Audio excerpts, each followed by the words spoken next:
Chapter 1. The Erasure Technique of the Sovereign. Year 774 of the Ijiki era. 7th Universe, Earth. Satan's City, Satan Bank. Bang, bang, bang. A group of robbers, armed with firearms, unleashed a furious barrage against the bank security. In the blink of an eye, the bank's guards were riddled with bullets, resembling a wasp's nest. Hey, hurry up and hand over the money. Faster. Do you want to die? If you keep dawdling, they'll kill you. That guy over there is your example. Move it, do you hear me? The robbers shouted loudly at the bank employees. Terrified and trembling, the bank staff complied, stuffing cash into burlap sacks and shakily handing them over to the robbers. "Boss, we got the money," one robber exclaimed. "Great, let's get out of here." The leader laughed heartily. "We'll come back for more once we spend this." Rat-a-tat-tat. After speaking, the leader unleashed a hail of gunfire with his machine gun, spraying the vicinity indiscriminately. In the next moment, he charged outside, engaging in a fierce gunfight with the police. The robbers' firepower was overwhelming. The police, cowering behind their vehicles, dared not expose themselves. "Ha ha ha, you bunch of fools!" The robber leader cackled, intensifying his gunfire. Rat-a-tat-tat. Suddenly, amidst the chaos, the leader sensed a diminishing firepower on his side. "Fire! Keep firing! Use up all the bullets!" he bellowed to his subordinates. Yet his comrades stood there, bewildered, staring at their empty hands. "Where are our guns? What kind of joke is this? What are you doing?" The leader reprimanded, turning to glance at his men. At that moment, he felt a throbbing pain in his temples. "You idiots! Why did you lose the guns that are more important than your lives?" He shouted angrily. His subordinates wore confused expressions. "We don't know where the guns went. They had vanished mysteriously. Look at me. As a robber, the gun is as vital as my own existence," the leader declared, raising his machine gun high. Swish! In the next instant, the machine gun in the leader's hand simply vanished. Before everyone's eyes, it disappeared as if by magic. The leader stood in a daze for 3 seconds, his eyes nearly popping out of their sockets. Where's my gun? Where's that gun that's more important than my life?" Suddenly, it had vanished. "Boss, your gun's gone," one subordinate exclaimed in shock. The leader scratched his head in confusion. But then he suddenly realized and slapped this subordinate to the ground. "Your gun is the one that's missing. How dare you speak like that? I still have a crucial gun. That one cannot be lost." "Boss, what are we going to do about our mysteriously vanished guns?" The subordinates cried out. "What else can we do?" "Run," the leader commanded loudly. Veerum. The vehicle roared to life as the robbers sped away into the distance. However, just as they fled, a youth radiating golden light appeared out of nowhere, launching a flurry of punches and kicks at the robbers. The robbers quickly found themselves incapacitated by the golden-haired youth. After dispatching the robbers, the golden-haired boy swiftly made his escape. The police stood agape, utterly bewildered. What on earth just happened? Ye Tian watched the unfolding scene from a distance, a faint smile gracing his lips. Indeed, Ye Tian had traversed to another realm.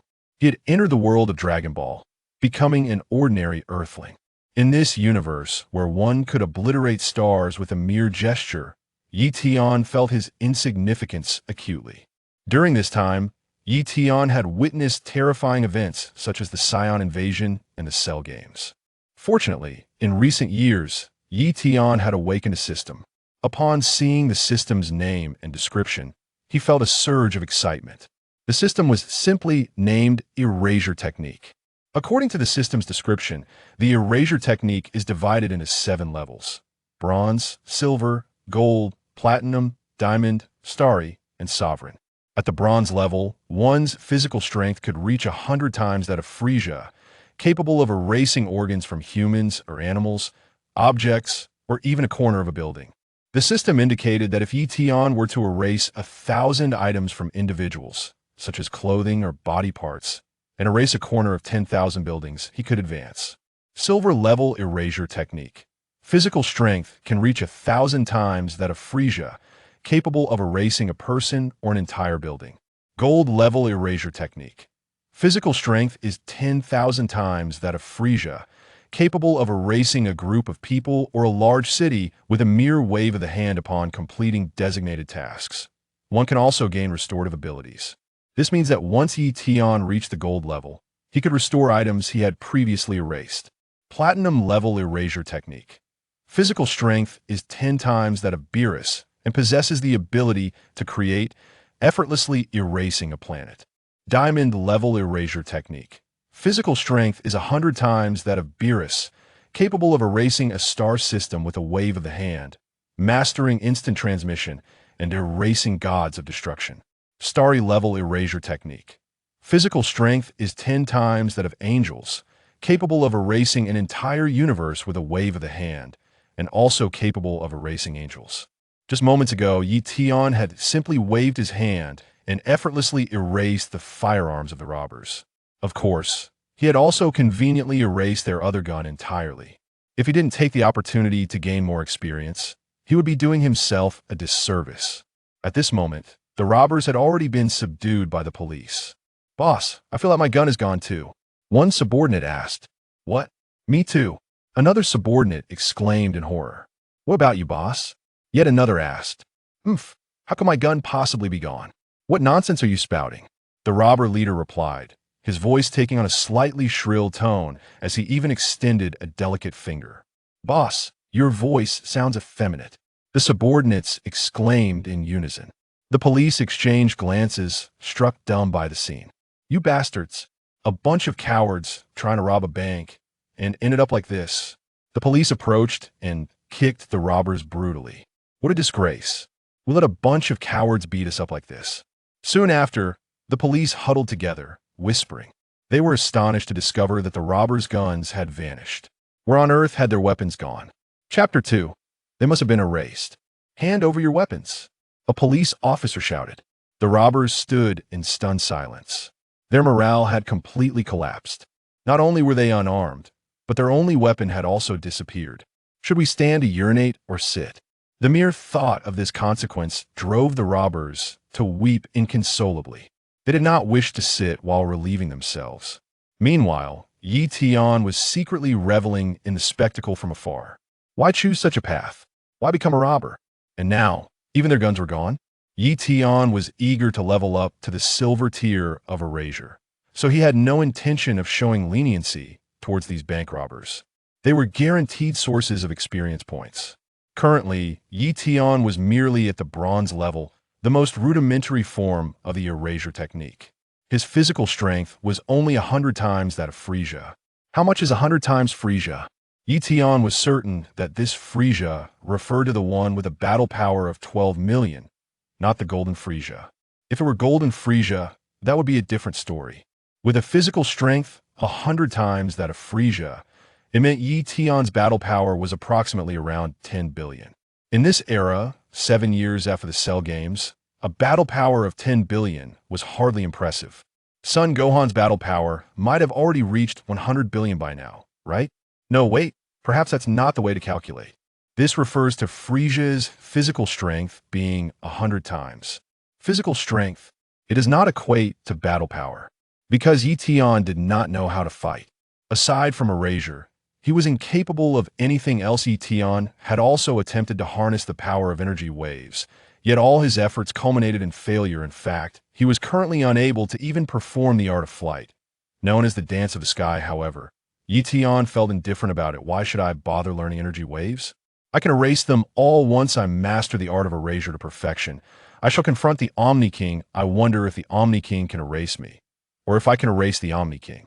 As for the formidable combat prowess of son Wukong and his companions, Ye Tian harbored no apprehensions. No matter how high your combat power, can you withstand my erasure technique?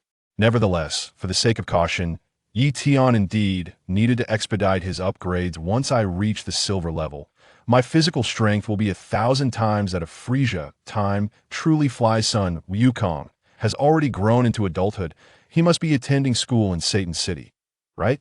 Ye Tian inhaled deeply. Prior to his departure, he had already identified his objective.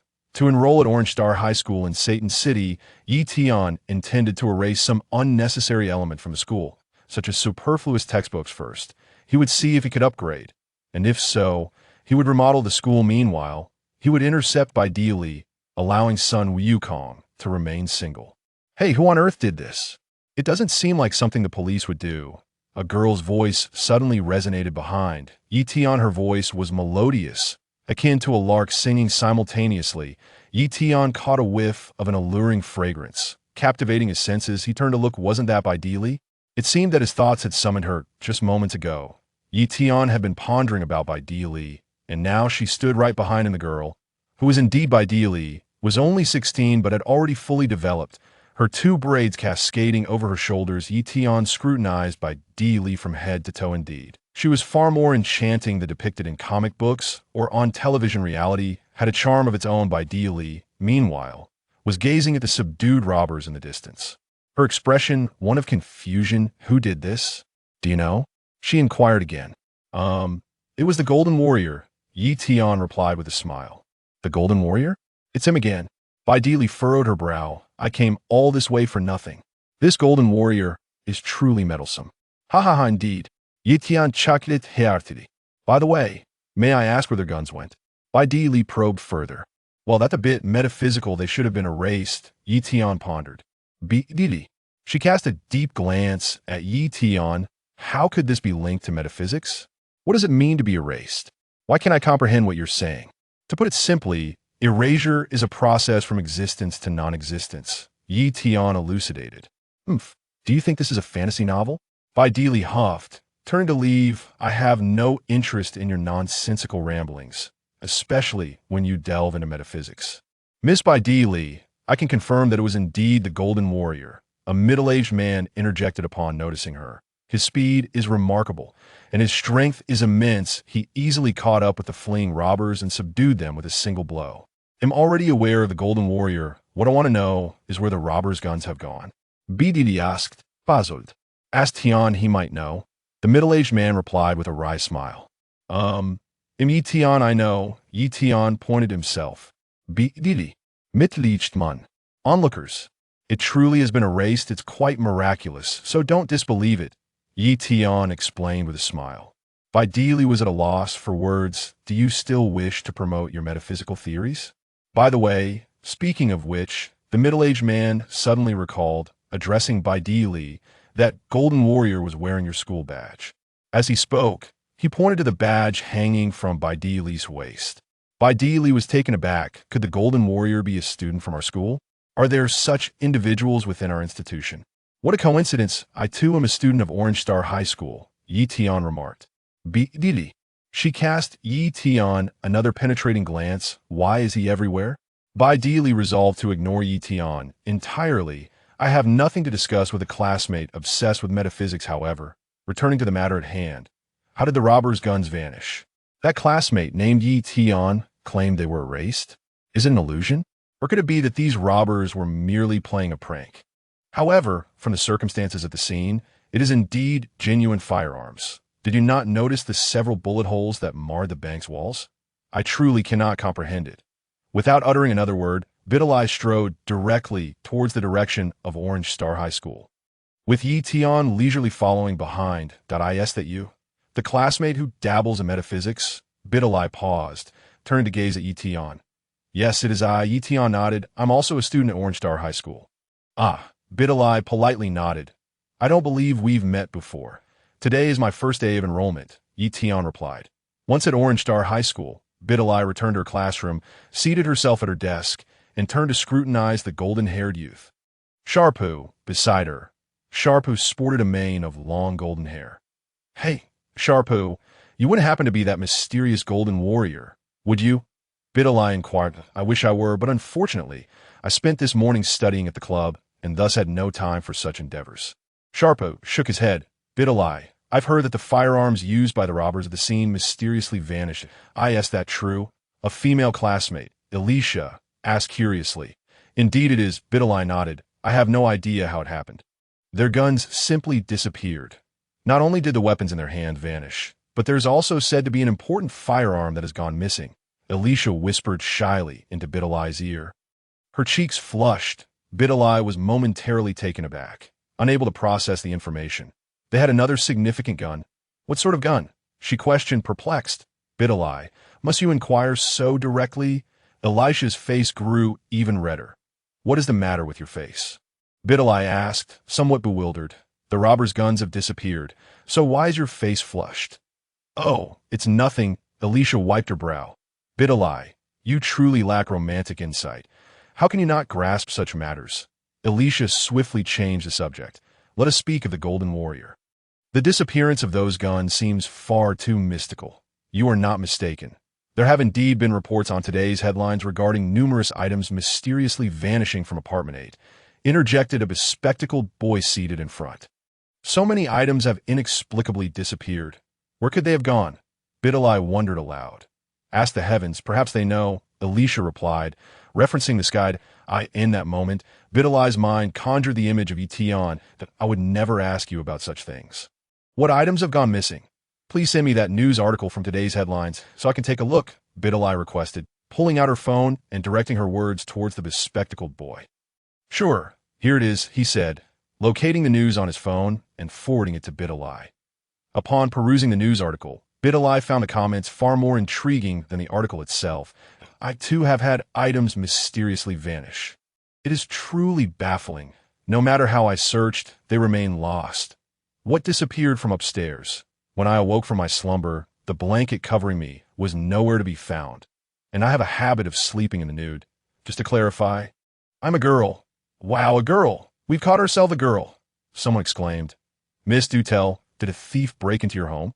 No, the door was locked from the inside, and I was alone.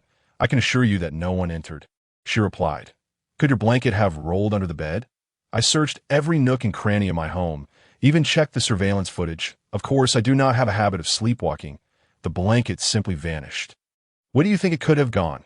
The comments below speculated wildly about the whereabouts of the blanket, with some even suggesting that the girl was merely jesting, that I am not joking. Why would I find amusement in such a thing? This matter is exceedingly strange. Simply losing a blanket warrants no police investigation, and I suppose I shall search for it myself. Videl continued to read through the other comments. Finding various items reported lost, and even some individuals claimed to have misplaced body parts, such as limbs. The more she read, the more perplexed she became. It all felt increasingly metaphysical that why Ye Tian had indeed been right. How could such bizarre occurrences transpire? Videl, perhaps you should refrain from reading these articles. Experts claim that these individuals are merely experiencing fatigue-induced hallucinations, the bespectacled boy explained. For instance, regarding the girl whose blanket vanished. Investigations revealed she has been yearning for a boyfriend, and that night, she was unaware of her actions. Videl cleared her throat. Your statement makes it difficult for me to respond. Furthermore, experts have speculated that the phenomenon of lost items may be attributed to the emergence of black holes in the universe. There are experts out there who will assert anything. The bespectacled boy continued. I have also heard of this incident involving disappearing objects. Elisha chimed in. It is indeed quite strange and remains a mystery to this day. Let us return to our discussion about the Golden Warrior. Speaking of which, will that Golden Warrior surpass your father in strength? Elisha suddenly inquired. Not speak foolishly. Elisha, the bespectacled boy chuckled. Videl's father is none other than Mr. Satan, the world champion who once saved the earth. How could anyone be stronger than him? Indeed, I was just asking casually. Please do not take it to heart. Elisha giggled like tea that moment. The homeroom teacher entered the classroom. Clearing her throat, an immediate silence fell over the room. Outside the classroom, Ye Tian and son Wukong stood together. Hello, I am son Wukong. I look forward to your guidance. Son Wukong extended his hand towards Ye Tian, wearing a friendly expression. Yes, I look forward to it. My name is Ye Tian. Ye Tian nodded, shaking son Wukong's hand. From today onward, our class will welcome 2 new students, the homeroom teacher announced, gesturing to Ye Tian and son Wukong outside. Please come in. After you, Wukong, Ye Tian smiled. Thank you, son Wukong said bashfully, scratching his head as he stepped into the classroom, with Ye Tian following leisurely behind. Hello everyone. I am son Wukong. Please take care of me. Son Wukong introduced himself. I am Ye Tian. I look forward to your guidance. Ye Tian smiled slightly. Both of them are quite handsome, especially the one named Ye Tian. He is simply stunning, absolutely my type. Elisha's eyes sparkled.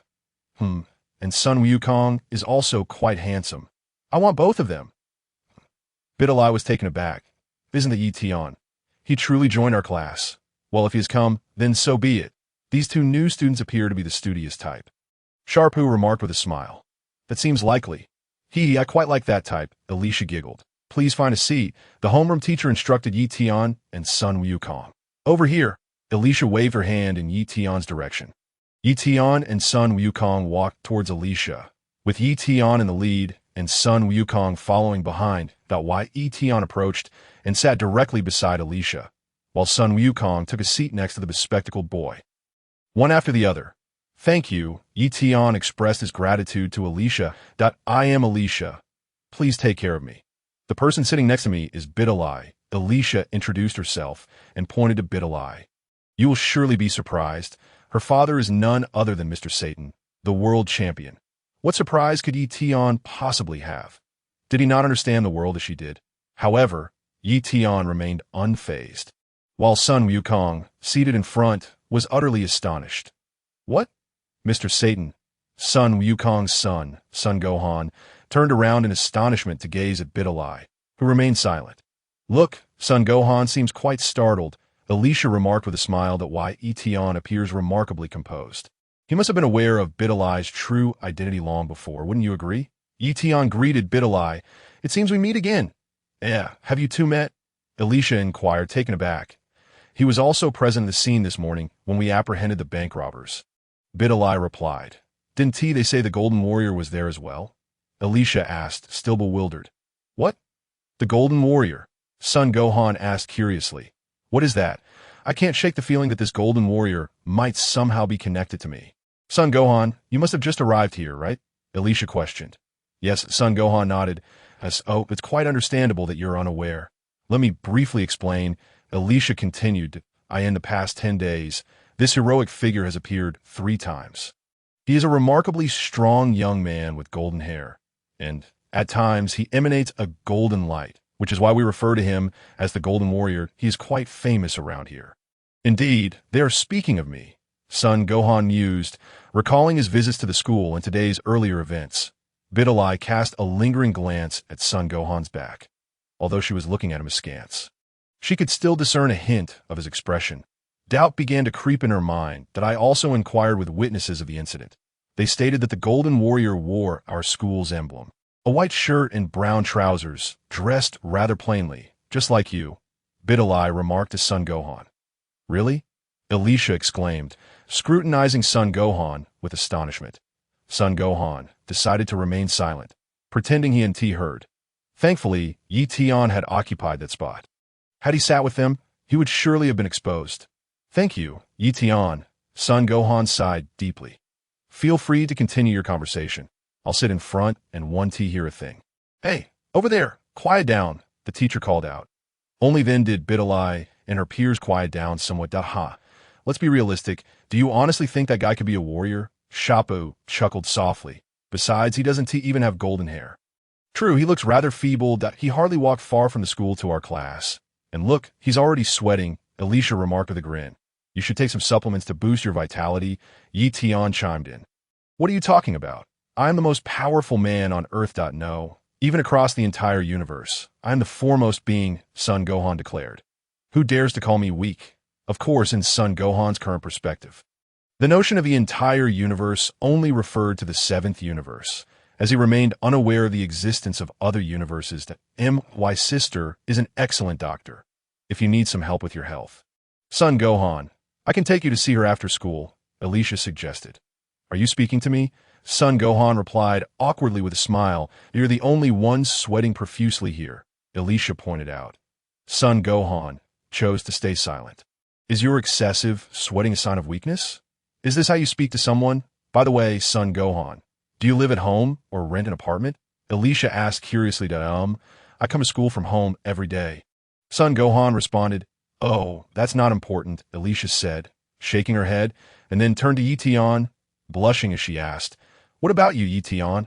Are you asking me after all this time just to inquire about Ye Tian? You could have asked him directly, son Gohan said, feeling exasperated. I live in apartment 8 over there, Ye Tian replied.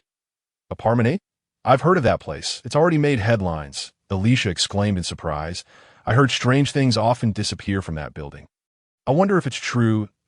Ye Tian scratched his head. I guess I can't keep milking that place for all it's worth. Seriously, it's made the news? I had no idea. I'll have to find somewhere else next time. He added, the most ridiculous part is that in a single apartment, a girl was sleeping and her blanket mysteriously vanished. Alicia said, did she wear clothes while sleeping? Is that the point? Alicia wiped her sweat. It is the point, Ye Tian insisted. Ahem, according to her, she enjoys sleeping nude, Alicia replied. What a shame. Do you have her address? Is she pretty? Ye Tian asked eagerly. Alicia covered her forehead, rendered speechless. Videl rolled her eyes at Ye Tian, exclaiming, enough already. This isn't a joking matter. Ahem, what about you, Son Gohan? Where do you live? Alicia quickly redirected the conversation, fearing it might spiral out of control with Ye Tian. Well, my home is in the East District 439. A small village, Son Gohan said, excitement bubbling in his voice. East District 439. Alicia gasped, jumping up from her seat, exclaiming, are you kidding me? Son Gohan, that place is over 1,000 kilometers away. Can you keep it down? Is it too much to ask for some quiet? The homeroom teacher interjected, unable to watch any longer. Realizing her outburst, Alicia quickly sat down, whispering to Son Gohan, how did you get here? Even by jet. It would take several hours. Well, it indeed takes a lot of time. It's quite exhausting. Haha, Son Gohan replied awkwardly, almost revealing too much. The math class concluded amidst the commotion, with the teacher leaving the classroom in a huff. The next class was physical education, where they would again be divided into teams for a baseball game. Hey, do you two know anything about baseball? Shappu asked Ye Tian and Son Gohan. I don't know much. Ye Tian shook his head, that if it were basketball, I'd understand, but baseball doesn't interest me. I only know a bit about base running and home runs. Shappu, Videl, and Alicia exchanged glances, sensing something off in Ye Tian's demeanor. You don't know baseball, yet you speak so confidently. It feels like there's more to it, Alicia remarked. What about you, Son Gohan? Alicia asked again. Well, I haven't played it, but I understand the rules. Son Gohan scratched his head.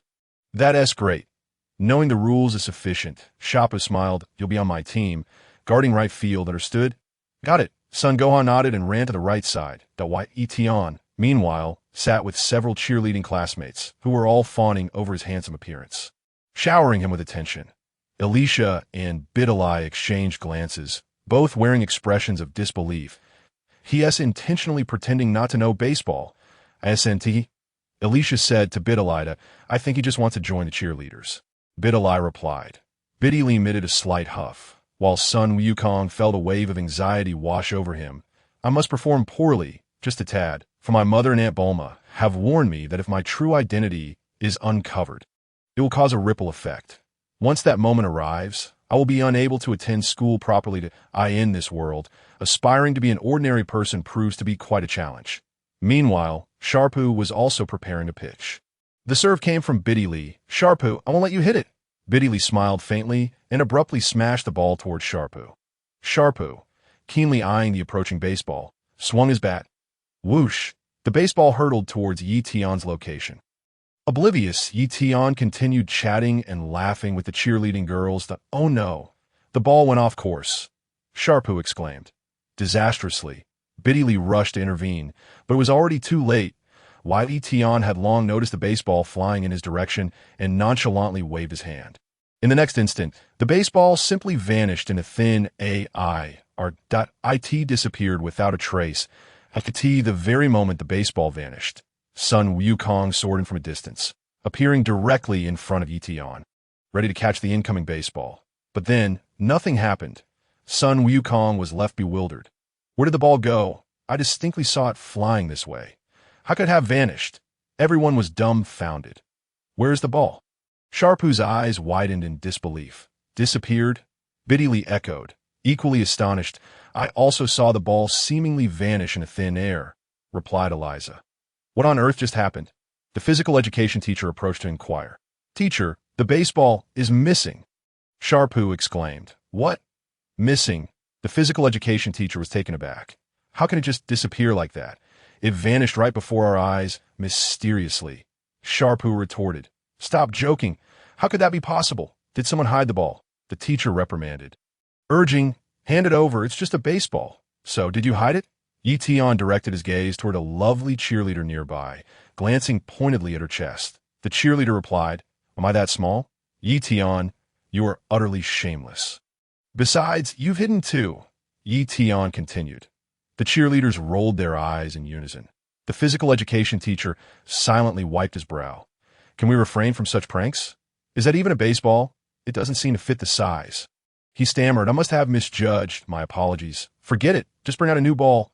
The teacher conceded, unable to dwell on the missing baseball any longer. After all, a single baseball isn't worth much and can easily get damaged. Soon, a new baseball was brought forth. Sun Wukong displayed a perplexed expression. What just happened? I didn't even see how the ball disappeared. It's as if it vanished in thin air. Wait a moment. During class, Eliza mentioned that the apartment where Ye Tian lives, number 8, has items that inexplicably disappear, and this incident even made the news that I should check my phone later to see what transpired. But where is the ball? Where could it have gone? Sun Wukong scratched his head, feeling increasingly baffled. Truly strange. Sun Wukong, of course, harbored no suspicions about Ye Tian, for there was not a hint of energy fluctuation emanating from him. Even if there were, it would be divine power, which was completely undetectable to Sun Wukong. Meanwhile, Ye Tian squinted towards Sharphew. I asked this kid doing this on purpose. Are you deliberately hitting the ball to me? Chapter 6. Look out. Quickly dodge. Ye Tian inspected closely and noticed Sharphew, wearing a look of genuine apology. It appeared that Sharphew hadn't meant to send the ball flying his way. It must have accidentally slipped from his grasp. Since it was unintentional, I want to erase the parts of you that I had in mind. Otherwise, I wouldn't hesitate to turn you into a genuine weakling. Presently, Ye Tian had a considerable way to go before achieving the silver level erasure. I can't just erase everything I catch. I must take my time with this. There's no rush. Tonight, I could erase the door of that girl who sleeps naked. Sneak in and take a leisurely stroll, admiring the scenery of her home. Having finally arrived in the Dragon Ball world, it would be a shame not to engage with a few girls and discuss dreams and aspirations. Moreover, the timing of my arrival seems off. Bulma has already been claimed by a pig. I might as well go after Biddy Lee. The baseball game resumed. New serve, Biddy Lee Sharphew announced, and no matter what, I want to let you hit it, Biddy Lee declared. Bring it on, Sharphew challenged. Hey, Biddy Lee swiftly swung her hand, sending the baseball flying rapidly towards Sharphew. Bang! Sharphew accurately positioned himself and swung his bat. This time, he sent the baseball soaring into the sky. Oh, damn it, Biddy Lee exclaimed. With a graceful leap, Sun Wukong soared to a height of 8 meters, effortlessly catching the baseball. The other students were left stunned, aside from Ye Tian. Sun Wukong, however, remained oblivious, pondering how to hit the ball back down. The runner on third base began to sprint, and if he could throw the ball to third base, he could get him out. Sun Wukong mumbled to himself and gently tossed the ball down. Are you even human? The third baseman exclaimed. Bang! The baseball plummeted from the sky, striking the third baseman out of bounds, sending him tumbling off the field. Sun Wukong leisurely descended from the air. Haha, out of bounds. Change of teams, Sun Wukong laughed. However, he soon found himself stunned that, oh no, did I just go too far? This could be troublesome. That you're incredible. You just jumped to 8 meters. The physical education teacher felt overwhelmed by the string of bizarre occurrences today. First, the baseball mysteriously vanished. Then this new student effortlessly leaped to a height of 8 meters. There was yet another new student who seemed to be pushing boundaries, just arriving and already mingling with the cheerleaders. Did he think the teacher was non-existent? That was just luck. Yes, pure luck. Sun Wukong nervously replied. Just luck? The student suddenly understood but still questioned. But how could that be mere luck? Nonetheless, the baseball game continued. Ye Tian sat comfortably among the cheerleaders, basking in the youthful energy of the girls, feeling utterly delighted. The next batter was Sun Wukong. Grabbing the baseball bat, Sun Wukong dashed forward. Biddy Lee wore a contemplative expression. This student, named Sun Wukong, seems quite extraordinary. I wonder how he'll fare at batting. Some students speculated that I don't know, but he looks pretty impressive, another student remarked. Are you batting left-handed? The physical education teacher inquired. He asked this because Sun Wukong was holding the bat incorrectly. I asked that not aloud. Sun Wukong was taken aback that "It's fine, but your grip is reversed," the teacher explained. Reversed? Sun Wukong was momentarily confused. "Do as you please." The physical education teacher was at a loss for words that moment. Shapu was also preparing to serve. "The first ball I hit mysteriously vanished just like that. The second ball, a home run, was caught by that kid. I must hit harder next time. You better get out of the way. Otherwise, you might get hurt." Sun Wukong felt a twinge of anxiety that if this continued, I would only attract more attention. I should exercise caution. I can't afford to hit again that if I exert even a little force, that ball might shatter before my very eyes that in that case. It would vanish. It's possible that the mysterious disappearances might be blamed on me. I should inquire about the strange vanishings later with Uncle Piccolo. For now, I'll just try to muddle through today's class. Whoosh! Shapu forcefully served the ball. The baseball zoomed straight towards Sun Wukong's face at blinding speed. Of course, for Sun Wukong, that speed felt akin to a turtle's crawl. For Ye Tian, it was hardly a challenge. After all, Ye Tian's physical prowess was equivalent to 100 times that of Frisia. Although Ye Tian could not unleash energy waves, that did not hinder his keen observational skills and agility. "Watch out!" cried Videl in alarm. Bang! The baseball struck Sun Wukong squarely on the face. Shapu was left dumbfounded. "You fool, why didn't you dodge? Do you want to knock you out?" Thud! The baseball rolled off Sun Wukong's face and fell to the ground. The physical education teacher beside them was utterly shocked. Did he just take that hit with his head? Surely, that ball should be considered a dead ball, right? Sun Wukong turned to inquire the teacher. Yes, the teacher replied, wiping his sweat, nodding helplessly. Sun Wukong gleefully picked up the ball and ran off. "This is fantastic. I can advance without having to hit and remain inconspicuous. I truly am clever." Shapu was completely astonished. This guy is unscathed? Is his head made of iron? Videl also sensed that something was amiss. This student named Sun Wukong is becoming increasingly peculiar. Thus, the day's lesson came to an end. After school, Ye Tian and Sun Wukong arrived at the storage room. The high school had lockers for storing textbooks. "Wukong, which extracurricular activity do you plan to join?" Shapu inquired of Sun Wukong. I haven't decided yet." Sun Wukong shook his head. "Why not join the boxing club?" Shapu suggested. "You are even stronger than I imagined. And you would certainly make an outstanding competitor. I'm not looking to join any extracurricular activities for now." Sun Wukong quickly replied, glancing at Ye Tian beside him. "No, I can't let Ye Tian join." "Ye Tian?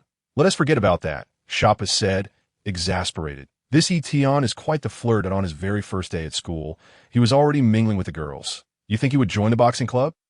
"I feel that Ye Tian is rather superficial. By the way, Wukong's home is quite far, so he doesn't have the time for extracurricular activities." Just then, Eliza happened to walk by, coming to Sun Wukong's aid. Yes, Sun Wukong nodded. "Wukong, shall we head back together? Could you give me a ride?" Eliza smiled. "I'm sorry, my vehicle can only accommodate one person." Sun Wukong politely declined. "Why not move to Satan City?" Shapu suggested. "Ye Tian, I happen to live near apartment 8. How about giving me a ride?" Eliza asked Ye Tian again. "How shameless, Eliza." Ye Tian rolled his eyes. "Wukong rejected you. Do you think I would agree?" Ye Tian. Eliza's face slightly changed. "You really are too blunt. I'll take my leave now. You all continue your conversation." Sun Wukong quickly made his escape. "Humph, Ye Tian," Eliza pouted, looking quite displeased at why Ye Tian really lacks consideration. And Wukong too. Why Ye Tian chose to ignore them. After leaving the school, Sun Wukong hastened his pace. Videl quietly followed behind him, feeling perplexed. How strange. Wukong lives so far away. Why doesn't he take a car or a plane? Sun Wukong had long sensed Videl's presence. He swiftly turned the corner of a large building and immediately shot up into the sky, appearing on the rooftop in an instant. Videl caught up and suddenly found Sun Wukong missing, her face displaying shock. Sun Wukong breathed a sigh of relief as he rode the flying nimbus away from the city. City life is truly exhausting. Sun Wukong muttered to himself. The Golden Warrior must exert extra effort to avoid being recognized. And what about the mysterious vanishings? What is going on? Sun Wukong murmured, taking out his phone to search for news about the mysterious disappearances at Apartment 8 on the trending news app. To his surprise, it wasn't just Apartment 8. Many items had inexplicably vanished from Satan City as well. What on earth is happening? How could things just disappear like that? It doesn't seem like a prank. If it were just one person's belongings mysteriously vanishing, one might conclude they misplaced them. But with so many people's possessions disappearing, it becomes rather suspicious that I should ask Uncle Piccolo about this. Even if Uncle Piccolo doesn't know, Dandy should have some insight, as he is the god of Earth. Whoosh! Son Wukong flew swiftly toward the direction of the temple on the flying nimbus. Biddy, having lost track of Son Wukong, felt a bit disoriented. Just then, she focused and spotted Ye Tian moving in the distance. That Ye Tian? Biddy was momentarily taken aback. I sense that Ye Tian is also quite suspicious. That baseball mysteriously vanished just as it was about to reach him. What could this mean? Could this incident be related to Ye Tian? Moreover, Ye Tian also lives at Apartment 8. The trending news mentioned that many items had mysteriously disappeared from that area. Does this truly connect back to Ye Tian? Previously, Ye Tian had mentioned that it seemed like something had erased those items. Erased? A process from existence to non-existence? Anyway, since school is out now, I'll follow him and see what happens. Biddy stealthily trailed behind Ye Tian. I lost track of Son Wukong, but I can't afford to lose sight of Ye Tian. At least I know where he lives. Son Wukong's residence should be easy to find through the administrative office. However, that's not necessary. I'll observe Ye Tian for now. Biddy quietly followed Ye Tian, who was striding confidently ahead. Why Ye Tian had long sensed that Biddy was trailing him. Though Ye Tian lacked combat skills, his physical strength was undeniable. He could sense even the slightest disturbance in his surroundings. Biddy, what are you following me for? Didn't I tell you? I know how those items disappeared. You didn't believe me at first. And now you're starting to doubt me. I'm afraid I cannot assist with that. Never mind, I understand. Regardless of what I say, you remain unyielding. Piccolo shook his head. So, Uncle Piccolo implies that there are individuals in our school who possess greater strength than I do. Son Wukong pondered aloud, adding, does this mean that there are those whose power rivals even that of the current Uncle Piccolo? But who could they be? Dandy inquired, perplexed. Aside from Uncle Piccolo, there are only a few on Earth who are stronger than Wukong. Right? Perhaps Vegeta. Besides that, it seems there are none. It doesn't seem like something Vegeta would do. Don't forget about the androids, Piccolo mused. Androids? Wukong was taken aback. Androids number 17 and number 18 have also been revived at the time. Krillin used the Dragon Balls to bring back everyone killed by Cell, including androids number 17 and number 18, Piccolo speculated. Indeed, and these two androids lack any energy signature, so it is entirely normal that you're unable to sense their presence. Wukong, Dandy remarked, but didn't number 17 and number 18 become good people? They wouldn't have any reason to engage in such activities at our school, would they? Wukong expressed his confusion. While number 17 and number 18 may not be villains, they are certainly not paragons of virtue either, Piccolo analyzed. Perhaps they are merely indulging in some mischief out of course. These are just my conjectures. Chapter 9. Wukong, have you found a girlfriend? All right, I will keep an eye on those around me. Wukong nodded, rapidly scanning his memory for individuals nearby during physical education class. It seems there are no signs of number 17 and number 18. This is indeed strange. I shall also keep a watchful eye on your surroundings. Piccolo stated that I will do the same. Dandy chimed in. Thank you both. Time is of the essence. I must be on my way. Before I leave, I need to find Aunt Bulma, Wukong declared. Here is your backpack. Mr. Bobo stepped forward, handing the bag to Wukong. Thank you. Wukong promptly expressed his gratitude and slung the backpack over his shoulders. Next time, be more careful not to misplace your backpack, Mr. Bobo smiled. Wukong paused for a brief moment. Well then, Uncle Piccolo, Dandy, I shall take my leave. Wukong ascended into the air. What business do you have with Bulma? Piccolo casually inquired that I wish for Aunt Bulma to assist me in concealing my identity. As I am currently attending school, the inexplicable disappearance of my belongings is a significant issue, but my identity poses an even greater challenge. Wukong scratched his head. I shall refrain from elaborating further. Uncle Piccolo, we'll discuss it later. With that, Wukong transformed into a streak of light and swiftly flew toward the headquarters of the Capsule Corporation. Upon Wukong's departure from the temple, Piccolo and Dandy exchanged glances. Dandy, what is your take on the matter of the inexplicable disappearances? Piccolo inquired. There has never been a precedent for such occurrences. We should keep a closer watch on Satan City, Dandy suggested. Agreed, Piccolo nodded. Could it be the work of androids number 17 and number 18? Dandy speculated. Let's observe before jumping to conclusions, Piccolo remarked. Did you not mention that number 17 and number 18 were working in some wildlife preservation area? Yes. Logically, they would not resort to such antics. Dandy shook his head, feeling somewhat at a loss. I share your sentiment. Piccolo nodded. Oh, why did Uncle Piccolo suggest that it was the doing of no 17 and number 18? Dandy asked curiously. Humph, it's nothing of great significance. Someone has to take the blame, right? Otherwise, how could Wukong focus on his studies? Piccolo replied nonchalantly. Uncle Piccolo, you make a compelling point. Dandy acknowledged. I will personally visit Satan City. Piccolo declared, be cautious.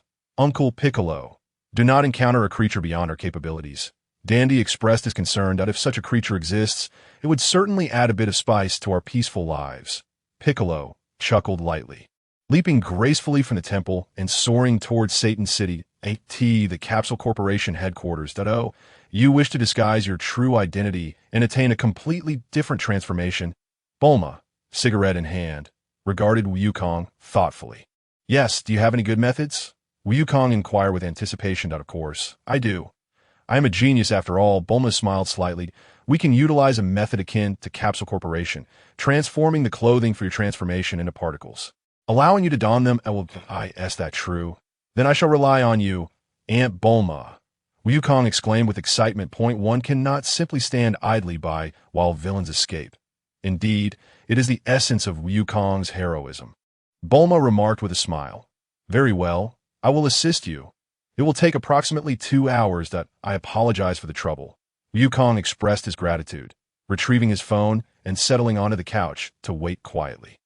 Bulma, this is not Wukong's style. Wukong, when did you learn to use a phone? Are you playing games? Bulma asked curiously. Oh no, just checking the news, Wukong replied, redirecting the news to the vicinity of apartment no. 8. Bulma approached for a closer look. News from Satan City's apartment number 8? Bulma paused, surprised. It's already making headlines? How curious that this news previously required searching to find, yet it garnered official attention so swiftly. Wukong exclaimed in astonishment. Is there an issue? Wukong, do you know something? Bulma inquired. I consulted Uncle Piccolo and Dandy. They suggested it might be number 17 and number 18, who swiftly relocated the items. Wukong scratched his head. If it were indeed number 17 or number 18, their lack of an energy signature would explain my inability to sense their presence. Number 17 and number 18, you say? Bulma blinked. Yes, it was either number 17 or number 18. Wukong nodded. Well, this is not my area of expertise. I shall return to preparing your transformation attire, Bulma said, taking a puff of her cigarette and heading toward the laboratory. By the way, Aunt Bulma, where's Trunks? Wukong asked, deciding to set aside the news for the moment, as there were no leads. Trunks is likely undergoing rigorous training in the gravity chamber under Vegeta's supervision, Bulma replied. Uncle Vegeta? Wukong was taken aback. Trunks has reached the age for formal training, so Vegeta is teaching him combat techniques, Bulma smiled. Vegeta aims to make Trunks even stronger than you. Wukong, that seems quite a challenge. Wukong chuckled. Bulma busied herself with the transformation attire. Wukong wandered around Bulma's home. Wukong, have you already entered high school? Dr. Briefs happened to pass by and greeted Wukong. Hello. Today was the first day back. Wukong nodded. Have you found a girlfriend yet? Dr. Briefs inquired with a smile. Ahem, not yet. Today was just the first day, and I hardly know any classmates. Wukong replied bashfully, scratching his head. Keep at it. Wukong, did I hear Krillin is still single? It's quite pitiful, Dr. Brief sighed, taking a sip of coffee. Haha, perhaps that's due to Uncle Krillin's lack of a nose. Wukong laughed.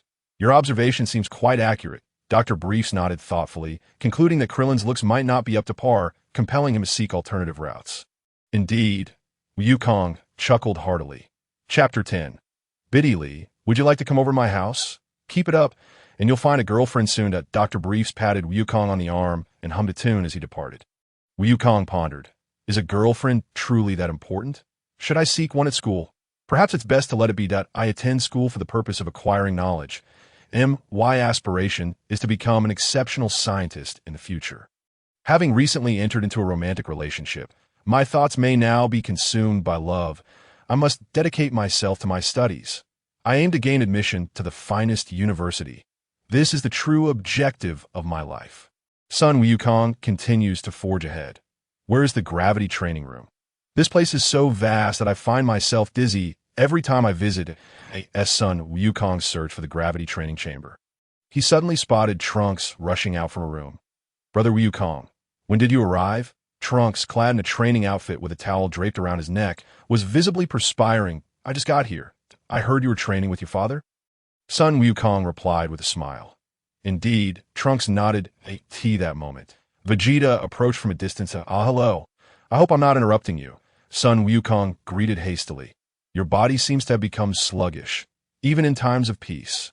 Do not neglect your training, Vegeta remarked as he passed by Son Wukong and continued on his way. Yes, Son Wukong nodded in agreement. Brother Wukong, what shall we do for fun? Trunks inquired. Without engaging in Trunks' question, Son Wukong turned to Vegeta's retreating figure. Uncle Vegeta, have you seen the news? Vegeta paused momentarily. I look like someone who watches such trivialities? He retorted without turning around. Recently, mysterious disappearances have been reported near Apartment 8 in Satan City. Son Wukong explained. You know what is happening? Uncle Vegeta? Don't ask me about such matters.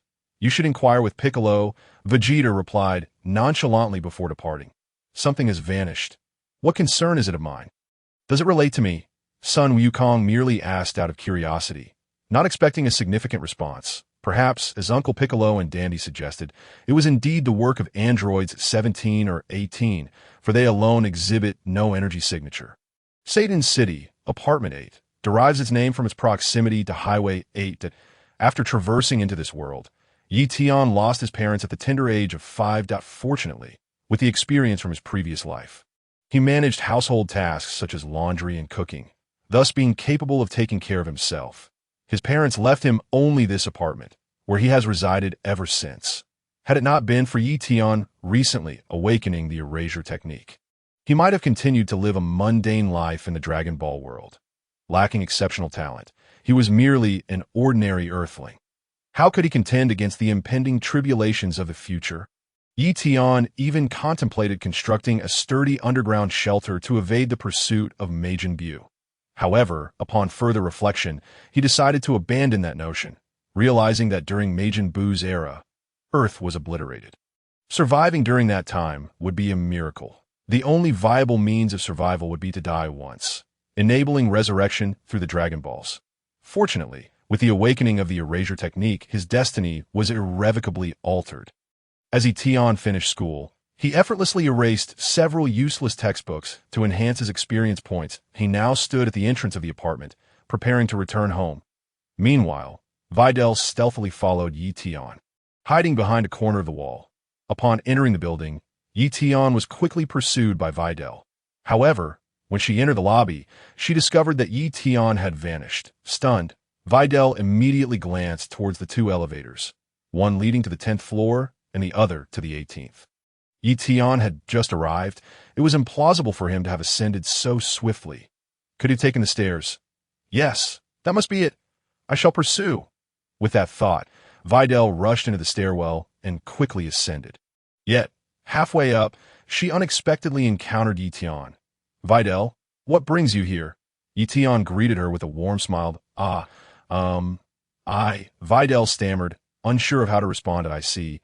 Your family must be quite affluent. Do you have a residence here? Ye Tian remarked with a smile. Yes, Videl nodded vigorously. You are incredibly perceptive. Ye Tian, I had yet to devise a reason, and you've already come up with one for me. Which floor does your family reside on? Ye Tian inquired. Which floor? That's a rather complex question that I suddenly can't recall the exact floor of my family's apartment, so I'm searching one by one. The elevator is too slow, so I decided to take the stairs. Videl replied with a giggle. I see. Ye Tian nodded. What brings you here, Ye Tian? Videl quickly shifted the topic. I live on the 11th floor. Ye Tian stated .11th floor. Let me think about where my home is. Videl said, raising her head and pondering, and no need to think too hard. Since fate has led us to meet on the stairs, would you care to visit my home for a bit? Ye Tian suggested. Visit? Videl mused. Yes, let's do that. Ye Tian confirmed that I should produce subtitles. That way, it will be clearer for you. After all, the two pronunciations for speak are the same, so it's perfectly normal if you can't distinguish them. Sounds good, Videl agreed, not wanting to decline. Since Ye Tian had already caught her, it seemed only reasonable to visit his home. Did you bring your homework? Let us do it together at my place. Ye Tian proposed that I did. My backpack is right behind me, Videl nodded. Yes, let us do our homework together. I should take this opportunity to investigate the reason behind the disappearances. Working on homework with you is a splendid idea. Perhaps it will help uncover the specific cause. She thought that I usually prefer taking the stairs. After all, the 11th floor isn't too high, so I seldom use the elevator, Ye Tian remarked with a smile. Occasionally taking the stairs is beneficial. It provides good exercise, akin to hiking. Videl nodded in agreement that I absolutely adore hiking.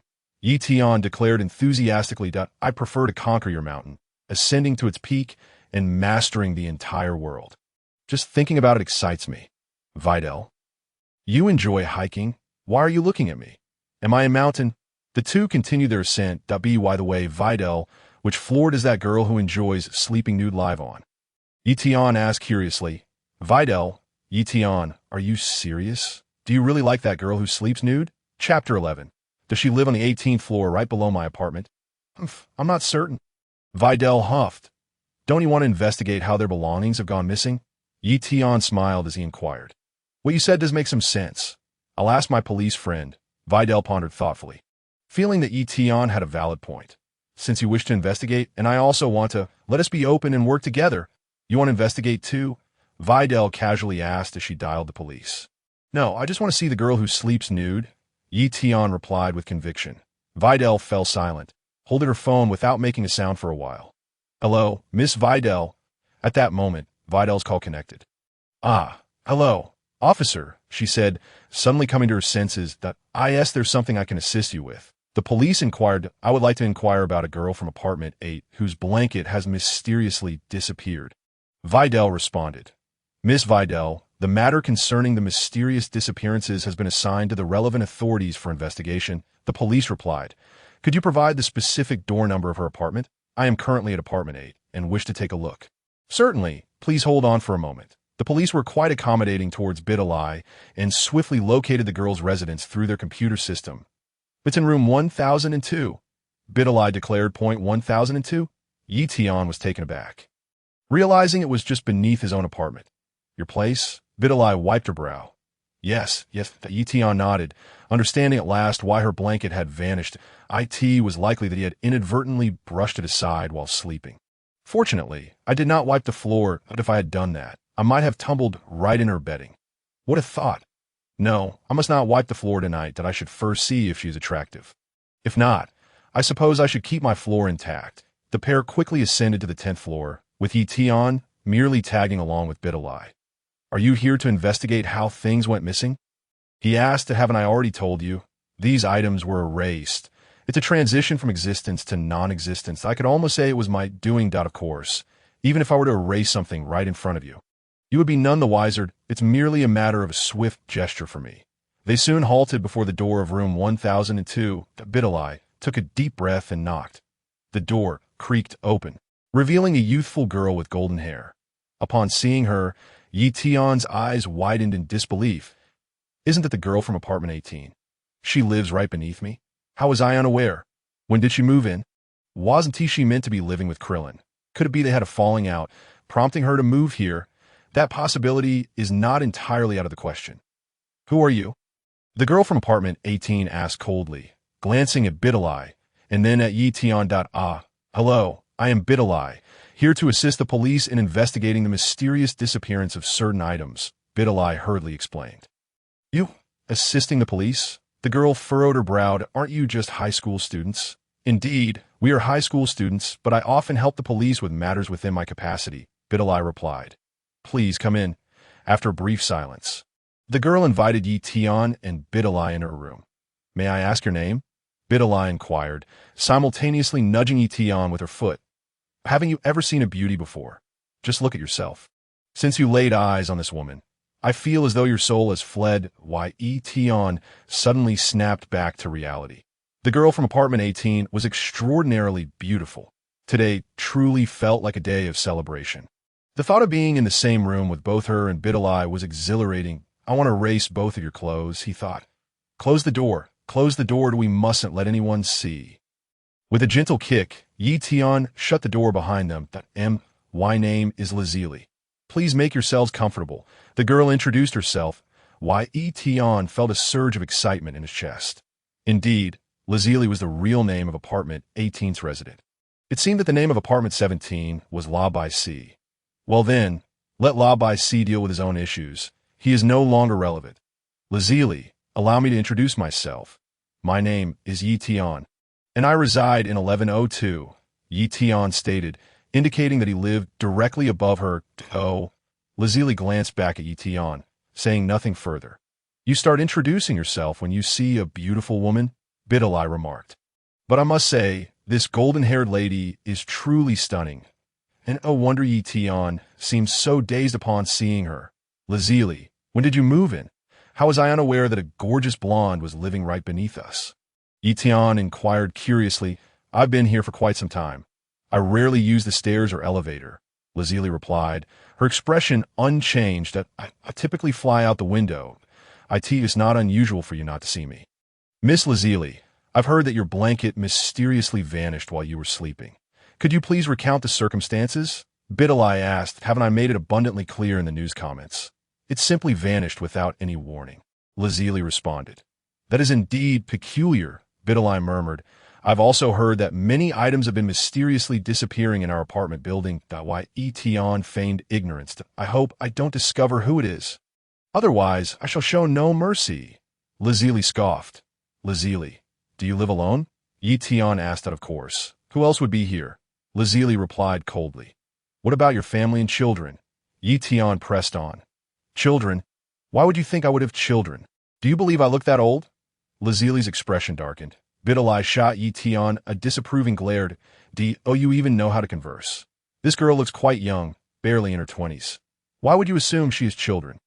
Is your child's name Marlin? Ye Tian inquired. Marlin?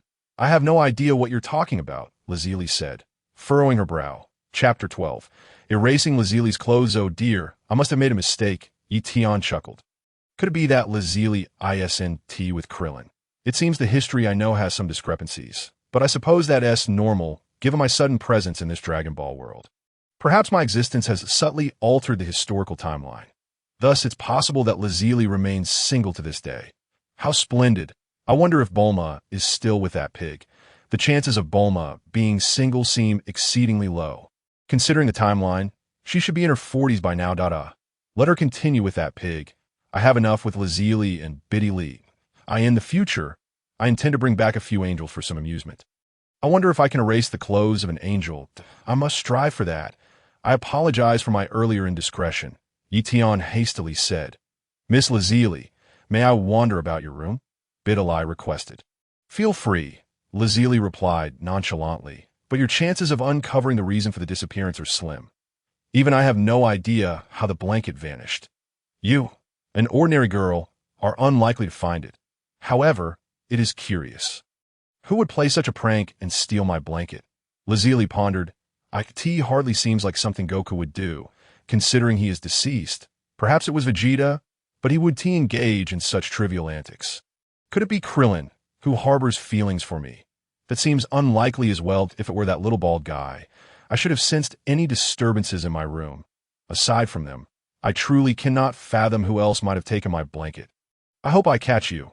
Not only have you stolen my blanket, but you've also seen things that ought to remain unseen.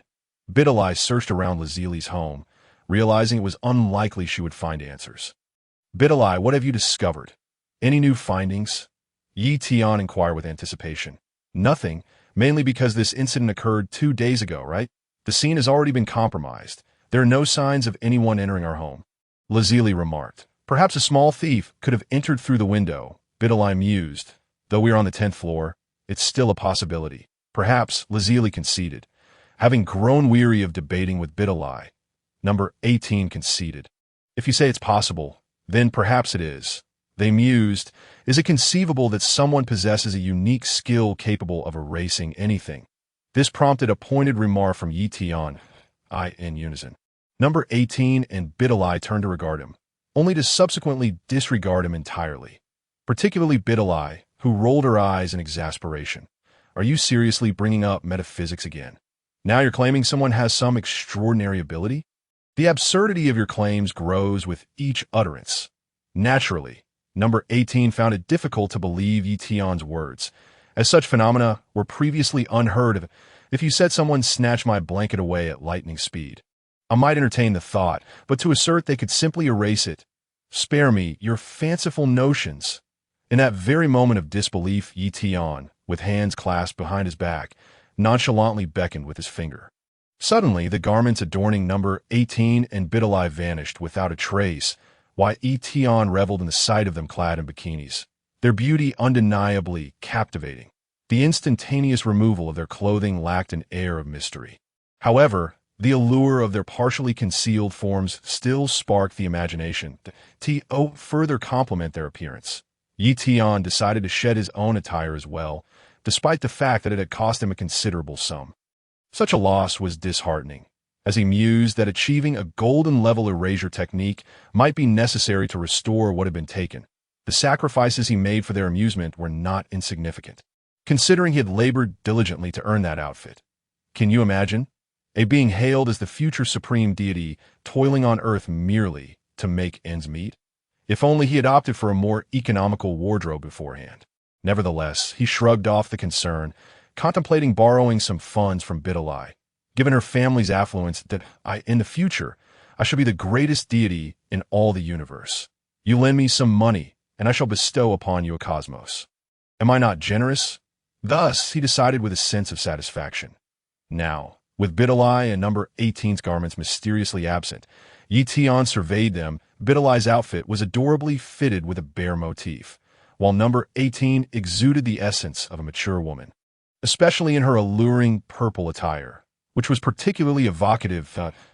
Ye Tian, clad only in a pair of loose shorts, exchanged glances with the two stunning ladies. More accurately, he was fixated on them, taking advantage of the moment to indulge his gaze. Ah, what a delightful opportunity to observe, he thought. Next time, I shall erase all your clothing gradually. One cannot indulge in excess all at once. That would spoil the fun that I relish the sense of mystery. Ye Tian chuckled to himself, finding amusement in the predicament of the girls. Isn't this entertaining? Investigate the enigma of the vanishing garments. Now your clothes have mysteriously disappeared, haven't they? Suddenly, Videl snapped back to reality. Hastily covering herself, Ye Tian merely rolled his eyes. You really ought to stop trying to shield yourself. I've already seen all that there is to appreciate. If I wish to look, I could do so, and even more clearly. In contrast, number 18 maintained her composure, swiftly grabbing a bedsheet to wrap around herself, showing no intention of aiding Videl. Don't just focus on covering yourself with that sheet. I need something too, Videl exclaimed, panic-stricken as she dashed to the restroom and shut the door. What on earth happened? Why have our clothes vanished? Ye Tian feigned innocence like a cunning fox. Put on your clothes first. Number 18 retorted. Oh, you have any men's clothing? Ye Tian inquired. None, only dresses. Care to wear one? Number 18 replied. And oh, thanks. I'll find something at home, Ye Tian declared, leisurely humming a tune as he opened the door. You still have the audacity to hum a tune? It appears that I and that girl are the ones at a loss here. You seem to have come away unscathed, number 18 remarked.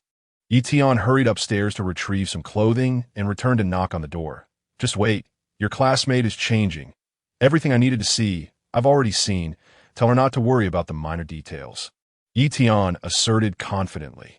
Number 18 and Videl exchanged glances, the latter quickly changing into an outfit of number 18's. Fortunately, their figures were comparable as Videl donned the new clothes.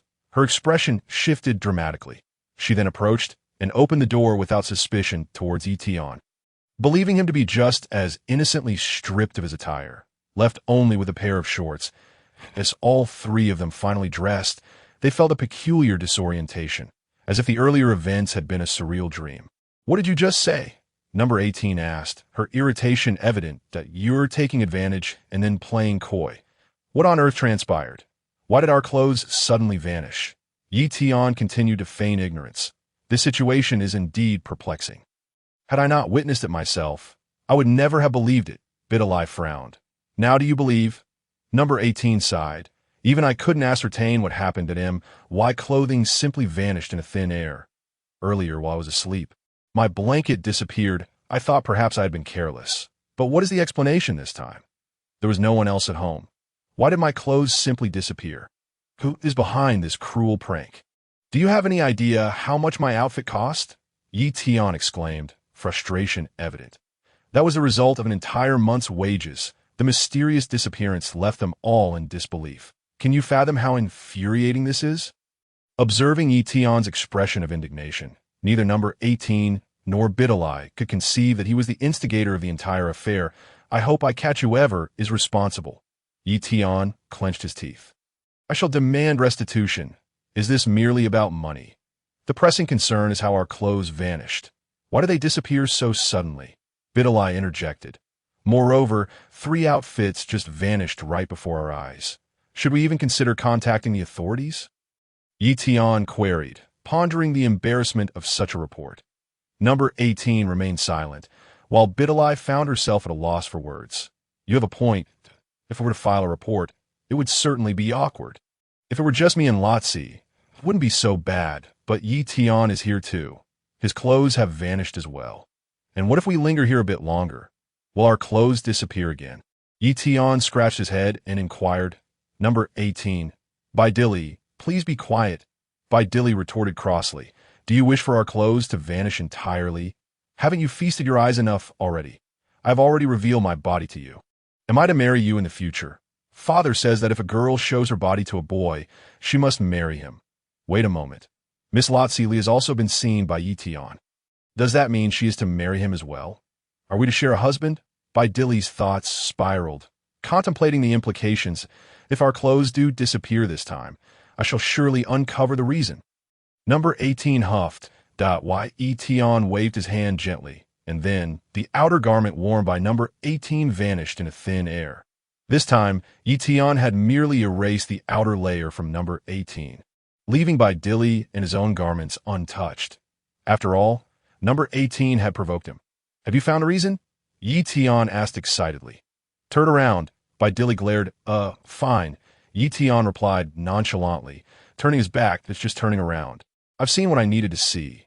Besides, there will be plenty of opportunities in the future, considering number 18 lies right below me. Should I simply erase this floor? Transform this apartment into a duplex?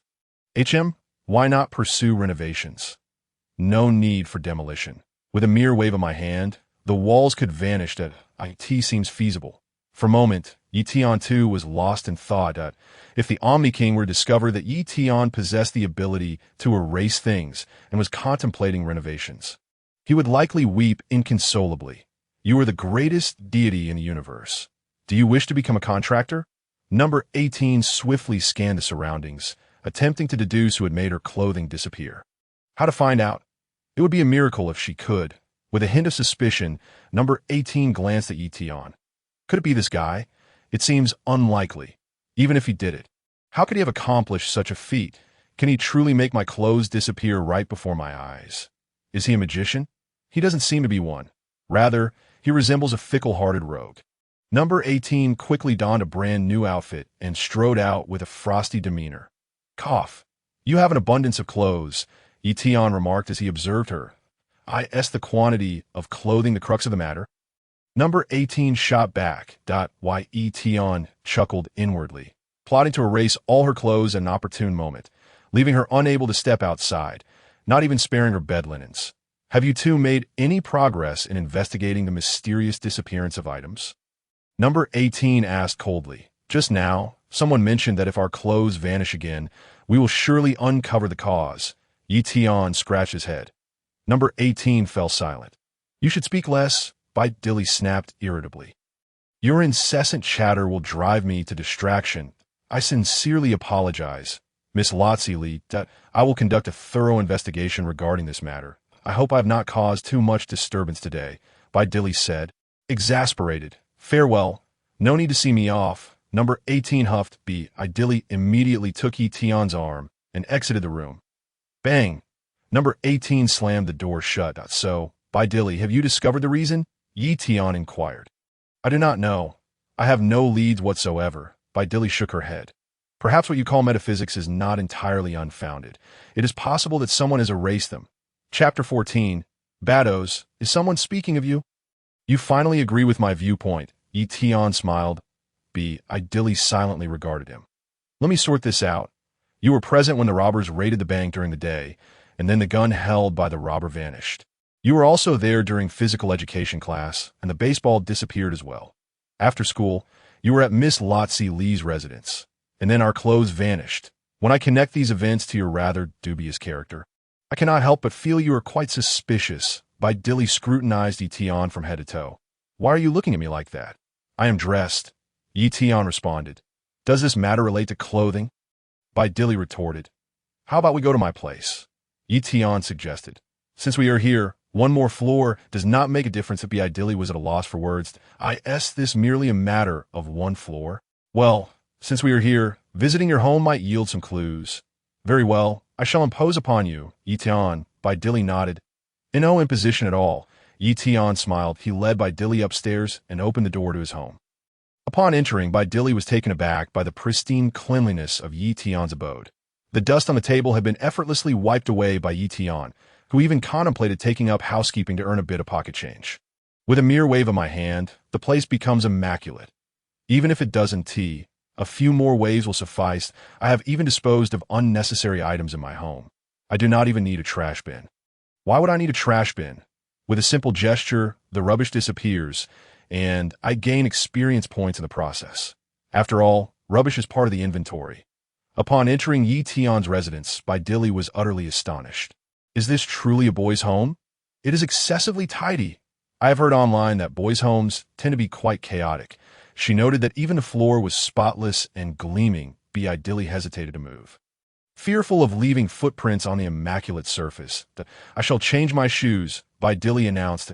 No need to bother. It's all right, Ye Tian urged. Please, make yourself comfortable. What do you mean by make yourself comfortable? Videl wondered, feeling as if his words held a deeper meaning. I will just take off my shoes, she decided, unwilling to soil the polished floor. That I hope my feet do not smell, Ye Tian casually asked. Videl's face flushed crimson, and she felt the urge to flee. Is this how one converses with a girl? Make yourself comfortable. Make yourself comfortable, Ye Tian reiterated. Videl fell silent, unsure how to respond to his seamless conversation. Eventually, she settled onto the sofa. Would you like something to drink? Ye Tian inquired. Just some plain water will suffice, Videl replied. Thank you. Plain water? Water is transparent. Does plain water mean milk? Ye Tian scratched his head.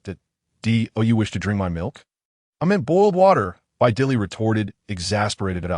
So that is what you meant, Ye Tian mused, nodding thoughtfully. And when drinking milk, why should I refer to it as my milk? Videl snapped. When you are in my home, what you drink is indeed my milk, is it not? Ye Tian pondered. Never mind, Videl felt her eloquence faltering. Why Ye Tian poured a glass of boiled water for Videl, who huffed and accepted the cup. She glanced at the transparent glass, noting that even the cups in Ye Tian's home were impeccably clean, devoid of any smudges. She could hardly believe he was such a cleanliness enthusiast at Ye Tian. Do you live here alone? Videl inquired. Indeed, Ye Tian nodded. You could move in with me. Living alone can be rather lonely, Videl. I knew you wouldn't say anything pleasant. Why would I go to his house? Don't you live with your parents? Videl had no choice but to change the subject. And my parents passed away when I was 5, replied Ye Tian. That I'm sorry. Videl quickly apologized. It's all right. I've managed on my own all these years. Ye Tian said with a smile. 5 years old. You said your parents. Videl suddenly snapped back to reality. Yes, Ye Tian nodded. Did you live in an orphanage? Videl asked with a hint of sympathy. Of course. I lived independently. I could take care of myself. Ye Tian smiled. After my parents' passing, I have resided in this house. Videl was quite taken aback. T5, you could take care of yourself? You are truly remarkable. When I was 5, I was still playing with dolls. Since we have some free time, shall we do our homework together? Ye Tian suggested. Sure, Videl nodded, setting down her backpack and taking out her textbooks.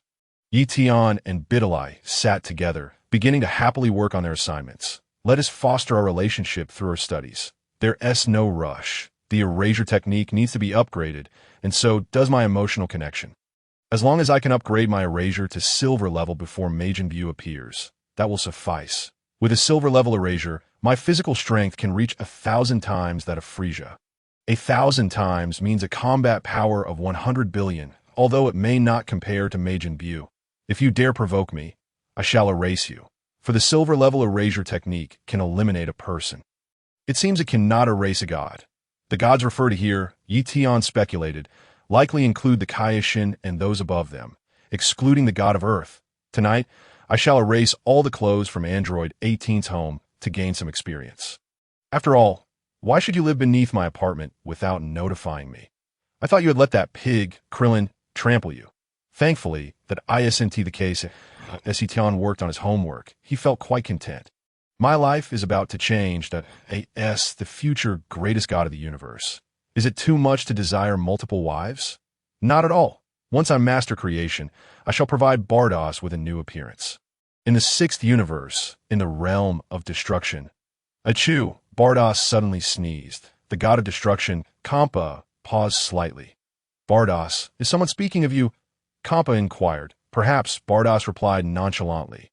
You should investigate whether that individual you let escape during the destruction of a certain planet is whispering about you from a corner. Kampa suggested, if he is doing something excessive with your photo, Iske. What do you mean? Bardos shuddered, feeling somewhat uneasy. This matter must be thoroughly investigated. If what Lord Kampa said is true, it would be quite troublesome.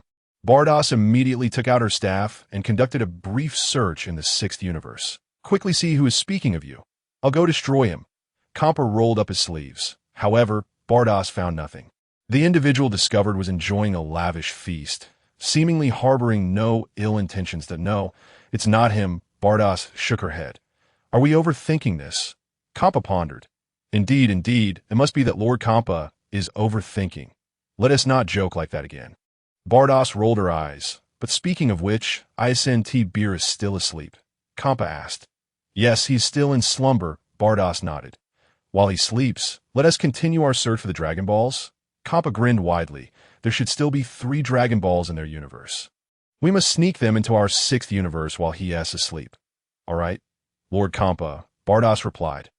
Whoosh, whoosh, the two transformed into beams of light of different colors, swiftly vanishing into the starry sky, heading rapidly towards the 7th universe. In the 7th universe, at the headquarters of the Capsule Corporation on Earth. 2 hours later, Bulma had crafted transformation attire for Gohan. Gohan placed the transformation watch on his wrist. I just pressed this red button. Right? Gohan asked. Yes, Bulma affirmed. Wonderful. Mom, please make another one for me. Trunks eagerly looked at Gohan. Clap. Gohan pressed the red button on the watch. Whoosh, a red and green outfit instantly enveloped Gohan's form. Simultaneously, a helmet adorned his head. Gohan gazed in the mirror. I look quite formidable. Gohan nodded in satisfaction. This is fantastic. Exactly, Bulma smiled. Mom, why is Gohan's helmet green? Trunks curiously inquired. Green is an eco-friendly color, Bulma explained. We must pay attention to environmental protection. Indeed, Bulma auntie is right. Gohan nodded. I think I'll pass. Trunks wiped his brow. Is green really just an eco-friendly color? But wearing it on one's head seems to imply otherwise. Besides, doesn't Gohan not have a girlfriend? A green hat doesn't signify anything. Bulma clarified. Bulma auntie, what do you mean? Gohan was somewhat oblivious to such matters. It's nothing. Just for what looks good to you. Bulma smiled. It looks quite impressive. I really like it. Gohan replied contentedly, pressing the blue button above. Whoosh! Gohan's transformation attire vanished, returning to his original outfit. Bulma auntie, Trunks, I must head back now, Gohan stated. Bulma and Trunks escorted Gohan to the door. Nimbus! Gohan called out loudly. Nimbus swiftly soared from a distance. Gohan lightly jumped onto Nimbus. Come visit again sometime. Trunks waved goodbye to Gohan. Thank you. Goodbye. Gohan waved farewell. Whoosh! Nimbus ascended into the sky, swiftly flying towards the direction of Korin Tower. Given that Satan City is situated between Bulma's home and Korin Tower, Gohan would need to pass through Satan City on his way back. Nimbus, let us head home. It's getting late, full speed ahead. Gohan instructed Nimbus. Whoosh! Nimbus increased its speed. With this transformation, no one will doubt me anymore, Gohan mused, then suddenly remembered something. Right, passing through Satan City on my way home is perfect. After transforming, I can fly past without being recognized. And I'll get home quickly. Although it feels a bit unfair to Nimbus, I can fly faster myself. With that thought, Gohan stood up. Nimbus, shall we race? Gohan smiled. Clap. As he spoke, Gohan pressed the red button on the watch. Instantly, a layer of green attire enveloped Gohan. Whoosh! Gohan soared into the sky. Nimbus and Gohan raced side by side. However, in the blink of an eye, Gohan left Nimbus far behind. Nimbus, I will keep accelerating. You cannot catch up to me. Sun Wukong waved his hand to the Nimbus cloud. Before long, he had whisked the Nimbus away, leaving no trace behind. Soon, Sun Wukong found himself hovering above Satan City. In Apartment 8, the blaring roar of a sports car engine pierced through the tranquility of Ye Tian's home. Ye Tian frowned. You've disturbed my studies. Who has such poor manners to drive with such a racket? There are always some inconsiderate individuals. Videl sighed helplessly to why Ye Tian quietly approached the window and lightly waved at the sports car. Just wait. I'll deal with you. Driving so loudly that Videl quickly joined him. But being on the 10th floor, she found it impossible to see the car clearly. Shaking her head, she decided not to say more. On the road below, Sun Wukong immediately spotted a speeding sports car. A vehicle is exceeding the speed limit. He descended from the sky.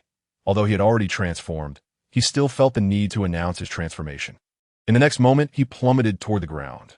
The moment Sun Wukong landed, his eyes widened in shock and disbelief. The sports car had vanished entirely, leaving only two bewildered individuals floating in the air. They were utterly flabbergasted, nearly losing their wits. Where's our car? Big brother, where's the car? The younger one asked. How should I know? The elder brother lamented. We're going to die. Chapter 16, Sun Wukong declared, number 17 and number 18. Come out. Our current speed appears to have reached 180. The younger brother cried. I just hope we can fly a bit longer, dying with some dignity. The elder brother added, after all, no one can leave this world alive. The elder brother was at a loss for words. Hey, big brother, there's someone ahead, the younger brother exclaimed, his eyes lighting up as he spotted Sun Wukong. Crash into him. Let us take someone down with us. The elder brother growled. You make it sound as if we can control the direction. The younger brother sobbed. With a swift motion, Sun Wukong dashed forward and caught the two unfortunate souls. They felt as if their very souls had escaped them. Drenched in cold sweat, struggling to comprehend what had just transpired. What just happened? Where's our car? Are you two all right? Sun Wukong inquired. Who are you, kid? Did you steal our car? The elder brother accused, awakening to the reality. Steal your car? Don't be ridiculous, Sun Wukong retorted. Bewildered, I don't even know how your car vanished, but it's certainly isn't an easy feat to disappear right before my eyes. The elder brother and the younger brother fell silent for a moment. You two, you cannot drive at such excessive speeds. It's incredibly dangerous. You nearly caused an accident, Sun Wukong admonished. You must ensure that you drive carefully in Satan City from now on. Kid, are you joking? Our car is gone. How can we drive at all? The elder brother scolded. Well, you do have a point. Sun Wukong scratched his helmet, pondering what really happened. How did the car suddenly disappear? Could it be the doing of number 17 or number 18? Must I transform into a Super Saiyan to track their movements? That seems plausible, as I wouldn't stand a chance against those two without transforming. However, he decided to hold off on transforming for now. First, I need to educate these two properly, he stated. Even if you have a car, you must not drive recklessly. Who are you, you freak? The elder brother glared. Big brother, yes, even wearing a green helmet. Ha ha, it must mean his girlfriend is cheating on him. The younger brother laughed heartily. I have no girlfriend, Sun Wukong retorted, then muttered. You ask me who I am? Well, he began to ponder. What name should I choose? You're not thinking of one now, are you? The elder brother said icily. I am the warrior of justice, the Saiyan masked hero. Sun Wukong lifted his right hand slightly, placing his left hand on his hip. Striking what he believed to be a heroic pose, Scion masked hero. The elder brother was taken aback. Haha, this guy's just a bumpkin.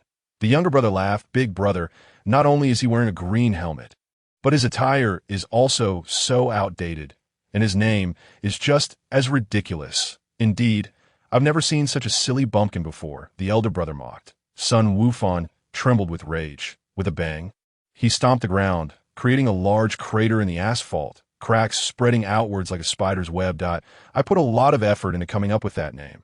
He exclaimed, "What a beautiful name."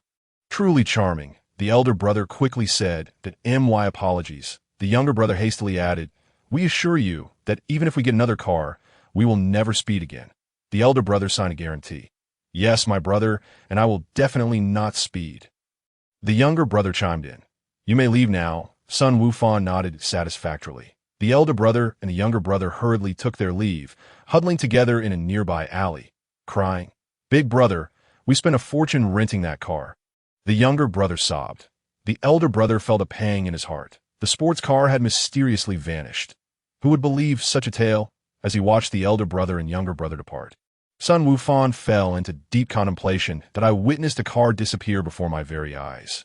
Yet the two individuals inside were perfectly fine, moving along at a constant speed. Was it truly the work of number 17 and number 18? Perhaps I should investigate further. With a sudden determination, Son Wukong transformed into a Super Saiyan and soared into the sky. "Hey, number 17, number 18, I see you. Hurry and show yourselves," he shouted. In apartment 1002, number 18 clearly heard Son Wukong's voice and approached the window to gaze into the distance. She spotted a peculiar figure clad in a green helmet, radiating a golden glow, a Super Saiyan. Number 18 pondered, momentarily taken aback. Who could it be?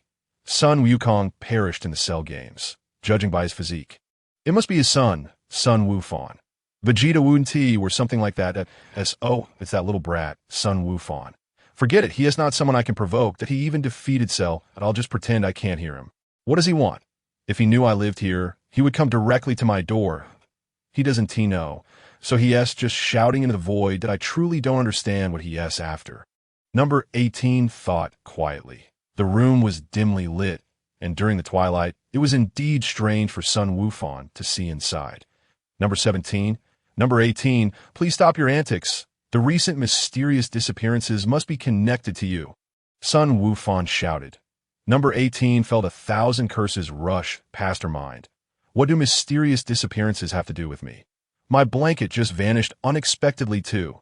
Who should I complain to? She clenched her fists, initially contemplating confronting him, but after a moment's reflection, she abandoned the thought that I can't defeat him.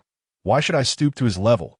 It is not my doing. After all, I find myself pondering how the items vanished.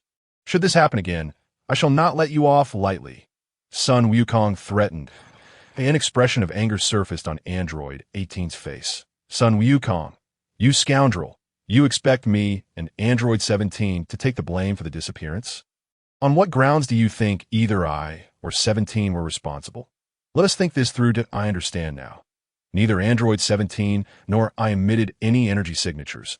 Those ruffians were oblivious to our presence. So you believe it was us? Can you not apply some common sense? Android 18 shook her head, deciding to ignore Son Wukong. Chapter 17. Can you see who it is? Just then, a figure flashed beside Son Wukong. Someone appearing nearby. Uncle Piccolo, Son Wukong exclaimed in surprise as he gazed at Piccolo. What is this attire you are wearing, Gohan? Piccolo replied with a wry smile. What do you mean, Uncle Piccolo? Do you not find my outfit rather stylish? Son Wukong chuckled heartily. Piccolo fell silent. When did Uncle Piccolo arrive? Son Wukong inquired again. I arrived here before you did. Piccolo pondered it. So, you witnessed the sudden disappearance of that vehicle as well? Son Wukong asked. Indeed, Piccolo nodded. Did you see who was responsible, Uncle Piccolo? Son Wukong pressed. Piccolo shook his head. Was it not Android 17 or 18? Son Wukong queried further. He should not have been them. The speed of this individual was astonishing. So swift that even I could not discern their form. Piccolo stated solemnly. It seems inappropriate to continue blaming 17 or 18. If we keep this up, Gohan may lose his wits. You were shouting in the streets, calling out for 17 and 18. Do you truly believe they will respond? If they wish to, they would have shown themselves by now. But what of the vehicle? Where has it gone? Son Wukong asked. Perplexed, I do not know. It feels as though it vanished in a thin air, Piccolo replied. How could it have vanished so mysteriously? Could it be that another terrifying monster has emerged on Earth? Son Wukong furrowed his brow. Perhaps, Piccolo nodded, and furthermore, this individual emitted no energy fluctuations, rendering them undetectable through conventional means. Could it be that a new android from Trunks' future has appeared? Son Wukong speculated it is not outside the realm of possibility. Piccolo mused, yet I harbor a sense of foreboding. Gohan, you must proceed with caution, and I understand. Son Wukong's expression turned grave in apartment 8. Videl stood at the window, gazing into the distance. Ye Tian, do you see those two suspended in mid-air? Videl exclaimed in astonishment, addressing Ye Tian. Indeed, Ye Tian nodded, unfazed. You appear utterly unperturbed, Videl remarked.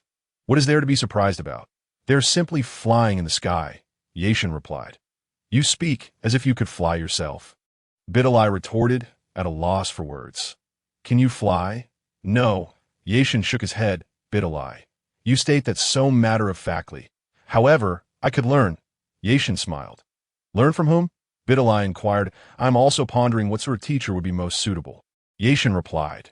Videl, do you not think that figure resembles someone from the Cell Games? She asked, gazing into the darkness where Piccolo stood. It does indeed resemble him.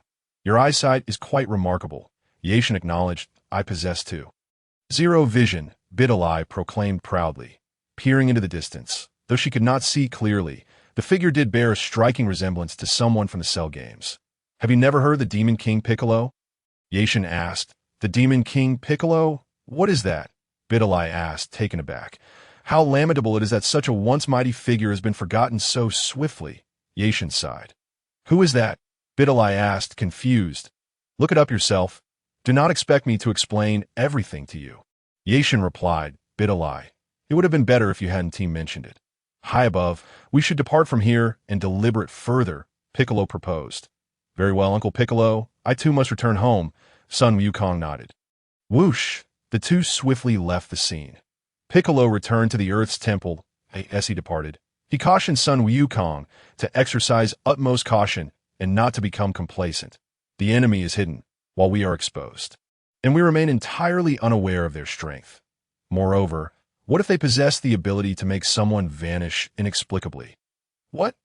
Make someone disappear without a trace. Son Wukong gasped. It is not outside the realm of possibility. Piccolo mused. What if the items that vanish were merely used by this creature to gain experience? What are you saying, Uncle Piccolo? Do you think this is a game? Son Wukong wiped his brow.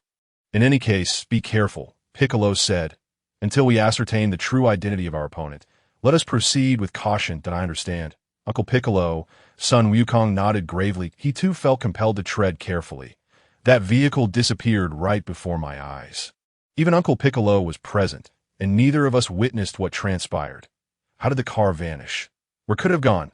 Uncle Piccolo, should we search for that sports car? Perhaps locating the missing vehicle will provide us with some clues. Son Wukong suggested. You make a valid point.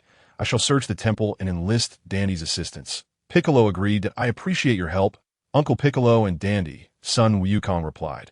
Return home safely, Gohan, Piccolo said, patting Son Wukong on the back. Certainly, Son Wukong nodded.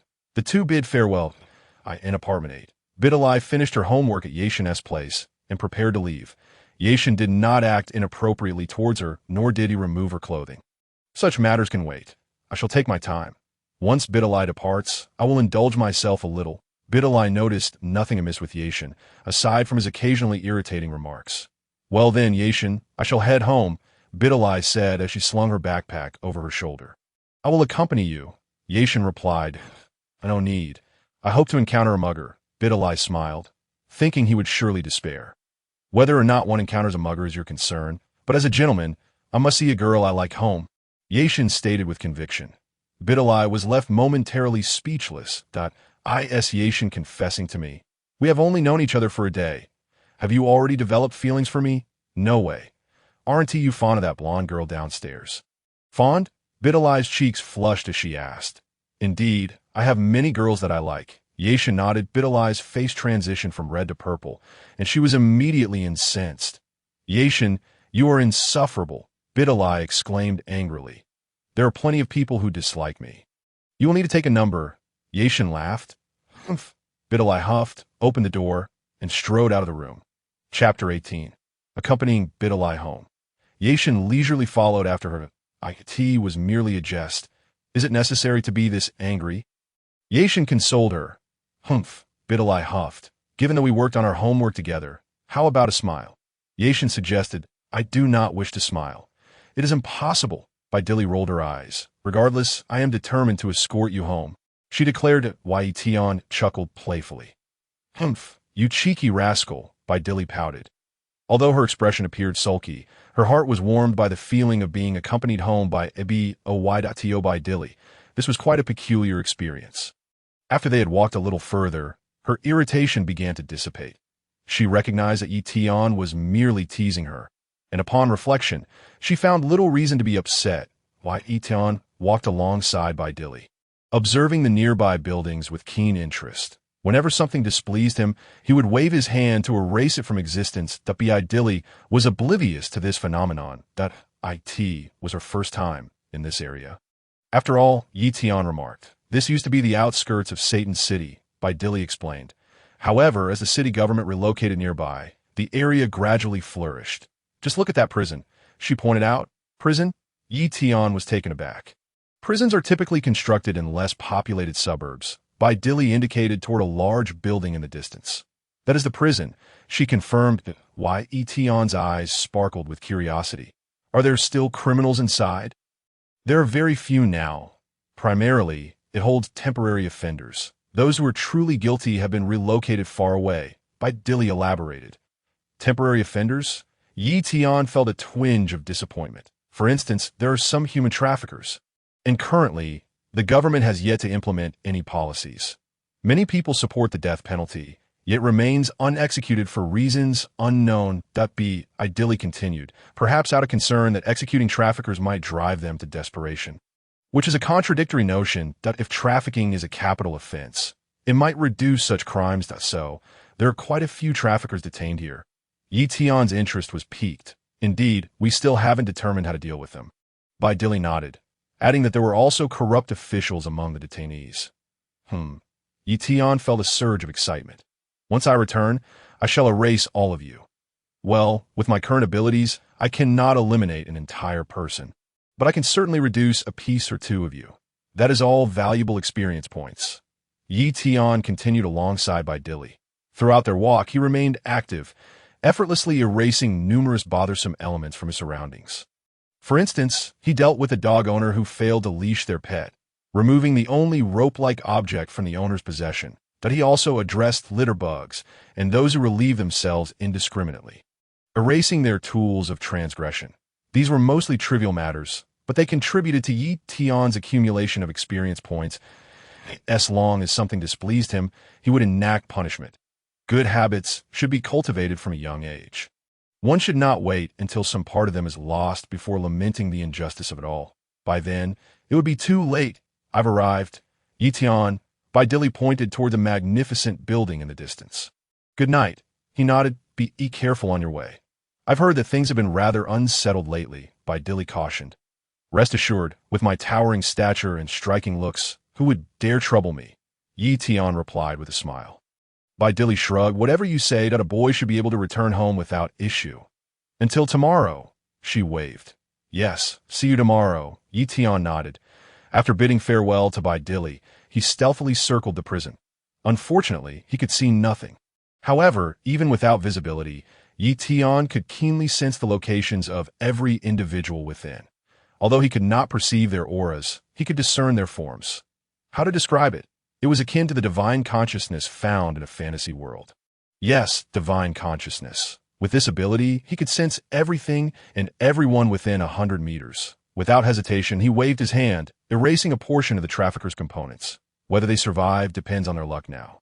After all, they feel no pain at present. Once they notice the absence of their parts, That will be quite amusing. After completing this task, Ye Tian walked away with confidence. Upon returning home, he felt unsatisfied and decided to check on the residence of number 18. At this hour, number 18 was already asleep. He waved his hand, erasing all of number 18's clothing, leaving even the bed linens behind. Number 18 is an android, and in this temperate season, she is unlikely to catch a cold. Even in winter, with her physique, she would not fall ill. Tonight, Ye Tian's gains were substantial. Based on his progress in elimination this evening, he believed that in about 10 days, he would likely advance to the silver-level elimination technique. Ye Tian felt quite pleased.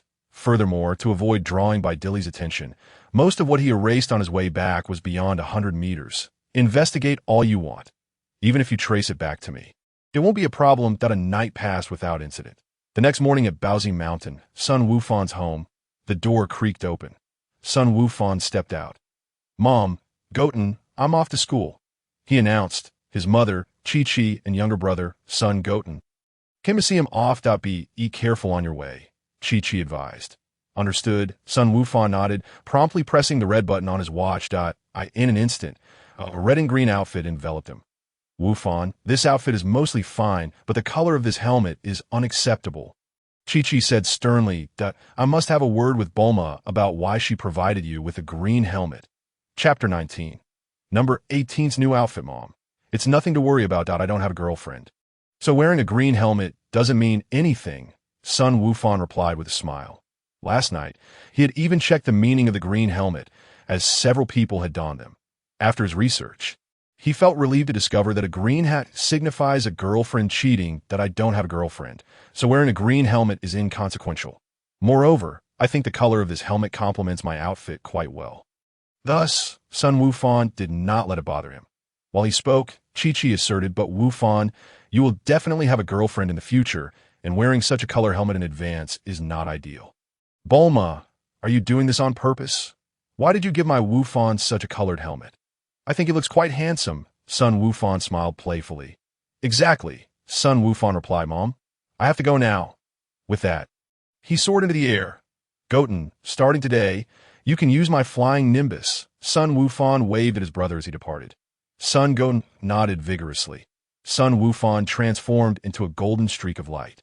Swiftly heading towards Satan City, in approximately 20 minutes, he landed on the school rooftop. Sun Wukong pressed the blue button on his watch.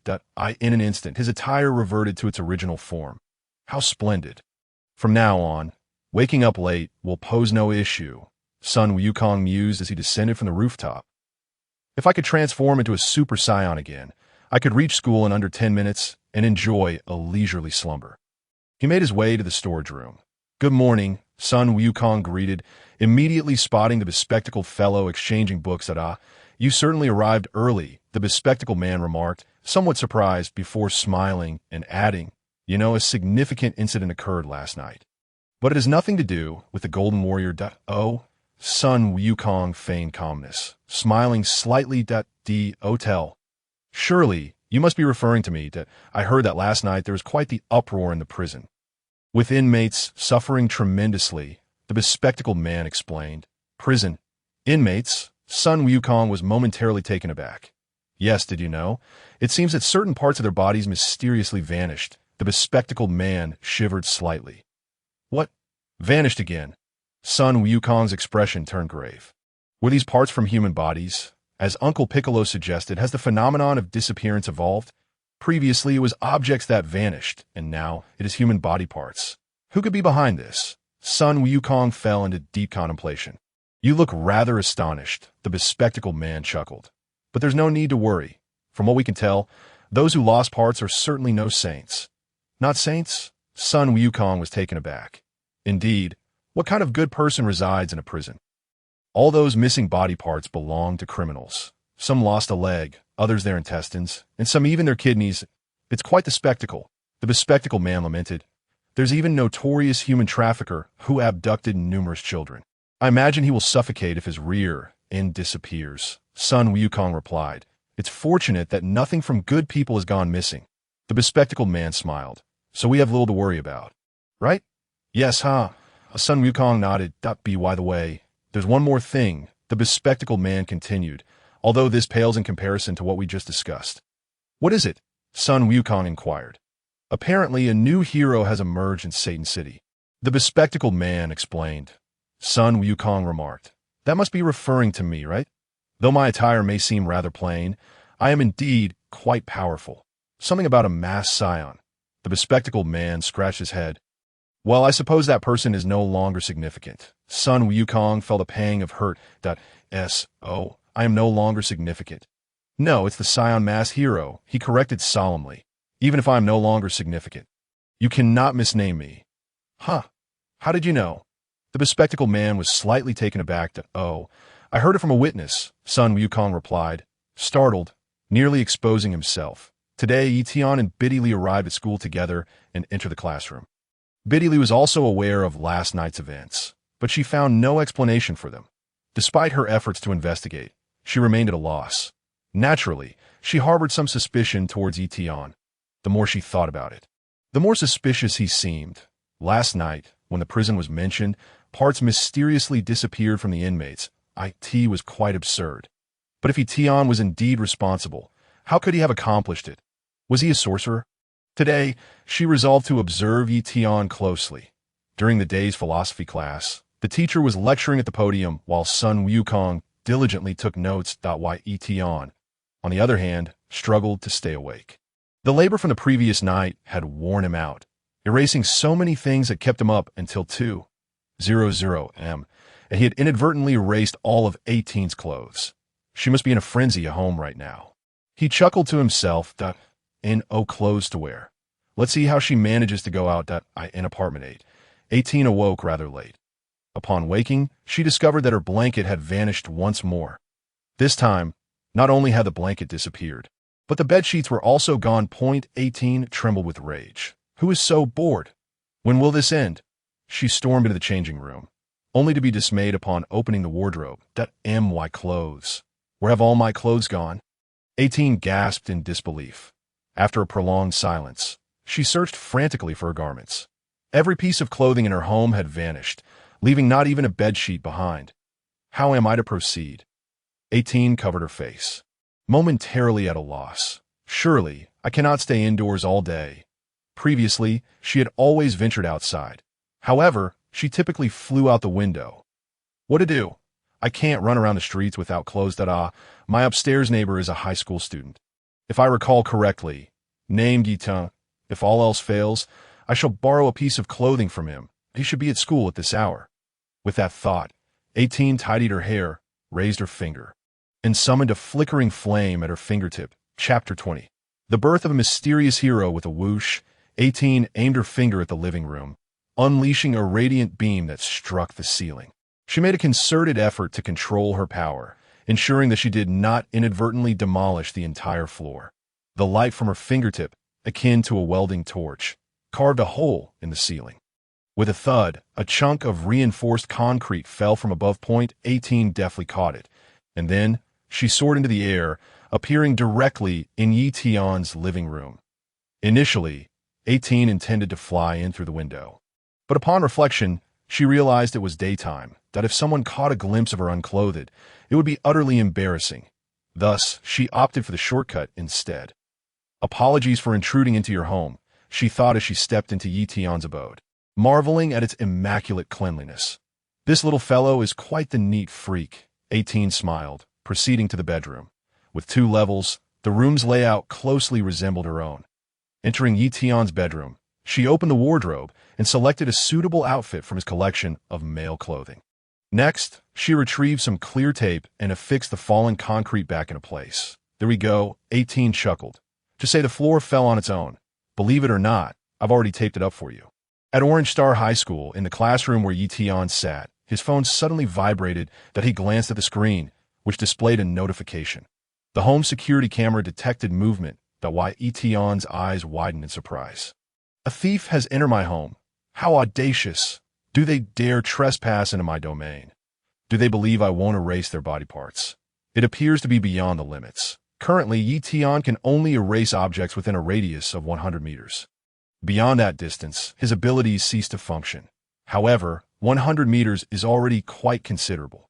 Yet, The school is situated approximately 1,600 meters from apartment number 8. That you little thief, just wait for me. I shall first ascertain who you are. Ye Tian activated his phone to check the camera feed. To his astonishment, he beheld a stunning woman in his home, devoid of any clothing, strolling about with an air of confidence. Upon closer inspection, he recognized her as number 18. What on earth are you doing in my house? He then noticed number 18 entering the bedroom. Hastily, Ye Tian switched the camera's view to the bedroom. In the next moment, he observed number 18 retrieving a garment from the wardrobe and adorning herself with it. Ye Tian exclaimed, "You dare to steal my clothes? Very well, I have erased all of your garments. You devised such a scheme after much contemplation. But how did you manage to enter my home? I distinctly remember securing the door before I left. Moreover, I ensured that the windows were closed as well. There were no alarm signal from the door. So you must not have used the front entrance. Surely, you did not break a window to gain entry?" Ye Tian adjusted the camera angle once more and inspected the windows of his home. They appeared to be intact. How perplexing. How did number 18 gain access? He decided to set aside the mystery for now. He would uncover the truth upon returning home, that it was merely a matter of lending 18 an outfit. In the future, she would repay this favor with her own body. Just then, the watch on Videl's wrist emitted a sudden beep. She immediately answered the call. "Yes, this is Videl," she replied. "A robbery has occurred in the neighboring Landos road town, and 2 assailants are fleeing along Highway 81 towards the mountains," came the voice on the line. Without a moment's hesitation, Videl sprang from her seat and dashed out of the classroom that moment. She turned to her teacher, saying, "Excuse me, I need to step out for a moment." "No problem. Be careful," the teacher replied. Sun Wukong was taken aback. He quickly turned to his bespectacled classmate beside him and inquired, "What is happening?" Videl's main interest lies in maintaining world peace. Considering her father as Mr. Satan, the bespectacled boy explained with a smile. Because of her remarkable abilities, the police often seek her assistance. "Really?" Sun Wukong expressed his surprise. "Do not underestimate Videl. She is far more powerful than I am. Her strength even rivals that of Mr. Satan," Shapu chimed in from behind. Indeed, Elisa nodded in agreement. Sun Wukong's expression shifted slightly. Have strength comparable to Mr. Satan's is quite perilous. The mysterious hero, the masked superhero, the golden warrior, and Videl, Shapu remarked with a smile. "I never expected there to be 4 champions of justice in this small town." "The mysterious hero? Who is that?" Sun Wukong asked, bewildered. "It pertains to the incidents of things mysteriously disappearing," Elisa elucidated. "Though we do not comprehend how it occurs, we refer to the mastermind behind it as the mysterious hero." "Mysterious hero? What a joke. You still do not know whether he is a human or a monster." Sun Wukong chuckled ruefully. "Regardless of whether he is a human or a monster, at least the things that vanished are of no consequence. I heard that our school had numerous useless textbooks that all disappeared overnight. If this is indeed a human doing, could he not be considered a hero, even if he is a monster?" Sun Wukong found himself at a loss for words. What do you really know? What if a terrifying monster emerges? If a being appears that I cannot contend with, it could spell disaster for the earth. Sun Wukong shook his head, unwilling to continue the conversation. The mysterious hero? The name sounded rather appealing, though Ye Tian nodded in satisfaction, albeit with a tinge of simplicity. This mysterious hero you speak of seems rather akin to you," Elisa remarked with a smile. "Indeed, that is me," Ye Tian replied. Not jest. Be cautious lest the components of your body vanish as well." Elisa laughed. "Then I shall refrain from speaking further." Ye Tian chuckled heartily. Sun Wukong, however, felt a twinge of anxiety. For now, he would set aside thoughts of the mysterious hero. He sensed that Videl was in danger. He resolved to rescue her at once. However, making an immediate exit would undoubtedly raise suspicions. Chapter 21 to Sun Wukong. Ye Tian, why are you joining in on the commotion? After waiting a moment longer, Sun Wukong felt the time was right and abruptly stood. Teacher, I am terribly sorry. May I be excused to use a restroom?" He hastily asked. "Go ahead." The teacher nodded. "I shall join as well." Ye Tian raised his hand. The teacher glanced at Ye Tian. You need a team to use the restroom?" Sun Wukong turned to look at Ye Tian. "I'm going to rescue Videl. Why are you tagging along? Never mind, perhaps you genuinely need to use the restroom. Sun Wufan hurriedly dashed outside. Wufan, are you running so fast because you need to change your pants? Ye Tian casually remarked from behind. Laughter erupted among the classmates. Sun Wufan's face flushed scarlet. Why, Ye Tian, you have gone too far, he retorted, reluctantly slowing his pace. Why, Ye Tian caught up to him, and Sun Wufan's expression darkened. After exiting the classroom, Sun Wufan sprinted up the stairs. Wufan, the restroom is over there. Why are you running to the rooftop? Ye Tian called out. Why are you so nosy? I'm going to save Videl. Sun Wufan shot back, oh, whatever you want. Just go use the restroom, he added. You do not intend to sneak into the girls' restroom, do you? Ye Tian inquired. Sun Wufan chose to remain silent. Why would you assume I would go to the girls' restroom? We are all men. It is simply a matter of using the restroom. Why separate? Ye Tian sighed. Why, Ye Tian, I have pressing matters to attend to. I will not engage in further conversation with you.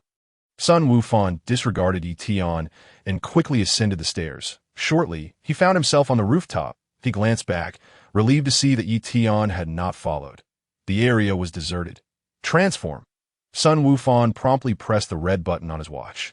Becoming the Scion-masked superhero. Whoosh, he soared into the sky.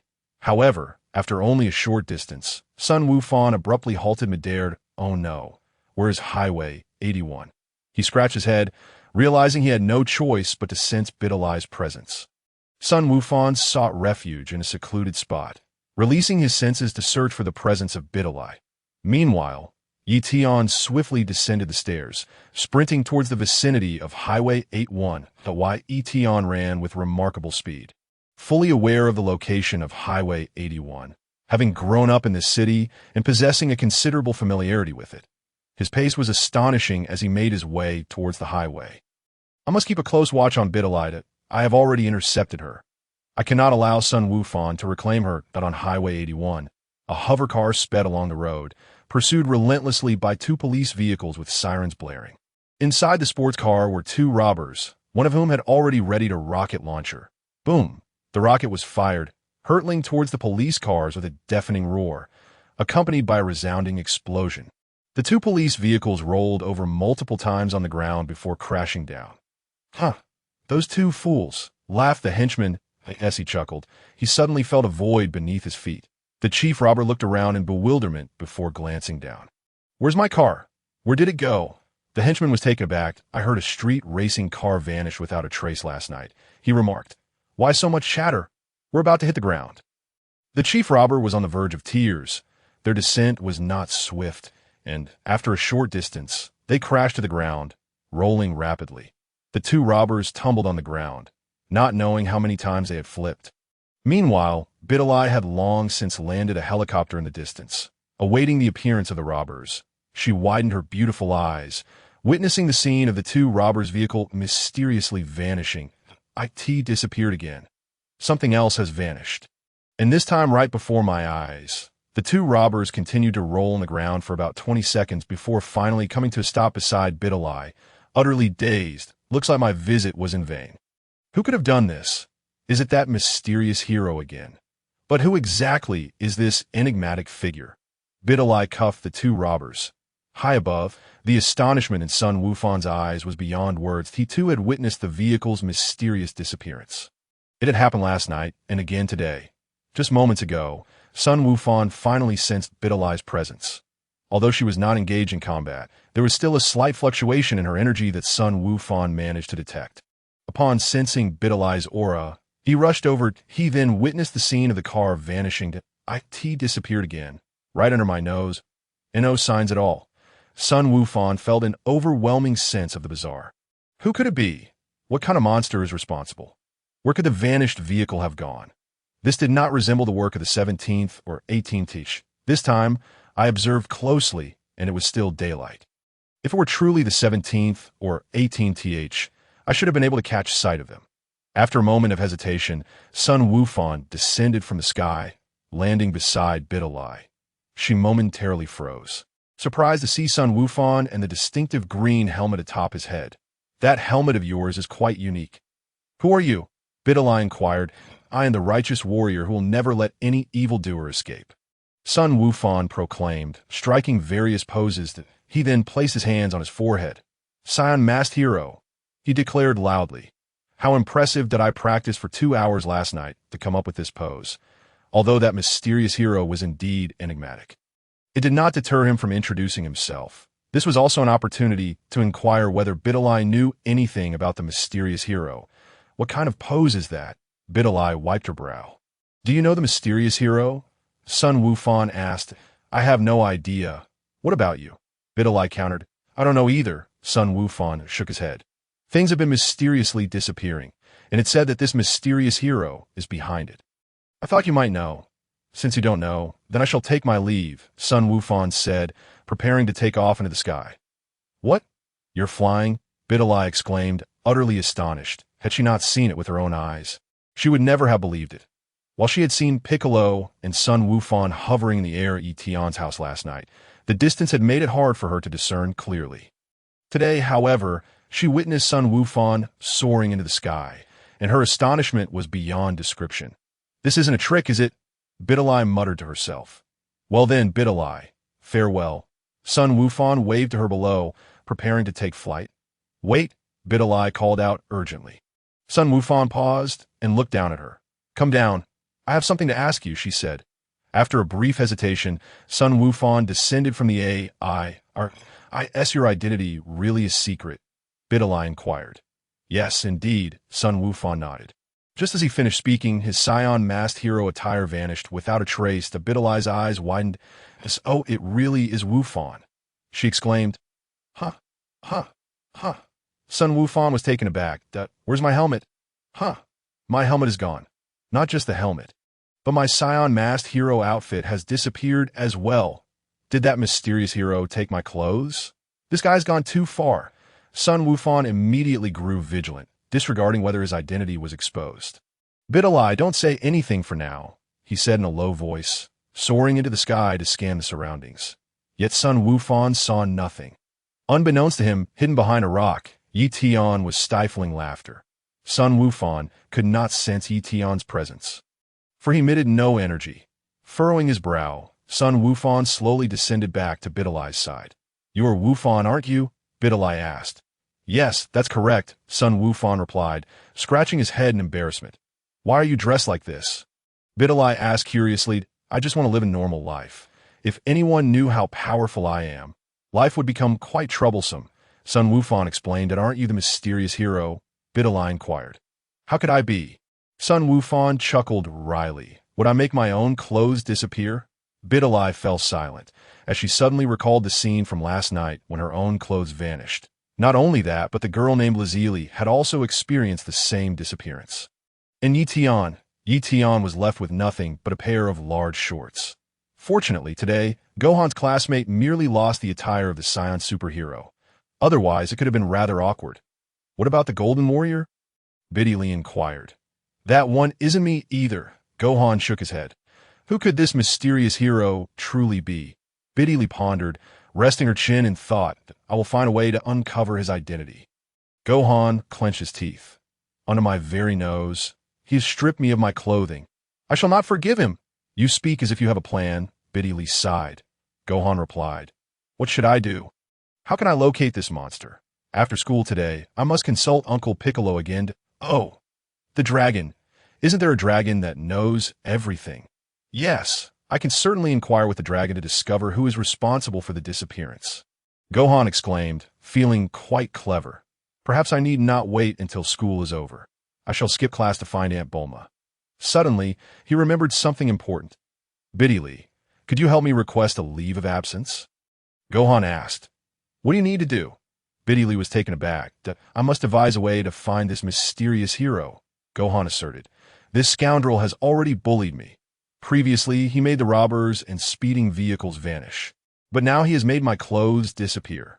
Who knows what outrageous act he will commit next? I must act swiftly to uncover the truth behind this matter. Is it the work of a person or something else? Gohan slowly ascended into the sky. Hey, can you teach me that flying technique? Videl queried. Flying technique? Gohan paused, thinking it better to discuss that later. Whoosh, With that, Gohan transformed into a streak of light and swiftly departed the scene. Videl stood in astonishment. This fellow flies far too fast. She gazed upward, lost in contemplation. The mysterious disappearance of items was rather peculiar. Could it be the doing of Ye Tian? Yet Ye Tian was not present at the scene. The school was still quite a distance away, at least over 10 kilometers. Could Ye Tian possibly cause vehicles and clothing to vanish from such a distance? Never mind. I shall return to school first. Videl called the police and then boarded a helicopter, rapidly flying towards the school. The very moment Videl stepped onto the aircraft, Ye Tian also took off running, swiftly making his way back to school. From a distance, Ye Tian noticed the lack of communication between Videl and Gohan and decided not to reveal himself. It seemed that suddenly stripping Gohan of his clothing had startled him as well. Furthermore, what was Gohan up to, judging by his direction of flight? It did not seem like he was heading back to school. Regardless, Ye Tian quickly returned to the classroom, stealthily slipping through the back door to take his seat next to Alicia. "When did you come back?" Alicia inquired. "I returned long ago." "You only just noticed me?" Ye Tian smiled. "Who are you trying to fool? I just noticed that I was alone beside me." Alicia retorted. "Your eyesight must be poor." Ye Tian chuckled. "That you're the one with poor eyesight." Alicia huffed. "You always manage to kill the mood." Chapter 23. Vegeta. It must be the work of a sorcerer. About 10 minutes passed before Videl returned to the classroom. She took a seat beside Alicia. "Videl, are you all right?" Alicia asked with concern. "I'm fine. That mysterious hero has re-emerged." Videl sighed. "Did you see the mysterious hero?" Alicia asked in surprise. "What was he like?" "Handsome. I didn't see him, but those two robbers' vehicles mysteriously vanished." Videl replied with a wry smile. "I hardly put in any effort to capture those two robbers." "The mysterious hero is indeed quite mysterious." Alicia chuckled. Videl nodded, glancing towards Gohan's seat. It seems Gohan had a bit of a mishap and went to the restroom not long after you left. He still hasn't returned," Alicia said with a smile. "Is that so?" Videl feigned ignorance. Videl was not one to gossip, and since Gohan preferred to keep his identity concealed, she certainly would not divulge it. By the way, did Ye Tian accompany Gohan to the restroom? "Surely Gohan hasn't fallen into the toilet?" Alicia turned to inquire of Ye Tian. "He probably went home to wash his pants," Ye Tian replied. Videl immediately turned to look at Ye Tian in astonishment. Ye Tian also went out? He left with Gohan. Could it be that the mysterious hero is Ye Tian? Videl whispered to Alicia. "Videl, I heard you," Ye Tian interjected from the other side. "Why are you so curious about when I returned? Do you have feelings for me? What nonsense are you talking about? I'm merely suspicious of you." Why Ye Tian returned about 10 minutes ago, Alicia stated frankly. "Videl, you seem quite concerned about Ye Tian. Could it be that you truly have feelings for him?" Sharp laughed from the side. "How rare! A tough tree has finally bloomed." Videl wiped her brow. "Who are you calling a tough tree?" "Ye Tian, you ought to be cautious. If you end up with this girl, you might lose all standing at home, assuming you can even defeat her." Sharp joked. "How could I bear to strike my own girlfriend?" Ye Tian smiled slightly. "This conversation is drifting further and further off topic. How do we end up discussing romantic relationships? Forget it. This is not the time to discuss the mysterious hero. After school, I shall interrogate Ye Tian to the headquarters of the Universal Capsule Corporation. Oh, your Scion superhero costume has suddenly vanished." Bulma gazed at Gohan with some surprise. Does this mean the mysterious disappearance case at Apartment 8 is escalating? Now, some are calling that individual a mysterious hero, but so far, we still do not know whether it is the work of a person or something else, Gohan lamented, scratching his head. What could be the cause? Is it truly human intervention? Bulma mused. If it is indeed human, and even you, Gohan, are unaware of who did it, that is rather peculiar. I find it strange as well. Gohan nodded. Before I came here, I asked Uncle Piccolo, and he had no clue either. What about Dandy? Isn't he the god of Earth? Even he doesn't know? Bulma inquired. Indeed, Dandy is also clueless. Gohan shook his head. So you came to me to ask if I could help you create another Scion superhero costume? Bulma asked that I was hoping to summon the Dragon Balls and ask the dragon if he knows who is responsible, Gohan suggested. The dragon? Huh? Bulma nodded thoughtfully. If it is the dragon, then he should be able to uncover the truth. Aunt Bulma, Could you also make me another outfit? Gohan added. All right, I'll give you the dragon radar, and then make you another costume, Bulma replied. Just then, Vegeta passed by the doorway. Uncle Vegeta, sorry to disturb you. Gohan greeted sheepishly. Vegeta ignored Gohan entirely, not even casting a glance in his direction. Bulma called out to Vegeta, who gradually came to a halt. Vegeta, in Satan City, where Gohan attends school, strange things often disappear without a trace. Do you have any idea why? Bulma inquired, considering that he had spent a considerable amount of time in the universe and must possess a wealth of knowledge, right? What kind of disappearances are we talking about? Vegeta directed his gaze at Gohan. Initially, he had no intention of involving himself in this matter, but since Bulma had brought it up, he felt compelled to inquire further. Well, they just vanish in an instant. Gohan replied. Vanish in an instant? Is it some sort of super speed trickery? Vegeta scoffed. No, Uncle Vegeta. Gohan shook his head. At first I thought so too, but it's definitely not that. He then elaborated on the details of his clothing disappearing, and even explained how those 2 cars had vanished as well. Vegeta fell silent. In a way. You don't know either, Vegeta. Bulma wiped the sweat from her brow. Humph. I'm a warrior, not a magician, Vegeta retorted darkly, asserting that such phenomena should be the work of a sorcerer, as if the items had been teleported from afar. A sorcerer? Gohan pondered. Yes, precisely. It must be that. Vegeta nodded affirmatively. Are there sorcerers on Earth? Bulma asked. I have no idea. I've only lived on Earth for a few years, Vegeta replied dismissively. Before returning to school, Gohan made a stop at the temple. Gohan, did you gather any information at Bulma's house? Piccolo inquired. Yes, Uncle Piccolo, Gohan nodded. Uncle Vegeta suggested that it might be the work of a sorcerer who uses magic to transfer objects. Transfer to where? Piccolo asked. I didn't ask that. Gohan scratched his head. What Vegeta said makes sense, Piccolo mused. Sorcerers can indeed transfer objects. Perhaps they were sent to another city. Gohan nodded in agreement. Dandy, come with me to investigate where the disappeared items went. Piccolo instructed. Sure, Uncle Piccolo, Dandy replied. As long as it's on Earth, we should be able to find it, especially since those 2 cars have license plates, which are registered globally, Piccolo contemplated. Indeed, as long as we locate the license plates. It shouldn't be difficult to track down the missing vehicles, Gohan added, suddenly feeling disheartened. But if those 2 cars transformed into capsule forms, that would complicate matters. That you're absolutely right, Piccolo acknowledged. We can only hope those cars haven't turned into capsules. Dandy remarked. Let us commence our prayers, Piccolo sighed. Afterward, Gohan bid farewell to Piccolo and Dandy, swiftly returning to school.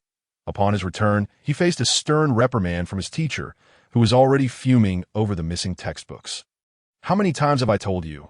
Middle school is strict, high school is even stricter, and by university, it eases up. The teacher scolded. Although you're only a freshman, you should understand the importance of learning. I'm sorry, teacher. Gohan lowered his head and promptly apologized. You may go. The teacher, noting Gohan's contrite demeanor, decided to let him off the hook. Gohan returned to his classroom, feeling quite dejected. What a miserable day. Gohan, did you soil your pants? A classmate laughed. The others joined in a chorus of laughter. Gohan, feeling embarrassed, slumped back into his seat. Hey, you didn't actually mess your pants, did you? A bespectacled boy asked, pinching his nose. What does holding your nose mean? Gohan retorted. Suddenly, he recalled something and turned to the girl behind him. Biddy, did you not help me with my absence? Son Wukong's son whispered softly. I'm sorry, I forgot, he said apologetically to Videl. Son Wukong's son was reluctant to speak further. Subsequently, he cast a somewhat exasperated glance at Ye Tian behind him. It's all your fault. You made me embarrass myself. That be why the way. Wukong, I need to talk to you after school, so don't rush home just yet. Videl remarked. Huh, about what? Son Wukong's son was taken aback that he'll find out after school. Videl smiled gently to why Ye Tian glanced at Videl, then at Son Wukong's son. What could Videl want with him?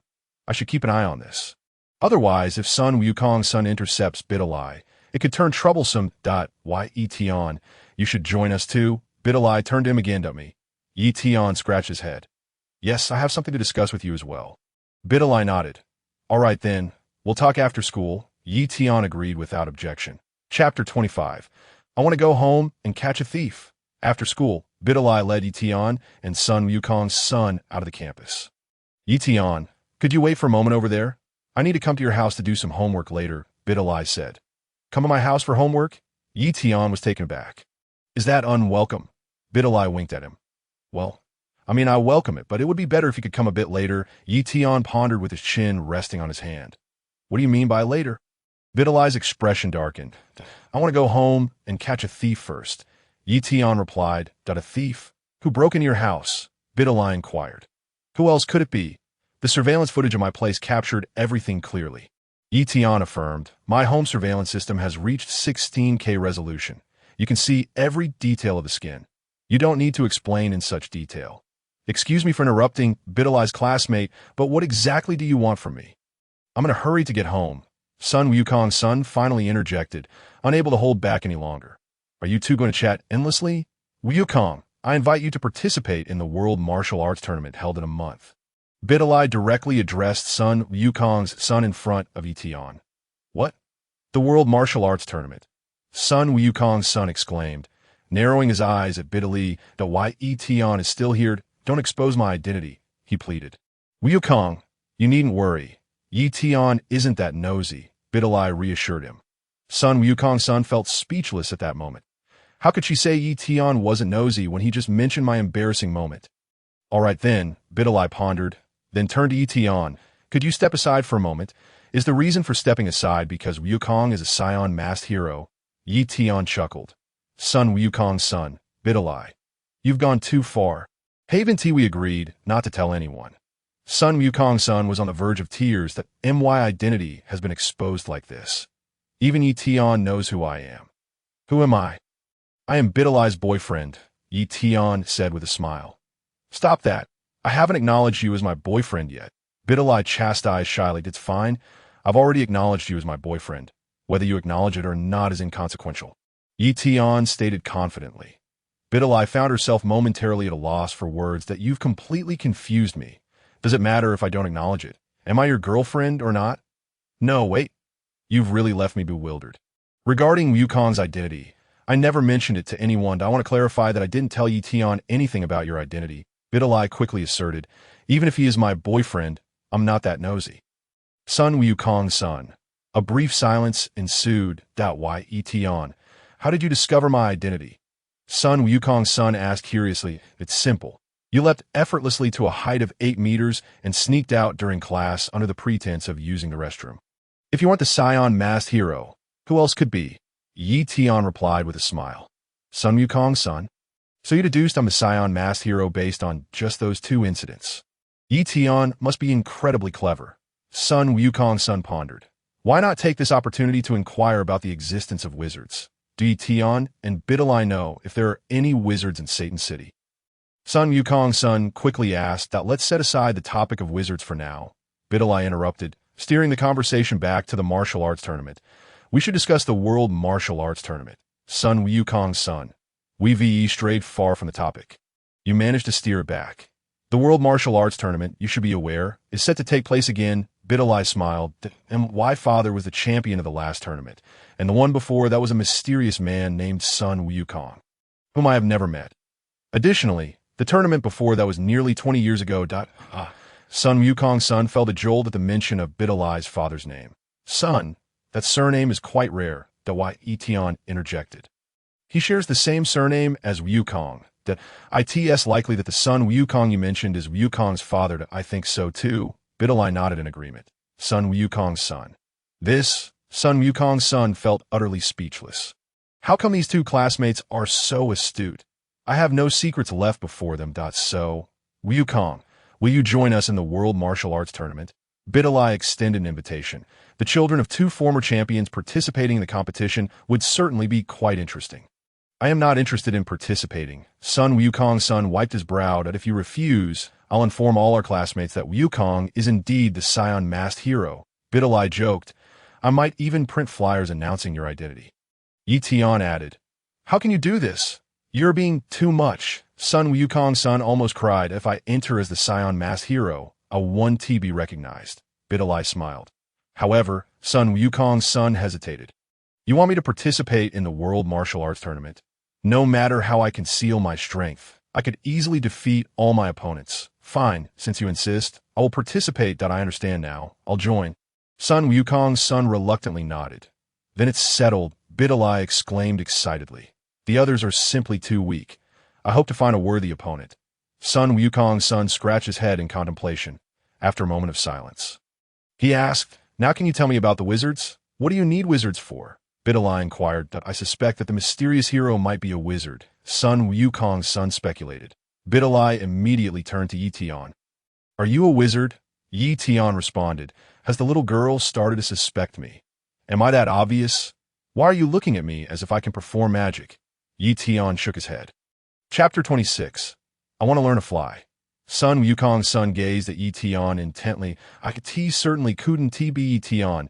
He doesn't seem like a wizard at all. I swear to the heavens. I'm not a wizard. If I were a wizard, may all wizards perish, Ye Tian declared.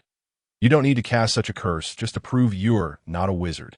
Videl remarked. By the way, do you know of any wizards? Wukong's son inquired. I have only seen Videl on television, he remarked with a faint smile.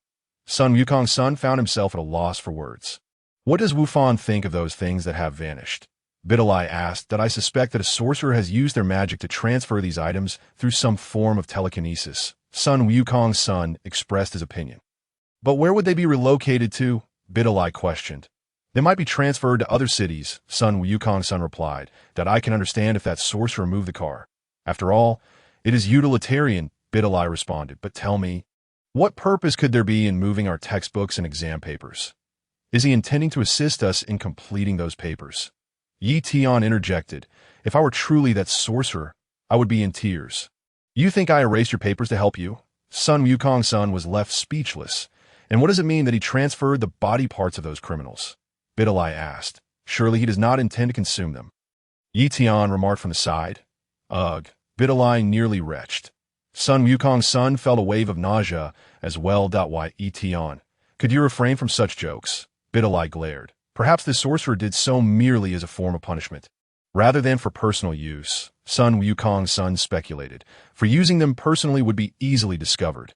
Your reasoning seems somewhat sound. Videl nodded thoughtfully. Very well. I shall keep an eye on sorcerers in the coming days. Then I entrust this task to you, Videl. Wukong's son expressed his gratitude. You're welcome, Videl replied. By the way, I wish to learn how to fly. You must teach me when you have the time. It's rather unfair for you to soar through the skies alone. We can discuss that later. Wukong's son wiped his brow. Oh, it's settled then. Videl smiled. I did not agree.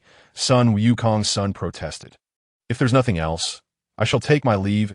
As he spoke, he glanced around to ensure no one was watching and swiftly ascended into the sky. In no time, Wukong's son vanished from sight. Wukong flies quite swiftly, Videl remarked in awe. Indeed, Ye Tian admitted with a hint of envy. I can only erase. I still cannot fly. Not only can I not fly, but I also cannot emit waves. I must find a way to learn these skills. As for emitting waves, I can set that aside. However, not being able to master the void dance technique is truly frustrating, he lamented. Perhaps it is time to seek someone to teach me the void dance technique. How about Android 18? She can fly. However, Android 18 likely learned to fly directly after being genetically modified into an artificial human. I wonder if she understands the principles of flight. Let's ask her when we get the chance. Ye Tian suggested. Shall we go to your home to do homework? Videl proposed. Actually, besides doing homework, we could engage in other activities. Ye Tian smiled. Are you suggesting we team up to catch that thief who went to your house? Videl exclaimed in realization. Videl, you seem a bit lacking in romantic understanding. Ye Tian teased. That's what I meant. Do I need your assistance to catch a thief? I will handle it myself. I have a penchant for female thieves. Ye Tian, let me take a look at that surveillance footage. I can have the police identify her through facial recognition. Videl proposed. Do you really want to see it? Ye Tian hesitated, feeling a bit awkward about the footage. Awkward? Videl looked puzzled. All right, I will let you see it. And to be honest, it is quite captivating. Ye Tian grinned as he pulled out his phone. Videl looked confused. Quite captivating. Could the intruder be a female thief? Driven by curiosity, she leaned closer to Ye Tian's side, peering at his phone screen. Ye Tian pulled up the surveillance footage. To her astonishment, Videl saw a girl, unclothed, wandering around Ye Tian's house. The clarity of the surveillance footage was astonishingly poor. Look, even in large, it's still clear, Ye Tian emphasized as he zoomed in on the image, that no need to zoom in on specific areas. Videl face flushed crimson. Did you really zoom in on purpose? How shameless can you be? Shouldn't such footage be deleted immediately? You didn't save it, did you? Oh, isn't that Miss Lazili from downstairs? Videl suddenly recognized Android 18. Yes, that's her. Ye Tian nodded. What on earth is she doing in your room during the day? Videl questioned, puzzled. The mention of daytime was due to the timestamp displayed on the surveillance footage, which indicated that Ye Tian was in class at that time. It seems rather peculiar. Perhaps she was searching for my clothes to wear. Ye Tian suggested as he switched the footage to the bedroom. Videl then noticed Lazili rummaging through Ye Tian's wardrobe for a set of men's clothing to wear. What a lovely girl. Why would she insist on wearing my clothes? Who should I complain to? Ye Tian sighed. Does she have some unspoken difficulties? Videl pondered, then rebutted, but boys wearing girls' clothing is truly bizarre. A girl wearing boys' clothing is not. What kind of logic is that? Are you preparing to advocate for women's rights? Ye Tian inquired. What do you mean by women's rights? I don't understand, Videl replied, confused. Forget it, it's not important. Ye Tian shook his head, indicating he had no intention of explaining further. Let's head home and investigate how she got into your place. Doesn't your door have surveillance? Videl asked. We can't worry about that now. Let us hurry home. Ye Tian responded. 20 minutes later, Ye Tian escorted Videl back to his residence. Upon arriving, Ye Tian noticed a significant amount of dust had accumulated. This shouldn't be the case. The greenery in Satan City is rather well maintained. Even if the window was open all day, the dust that enters should be minimal, he noted, observing the considerable dust that had settled, particularly in the living room. Ye Tian inspected the area. Why are there traces of transparent tape here? Videl approached the spot where a floorboard had fallen and pointed it out to Ye Tian, but he stepped closer and saw the floorboard affixed with tape, leaving him utterly speechless. Did you cut a hole in our floorboard and then stick it back with tape? You truly are resourceful. Android 18.8T least use some strong adhesive, like 502. Can this stuff hold? Chapter 27. Videl took a seat. It appeared as if a hole had been cut in the floorboard. Videl stepped forward and gently pressed her foot down. With a crack, the tape loosened and the floorboard fell straight down. Videl found herself precariously suspended on one leg, nearly falling through. Ye Tian rushed forward and grabbed her. You are incredibly mischievous. You actually stepped on it. With a thud, the fallen floorboard crashed into Android 18's living room. Hello, is anyone there? Ye Tian leaned over the gap, shouting towards Android 18's home. Room 1002. Android 18 had just stepped out to buy some snacks and returned to lie on her bed. Watching television, it was not easy for Android 18 to buy clothes either. What if the one she purchased vanished again? She decided to observe for a while longer. She munched on snacks and watched television. A loud crash echoed from the living room. The floorboard had fallen from above. Android 18 quickly jumped up and rushed to the living room. Oh no, I forgot to buy strong adhesive to secure the floorboard. Transparent tape, clearly isn't sufficient. Just as she entered the living room, she spotted Ye Tian's head peeking down from above. Calling out to see if anyone was home. Am I not a person? Android 18 huffed. At your home. Ye Tian acknowledged. Yes, Android 18 nodded. Then I'll be coming down. Ye Tian said, leaping down from above. Thud. Ye Tian landed gracefully on the ground. Wait, I'll come down too. As Videl spoke, she leaped down from the upper floor. Thud. Videl miscalculated her landing, her legs unexpectedly straddling Ye Tian's neck, nearly sitting on his face. Ye Tian remarked. Videl. Number 18. This young lady is rather audacious. Just yesterday, she maintained a certain distance from her classmate, and now the relationship has taken such an extraordinary turn. This position is simply unparalleled. Clearing his throat, Ye Tian chuckled. Videl, so you enjoy this position? Put me down at once. Videl exclaimed, her face turning as red as a ripe apple. How embarrassing! She lamented for not having chosen a better spot to land. Ye Tian, holding her slender waist, inhaled deeply before gently setting her down. What do you mean by taking a deep breath? Videl's cheeks flushed even more. She felt utterly mortified. Oh, I just remembered. I have something very important to attend to. I must take my leave now. With her head bowed and face flushed, She turned and fled. After such an incident, it was best to make a hasty exit. Otherwise, all three of us would be left feeling awkward. As Videl opened the door to leave, Ye Tian called out, "Did you come to my house today just to straddle my face?" "Shut your mouth," Videl retorted before rushing out the door. "I didn't say anything." Ye Tian scratched his head, bewildered. Number 18 commented, "I sense there's more to your words that I'm utterly perplexed." Videl dashed away, and at that moment, she caught Ye Tian's final remark, "I didn't say anything," feeling her entire body flush. Videl thought, "What kind of nonsense is that? When I told you to shut your mouth, I didn't mean in the way you think. Thank goodness I'm not wearing a skirt today. Or else wait, why was I even thinking about wearing a skirt?" Videl, "You're not acting normally." She vigorously shook her head and hurried downstairs to escape the situation. As for the mysterious hero, she would investigate that another day. After Videl's departure, only Ye Tian and number 18 remained in the room. Ye Tian pondered, what is wrong with Videl? She seemed quite shy. Number 18 shot a glowering look at Ye Tian. "How could you not know? You, a middle schooler, trying to act innocent in front of me." She crossed her arms, observing coolly without engaging further. "Miss Lazuli, aren't you going to explain about the floorboard incident in our home?" Ye Tian inquired, gazing at number 18. As you can see, the floorboard fell by itself. Number 18 replied calmly. Ye Tian retorted, "It fell by itself? Wasn't it you who cut it?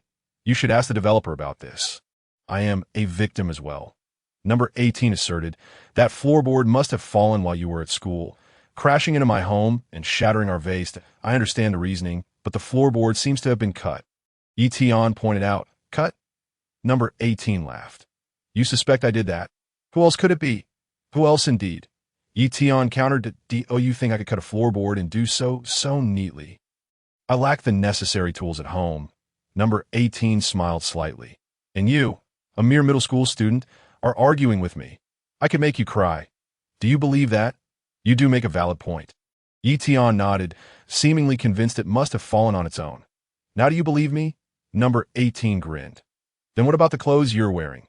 Ye Tian asked. "Why clothes? These are mine, aren't they?" Number 18 replied, though internally feeling a tinge of regret. "How foolish of me. I was too preoccupied with getting snacks earlier.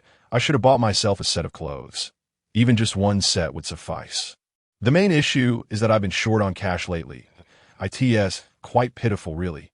Earning money is so difficult that I'm running low on funds for clothing. I don't know who that despicable person is who got rid of all my clothes. When I catch you, I'll make you regret it. How outrageous. Not even leaving me a bedsheet. That's my attire," Ye Tian stated. "Now that it's on me, it's my clothing," Number 18 replied. "All right then." Ye Tian wiped away a tear. Number 18 beamed with delight, her face full of self-satisfaction. "You, a middle schooler, still debating this with me. Look at you now, I've made you cry. All right, I admit my clothes are unwashed. They've all been worn close to the skin." Ye Tian scratched his head. "I initially intended to get you a new set, but since you insist that these are yours, then so be it." Number 18's expression slightly changed. "I did think this outfit had a bit of a scent. The masculine aura is quite strong. So, you haven't washed them. Do you hang unwashed clothes in your wardrobe?" Number 18 asked angrily. Yes, I change outfits daily and wash them all at once after a week," Ye Tian explained. Number 18 found herself at a loss for words. She even contemplated removing the clothes she was wearing. However, after careful consideration, she realized, "I've worn this outfit all day. What is the point of taking it off now? Moreover, what would I wear instead? But returning to the topic, what about your clothes?" Ye Tian feigned ignorance. Number 18 felt a pang in her heart. "You don't mean to say you don't have any clothes left, do you?" "Shut up." Number 18 huffed. "I didn't say anything," Ye Tian protested, feeling somewhat wronged. "Your classmate isn't here," Number 18 snapped. Fine it, I actually came down to tell you our home surveillance cameras have reached 16K resolution," Ye Tian sighed, "since you're not wearing our clothes." I'll pretend I didn't say anything. Number 18 froze momentarily, her expression shifting rapidly. "They have surveillance cameras? This is terrible. I didn't even notice that detail. So, my appearance when I visited their house without clothes was caught on camera? At 16K clarity? What does that even mean?" It's as if every hair on my body could be seen. Number 18's face darkened. Give it to me. She extended her hand. Don't worry. I've already deleted it. Ye Tian reassured her. I watched it several times just to confirm it was you. You watched it several times? Number 18's face flushed with embarrassment. Mainly, at first, I didn't recognize your face and was baffled. Ye Tian admitted, that moment. Number 18's composure shattered. You watched it multiple times and didn't even look at my face? Where did you look? Are you sure it's deleted? She asked, skeptical that my girlfriend Videl deleted it. Ye Tian sighed. Such a pity. I should have made a backup, that if you dare create a backup, I want to be polite. Number 18 exclaimed angrily, I just came to tell you that if you need clothes, I have some available. Ye Tian offered. Humph. Number 18's chest heaved with indignation. This little brat is infuriating. You came to discuss the surveillance with me? Just you wait. Tomorrow, I'll destroy all the cameras in your home. Then my embarrassing image will vanish along with them. Even if you didn't delete it, it won't matter. Well then, I take my leave. Ye Tian waved his hand, glancing up at the hole in the ceiling. You don't mean to jump up there, do you? On the 18th, a conversation unfolded. The floors of our apartment were not particularly high. It should be feasible to leap up. Why? Ye Tian nodded in agreement. Feel free, the 18th remarked with a calm demeanor. By the way, Ye Tian added as he was about to leave, don't think about waiting for me tomorrow at school to tamper with my family surveillance system. That would be futile, akin to merely deleting a shortcut on a computer. What are you talking about? I don't understand your meaning, the 18th replied, slightly taken aback. What shortcut? The storage for the surveillance footage is in the cloud, and only I have the authority to access it. Even if you were to destroy my family's cameras, I could still retrieve the record from the cloud, Ye Tian explained. The 18th fell silent, not wishing to engage further. What a predicament. I must devise a plan to ascertain whether this fellow has indeed deleted the surveillance footage. Perhaps I could disguise myself as a masked figure to frighten him. But alas, all we have at home are towels, no black fabric, nor other clothing to know. That won't do to my disguise as a shadowy figure was meant to compel him to erase the footage. Indeed, I could pose as a man and demand some enticing videos from him. This plan seems promising. If he dares to present my videos, I shall break his legs. Perhaps I should wait a couple of days. Acting today would be too conspicuous. With a swift motion, Ye Tian effortlessly leaped into his living room. The 18th was momentarily astonished. This fellow possesses remarkable jumping ability that he ascended so effortlessly. He hardly seems like an ordinary person. Could he be a warrior acquainted with Sun Wukong?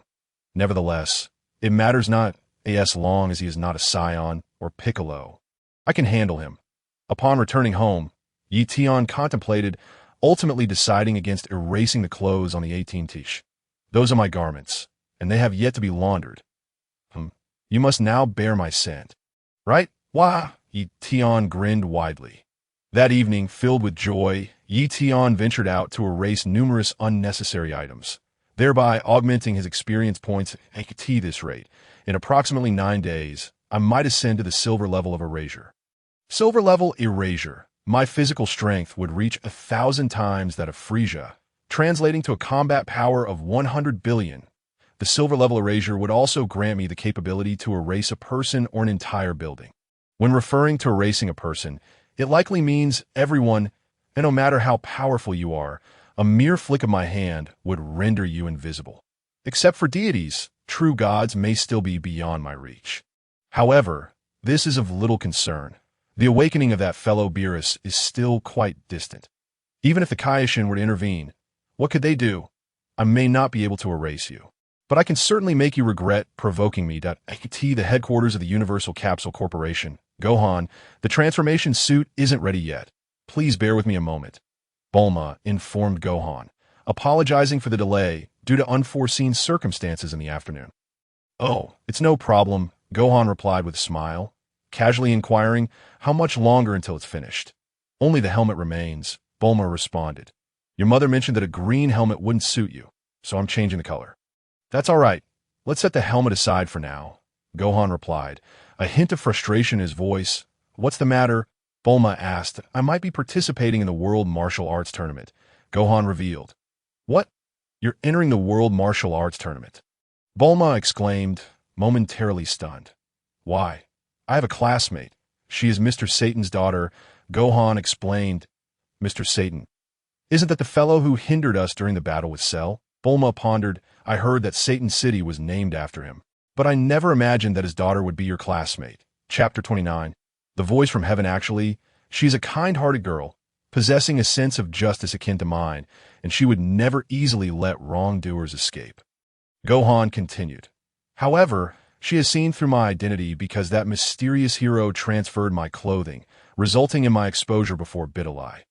Well, that's indeed unfortunate, Bulma said sympathetically. Nodding, she mentioned that if I don't participate in the tournament with her, she will reveal my identity to my classmates. Gohan said, a look of distress on his face. Has that so-called mysterious hero been located? Bulma inquired. We're still searching. Videl will assist as well, Gohan replied. Videl is Mr. Satan's daughter, correct? Bulma asked. Yes, Gohan confirmed with a nod. This mysterious hero is quite a troublesome matter, Bulma lamented. If we can't find him, we'll have to consult the Dragon Balls and summon Shenron, and I'm afraid I won't have time to seek the Dragon Balls. My recent coursework has been quite demanding, Gohan admitted. Clearly, Vegeta would not engage in such trivial pursuits. He would not seek the Dragon Balls. Bulma shook her head. That's all right. I will continue to keep an eye on the matter concerning the mysterious hero. Gohan reassured her. Also, Bulma, Annie, you can't wear a helmet or protective gear during the tournament, so it's fortuitous you didn't make the helmet. Let's see if there's something to substitute for it. Use this, Bulma suggested, producing an orange headband and placing it atop Gohan's head. This should still be recognizable, right? Gohan checked himself in the mirror. Now put on these sunglasses, Bulma instructed. Gohan donned the sunglasses. Now, it's unrecognizable, he affirmed with satisfaction. Not bad, right? Bulma smiled. Go back and tell Chi-Chi that I didn't prepare a green hat for you this time. Haha, Annie. Bulma, you're joking. I don't have a girlfriend. Even if I wear a green hat, it doesn't matter. Gohan laughed, displaying a carefree attitude. What if you do have one in the future? What if your girlfriend is stolen away and Chi-Chi blames me? Bulma remarked. That won't happen. It won't happen. Gohan shook his head. Just then spotting Trunks passing by and waving at him. So, Trunks, how do you like my outfit? Doesn't it look cool? I don't know, Trunks replied with a straight face. If you enter the World Martial Arts Tournament, no matter how you conceal your strength, you'll easily defeat your opponents. It's just too dull. Indeed, that's how I feel as well. Yet Videl insists I participate, Gohan said, expressing his frustration. If it comes to that, I can always pretend to lose to her. In that case, if you participate in the World Martial Arts Tournament, I will as well. Vegeta approached from afar, wearing a confident smile. Gohan momentarily froze, raised his sunglasses, and scrutinized Vegeta. Previously, there was a significant disparity in our strengths. But what of now? Vegeta smiled, stating, while you bask in peace, I have been diligently honing my skills. How can you even say that? You hardly work. Spending your days merely training. Bulma scoffed. You're just like Goku. Scions seem to have an aversion to work. Vegeta retorted, your family is already the wealthiest in the world. Do you still need me to work for money?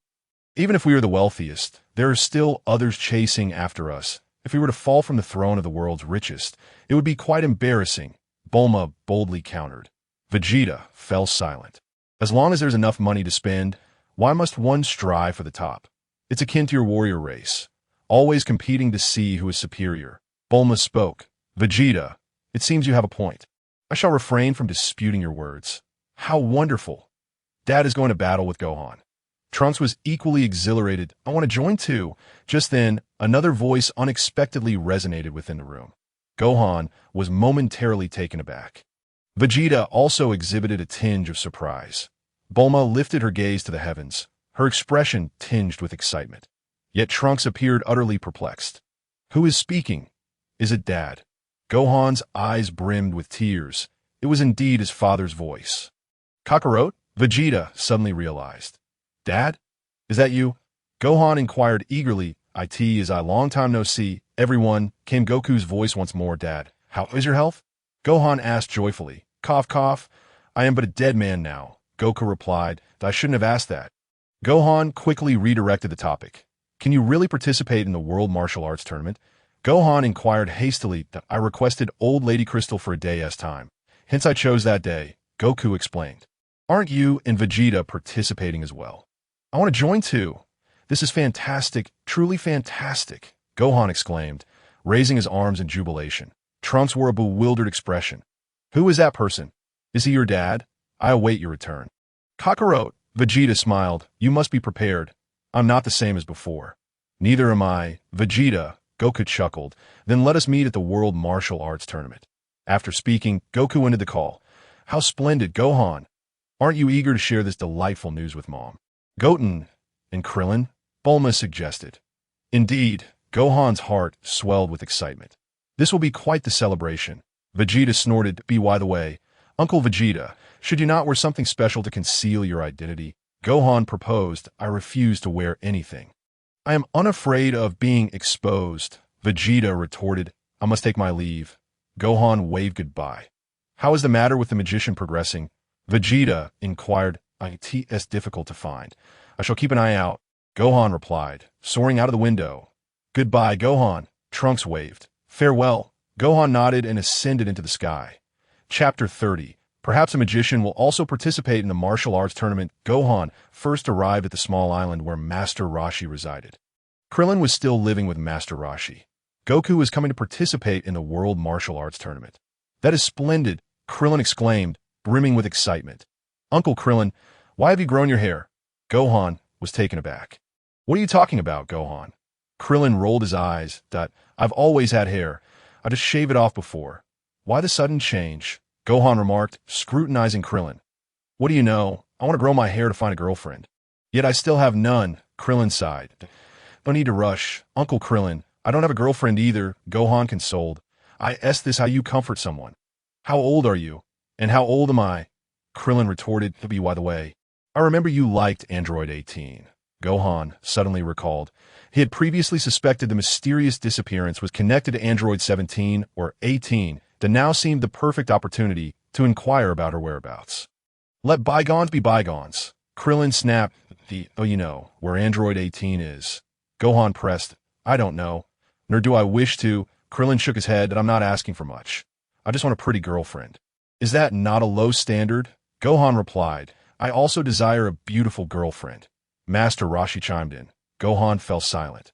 Master Roshi, at your age, why seek a girlfriend?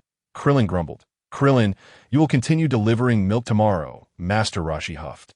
Kid, you've really crossed the line. Krillin silently wiped his brow. What have you been up to all these years? Master Roshi exclaimed. Do you have a job? Have you been living off your parents? Krillin, feeling ashamed, hung his head under Master Roshi's scolding. All right, I shall not berate you further, Master Roshi grunted. That said, it has been quite a long time since I last saw Goku that I wish to participate in the tournament. But if Goku, Gohan, and Vegeta are competing, I have no chance of winning. Krillin expressed his frustration. You should participate. The top 5 receive monetary rewards, Gohan suggested. How much? Master Roshi's eyes lit up. The champion receives 10 million. The runner-up 5 million. The third place 3 million. Fourth place 2 million. And fifth place 1 million. Gohan enumerated. Krillin, join in? I'll participate too. Master Roshi immediately encouraged. The era of Master Roshi is past. It would be best if you did not join the fray. Krillin replied. Have you forgotten who taught you your skills? Master Roshi retorted.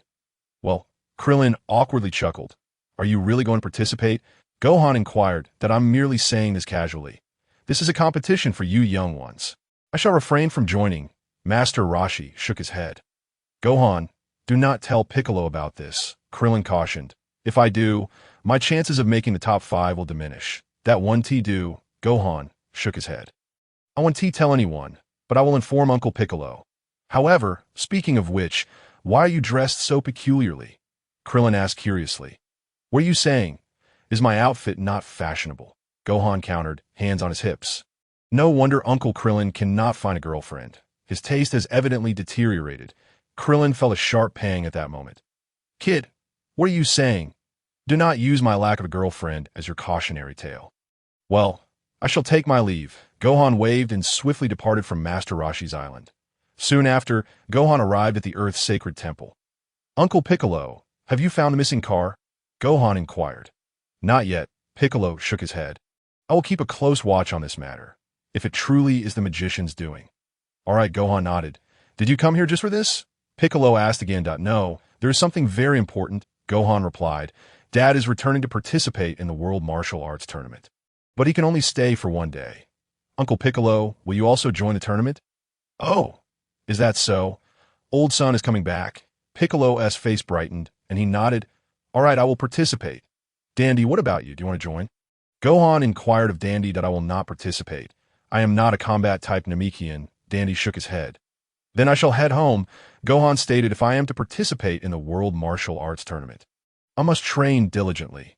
That may leave me little time to search for the magician. Perhaps the magician will also participate in the tournament. Piccolo casually remarked, if he enters, we will surely find him. Gohan nodded. However, as it stands, the individual referred to as the mysterious hero has not committed any wrongdoing. His actions have mostly been in defense of justice. In any case, we must remain vigilant, Piccolo pondered. I have an unsettling premonition. Is that so? We must exercise caution. Son Wukong solemnly nodded. Let us head back, Gohan. It's getting late, Piccolo remarked. All right, Uncle Piccolo, son Gohan waved his hand and departed from the Earth's temple, soaring towards home. Along the way, son Gohan sank into deep contemplation. It is indeed time to take a leave of absence. Otherwise, being eliminated in the first round would be rather embarrassing. After all, I was once the strongest in the world. No, it wouldn't be an exaggeration to call myself the strongest in the universe. But will Mom agree? That evening, during dinner. What? Goku is returning to the mortal realm to participate in the World Martial Arts Tournament. Chi-Chi exclaimed, a mix of surprise and excitement flooding her. Why are you only telling me this important news now? Son Gohan hastily gobbled his food. That's wonderful, Goten. You'll get to reunite with Dad for a day. Chi-Chi affectionately ruffled son Goten's hair. Son Goten looked utterly bewildered. This is terrible. I'm the only one getting older, Chi-Chi lamented. Goku won't age in heaven, will he? I really should visit a beauty salon. How many years has it been since I last went? 7 years, perhaps. Time passes so swiftly. Chapter 31. The invitation from Videl Mom. I also want to participate in the World Martial Arts Tournament. Is that all right? Son Gohan cautiously inquired. The champion wins 10 million, and the runner-up gets 5 million. 10 million prize money. Chi-Chi gasped, her eyes transforming into symbols of currency, immediately agreeing. Gohan, you must participate. You and Goku could win 15 million. Right, it's not confirmed yet, son Gohan replied bashfully. No. One of you will definitely secure the championship, Chi-Chi asserted confidently. But this means I'll have to take a break from school for a while to undergo special training. Son Gohan stammered. That's fine. Focus on your training. You can catch up on your studies later, Chi-Chi responded. Son Gohan let out a small sigh of relief. Mom just agreed like that. This is truly a blessing from above. Chi-Chi clasped her hands in prayer. And why father left behind very little property, and I've been worrying about our livelihood. That evening, Goten, from tomorrow onwards, you'll train with your brother, son Gohan, suggested to son Goten. Okay, son Goten readily agreed. The next day, Ye Tian deliberately waited at the intersection for Videl so that they could go to school together. It was too long before he spotted Videl approaching with her backpack. Videl, over here, Ye Tian waved. Videl initially intended to avoid him, but since Ye Tian had already signaled, she felt it would be impolite to ignore him. Blushing, Videl walked over. Upon seeing Ye Tian, she recalled the events from the previous day at his home with Lotzi, and the scene of being on Ye Tian's face was incredibly touching, especially when Ye Tian took a deep breath as he set her down. When you inhaled, I felt a chill. Videl blushed as she approached. Good morning, Ye Tian greeted. Good morning, Ye Tian, Videl replied, unable to lift her gaze, her face flushed. Let us walk to school together, Ye Tian suggested. Videl responded. The two walked side by side. Did you sleep well last night? Ye Tian asked. Not at all. That I had a strange dream all night, doing some indescribable things with you, Videl replied, her face turning even redder at the thought of her dream. Her heart raced considerably. You won't believe it, but I dreamed about you last night, Ye Tian said. Videl gently lifted her head to look at him, pointing at her own nose. Yes, I dream of you, Ye Tian confirmed. What did you dream about? Videl asked softly. The scene was rather odd. Please don't be upset when I tell you, Ye Tian said. You didn't dream about something inappropriate, did you? Bitterly huffed that, I assure you, the dream was definitely not of that nature. Ye Tian promised. That is good, go ahead. I want to be angry, bitterly sighed with relief. As long as it's not that kind of dream, feel free to share. Well, I dreamt that you were slaughtering pigs, Ye Tian said. Why would your dream be so bizarre? Do I seem like a girl who slaughters pigs? Bitterly glared at Ye Tian angrily. And then, Bitterly noticed Ye Tian had stopped speaking, prompting her to ask. The pig actually ran away, Ye Tian continued. The pig ran away? Bitterly was taken aback. Perhaps the pig knew it was destined for slaughter, so it desperately tried to escape. Exactly, Ye Tian nodded vigorously. That pig was incredibly fast, and you were chasing it relentlessly that I truly became a pig killer? Well, if it ran away, it means it was meant to survive, Bitterly pouted. After all, it was just a dream, considering your family status. Losing a pig isn't a significant loss, Ye Tian replied. Did I manage to catch the pig? Bitterly inquired. You chased it for quite a while and finally cornered it in a dead end, Ye Tian explained. And then, did I kill the pig? Bitterly asked. You were just about to when the pig suddenly knelt down. Ye Tian said, He knelt down to beg for mercy. Bitterly laughed. This dream is quite amusing. After kneeling, the pig even spoke. Why Ye Tian continued. What did it say? Bitterly asked, intrigued. It recited a poem, Ye Tian said. What poem? Bitterly became even more curious. That we are of the same root. Why should we hasten to harm each other? Ye Tian recited. You are the pig. You are the pig. Bitterly exclaimed, furious. You are truly adorable. Bitterly Ye Tian smiled. And your angry expression is simply delightful. Bitterly huffed. Why Ye Tian and Bitterly laughed and chatted, and Bitterly gradually set aside the events of the previous night. However, for some reason, every time she saw Ye Tian take a breath, she felt a peculiar sensation. Am I enchanted? Upon arriving at school and entering the classroom, a new day began. The class bell rang. Eliza patted the glasses-wearing boy sitting in front of her. Glasses, where's Gohan? Is he off to the bathroom again? Eliza asked with a smile. No, I just passed by the office and heard the homeroom teacher mention that Gohan seems to have taken a long leave of absence. The boy replied that he took a leave of absence. Eliza was taken aback. Bitterly also looked up towards son Gohan's seat. What could Gohan be doing on leave? Perhaps he is preparing for the World Martial Arts Tournament. Should I also take a leave to train my body? Otherwise, if I lose to Gohan, wouldn't that be somewhat embarrassing? I'll ask the teacher about it later. Why Ye Tian, knowing why son Gohan was absent, chose not to reveal it. After the first class, Bitterly inquired about son Gohan's situation with the teacher. Indeed, son Gohan had taken an extended leave, 1 month. Bitterly calculated the time. The World Martial Arts Tournament was exactly 1 month away. Is Gohan planning to train diligently at home? Bitterly then sought out Ye Tian. Why Ye Tian? Are you busy? Bitterly asked me. Ye Tian was momentarily taken aback, unable to comprehend why Bitterly would pose such a question. You were present yesterday, and I spoke to Wu Fan about the World Martial Arts Tournament. He has taken a month off, presumably to diligently train for the upcoming event, Bitterly explained to Ye Tian. Chapter 32. Stay calm. It's not a big deal. You make a valid point. I share your thoughts. Ye Tian nodded in agreement. As you may have noticed, Wu Fan can fly, while I cannot, Bitterly sighed. So, you wish to learn to fly alongside Wu Fan? Ye Tian inquired. Indeed, Bitterly affirmed, lifting her gaze to Ye Tian, that I would like you to accompany me. Very well. Let us make this delightful decision. I too wish to learn the art of soaring through the skies. Ye Tian replied. Bitterly exclaimed, You agreed so readily? I thought you would decline.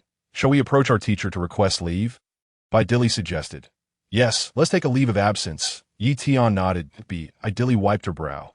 Could you refrain from making such jokes? Her expression darkened. It's fine. It's not important anymore. Ye Tian smiled. Soon, Ye Tian and Bitterly arrived at their homeroom teacher's office. Teacher, Bitterly and I would like to request leave too. She began, her face instantly flushing. The teacher was left stunned, speechless for quite some time. Since when did Bitterly and Ye Tian become so close? She pondered aloud. Cough, cough. You are both over 16 now, so I suppose it's not my place to meddle in your affairs. However, you're still quite young, so please take necessary precautions. The consequences of an unplanned pregnancy can be quite severe, especially for young ladies. The teacher advised earnestly. Bitterly was on the verge of tears, while Ye Tian stifled a chuckle nearby. How did I lead you astray? Teacher, that's not what I meant.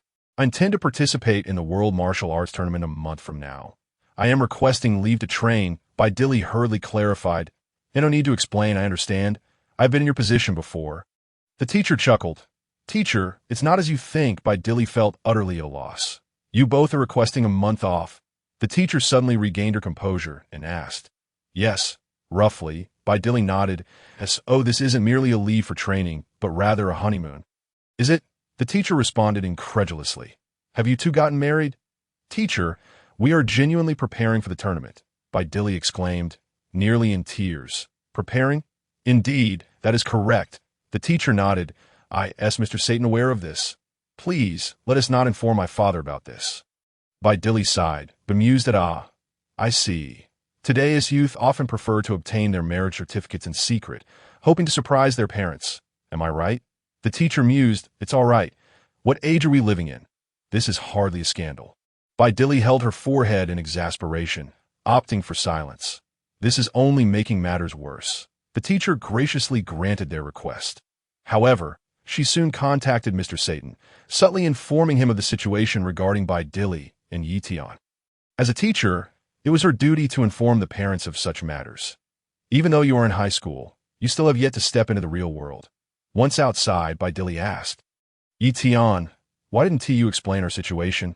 What would be the point? Ye Tian shrugged. Didn't TU already clarify? That only complicates things further. You make a fair point, Videl pondered, nodding that in any case. We are innocent, correct? Are we truly innocent? Ye Tian grinned as he gazed at Videl. Videl suddenly recalled a moment when she had been sitting on Ye Tian's lap, causing him to inhale deeply. Feeling a chill. That sensation. I want more of it. Yet, she felt shy to express it. What nonsense are you spouting? Videl huffed. Follow me. With that, she took the lead towards the rooftop. Are we departing already? Ye Tian was momentarily stunned. What else? I suspect our teacher will inform my father, and if he finds out, he will undoubtedly storm the school, and you would be in grave trouble, Videl retorted. Why would I be in trouble? Shouldn't you be concerned for your father? Ye Tian replied confidently. What do you mean by that? Videl questioned, puzzled. Are you implying you could take on my father? Enough banter. Let us go, Videl exclaimed, pulling Ye Tian along as they hurried up to the rooftop. Upon arriving, Videl retrieved a universal capsule helicopter and tossed it into the air. With a bang, the capsule transformed into a jet helicopter. Quickly, hop on, Videl urged, helping Ye Tian aboard. The helicopter soared into the sky, rapidly heading towards Bowsy Mountain. Just as they departed, Mr. Satan arrived at the school. What? They've already left. Off to, Mr. Satan exclaimed in shock and anger, gritting his teeth. Which rascal dares to take my daughter away? I will not let him off easily. Meanwhile, Videl piloted the helicopter through the air, while Ye Tian lounged in the co-pilot's seat. Ye Tian, what are your thoughts on the mysterious disappearance of those items? Videl asked with a charming smile, casting a flirtatious glance in his direction. Oh, you've resorted to using your charm to uncover the mastermind. Ye Tian teased, that haven't I already told you? Why must you make me repeat myself? Erased. I believe someone has deliberately removed those items. Ye Tian replied with a smile that Wu Fan suggested that a wizard might have relocated them. Videl mused. His theory seems plausible. Ye Tian nodded. Let us avoid discussing the vanished items. If they're gone, Videl suggested, at why Ye Tian retorted. Let us converse about something of greater significance. What could be more significant? Videl inquired. For instance, when will you wear a dress? Ye Tian asked. Why would I wear a dress? Videl was taken aback. When you wear a dress, you can jump from my house to Lazilis. Ye Tian replied, Videl exclaimed, as though her tail had been stepped on, causing the helicopter to sway erratically. Steady, steady. It's not that big of a deal. Ye Tian reassured her. Chapter 33. Videl. Do you enjoy playing basketball? Videl's face turned as red as an apple. This how you converse. You want to wear a dress for that. You might as well say, I don't wear dresses at all. How did I misinterpret that? Videl thought, sinking into guilt that I don't wish to speak with you anymore. She huffed at It's nothing. Generally when girls are silent, it's just, Ye Tian remarked. What do you mean? Videl was confused. Videl, look. There is a grove of banana trees below. Would you like to eat some? Ye Tian pointed down at a thicket. Videl peered down, bewildered. Where are the banana trees? She wondered, unable to spot any. Do you enjoy bananas? Ye Tian asked. Yes, Videl nodded. Yes, yes, Ye Tian vigorously nodded in agreement. What exactly are you implying? I said I like bananas, and you're nodding so eagerly. Videl thought, bewildered. After all, she was still an innocent girl, unaware of such convolutions. Recently, I've been enjoying a basketball show. It's quite entertaining. Ye Tian sighed. Playing basketball. Videl was momentarily taken aback. Your transition to this topic is astonishingly swift. How much processing power must my brain possess to keep pace with your rhythm? How does one even play basketball? Videl inquired curiously. After all, with nothing but time on their hands during the journey, it would take several hours to fly from here to Baozi Mountain. That person mentioned that some individuals enjoy kissing the hoop while playing basketball, that I actually find that quite delightful, provided, of course, that the hoop is exclusively mine, and I certainly wouldn't do so at random courts. Ye Tian explained. Videl appeared even more perplexed. All boys enjoy kissing the hoop while playing basketball? She asked. Indeed. Ye Tian nodded emphatically. Then why have I never witnessed this? Videl scratched her head in confusion. Such activities are typically reserved for private moments. One cannot perform them in front of outsiders. Ye Tian smiled. But the hoop is so high. How does one manage to kiss it? Videl was baffled. There are ways, Ye Tian replied. Videl fell into silence. Why, Ye Tian, are you skilled at basketball? She asked. That I excel at basketball. Ye Tian affirmed with a serious nod. Videl regarded Ye Tian closely. Why do I sense something a bit odd about your nodding? Do you also enjoy kissing the hoop? She pressed. I do. Ye Tian responded. Next time, let me witness you kiss the hoop. Videl smiled. All right, you should be able to see it from this angle, Ye Tian said. Angle? See? I don't quite comprehend what you're saying, Videl admitted. You will understand in due time, Ye Tian chuckled. What else did that person say? Videl inquired again. It's time for some knowledge. He said that the hoop turns black due to the passage of time. And it has nothing to do with the number of baskets scored, Ye Tian stated. Can the hoop really turn black? Videl asked in curiosity. Indeed, Ye Tian nodded. So, Ye Tian, can you dunk? Videl queried. I adore layups, but I prefer dunks. The sensation is simply exhilarating, Ye Tian replied. Videl remarked. Why do I feel that your description of playing basketball seems a bit off? Yet I can't quite articulate why. At Baozi Mountain, deep within the forest, Sun Wukong brought his younger brother Ye Tian to this area. First, let us transform into Super Saiyan, Sun Wukong declared as a golden light enveloped him, his hair standing upright as he became a Super Saiyan. Smiling gently at Ye Tian, shall we begin? All right. Ye Tian raised his hand in agreement. Sun Wukong gathered a large pile of stones. I haven't trained in a long time. My body has grown a bit stiff. I must first regain my agility, he said, drawing a line in the ground with his foot. Ye Tian, stand here and throw the stones at me, he instructed. Understood. Ye Tian stepped forward and picked up a stone. All right, let us go. Sun Wukong positioned himself about 3 meters away from Ye Tian. Hey, brother, is this distance okay?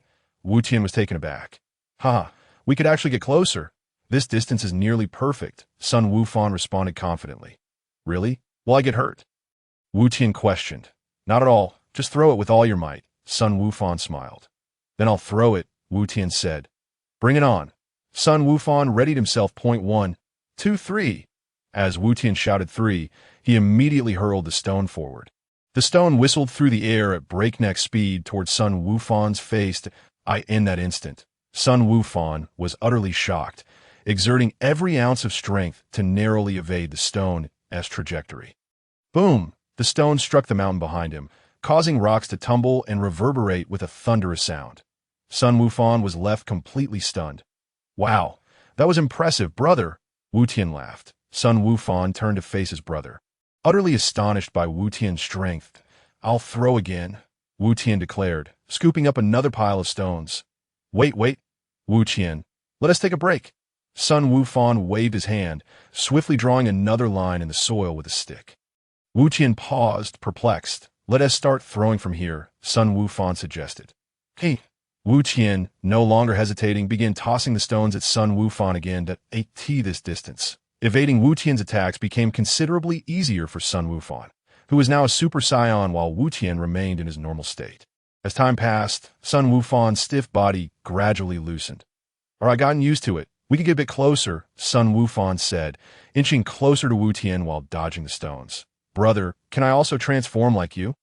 Wu Tian paused his throwing, pointing to his own nose. Oh, like me. Is that so? Sun Wufan was taken aback, unsure of what his brother meant. The appearance of a Super Saiyan, Wu Tian clarified. Haha, of course you can.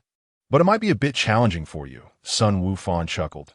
Transforming into a Super Saiyan requires rigorous training.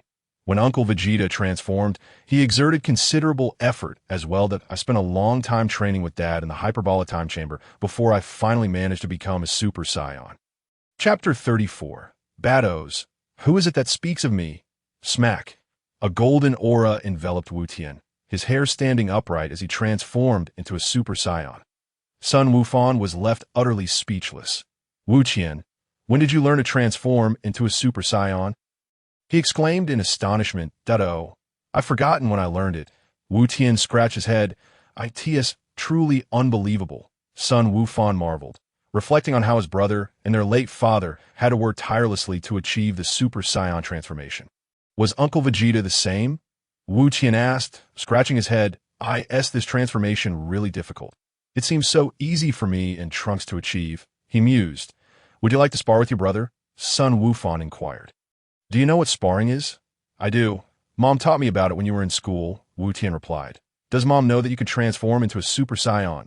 Sun Wufan asked. She does. But she said I look like a bad child and forbade me from transforming again, Wu Tian explained. Huh.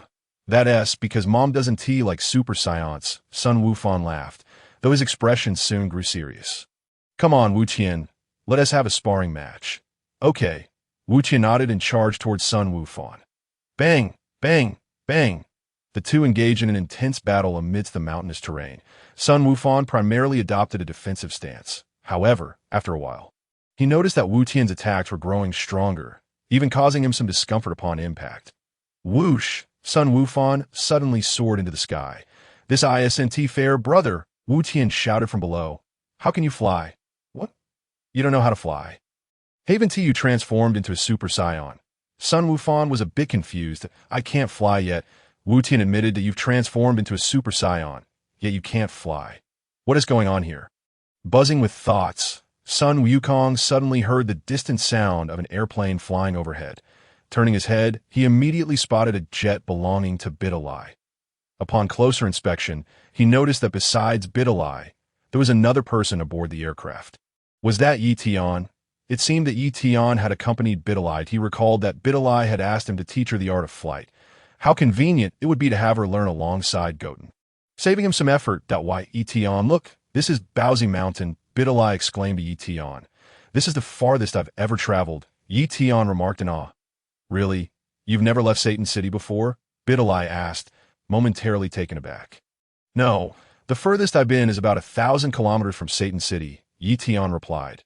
Hee. Today I'll broaden your horizons, Videl chuckled. Just ahead is Wukong's home. You want to learn the flight technique? Ye Tian pondered. Yes, but I'm not sure how long it will take me to master it, Videl said. With your talent, it shouldn't be difficult. Ye Tian smiled. Really? You think my talent is impressive, right? Videl asked softly. Honestly, I would prefer if more girls learned basketball techniques rather than martial arts. Ye Tian sighed. That I'll give basketball a try when I get the chance, Videl nodded. How about we play some street ball?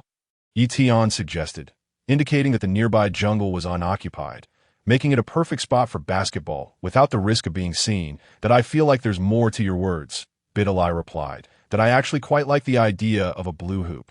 Although the color is a bit odd, it's worth a try, Ye Tian mused at a blue hoop. Videl said, slightly surprised I've never seen one. Most hoops are red, aren't they? Indeed, Ye Tian nodded. You really know basketball. Is there anything special about a blue hoop? Videl inquired curiously. I'm not sure if there's anything distinctive, but it could be a challenge. Perhaps scoring with a blue hoop is a bit more difficult. Ye Tian contemplated, his mind drifting to the image of Bardos. Is scoring in a blue hoop harder? Is it smaller? Videl asked. I don't know about the size, but I feel like a blue hoop carries more risk. One misstep could lead to trouble, Ye Tian explained. You can create trouble just by playing basketball? Videl shook her head in disbelief. In Universe 6, on the planet Kampa, achoo. Bardos sneezed again. Bardos, what is going on with you lately? Why do you keep sneezing? Kampa inquired with curiosity. I don't know. Bardos shook her head. I just have this feeling that someone is talking about me. Who could be so bold? I need to find out and confront them, Kampa said, rolling up his sleeves in preparation. Bardos, wielding her staff, began searching for the one who coveted her. She felt increasingly uneasy. Initially, I thought this person just wanted to befriend me, but now it feels like they are overstepping. She pondered. Angels are indeed remarkable. Even across an entire universe, Bardos could sense someone was after her, and their audacity was growing. After a thorough search, she found nothing. Found nothing? Kampa said, disappointed to know. Bardos replied, it's possible I'm just overthinking it.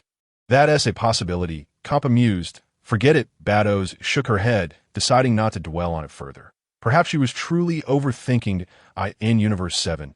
On Earth, at Baozi Mountain, Sun Wukong descended from the sky, appearing before Sun Goten. Goten, your brother's classmates will be arriving shortly. Don't let them see just how powerful you are, Sun Wukong cautioned, especially regarding his Super Saiyan form. Will they think I'm a bad kid? Sun Goten asked earnestly. Exactly, Sun Wukong nodded. Let us head home first. All right, Sun Goten agreed. Whoosh, whoosh, the two swiftly traversed the forest. Goten's combat talent is impressive. Even I was taken aback, Sun Wukong mused. He never anticipated Goten would be so formidable. If you train diligently, you could compete in the World Martial Arts Tournament. Chapter 35. Learning the flight technique, really? Sun Goten's face lit up with excitement. But Trunks is even stronger than me. We often play combat games together. You play those kinds of games too? Sun Wukong was momentarily stunned. At this rate, I'll be surpassed by these kids that I need to train hard at Sun Wukong's residence. Videli's jet landed outside. Videl and Ye Tian disembarked simultaneously. This must be Wukong's home. It's quite remote, Videl remarked, but the environment here is lovely. Indeed, Ye Tian nodded. That you're not suggesting we play basketball here. Are you? Videl asked. How can we play basketball here? It's not suitable, Ye Tian quickly responded. Videl approached and knocked on the door. The door swung open, revealing Chi-Chi as she stepped out. Hello, are you two? She inquired. Hello. And we're classmates of Wukong. I'm Videl, and this is Ye Tian. We come to see Wukong. Videl introduced. You're here to see Wukong. He has gone to train in the mountains. Please come in, Chi-Chi said without suspicion. No. Annie. We'll wait for him outside, Ye Tian replied. Would you like something to eat? Chi-Chi asked politely. And no need to be so courteous, Auntie, Videl replied. Just then, Sun Wukong and Sun Goten returned from outside. Waving from a distance. Why, Ye Tian, Videl, hello. I didn't expect you to find this place, Sun Wukong greeted. The school had your address. I heard you took a long leave this morning, Videl responded. Yes, the World Martial Arts Tournament is coming up in a month. So, I wanted to use this time to train. It would be embarrassing to lose in the first round, Sun Wukong admitted. Then you'd better work hard and not lose to me. Videl smiled. Why, Ye Tian, he suddenly pulled Videl behind him. Videl, can we tone down the confidence a little? Who gave you the confidence to think you could defeat Sun Wukong? Even I, with my body's strength reaching 100 times that of Frisia, would struggle to match Wukong in a fair fight. Of course, if I were to use my erasure ability, I could easily make him question his existence. What are you pulling me for? Videl whispered. Videl, you're the strongest. I'm here to support you, Ye Tian said gravely. Exactly. Videl is my girlfriend. If I don't cherish her, who will? If Videl and Wukong face off in the World Martial Arts Tournament, I would mind seeing Wukong lose badly. I still want to play basketball with Videl. We need to cultivate your enjoyment of basketball. What is the point of practicing martial arts for a lovely girl? By the way, Wukong, you promised to teach me the flight technique. Videl interjected. Of course, no problem. Sun Wukong nodded. Wukong, are both of them going to participate in the world's greatest martial arts tournament? Chi-Chi inquired. That student Ye Tian probably won't join. Right? Sun Wukong glanced at Ye Tian. Participating is not out of the question, Ye Tian replied with a faint smile. Oh, you're going to participate too, Ye Tian? Videl was taken aback. Let me think about it. Ye Tian chuckled, not having made a firm decision yet.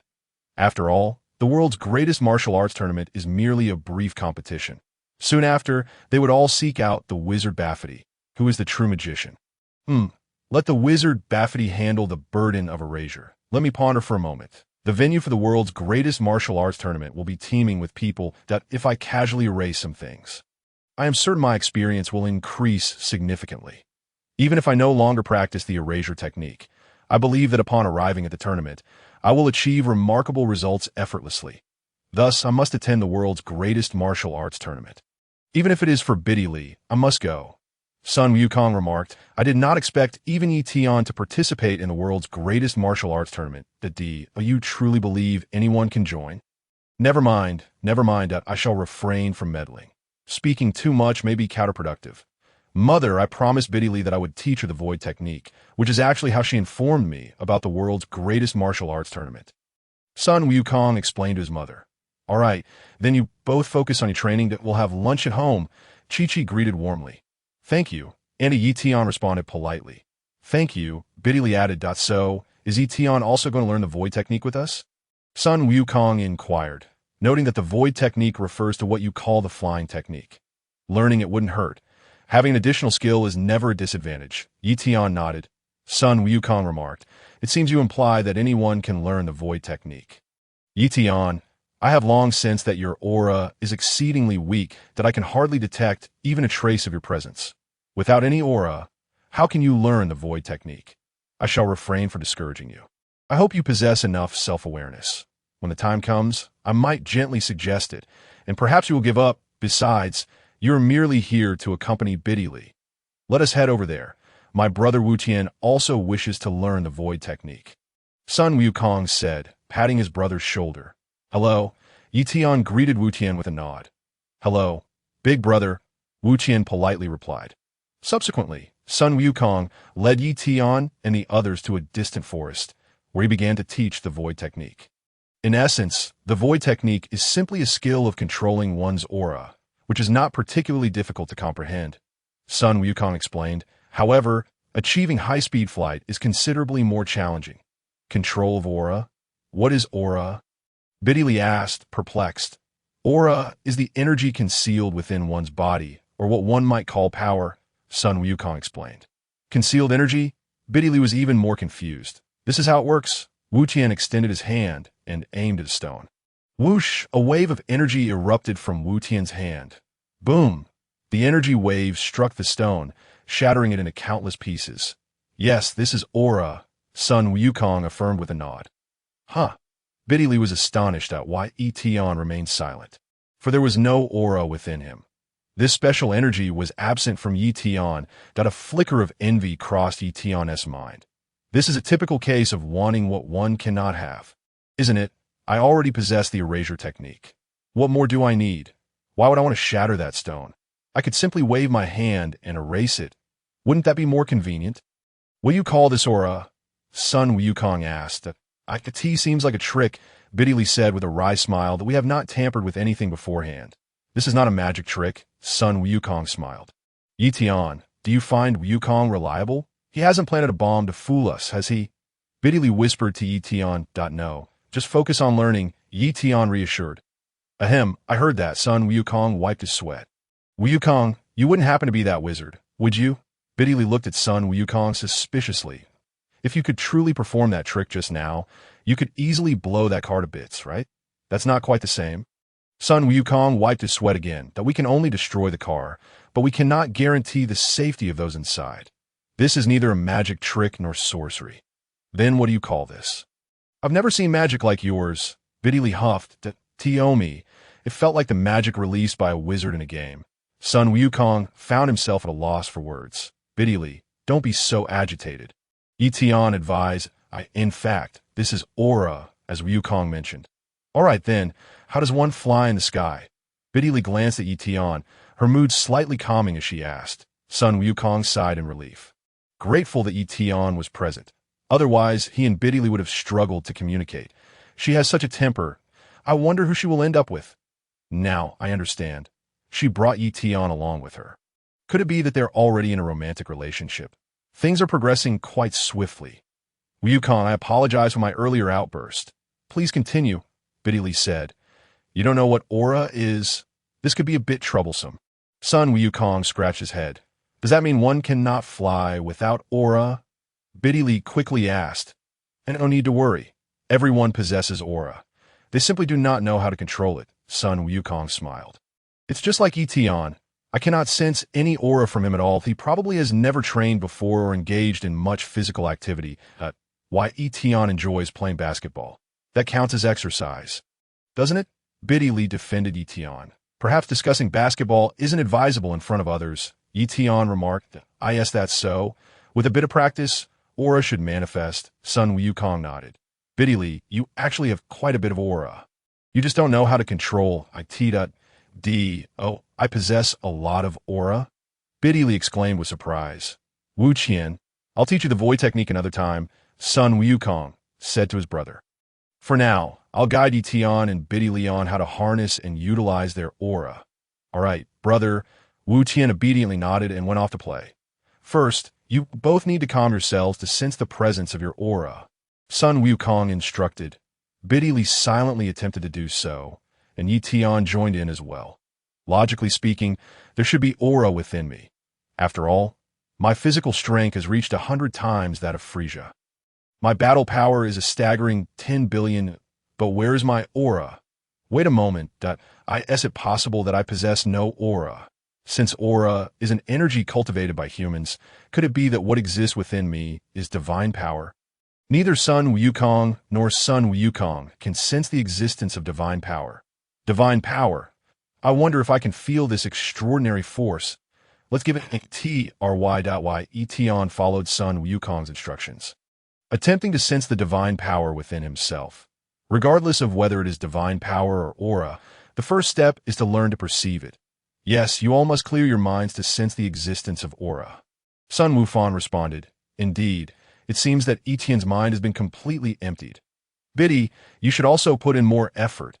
Biddy, whose eyes had been tightly shut, slightly opened them and turned a glance in Ye Tian's direction. Upon doing so, she suddenly felt a tinge of peculiarity. Why does it feel as though Ye Tian has vanished at this moment? It was not only Biddy who felt this oddity. Even son Wufan was taken aback. What a joke! Even I cannot sense Ye Tian's presence. Had I not witnessed it with my own eyes, I would never have believed it. To son Wufan, the Ye Tian sitting there now, if one were to rely solely on perception rather than sight, would be entirely undetectable.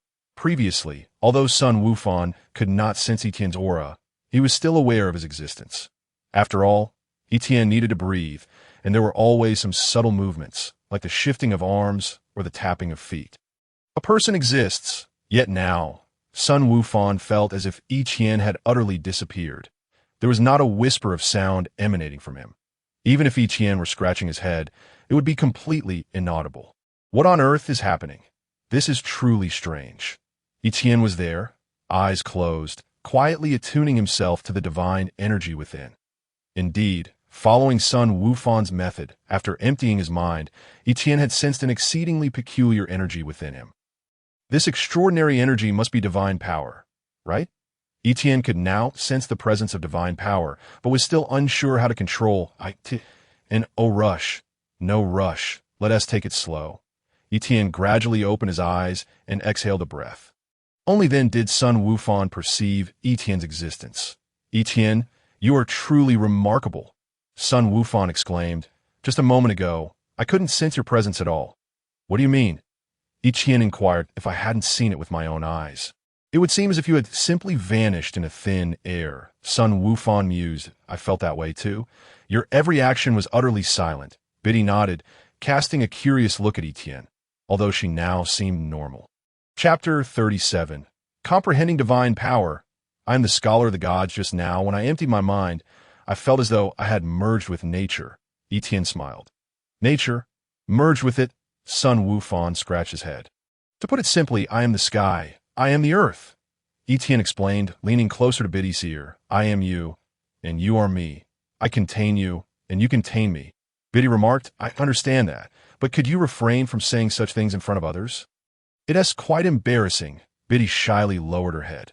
You are the sky and the earth. Son Wufan wore a contemplative expression. However, he quickly shook his head and returned to reality. This doesn't seem right. Am I not the one here to teach them flying techniques? How has Ye Tian become the teacher instead? Son Wufan chuckled, his tone shifting as he asked, By the way, Ye Tian, have you been able to sense your own aura? I have, Ye Tian nodded, but I'm not certain if it is aura. It seems to be a very special form of energy. Can you control it now? Sun Wufan was taken aback again. Ye Tian has sensed the aura so quickly. Biddy was equally astonished. I haven't even sensed any aura. Why, is your talent better than mine? I cannot control it yet. I'll need to familiarize myself with it more. Ye Tian contemplated it. It's getting late. Shall we have lunch first and continue our training in the afternoon? Sun Wufan suggested, glancing at the time. All right, then I'll trouble you. Ye Tian nodded. Not at all. Sun Wufan smiled amiably. Thank you. Biddy also expressed her gratitude hastily. Wu Tian, let us head home for a meal, Sun Wufan called out. Okay, brother. Sun Wu Tian quickly ran over on the way back. Sun Wufan and Sun Wu Tian walked ahead, while Ye Tian and Biddy followed behind. Ye Tian, have you truly sensed that special energy within you? Biddy asked. Yes, I suppose my talent is quite decent. Ye Tian smiled. I thought my talent was better. I haven't sensed any aura at all. Biddy genuinely felt happy for Ye Tian. Keep going. You can definitely do it. Ye Tian encouraged it. In fact, I hope that Ye Tian can grow stronger as soon as possible, Biddy murmured. Why is that? Wouldn't it be more convenient for playing basketball? Ye Tian was taken aback. Biddy, why do you keep bringing basketball into it? What I meant was, never mind, let us talk about it later. Biddy struggled to explain herself. Ye Tian and Sun Wufan and Sun Wu Tian moved ahead. Wu Tian curiously asked, Brother, are that big brother and big sister in love? Wu Tian, how do you know so much? Sun Wufan turned to glance at Wu Tian. A bit surprised, I saw it on TV. Wu Tian chuckled. Whether they're in love, I don't know, but I think Biddy seems to like Ye Tian. Sun Wufan speculated. Does brother not have a girl he likes? Wu Tian asked. Not yet. Right now, I'm focused on my studies, Sun Wufan replied, his face reddening. After the World Martial Arts Tournament, I need to return and study diligently. Before long, the group returned to Sun Wufan's residence. Sun Wufan's mother, Chi-Chi, had already prepared the meal and graciously invited Ye Tian and Biddy to dine. During the meal, Chi-Chi smiled and said, You two didn't just come out from school to follow Wufan. Did you? Ye Tian was taken aback.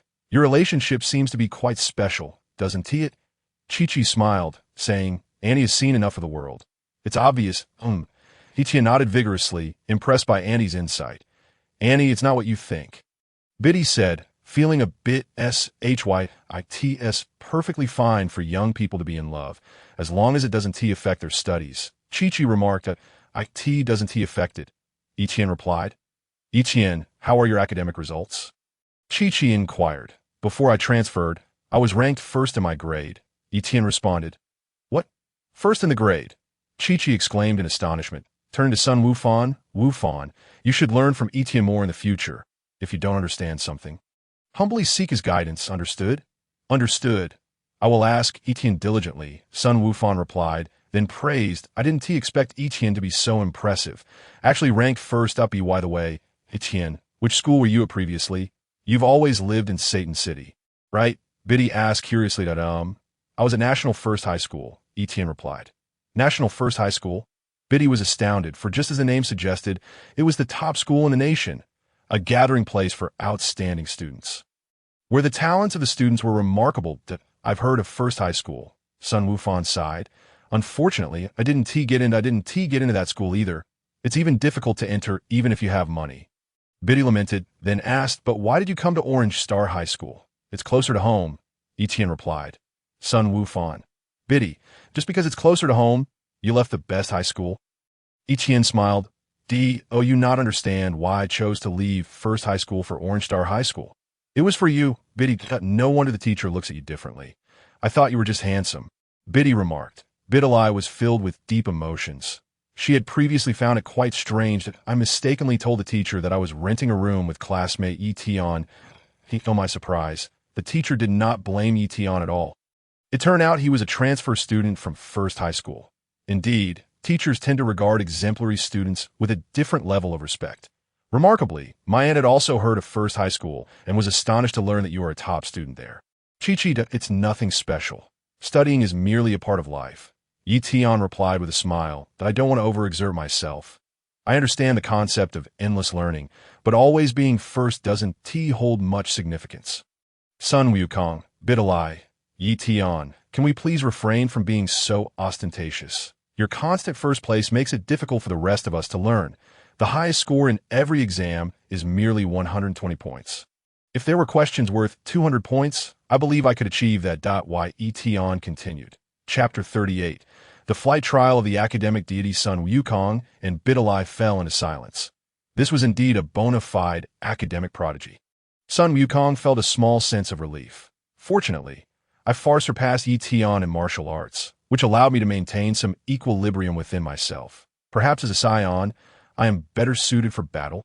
After lunch, the afternoon training officially commenced. Videl continued to sense her own energy. After about an hour, she exclaimed, "Yes, this is it. This is energy." Sun Wukong nodded in admiration, stating, "Videl, as someone trained in martial arts, you swiftly grasp the techniques." "Really? That's wonderful. Does this mean I can fly?" Videl asked excitedly. "Not quite yet. You need to master the control of your energy first," Sun Wukong replied with a wry smile. "What about Ye Tian? Didn't he say he had sensed a special energy?"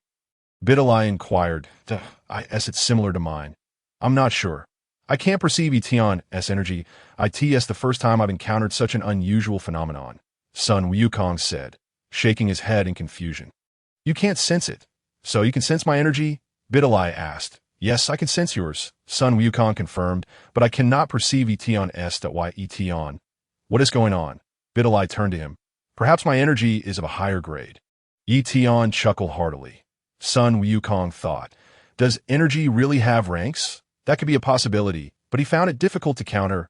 If Ye Tian claims his energy is superior, then so be it. It is not unusual for an academic deity's energy to be distinct. "Now, let me teach you how to utilize your energy to levitate," Sun Wukong instructed. "All right," Ye Tian nodded. "It's quite simple. You must control your energy at the soles of your feet. By harnessing this special energy, you can achieve levitation," Sun Wukong elucidated. "I'll give it a try," Videl said, then turned to Ye Tian with a hint of concern, asking, "Ye Tian, do you understand?" "I get it. You go ahead and try." Ye Tian replied affirmatively. By the way, Ye Tian, you mentioned this morning that you couldn't control your energy yet. How is it now?" Videl inquired. "That I can basically control it now," Ye Tian stated. "Really? Then let us work hard together to fly soon." Videl encouraged him. "Let us do our best." Ye Tian smiled slightly. Videl took a deep breath, beginning to attempt control over her energy and directing it to her feet. Gradually, her body lifted off the ground. Slowly floating upwards, she ascended a few centimeters above the ground. "I did it! I'm floating! I can go higher!" Sun Wukong exclaimed excitedly. "Please be quiet. I can't concentrate," Videl said. With a sudden thud, she landed back on the ground. Exhaling deeply. "You truly are remarkable. You learned to levitate in just one day," Sun Wukong said with a smile. Ye Tian, you need to keep up now. Ye Tian nodded, saying little more. Ye Tian, keep going as an academic deity. "You can't let me surpass you," Videl playfully winked at him. "All right, I'll give it a try," Ye Tian replied with a subtle smile, focusing his energy on his feet. With a thud, Ye Tian's feet lifted off the ground. Floating effortlessly, Videl. Sun Wukong. When did this guy learn to do that? How does it seem so easy for him? Truly a prodigy. Is it possible that his martial arts training is far superior to that of ordinary individuals? Not bad. Ye Tian gradually descended. Sun Wukong paused in surprise. Something off. Ye Tian just floated. Why can't I sense his energy? It shouldn't be possible. He must be using energy to levitate. Moreover, if I hadn't seen it with my own eyes, I wouldn't be able to perceive his existence. How strange that I did it. Brother, look! At that moment, Sun Wutian flew swiftly in the air, excitedly calling out to Sun Wukong below. Videl felt a wave of unease wash over her. "I can accept being surpassed by Ye Tian, and I'm happy for him. This way, my father will regard him more highly. But when did Wukong's little brother learn to fly? And so fast that Wutian has already mastered controlling his energy." Sun Wukong chuckled. "You've all come so far. You're just a little short of being able to fly freely like him. It's getting late. Let us continue tomorrow." Sun Wukong's expression changed slightly as he smiled wryly. "Haven't you both nearly learned enough? From now on, you'll need to practice on your own. I want to understand the mysteries of energy. Aren't we welcome?" Videl smiled. Well, it's not that, son, Wukong said, displaying a troubled expression. And no need, Videl. Let us practice on our own from now on, that we don't want to trouble Wukong any longer. Ye Tian suggested. Are you serious? Videl was taken aback, quickly pulling Ye Tian aside and whispering, if we follow him, we can learn more quickly how to fly. The remaining steps are quite simple. Just control your energy at your feet. Akin to a jet propulsion system, and you can achieve flight, Ye Tian said with a smile. Isn't that right, Wukong? Yes, you can also distribute energy throughout your body for faster flight. Son Wukong nodded in approval. You should stop coming to find me, I still have my training to do. Time is limited. If I keep wasting it on you, I might not win the championship at the World Martial Arts Tournament. Ye Tian, are you really going to go back to training alone? Videl asked softly. Let us practice ourselves. Wukong has his own tasks to attend to, after all that Ye Tian proposed. That's fine, Videl nodded. Let us have a competition to see who can fly in the sky first. Then we can have an intense basketball match in the air, Ye Tian responded, lowering his voice in agreement. Playing basketball in the sky. Only you could think of that, Videl mused, not dwelling on it further. Kissing the hoop above the clouds is such a romantic thing, Ye Tian remarked wistfully. Chapter 39, Videl, what makes you think your father could defeat me? What are you thinking? You're drooling, Videl wiped her sweat. Let me wipe that off, Ye Tian said, dabbing at his mouth and then rubbing it against Videl. Honestly, you're unbelievable. Don't you have any clothes? Videl exclaimed angrily. Your clothes smell nice. Ye Tian spoke with great conviction. Son Wukong, could you two please refrain from flaunting your affection here? I implore you. With that, the sky was growing darker, and Videl turned to Ye Tian, saying, my companion and I must take our leave. Son Wukong sighed in relief, secretly giving Ye Tian a thumbs up. You really are straightforward, Ye Tian. If it weren't for you, Videl would have troubled me for days. I still need to focus on my training to achieve outstanding results of the World Martial Arts Tournament. Ye Tian and Videl boarded the jet helicopter together. Wukong, I apologize for the disturbance. Farewell, Videl said as she slowly powered up the aircraft. Forgive the intrusion, Ye Tian added, waving at son Wukong. Goodbye, son Wukong smiled as he bid farewell. Big brother, big sister, goodbye. Son Wukong also waved his hands. With a whoosh, the jet helicopter soared into the sky, swiftly heading toward Satan City as darkness gradually enveloped the surroundings. Why not come over to my house tonight? Ye Tian suggested. Your house? Videl's cheeks flushed instantly. What could we possibly do at this hour? Come to my house. I can teach you basketball. And we can practice flying, Ye Tian replied. No, my father insists that girls must return home before 9 p.m. Videl shook her head, glancing at the time, realizing it was already 6 p.m.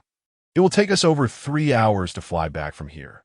Then never mind, Ye Tian said, a hint of disappointment in his voice. Tonight, I will seek out Android 18. Let's have a basketball match. Shall we? Android 18, here I come. Are you still accustomed to wearing my clothes? He teased that if not, I can get you another outfit. What are you thinking about now? Videl wiped her brow, noticing the mischievous glint in his eyes. I was reminiscing about that day when you were sitting on my face. Ye Tian sighed Don't think about that. Videl exclaimed, her voice flustered. Why aren't you wearing a skirt? Ye Tian inquired. Could you please refrain from saying such things? It distracts me, Videl protested. The jet helicopter wobbled precariously in the sky, oscillating like a roller coaster to Ye Tian and Videl arrived in Satan City around 9 p.m. Ye Tian, I must head home now, Videl said as she dropped him off at the entrance of apartment 8. Let me escort you. Ye Tian smiled no, it's better if you don't, or my father might get the wrong idea and scold you. Videl replied, a hint of concern in her voice. What makes you think your father could defeat me? Ye Tian challenged. Why do I believe that? Simply because my father is a world champion in the martial arts realm. He has saved the entire world. Videl responded. Ye Tian, you are so arrogant. You should train diligently to surpass my father someday, she said softly. Ye Tian nodded that I've already surpassed him, that he wouldn't stand a chance against me. My father cares deeply for me, that he once told me that any boy I date must be stronger than him, Videl whispered. But where could I find such a boy? My father is a world champion. So, Ye Tian, I hope you can work hard and one day defeat my father. Then can we openly go to a hotel together? Ye Tian asked. You've led my thoughts astray again, Videl exclaimed. Enough of this. I said I'd see you home, and no one can stop me, Ye Tian declared with determination. Even if it's the end of the world, I will take you wherever you wish to go. Videl felt her heart flutter at his words. That sounds so touching. Ye Tian, you're truly kind to me, she said, her cheeks reddening. Come on, Ye Tian said, taking her delicate hand in his. Videl felt a jolt of electricity course through her, trembling from the unexpected intimacy. This was the first time she had such close contact with a Ye Tian held her hand, guiding her toward her home. Her hand was soft, so delicate it was almost fragile. Though Videl was a martial artist, she still possessed the gentle qualities of a girl, perhaps due to her nervousness. Her palms were slightly sweaty as they walked. Videl allowed Ye Tian to lead her, her face growing increasingly flushed, her heart racing. In truth, she enjoyed this sensation. Under the night sky, they left behind two intertwined shadows. As they continued, Ye Tian spotted a familiar figure approaching. That android 18? He thought. What are you doing wandering the streets in my clothes? Do you think that is appropriate? He suppressed the urge to remove her clothing right there. It wouldn't be proper to do it in public. If you were to do so, it should be in a more private setting. Upon their encounter, Android 18 smirked. Oh, look at you two holding hands. Things are progressing quite swiftly, aren't they? Videl, being a somewhat naive girl, immediately pulled her hand away from Ye Tian's and lowered her gaze, remaining silent. Lazuli, return my clothes, Ye Tian said. Who said these are your clothes? If I'm wearing them, they belong to me. Android 18 replied defiantly. I didn't mean it like that. I just meant my outfit is a bit dirty. You can come to my house to change it to a new one. Ye Tian explained. Humph. Android 18 scoffed, ignoring him and turning to leave. Wait a moment, Ye Tian called out to her. She paused, turning back. What is it? In a month, the World Martial Arts Tournament will take place. Will you be participating? Ye Tian asked. The World Martial Arts Tournament? Android 18 looked puzzled. You don't know? Ye Tian was surprised. However, he quickly understood. It made sense that she was unaware since she hadn't been with Krillin. The World Martial Arts Tournament is a competition among martial arts masters. Ye Tian elucidated that I hear the prize for first place is 10 million zenny. 10 million zenny. Android 18's interest was piqued. Second place is 5 million, Ye Tian added. Her eyes sparkled with excitement. Third place is around 3 million, I believe, he continued. All right, I'll participate, she declared enthusiastically. This is a fantastic opportunity to make some money. I've been worried about finances lately. Thank you. Handsome that you've provided me with invaluable information that if I perform well at the tournament, I might just give you my clothes to wear. You mean the clothes you've worn? Ye Tian questioned. Videl interjected. Ye Tian, do you think it's appropriate to speak like this in front of me? Wearing them is a bit strange, but I could consider keeping them. Ye Tian replied, if it weren't for the fact that you wore my clothes. I could have kicked you into outer space for that comment. I'll let it slide this time. Ye Tian. Videl huffed, glaring at him in annoyance. What? Ye Tian feigned nonchalance as if nothing were amiss. Do you have feelings for Miss Lazuli? Asked Videl, biting her lip. Indeed, I do, Ye Tian replied, nodding earnestly. I shall ignore you. Videl huffed, her chest rising and falling with indignation. If you fancy her, how can you still be with me? I truly cannot fathom your thoughts. Allow me to escort you home, Ye Tian offered. No need, Videl retorted, hastening her pace in a fit of pique. Yet, Ye Tian followed closely behind, unperturbed. When it comes to matters of girlfriend, it is essential to communicate with Videl beforehand that I wouldn't want to invite the angel's sister home only for her to sulk later. That would be most discordant.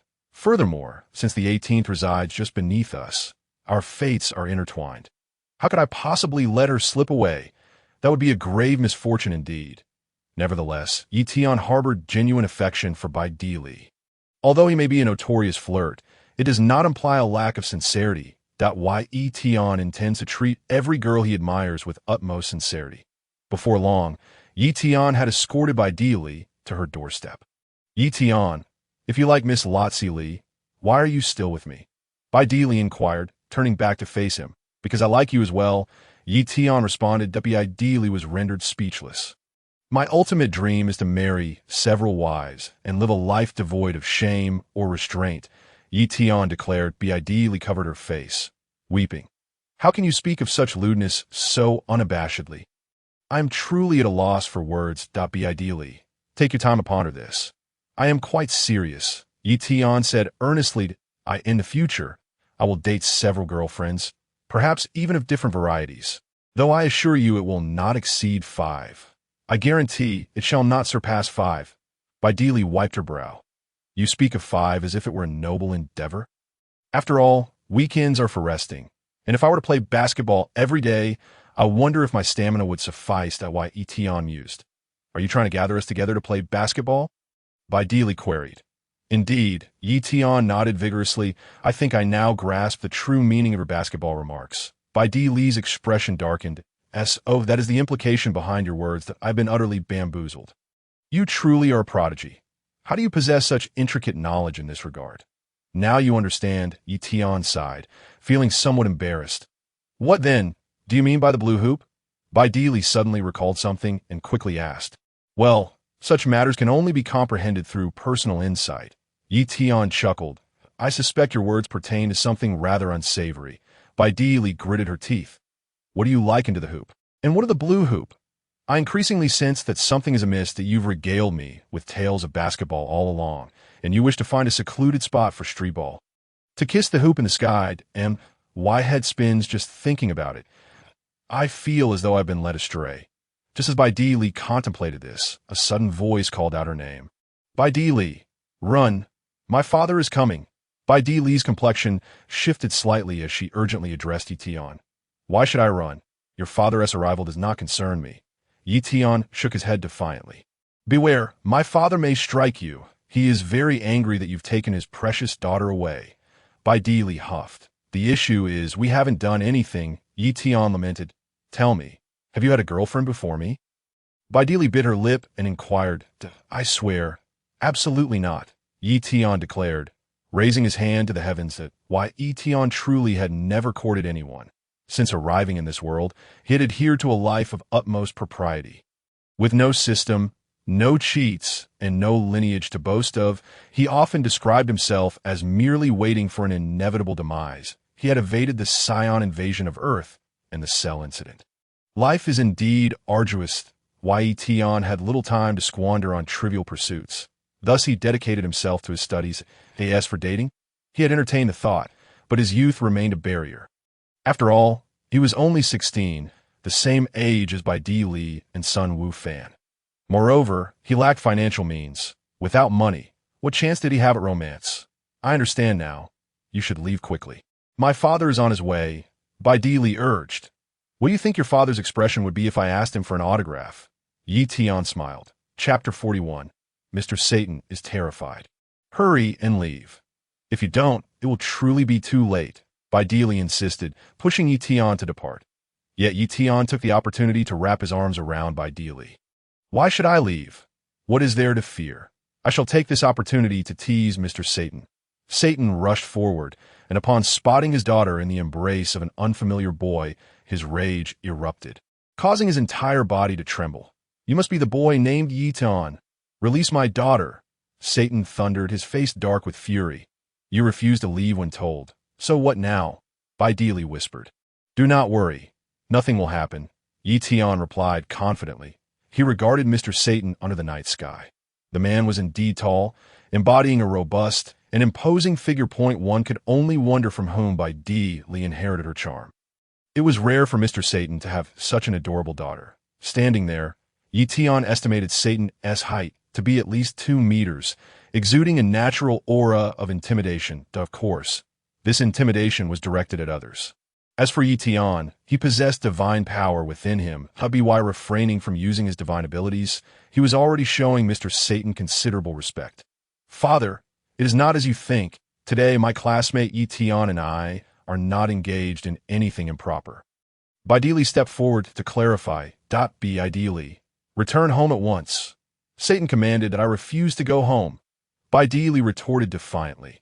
Satan was taken aback. Videl, you were never like this before. Have you ceased to heed your father's words? He gazed at her in astonishment. You cannot bully my father, Videl asserted. Videl, please return home. Allow me to speak with your father for a moment. Ye Tian smiled. ideally was at a loss for words. What are you doing? Joking at a time like this. Do you realize what you're doing? My father could very well kill you. Fear not. I shall be fine, Ye Tian reassured her. Well then, Videl noticed Ye Tian's confidence and felt a warmth in her heart. It seemed that Ye Tian held a fondness for her. For her sake, he was even willing to face her father directly. Her father was, after all, a world champion. If you provoke my father, you could very well be struck down with a single blow. Speak carefully. My father does not appreciate jesting. Videl cautioned Ye Tian in a hushed tone. Understood, Ye Tian nodded. Father, I like him, but at present we are innocent. Videl declared to Satan, it is absolutely not as you think. Satan scrutinized his daughter intently. As someone who had experienced life, he could discern that his daughter had not engaged in any inappropriate behavior with this boy. The tension in Satan's heart eased. It appeared that this young man was not as sordid as he had initially presumed. Soon, Videl departed, leaving only Ye Tian and Mr. Satan in the doorway. Kid, I must admit, your courage is commendable. Satan smiled and remarked, You must have been an exceptional student at the National First High School. Am I correct? Indeed, Ye Tian nodded. With your accomplishments, your future prospects appear quite promising. For an average family to entrust their daughter to a man like you would pose no issue at all. Satan continued, gazing at Ye Tian, about why Ye Tian remained silent, understanding that Satan had more to say. However, my family is different. We are a lineage of martial artists. I, Mr. Satan, began my martial arts training at the tender age of 3. Killed a tiger at 7. Defeated all challengers by the age of 10. Vanquished Shalu at 40, and became the world champion in combat at 43. Satan boasted with grandiosity that I believe I can boast quite well myself. Ye Tian replied, realizing that this prospective father-in-law was unabashedly bragging. You claim to be from martial arts family. Do your father and grandfather also practice martial arts? Ye Tian thought it best not to press Mr. Satan too hard, considering he was to be his future father in law. Videl has been trained in martial arts since childhood and was the champion of the youth division at the last World Martial Arts Tournament. Satan continued. Moreover, Videl frequently assists the police in solving various major cases, which I'm sure you are well aware that I am. Ye Tian nodded. Thus, our future son-in-law must possess formidable strength, not someone like you. A mere scholar, Satan asserted. I understand. Ye Tian nodded repeatedly. This young man, Satan thought to himself, you seem rather accommodating. However, that is to be expected, given Mr. Satan's overwhelming aura. Now tell me, how much would it take for you to leave my daughter? Satan inquired, looking at Ye Tian. Why Ye Tian responded with bewilderment. This is a nonsensical, passionate novel, not a domineering CEO story. He quickly corrected himself that Mr. Satan appeared utterly perplexed. What are you talking about, since Uncle claims you hail from a martial arts family? Can you perform this technique? Ye Tian grinned and waved his hand lightly at a stone lion positioned by the entrance. Swish! The stone lion vanished without a trace. Mr. Satan's eyes widened in disbelief. Where did that stone lion go? What sort of trickery is this? He rubbed his eyes vigorously, only to find that it had truly disappeared. It seemed that this young man had caused the stone lion to vanish. Did you not see clearly? Ye Tian chuckled. Now, pay close attention. He pointed to the other stone lion. Mr. Satan focused intently on it. Erasure, Ye Tian whispered, waving his hand once more. Swish! The second stone lion disappeared right before Satan's very eyes. His face drained of color, and his legs began to tremble.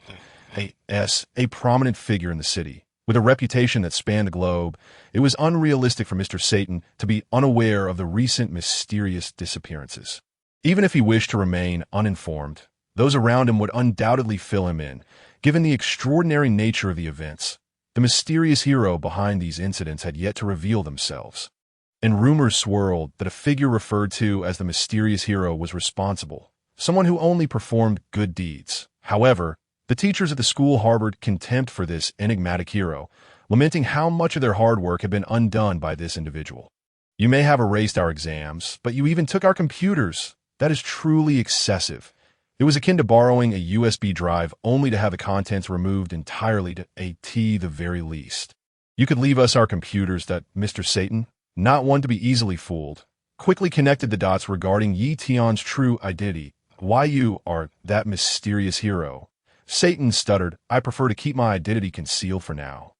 Ye Tian replied with a slight smile. Yes, yes, yes. Satan nodded vigorously, akin to a chick pecking a grain. Chapter 42. The greatest god in the universe. Aside from making lions disappear, I can also make the components of your being vanish. Ye Tian said with a grin. Uncle, would you care to try? No, please, don't, Satan exclaimed, alarmed, waving his hands frantically. Now, regarding my relationship with your daughter, Ye Tian began. When will you two be married? Satan chuckled, changing his demeanor in an instant. Ye Tian remarked, your mood shifts rather swiftly. Rest assured, I am not the sort to abandon my commitments that I will treat by Dilly with utmost care. Ye Tian promised, in the future, when my abilities reach a certain level, I will grant you the freedom to do as you please on this planet, he added. Initially taken aback, Satan's expression soon shifted to one of anticipation. The potential of this young man was undoubtedly immense. To make a stone lion vanish with a mere flick of his hand, what kind of power was that? Could you teach me that technique? Mr. Satan asked eagerly. Not even think about it. You would be unable to grasp it. Ye Tian shook his head. This technique of erasure can only be comprehended by the greatest gods of the universe. What? The greatest god in the universe? Satan thought this was quite a lofty claim. You elevate the conversation to cosmic proportions. How could a mere mortal like me engage with you on such matters? Therefore, any children by Dilly and I may have will be descendants of gods. Ye Tian stated. Satan fell silent. Please refrain from involving my daughter in everything. While you are indeed impressive, I can't shake the feeling that I am letting a cabbage be consumed by a pig. You should come over to my house sometime. Satan quickly extended an invitation. It's too late today, Ye Tian replied, shaking his head. Perhaps another time. That works, Satan agreed. If there are any unnecessary items, bring them out beforehand. I will erase them casually upon my next visit. Why, Ye Tian smiled. Of course, should I find anything displeasing, I will also erase it without a second thought. You might want to reconsider coming over. Satan warned. If you do, our home may suffer greatly. Wouldn't we be left with many inexplicable disappearances? With that, Ye Tian turned and departed. Farewell, hero. Satan forced a smile, bowing slightly. Just call me by my name, Ye Tian replied without looking back. Understood. I've taken note. Satan responded eagerly. Why, Ye Tian soon vanished into the darkness. Watching him disappear, Satan straightened up, placing his hands on his hips, and gazed ahead. That little brat. I hope I do not encounter you again. Satan muttered defiantly. He then returned home, dejected. Dad, you didn't do anything to Ye Tian, did you? Bai Dilly asked, a look of concern on her face. That young man did not harm me, which I consider a stroke of luck. Satan replied, Are you really worried about Ye Tian? Surely not. Bai Dilly seemed oblivious to Ye Tian's true identity. Bai Dilly. Do you know who that young man is? Satan was about to reveal Ye Tian's true identity when Ye Tian's words echoed in his mind. I prefer to keep my identity concealed for now. Satan hesitated to continue. Dad, what were you just saying? Bai Dilly inquired, puzzled. Who is Ye Tian? Who could he be? He is the top student of the National First High School, and I heard he was the top of his class before transferring. Mr. Satan quickly altered his statement. Bai Dilly was taken aback. He is a genius, Bai Dilly exclaimed. Indeed, a genius, quite remarkable, Satan acknowledged. Satan nodded approvingly, extending his thumb in affirmation. What he meant was that Dilly was now utterly perplexed by her father's intentions. Your father approves of your relationship with him, Satan remarked. That Dilly's expression was one of bewilderment. Once more, is it really in character for Dad to agree? She pondered. Dilly, you are now 16, a young lady. Your father trusts your judgment, Satan asserted. Dilly questioned, What exactly did Ye Tian tell my father? Has he truly consented to our relationship? I can't shake off this odd feeling. However, you must exercise caution and protect yourself, especially as a young woman, Satan cautioned. Although he accepted Dilly's association with her, it did not imply a lack of concern. He understood that if a girl is easily won over, she may not be cherished as she deserves.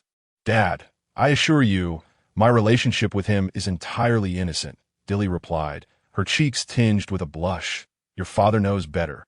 He has been through this himself, Satan stated. He simply wishes to shield Dilly from any harm. Does he dare to bully me? He stands no chance, Dilly chuckled.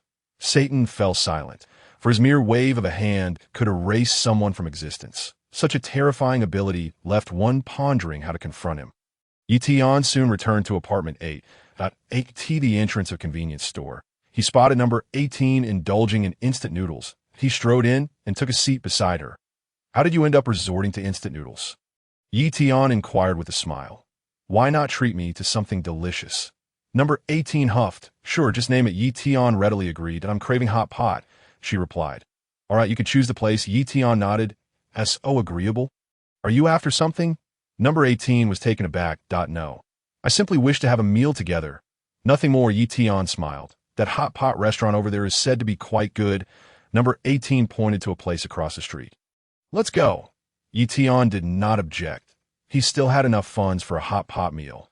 Though his remaining money was dwindling, he needed to devise a plan to earn some income. The question loomed, what could he do with his abilities to make money? Was he to resort to bank robbery? That would be utterly humiliating for someone destined to be the greatest deity in the universe. Regrettably, his erasure level was too low. If only he could attain a golden level erasure. He would possess the ability to create wealth effortlessly, but alas, that was not an option at present. Even indulging in a hot pot was a bit nerve-wracking. Nevertheless, despite his limited funds, he could manage to treat number 18 to a hot pot outing. What about doing some renovations tomorrow? Perhaps smashing some walls? He contemplated. Number 18 discarded her noodles and entered the hot pot restaurant with Ye Tian. Chapter 43. Number 18, I have a collection of films from many years ago, hey. Where's your little girlfriend? Number 18 asked. She went home, Ye Tian replied. You just went out with me for a date right after she left, and aren't you afraid she might find out? Number 18 teased. Not all, Ye Tian chuckled. The hot pot was served quickly, and Ye Tian, feeling quite hungry, relished a lavish meal alongside number 18 lazily. Do you know of any quick ways to make money? Ye Tian asked. Why are you asking me? The quickest way is to rob a bank, number 18 replied without looking back. If robbing a bank were legal, Ye Tian remarked, I'm in need of money, and it seems you're not exactly rolling in it either. Number 18 laughed. Indeed, after this hot pot, the coming days might be tough. Ye Tian sighed. And yet, you still let me order freely? Number 18 was taken aback. When treating a lady to dinner, one mustn't be stingy. Even if I end up eating dirt in the days to come, I want you to enjoy a good meal, Ye Tian said. Humph, that's rather touching. Number 18 huffed. A brief silence ensued. What will you do after dinner? Number 18 inquired. And you? Ye Tian replied. What are you talking about? I asked what you'll do after dinner. Number 18 was momentarily confused, not having considered that direction. It's nothing, Ye Tian assured that I'll take you to make some money. But it's up to you to accept the challenge. Number 18 smiled brightly. Make money? How? Ye Tian asked. Underground fighting arena, she explained that if you can win the championship, the earnings will be substantial, though perhaps not as much as the World Martial Arts Tournament. Is that how you earn money? Ye Tian realized suddenly. Otherwise, how else would I survive? Number 18 laughed. I'm just asking if you're interested. I wouldn't mind checking out, Ye Tian replied. But speaking of which, I notice your little girlfriend seems quite wealthy. Why not ask her for some cash? Number 18 queried again. Am I the type to live off someone else's earnings? Ye Tian scoffed. Well, I must say I'm impressed by your integrity, Number 18 chuckled. After their meal, Number 18 took Ye Tian to buy a few outfits to disguise themselves. Subsequently, she led him to the underground fighting arena. That night, the sounds of wails and cries echoed from within. How could anyone possibly challenge Number 18? Her control over her strength was commendable, as she didn't kill anyone outright. Even so, many were left howling in pain. Ye Tian also participated in a couple of rounds, finding it exhilarating that he suddenly realized that bullying others could be quite enjoyable. After emerging from the underground arena, Ye Tian and Number 18 had earned a considerable sum. At the very least, they wouldn't have to worry about their living expenses for the next couple of months. Kid, you're quite capable. I didn't expect you to have such skills. Number 18 said, looking at Ye Tian with surprise that, I'm doing all right.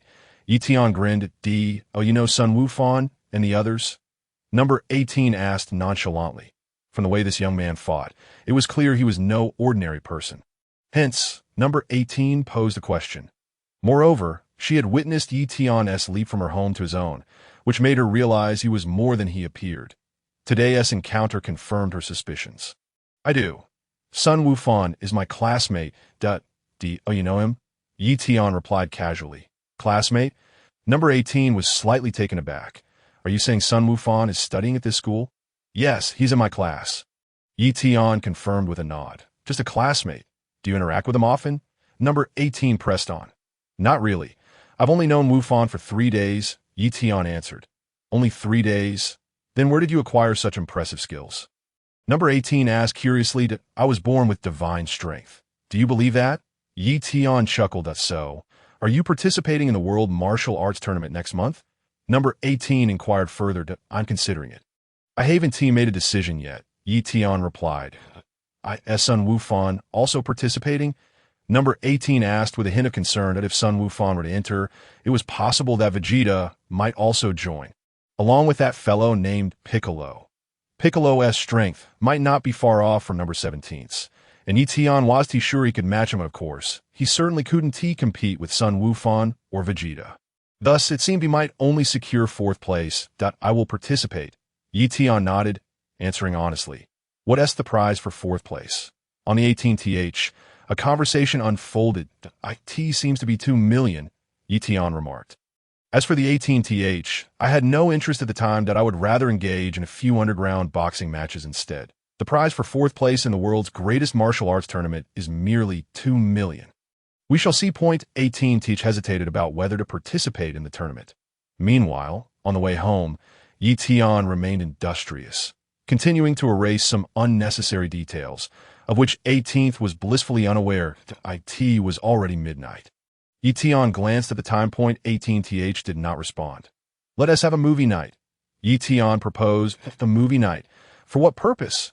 18th was taken aback. Come to my house to watch films. I've collected several captivating ones. Ye Tian replied, and my television is quite large. You've been to my home before. Haven to you? What films do you have? 18th inquired. All action movies, which I'm certain you will enjoy, Ye Tian assured. It wouldn't hurt to take a look, since I can't sleep anyway. 18th nodded in agreement, offering no objections. Shortly thereafter, Ye Tian escorted 18th back to his residence. Shall we take a shower first? Ye Tian suggested. I mean no offense. After all, we've engaged in numerous bouts of street fighting, and we are both rather grimy, wouldn't you agree? Ye Tian responded affirmatively. You're right. 18th acknowledged, but I have no change of clothes. Ought to catch that fellow known as the mysterious hero. I forgot to buy clothes earlier, but I'll do it tomorrow. You can wear mine. You've worn them before. Ye Tian chuckled.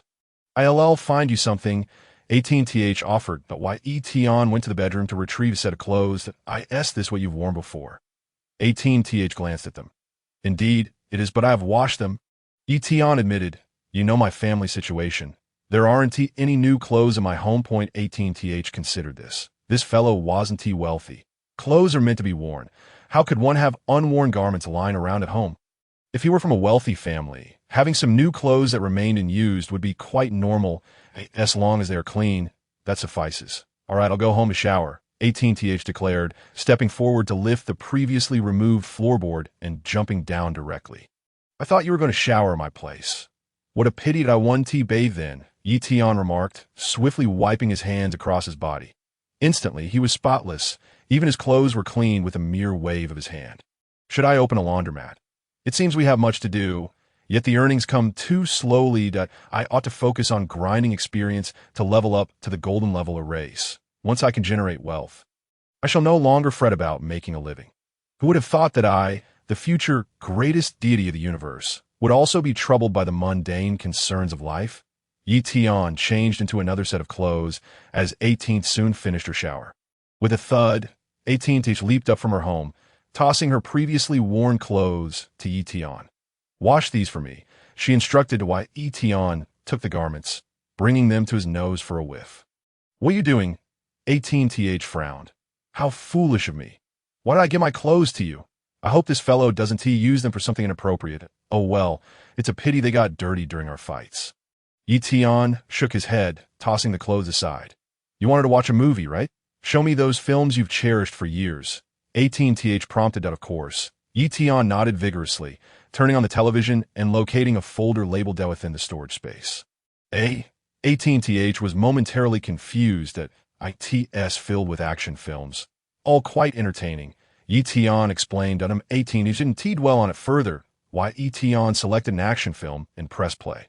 The film featured a female superhero who soared through the skies and quickly discovered criminals on the ground. The superhero acted swiftly to subdue them. Following her good deeds, she returned home.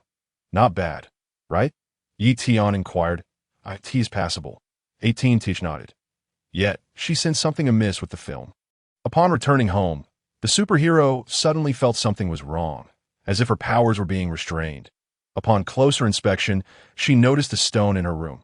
What is that stone for? Is it somehow suppressing her abilities? 18th pondered aloud. That is a kryptonite. It hails from their planet. Once this stone is within a superhero's vicinity, their powers dissipate, rendering them ordinary. Ye Tian elucidated. What a peculiar premise, 18th sighed, surprised by such a weakness. Indeed, quite odd. Perhaps the author intended to deliberately weaken the superhero, Ye Tian replied. Suddenly, the door to the superhero's home was forcefully kicked open and a masked brute appeared at the entrance, seizing the superhero by the throat. She struggled, but to no avail. With a swift motion, the brute tore away a piece of her clothing and pushed her onto the bed.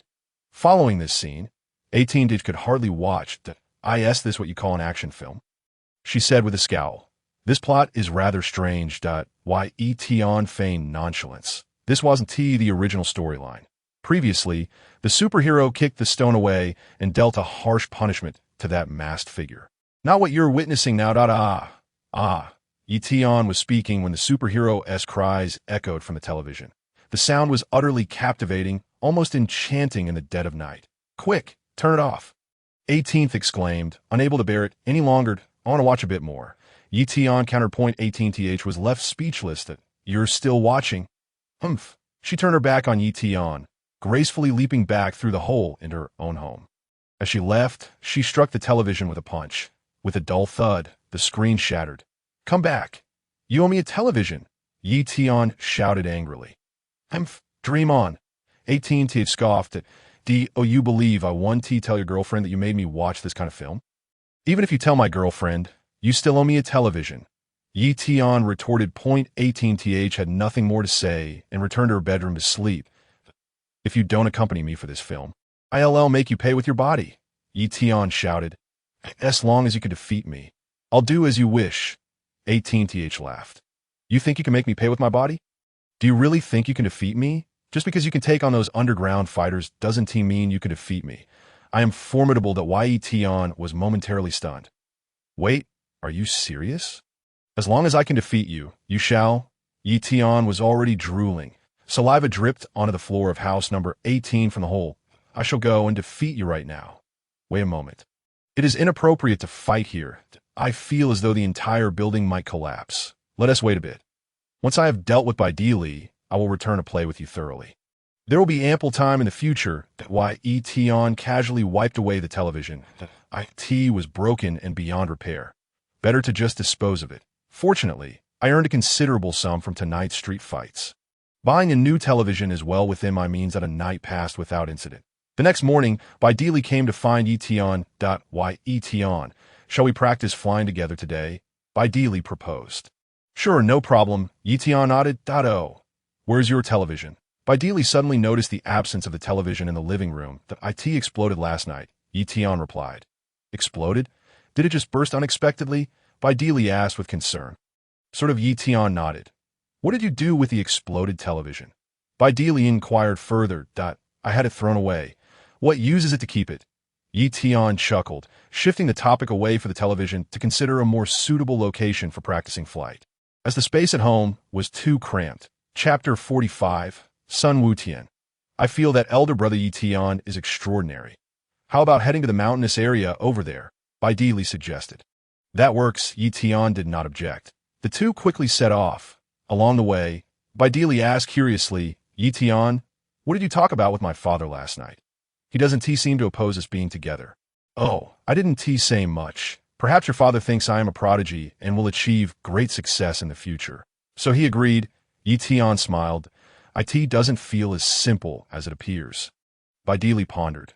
That doesn't matter anymore, Ye Tian replied with a smile. Why doesn't it matter? Videl pressed. Soon, the two entered the mountainous area and began attempting to practice flying in the air. In truth, Ye Tian had already mastered flight. His primary purpose now was to accompany Videl in her training at the headquarters of the Universal Capsule Group, in the Gravity Training Room. Vegeta transformed into a Super Saiyan, vigorously striking at the air. Trunks was also in the room, struggling to move forward, sweat pouring down his body. Trunks, it's better not to push yourself too hard. You should leave this place quickly.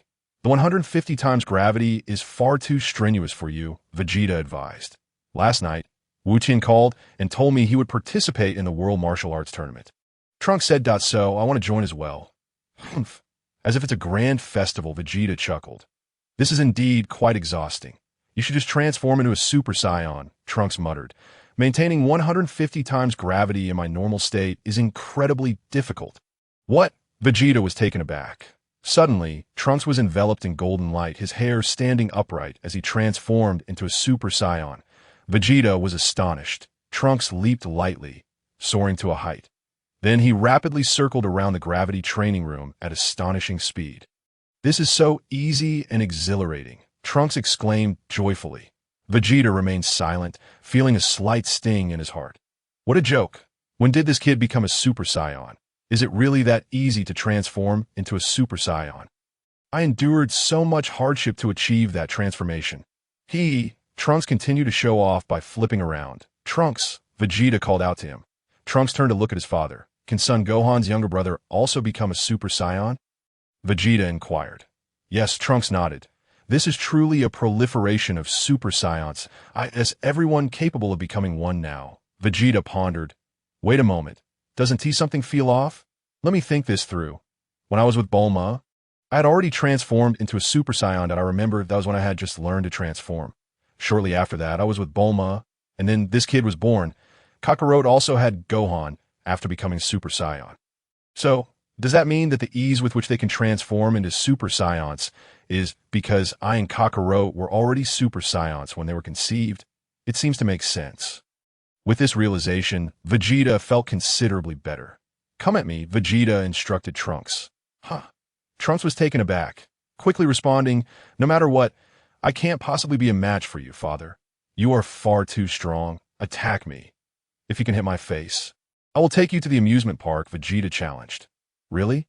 Father, Trunks exclaimed excitedly. Then here I come. Give it your all and attack me. Vegeta prepared for the confrontation. Hey, Trunks launched himself at speed. Vegeta was startled. This kid's punch speed is incredible, and his strength feels formidable as well. Vegeta barely managed to evade Trunks' punch. Trunks unleashed a flurry of quick punches. Vegeta found himself in a precarious position, struggling to defend himself. Whose brat is this? How infuriating. Boom! Trunks landed a punch on Vegeta's face. Vegeta was instantly filled with anger. Boom! Vegeta swiftly retaliated, landing a punch on Trunks' nose. You little brat, how dare you hit me? Boom! Trunks fell to the ground, dazed and disoriented. Vegeta thought, this brat seems to be my own son. I might have hit a bit too hard. Ouch! Ouch! Trunks gritted his teeth as he sat up from the ground. Wincing in pain. Father is so sly. He even counterattacked. Don't be careless. I never said I wouldn't fight back, Vegeta remarked. How can that be? Trunks felt quite aggrieved, and crying. I'll take you to the amusement park. Vegeta huffed, and then asked, so, who is stronger, you or Gohan's younger brother? I'm a bit stronger. Wu Tian is younger than me, and he can't even fly yet, Trunks said, his mood lifting at the thought of the amusement park. Vegeta remained silent again. These two little brats are just too strong. Bowsy Mountain. Sun Wufan and Sun Wu Tian were engaged in a sparring match. Both had already transformed into Super Saiyans. Bang, bang, the two battled from the ground into the air, continuously changing their forms. After a while, Sun Wufan blocked his brother's punch and said, Wu Tian, let us call it a day for now. That should suffice to... Sun Wu Tian replied. The two descended, landing on the ground, panting heavily. Their recent sparring had significantly drained their energy. Brother, aren't that big brother and big sister coming today? Sun Wu Tian asked. I could tee us better if they don't come. If they do, we 1T of time to train. Sun Wufan chuckled. After all, they need to learn how to fly swiftly in the air. It will likely take a considerable amount of time. His younger brother, Sun Wutian, scratched his head and remarked, I think that older brother named Ye Tian seems quite impressive. Sun Wufan was taken aback. Oh, why do you think that? Sun Wutian replied with a smile. I'm not entirely sure. It just feels that way. Sun Wufan laughed heartily. Perhaps Wutian is overthinking it. Indeed, Ye Tian's energy is rather unique. Even I cannot sense any energy within him. Chapter 46. Videl's declaration to the other 4 ships. Ye Tian, Big Brother, did you say that energy is of a higher level? Is that truly the case? Sun Wutian inquired. I cannot say for certain. Perhaps it is, Sun Wufan answered with a grin. However, it is of no consequence that My brother can transform into a Super Saiyan beyond the Super Saiyan level and will undoubtedly achieve remarkable results at the World Martial Arts Tournament. But if you transform into a Super Saiyan at the tournament, won't your identity be exposed? Sun Wutian questioned. You have a point. Perhaps we should all refrain from transforming into Super Saiyans during the competition. Sun Wufan pondered. All right, that works for me, brother. Sun Wutian nodded obediently. I will also speak to Trunks about it. Satan City, a remote mountainous area on the outskirts. Ye Tian. Look, I can already hover at this height. Videl boasted, having risen approximately 2 meters above the ground. You practiced again after returning home last night, didn't you? Ye Tian smiled. Yes, Videl affirmed with a nod. Very good, Ye Tian praised repeatedly. What about you, Ye Tian? Videl asked me. Ye Tian sighed helplessly. Why do you want to compare with me? Then who should I compare myself to? Videl playfully blinked. All right, let me show you, Ye Tian said, as divine energy emanated from him. Slowly lifting off the ground. Soon, he soared to a height of 10 meters. Videl gasped in astonishment, her mouth agape and eyes wide. Are you joking? The god of learning is also so talented in martial arts? She exclaimed, Videl, your expression just now was quite lovely, Ye Tian said, descending to a height similar to hers with a smile. Really? Videl's cheeks flushed once more. Let me see if there are any bananas nearby. Ye Tian said, Why do you always want me to eat bananas? Videl asked, perplexed. With that, Ye Tian immediately flew away. He really flew away. Videl exclaimed, Wait a moment, Ye Tian, can you fly freely now? Yes, indeed, Ye Tian replied with a smile. Muttering, there should be banana trees in this area. The environment is suitable for them. But aren't we supposed to be practicing flying? Why must you find bananas? I'm not hungry, Videl declared loudly. However, Ye Tian had already taken off. After circling around, Ye Tian returned empty-handed. Did you find any bananas? Videl inquired. No. Ye Tian admitted with a slight disappointment. I'm not hungry.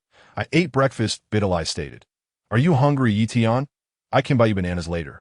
Cough, cough, I suddenly feel like having abalone, Ye Tian remarked. Abalone? Sure, I'll get you some tonight, Videl responded. Really? Ye Tian smacked his lips. Isn't it just abalone?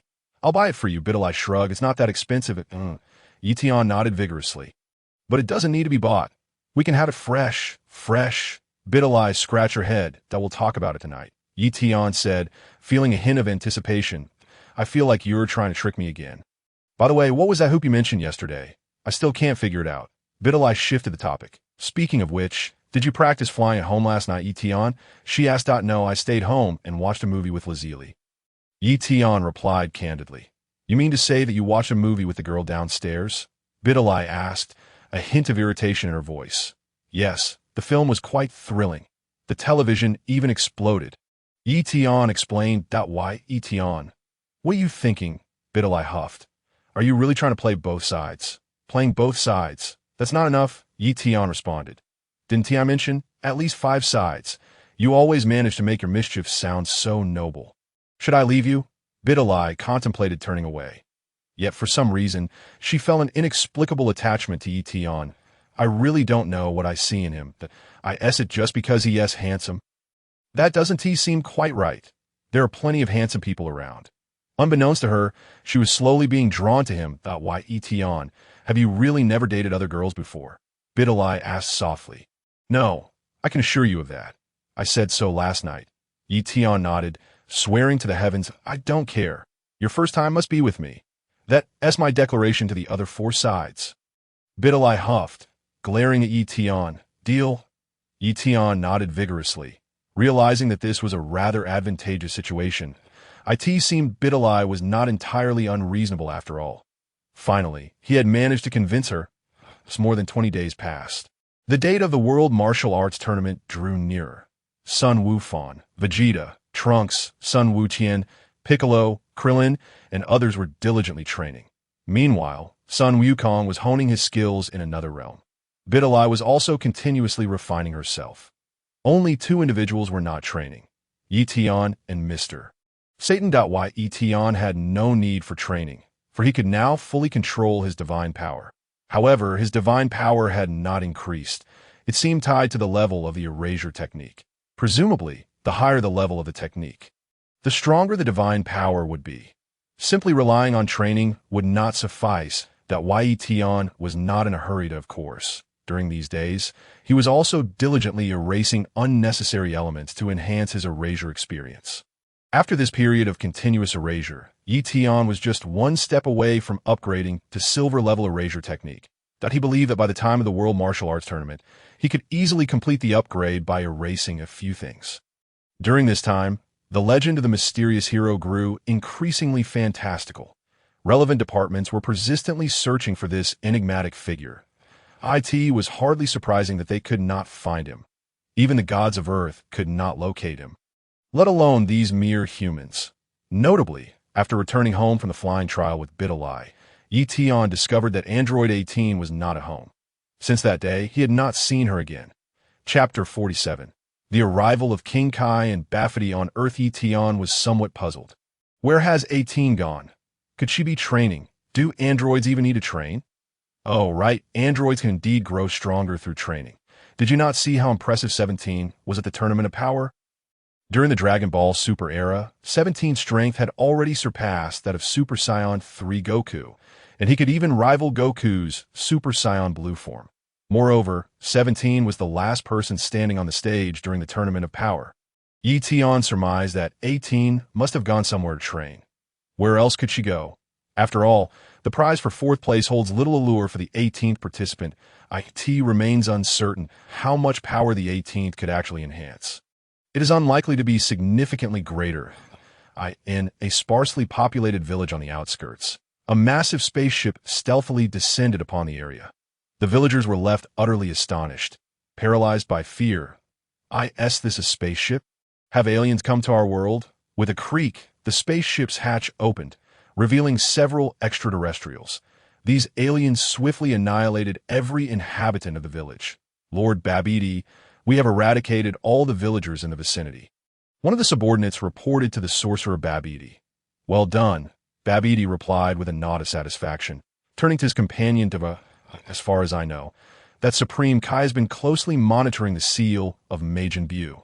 So we must swiftly find a place to conceal the spaceship, and then we shall quietly search for Majin Buu's seal.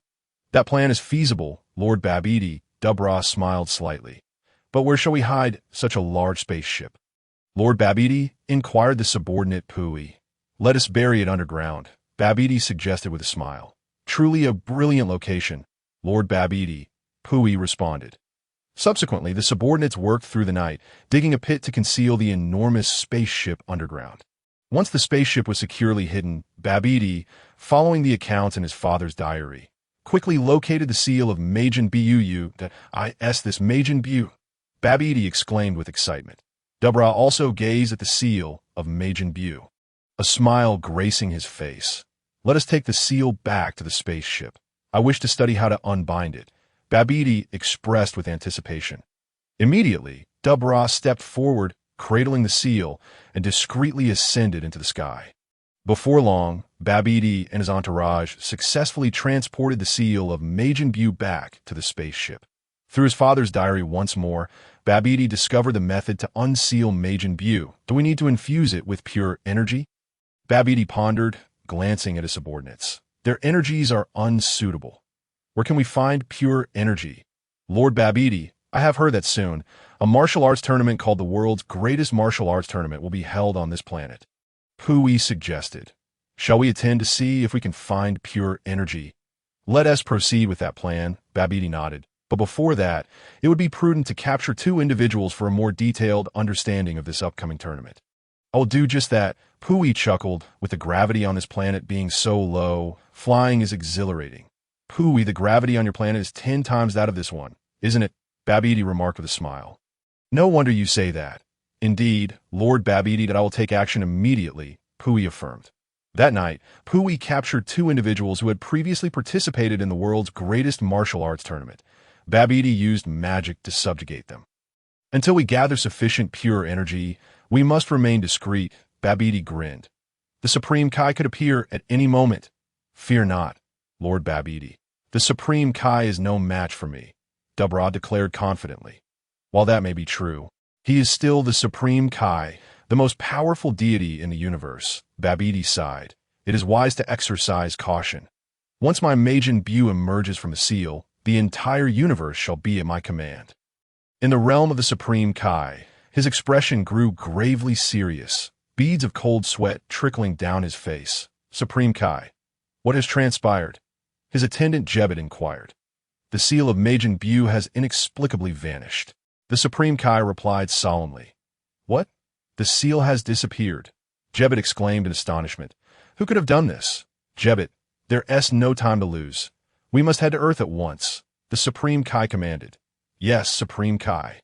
Jebet acknowledged that in an instant. The Supreme Kai utilized instant transmission, swiftly arriving on Earth with Jebet, landing at the location where Majin Buu's seal had previously been. Indeed, the seal is gone, Jebet stated gravely, looking at the traces. It appears someone has removed it, and there are footprints left behind, the Supreme Kai indicated towards the ground. The shape of these footprints does not resemble that of Earthlings, Jebet noted. They bear a striking resemblance to extraterrestrials. The Supreme Kai observed. Have aliens come to Earth? Jebet questioned. It is highly likely that it is the sorcerer Babidi. The Supreme Kai gritted his teeth. He is the son of Bibidi. Bibidi had a son? Jebet furrowed his brow. There is no one else. He must be eager to awaken Majin Buu. The Supreme Kai felt overwhelmed. If that is the case, the entire universe will face a grave crisis. Jebet replied, his complexion paling. We must urgently locate the sorcerer Babidi and prevent him from resurrecting Majin Buu. The Supreme Kai declared resolutely. The 2 began their search across Earth. Hours passed, and suddenly, the Supreme Kai paused, turning his gaze towards the direction of Satan City. Jebet also appeared momentarily dazed. What is that over there, Supreme Kai? Jebet asked in surprise. That it is divine energy, the Supreme Kai affirmed. How can someone on this planet possess divine energy? Jebet muttered in confusion. I am uncertain of the cause. The Supreme Kai shook his head. It could be the deity of this planet. After all, many planets have their own gods. What you say makes sense. Supreme Kai, Jebet nodded, though he curiously added, but, Supreme Kai, I sense that this divine energy was exceptionally pure. I share the same sentiment. The Supreme Kai replied, but we cannot afford to investigate further. We must continue our search for Babidi. Indeed, you are correct, Supreme Kai, Jebet agreed. The 2 ascended into the sky once more, diligently seeking Babidi's whereabouts. Their persistence bore fruit as they uncovered clues indicating that Babidi's 2 subordinates were to participate in the world's greatest martial arts tournament. The world's greatest martial arts tournament? Jebet exclaimed in surprise. This is a splendid opportunity, Jebet, the Supreme Kai smiled. Let us disguise ourselves as contestants and participate in this tournament. We can quietly track those 2 subordinates of Babidi to ascertain his exact location. Very well, Supreme Kai, Jebet replied, grinning. However, if we enter such a tournament, we should have no trouble claiming victory. Jebet, our aim is not the championship. Our primary objective is to locate Babidi swiftly and eliminate him to prevent Majin Buu's awakening. The Supreme Kai stated solemnly. Should Majin Buu awaken, the entire universe would face utter devastation. Satan City, apartment. Just moments ago, Ye Tian was levitating at home, striving to better control his divine power. Suddenly, he sensed an observer directed towards his location. Ye Tian immediately released his perception to sense the presence of the other party. Through this sensation, he detected 2 peculiar energies. These 2 energies bore a slight resemblance to his own. However, they felt distinctly murky. If Ye Tian's divine power purity were to be rated at 100, one of these entities exhibited a clarity around 70, while the other was even lower, perhaps only 60. Who could these two individuals be? After careful contemplation, Ye Tian speculated they might be the Kaioshin and Jibit. It was not entirely implausible. The similarity in our energies is striking. This energy we refer to as divine power, why divine power belongs to the Omni-King level. Hence, its purity reaches an unparalleled degree. The Kaioshin's divine power hovers around 70, while that of the Kaioshin's attendant is 6. Why extrapolating from these figures? Might the god of destruction's divine power be rated at 80 or even 90? And what of the angels? Perhaps above 95? Yet, such calculations seem trivial now that I perceive their divine power to be rather feeble. Upon reflection, this is quite normal, as my strength has long surpassed that of the Kaioshin. Just now, I merely released a fraction of my divine power, and that Kaioshin was still able to sense it. However, he could never have imagined that my divine power had far exceeded his own. Indeed, the Kaioshin naively believes Ye Tian's divine power to be weak. After all, I only released a minuscule amount of divine power, merely to hone my will. Little does the Kaioshin realize that my divine power has already eclipsed his own.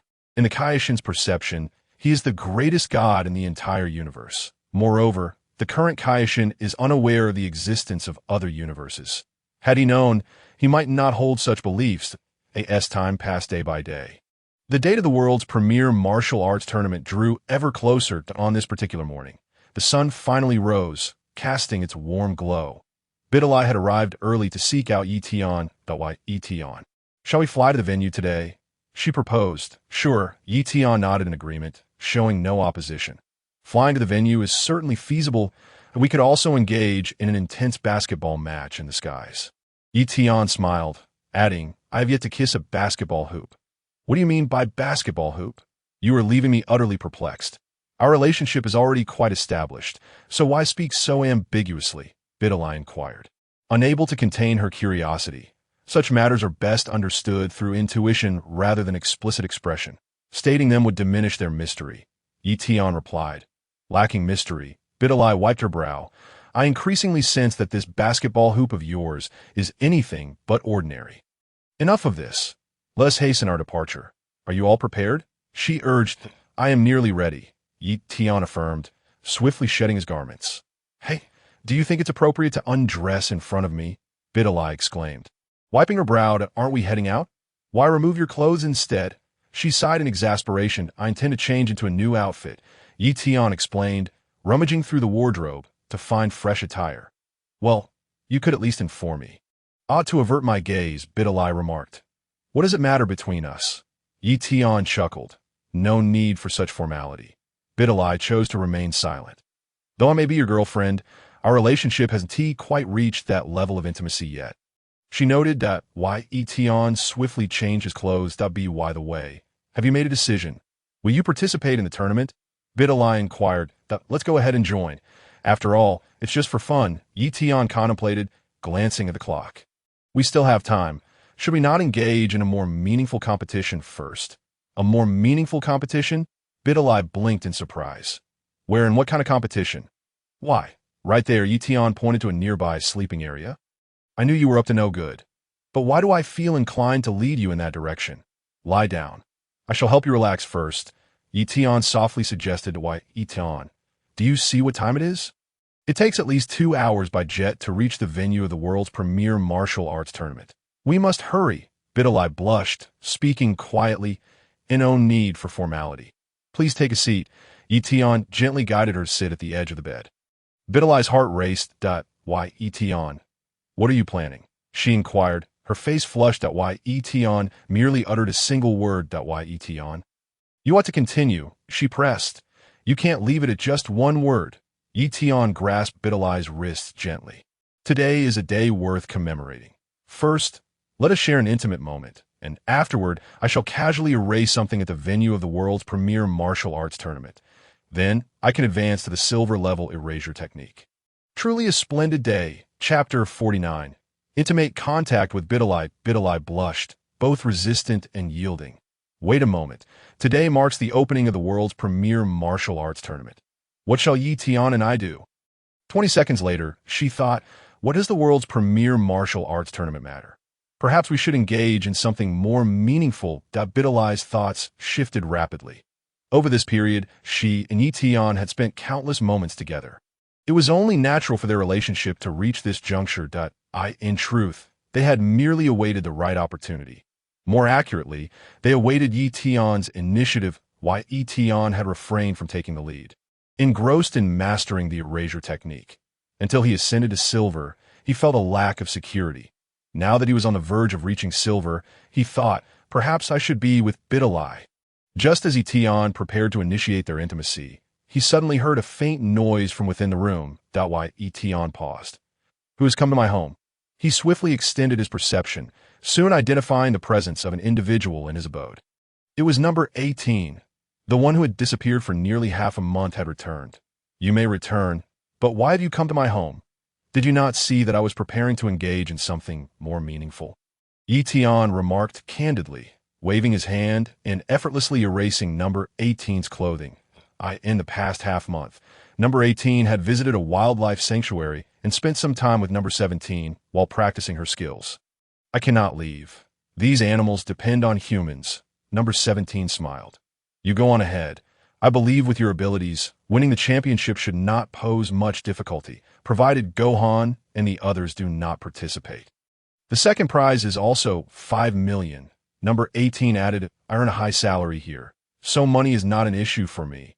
Number 17 replied, you claim money is no object, yet the last time I asked to borrow money, you refused to part with even a dime. Number 18 retorted with an eye roll. That was not borrowing. It was a gift. I'd lent you money once before. When did you ever repay me? Number 17 scoffed. Even though we are siblings, you should not take your brother's money for granted. Number 18 stated coldly. Though my salary is high, that does not mean my funds are limitless. Number 17 sighed. Do you think I'm the world's wealthiest individual? Never mind. On the 18th, it dawned on him that he could no longer rely on his younger brother. You should also seek employment. You must understand the futility of living off past resources. 17 advised. After all, one cannot perpetually engage in underground fighting. I have no qualms about it. 18 replied nonchalantly. He then spent some time residing at 17's home, but found it exceedingly dull. He would rather return to amuse himself with that charming young man, who was quite intriguing. Thus, 18 bid farewell to 17 and swiftly returned to his own abode. Upon arriving home, he realized that his attire was in dire need of replacement. Upon inspecting himself, he lamented, why am I still clad in Ye Tian's clothes? It suddenly struck him that he had forgotten to purchase new garments. There are no clothes to change into, he exclaimed, that insufferable, mysterious hero. Where have you taken my clothes? With no other option, he resolved to retrieve some from Ye Tian's residence. At this hour, he should be at school, but even if he weren't, it would be reasonable to borrow a piece of clothing. That little brat has even dragged me to watch those kinds of movies if I ask for a shirt. Will you object? Without hesitation, 18 leaped from his home straight into Ye Tian's. Notably, since that day, Ye Tian had never repaired the hole he had created, even going so far as to erase the floorboard above it. This was exceedingly convenient. All that was missing was a staircase. If he found the time to construct one, the dwelling would effectively be a duplex. Gently, 18 landed in Ye Tian's living room and proceeded towards his bedroom. However, as he neared, an unexpected chill enveloped him. Looking down, he gasped, where are my clothes? Was it the doing of that mysterious hero again? The situation grew even more perplexing when he entered the bedroom, only to find Ye Tian in an intimate embrace with his female classmate, who gazed at him with infatuated eyes. Something feels off. 18 interjected. Why, Ye Tian? Wait a moment. Suddenly, Videl caught a glimpse of 18 from the corner of her eye. What is amiss? Ye Tian thought 18 was quite the nuisance. Why is it that you return only when I don't want you to? Now that I have no desire for your presence, you suddenly appear.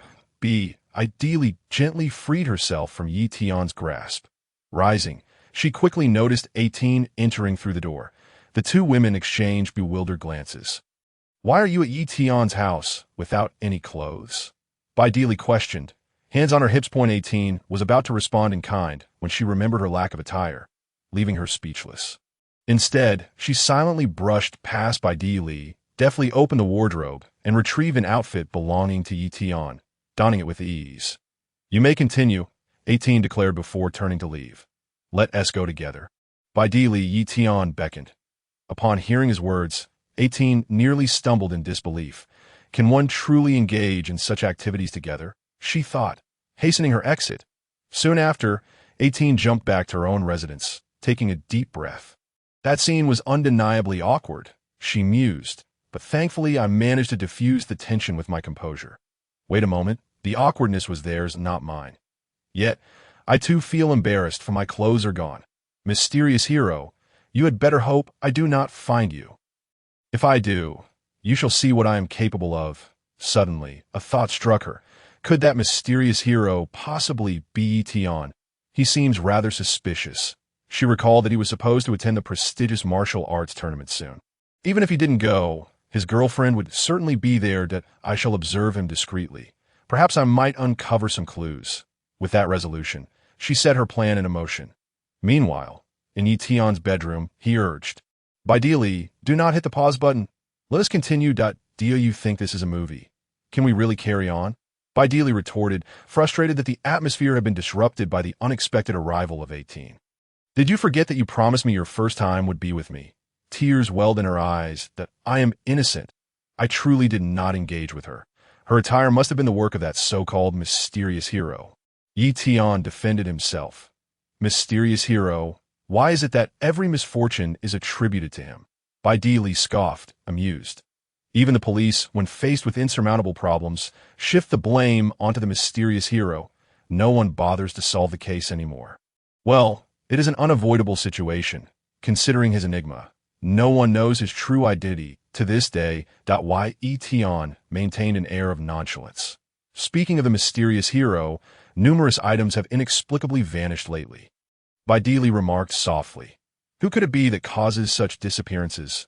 In time, we shall discover the truth." Ye Tian smiled. "It is akin to searching for something you desperately desire. When you actively seek it, it eludes you. Yet when you cease to look, it suddenly appears. Such is the wonder of life." "You are right," Videl nodded thoughtfully. "Many things are indeed wondrous." "You have already stated that," she reminded him. "Let me reiterate," Ye Tian said, surveying Videl from head to toe. "When I gaze upon you, you seem like a sumptuous feast, one I wish to savor without missing a single morsel." Videl understood his words all too well, feeling her cheeks flush crimson. "Could you refrain from being so blunt? There is still time. We have only completed 1% of our activities." 1%, Videl exclaimed, glancing at the time and quickly regaining her focus. "At this rate, we shall accomplish nothing today. What is the point of attending the prestigious martial arts tournament? Moreover, it is inappropriate for a young lady to engage in such brutality." "No, I am determined to go," Videl declared, her earlier hesitations dissipating. Unlike men, women possess a distinct physiological disposition that emphasizes sensitivity. The earlier subtlety she felt had been shattered by Ye Tian's unexpected appearance at Ye Tian's home. Thus, she now deemed the martial arts tournament even more crucial. "You ran to Ye Tian's house without any clothes. I have my doubts about your relationship," Videl asserted. "The prestigious martial arts tournament occurs only once a year. I refuse to let this opportunity slip away." "Then let us depart." Ye Tian conceded. "As I suggested, we shall fly there, of course." "That sounds splendid," Videl agreed. Without delay, Ye Tian and Videl soared out of the window, ascending into the azure sky. Unbeknownst to them, Ye Tian had quietly followed suit. Little did she expect that Ye Tian's girlfriend could also take to the skies. Indeed, since Ye Tian is a classmate of son Wukong, it follows that this girl named Videl is also a classmate of son Wukong, correct? "I wish to witness the extent of your prowess at the World Martial Arts Tournament. I shall have a proper showdown with you all." While also discerning whether that Ye Tian is indeed the mysterious hero. In another part of the sky, a large jet helicopter glides serenely through the air. Within it, a number of individuals are seated. Were Ye Tian present, he would undoubtedly recognize each one at a glance. These are familiar visages to him. Among those aboard are Vegeta, son Wukong, and others. Except for Tianjin Fan and Jiaozi, Nearly all the living Z fighters are in attendance. Piccolo has opted to fly directly to the venue of the World Martial Arts Tournament. Bulma is personally piloting the aircraft towards the island where the tournament is held. Will Goku truly come? Bulma inquired with an air of anticipation that he will definitely be here. Son Wukong assured her with a nod. I am so delighted. It has been ages since I last saw Goku. Master Roshi chuckled. Lu Ping, are you participating in the competition? Chi-Chi asked the Lu Ping seated beside her. No, I shall refrain from participating. I do not wish to embarrass myself. Lu Ping replied, shaking his head. It has been quite some time since I have witnessed such a scene. The Ox King laughed heartily. Sun Wutian was gazing out the window, admiring the scenery, with Trunks following suit. The entire family is in high spirits. Uncle Krillin, I fear Dad may not recognize you, Sun Wukong remarked with a smile. He certainly would not recognize me, Krillin chuckled.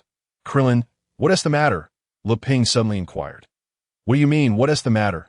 Krillin was taken aback. The matter concerning your girlfriend, Lu Ping stated. Krillin felt a pang of discomfort at that moment.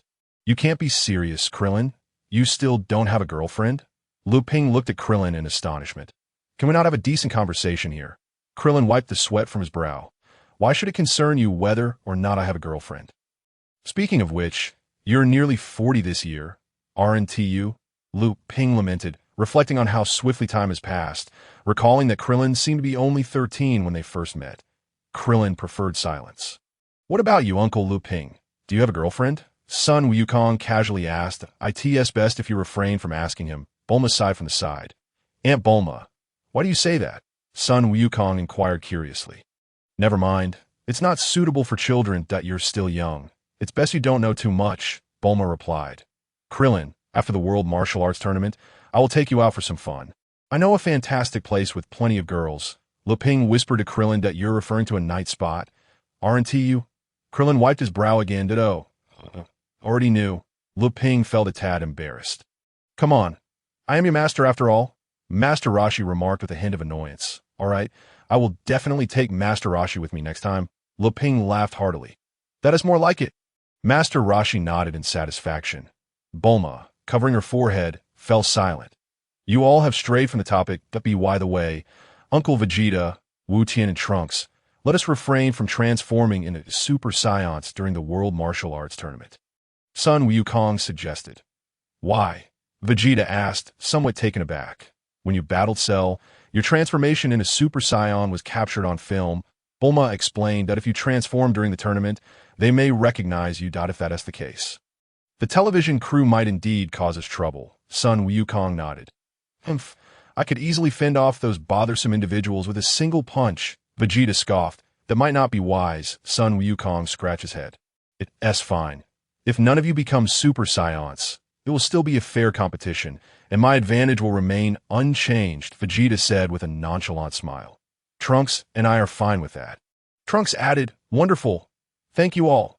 Let us make sure to adhere to the rules. Son Wukong expresses gratitude. By the way, Wukong, what is the latest on that mysterious hero you mentioned? Any new developments? Bulma inquired. Mysterious hero. Son Wukong shook his head. I took a month off to train at home. So I haven't been to Satan City in quite some time, and thus I know very little about the mysterious hero. I see, Bulma nodded. Has that mysterious hero been up to any enigmatic antics? Surely. Not more things disappearing from Satan City? Son Wukong asked. I have occasionally kept an eye on the news in that regard. Bulma remarked. Recently, quite a number of items have mysteriously vanished from Satan City. What sort of mysterious hero could be responsible for this? Son Wukong pondered. Is he truly a magician? What mysterious hero? What items have disappeared? Krillin asked curiously. Uncle Krillin, you may not be aware, but in my school in Satan City, items often vanish mysteriously, most of which should not even be there. The citizens have fabricated a tale of a mysterious hero. Claiming he is the one behind these disappearances, Son Wukong succinctly explained the matter of the vanishing items. Upon hearing this news, everyone, including Krillin, was taken aback. Uncle Vegeta suggested it may be the work of a magician, who uses magic to relocate these items, Son Wukong clarified. While the others are understandable, what could he possibly want with your school S exam papers? Krillin queried, is he intending to complete all the papers himself? Sun Wukong found himself at a loss for words. Even more absurdly, recently, many individuals who have lost items have laid the blame on the mysterious hero. Bulma chuckled. Yes, that's so. Sun Wukong was momentarily stunned. Look at this news story. A woman was caught cheating by her husband, and she claimed that her clothes and those of her lover had mysteriously disappeared, thanks to the mysterious hero, Bulma said with a smile. Are such matters also to be blamed on the mysterious hero? Krillin laughed heartily. The most ridiculous part is that her husband actually believed her, Bulma said, thoroughly amused. That mysterious hero can make things disappear. Lu Ping mused, casting a contemplative glance at Krillin. Krillin, could it be that your nose was made to vanish by the mysterious hero? You shut up, Krillin retorted angrily, to the island where the World Martial Arts Tournament is held. After 2 hours of flight, Ye Tian and Videl appeared above the island. It was still just past 9 in the morning, yet so many people had already arrived. Everyone seems to have come quite early, Videl remarked as she gazed down. Indeed, Ye Tian agreed with it, and my father has also arrived, Videl added, spotting her father below. Let us find a place to land, but preferably not in a densely populated area. It might stir up quite a commotion. Let us go, Ye Tian responded without objection, leading Videl to land at a distance. Not long after Ye Tian and Videl had landed, Sun Wukong and the others also arrived by plane at the scene. Upon reaching the island, Krillin and Lu Ping were astonished to find such a large crowd at the World Martial Arts Tournament that it was certainly more bustling than before. Suddenly, cheers erupted from a distance. Many people rushed toward the source of the commotion. It's Mr. Satan. Mr. Satan has arrived, someone shouted excitedly as they ran, their eyes gleaming with enthusiasm. Haha, it's Mr. Satan, the great hero who saved the Earth. Klin smiled and remarked, he is quite popular. Bulma responded with a smile. That is to be expected, as even the city bears his name. Ha! At that moment, Satan emerged from the crowd, raising his fists high in the air. A boundless smile adorning his face. All the supporters of Satan around the world. Thank you for your patience. He bellowed with a maniacal laugh. Mr. Satan, Mr. Satan, Mr. Satan. The audience fervently chanted his name. A prearranged beautiful reporter approached for an interview. Welcome, Mr. Satan. What do you believe your chances of victory are this time? The reporter held the microphone to Satan's lips. I have a 12 out of 10 confidence in winning this competition, Satan proclaimed with unwavering self-assurance. That guy hasn't changed a bit, Lepin chuckled. Brother, over there is Uncle Piccolo, Sun Wukong pointed out to Wufan. Wufan immediately spotted the green-skinned Piccolo. Uncle Piccolo, have you seen my dad? Wufan inquired as he stepped forward. Not yet, Piccolo replied, glancing at Wufan. Wufan, you aren't seriously going to appear like this, are you? Yes, Wufan nodded. If only you could change that headscarf to green, it would really complement my skin tone, Piccolo muttered. What are you talking about? Piccolo, do you know what a green headscarf signifies? Chi-Chi approached with a scowl, glaring at Piccolo. Yes, there's special meaning. Piccolo asked, somewhat bewildered of course. A green hat means your girlfriend has been stolen away. Chi-Chi huffed. It seems your kind doesn't distinguish between genders, does it? But does Wufan have a girlfriend? Piccolo queried. Not currently, but that doesn't mean he won't in the future, Chi-Chi replied at I see. Piccolo said, wiping the sweat from his brow. Where is Goku? He hasn't gone to the contestants' lounge yet, has he? Chi-Chi looked around, her face filled with anxiety. Just then, with a resounding thud, Sun Wukong descended from the sky, landing before the crowd. Hello, everyone. Sun Wukong greeted. Old Sun, Piccolo exclaimed, momentarily stunned, before turning to face the now-present Sun Wukong with excitement. Dad? Wufan cried out, Dada. Klin was too overwhelmed to speak. Everyone has changed quite a bit, but you all look healthy. Sun Wukong said with a smile. Woo. Klin fought back tears. Dad? Wufan's eyes shimmered with tears, which rolled down his cheeks, dampening his sunglasses. Wukong, Chi-Chi murmured, her eyes glistening with hopeful tears. Piccolo wore a smile. Welcome back.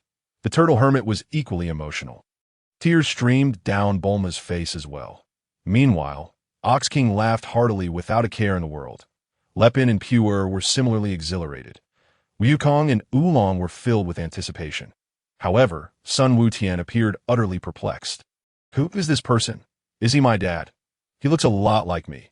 Vegeta observed from the sidelines, silently pondering how much stronger Kakarot had become. Trunks also failed to recognize son Wukong. Dad, Wu Fan was the first to rush forward, embracing his father. Following him, Klin, Wulong, and Chi-Chi joined in the embrace. Bulma wished to join but suddenly halted after 2 steps. I am married now, and my child is already this big that I shouldn't be so intimate with Wukong. Otherwise, I might as well put a green headscarf on Vegeta. After this warm display of affection, the atmosphere gradually calmed. Remember, you only have 24 hours, Granny Crystal reminded son Wukong as she sat upon her crystal ball. Thank you, Granny Crystal, son Wukong replied. Nodding, I will come to fetch you in 24 hours, she said before departing in her crystal ball. After a few more pleasantries, son Wukong remarked, Ah, he resembles me so much. He must be my child. Pointing at son Wu Tian. Son Wu Tian, feeling a bit scared, hid behind his mother Chi-Chi, clutching the hem of her dress tightly. Wu Tian, this is your father, Chi-Chi said with a smile that we should hurry and register. The registration is about to close, Piccolo suggested. Son Wukong and the others stepped forward to register. Scion masked hero, son Wukong exclaimed, bewildered. Wu Fan needs to go to school, and he is worried about his identity being exposed. So he is participating under this alias. Piccolo explained it. I see. Son Wukong understood. What? The youth group. Trunks gasped, turning to son Wu Tian. Wu Tian, those under 15 cannot compete with adults. Huh. Son Wu Tian looked disappointed. Is there really such a rule now? Bulma shook her head that we won't participate in the youth group. We want to compete alongside the adults. Trunks declared it no. That's against the rules of the competition. The staff member rejected. Actually, I'm already 18. I just look short. Trunks insisted. Staff member. You little brat, who are you trying to fool? Klin chuckled to himself. Fortunately, these 2 little ones are participating in the youth group.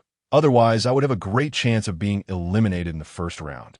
After registering, the group continued on their way. Upon reaching a crossroads, son Wukong and the others waved goodbye to their families. Everyone, do your best, Bulma waved. Ahead lay a long corridor. At the end of it was the venue for the martial arts tournament's preliminary rounds. Son Wukong and the others marched forward. Klin, aren't you bald? Why do you still have hair? Son Wukong inquired curiously. I used to shave my head. I naturally have hair, Klin replied. Walking at the rear, Trunks and son Wu Tian whispered to each other.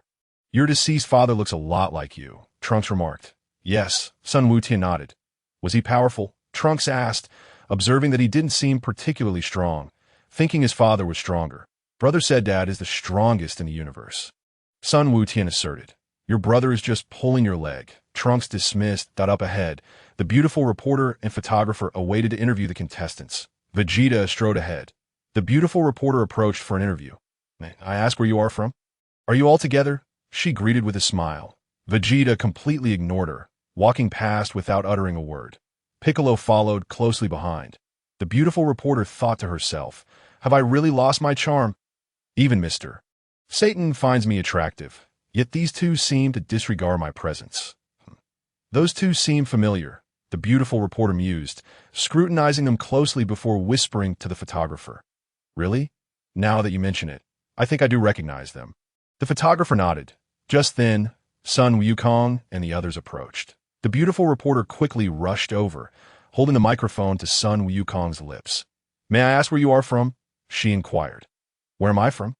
I hail from another world. Son Wukong pointed to the sky. The beautiful reporter looked utterly perplexed. You are quite humorous, and that ornament on your head is rather peculiar, she laughed, attempting to ease the awkwardness. Are you referring to this halo? It's not an ornament. It's something I acquired after dying. Son Wukong answered truthfully. The beautiful reporter inquired, what nonsensical things are you saying? I can't comprehend anything. Piccolo glanced at son Wukong. Old son, you are such a useless teammate. What will your son do in school if you continue like this? Perhaps I should just destroy their equipment, just as Piccolo was about to utilize his special abilities to demolish the camera. A swift motion occurred. In an instant, the camera in the photographer's hand vanished without a trace. Piccolo's expression shifted rapidly, his vigilance heightened as he sought the mastermind behind this incident. However, where could Piccolo possibly search? Ye Tian was already 100 meters away. casually erasing some unnecessary elements. While Ye Tian's experience points were steadily increasing. Congratulations! You have completed the bronze-level Erasure Technique. Congratulations! You have successfully advanced to the silver-level Erasure Technique. Silver-level Erasure Technique. The physical strength is 1,000 times that of Frisia during the Namek Saga, capable of erasing any human or celestial deity, excluding the Kais, destroyers, angels, Grand Minister, and Xeno, including but not limited to living beings, entire buildings, demon races, and other species. Chapter 53. Silver-level Erasure Technique. Erasing 1,000 individuals or 10,000 buildings allows for advancement to the gold-level Erasure Technique. Ye Tian was taken aback after upgrading to the silver-level Erasure Technique. He did not expect the system to also enhance. This time, the system provided more detailed prompts. Indeed, it was 1,000 times that of Frisia during the Namek Saga. That would equate to a combat power of 120 billion. If calculated purely by combat strength. Ye Tian assessed his own physical strength, realizing the sudden increase was quite substantial. After all, it had grown tenfold. He felt somewhat unaccustomed to this change. I dare not even touch Videl now, lest I accidentally deflate her. That would mean losing my girlfriend. Videl, for the next hour, you absolutely must not touch me, Ye Tian advised. Huh? Why do you say that? Videl was perplexed. In no reason that I've been researching a rather unique technique and inadvertently upgraded. Ye Tian remarked, my strength has increased tenfold. What? Tenfold? Videl exclaimed, that it's no longer important. Ye Tian chuckled. Subsequently, he felt a surge of eagerness. Now that I have upgraded to the silver-level Erasure Technique, shouldn't I find someone to test it on? Yet, he pondered whom would be suitable, but he wondered if there was a prison on this small island. Why, Ye Tian was not the type to act recklessly. If he were that kind of person, he could effortlessly erase 1,000 individuals to complete the upgrade swiftly. However, for Ye Tian, such an action was unnecessary. Was rapid advancement truly interesting? After all, there was still a considerable amount of time before Beerus awakened. As long as he completed the platinum-level Erasure Technique before Beerus's awakening, he would be satisfied. The platinum-level Erasure Technique boasts a physical strength 10 times that of Beerus and possesses the ability to create. Thus, achieving the platinum-level Erasure Technique would mean he could defeat Beerus solely based on his own strength, provided Beerus provoked him. But if he did not provoke him, everything would be manageable. If you dare to provoke me, I shall erase what should not be on you. Furthermore, the platinum-level Erasure Technique cannot eliminate destroyers. Nevertheless, that was not an issue. Besides, there was still a long journey ahead to reach the platinum-level Erasure Technique. No need to rush. I'll just find someone to experiment with for fun. Ye Tian said to Videl, I'll be stepping out for a moment. Where are you going? Videl inquired. I will return shortly. Just wait for me here. Ye Tian quickly took off into the sky. Videl thought, so mysterious. What is he up to? Isn't he secretly meeting another woman? Is he? After some contemplation, she ultimately decided not to follow Ye Tian. Ye Tian swiftly flew to a remote location. Help! Someone is robbing me. Upon arriving, Ye Tian heard a girl's voice cry out. He hurried forward and saw two burly men attempting to rob a seemingly attractive girl. Not only had they snatched her bag, but they were also trying to steal her clothes. The girl, wearing a face of despair, shouted for help. Let go of that girl! Ye Tian shouted at the two men. The burly men turned to look at Ye Tian. Who is this brat? None of your business, scram. One of the men waved a knife in his hand. Kid, this isn't a place for you to play the hero. If you don't get lost, I'll kill you. The other man drew a dagger. Please, don't leave me behind. Save me. The girl pleaded, her desperation palpable, as she realized that the boy who had come over seemed rather weak. With a swift motion, Ye Tian lightly waved his hand. In an instant, one of the burly man's arm vanished entirely, along with the knife. The man stood in shock, unable to comprehend what had just happened, merely feeling as though a part of him had disappeared. The other man suddenly sensed something was amiss and glanced at his companion. Where is your arm? Arm? What do you mean? Your arm is gone. His companion exclaimed. Are you kidding me? The burly man looked at his arm in disbelief. He was instantly devastated. Where's my arm? My right hand, the one I used to fight, has vanished. How will I enjoy myself now? I must have misspoken the spell. Ye Tian scratched his head. Let us try again. This time I'll erase you completely, so be mentally prepared at what Ye Tian said with a bright smile. With a swift motion, he erased the armless man from existence. It felt exhilarating. The remaining companion was left dumbfounded. Are you that mysterious hero from Satan City? The companion quickly came to his senses. In 01 except Mr. Satan knows my identity. Ye Tian sighed. The companion's face turned pale with fear. You should disappear as well. Ye Tian said as he prepared to wave his hand again. I'll fight you.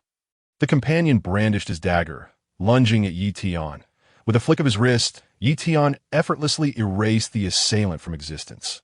Now, in this narrow alley, only Ye Tian and the relatively attractive girl remained. The girl felt a wave of fear wash over her.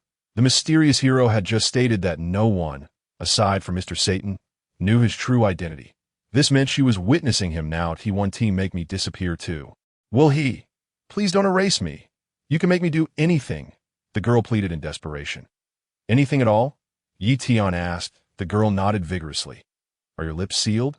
Ye Tian inquired, studying her. Tight, especially tight. I will never reveal anything. She promised it. I like girls with tight lips. Ye Tian replied with a mischievous grin. What do you mean? The girl recoiled in fear. I'm leaving now. Ye Tian smiled lightly and soared into the sky, swiftly departing from the scene. The girl was left in a daze for quite some time, unable to regain her composure. However, once she confirmed that Ye Tian had indeed left, the anxiety that had gripped her heart finally eased.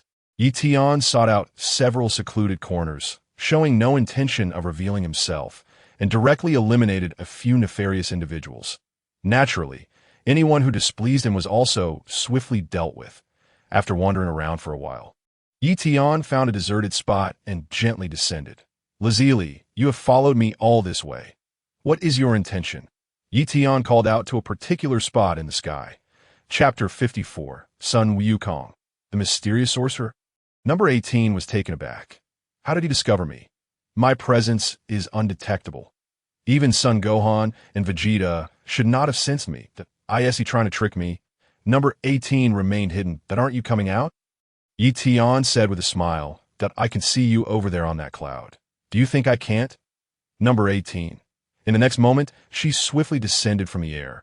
How did you detect my presence? She asked in astonishment. I sense your existence. Ye Tian replied with a grin. Impossible. I exude no detectable energy.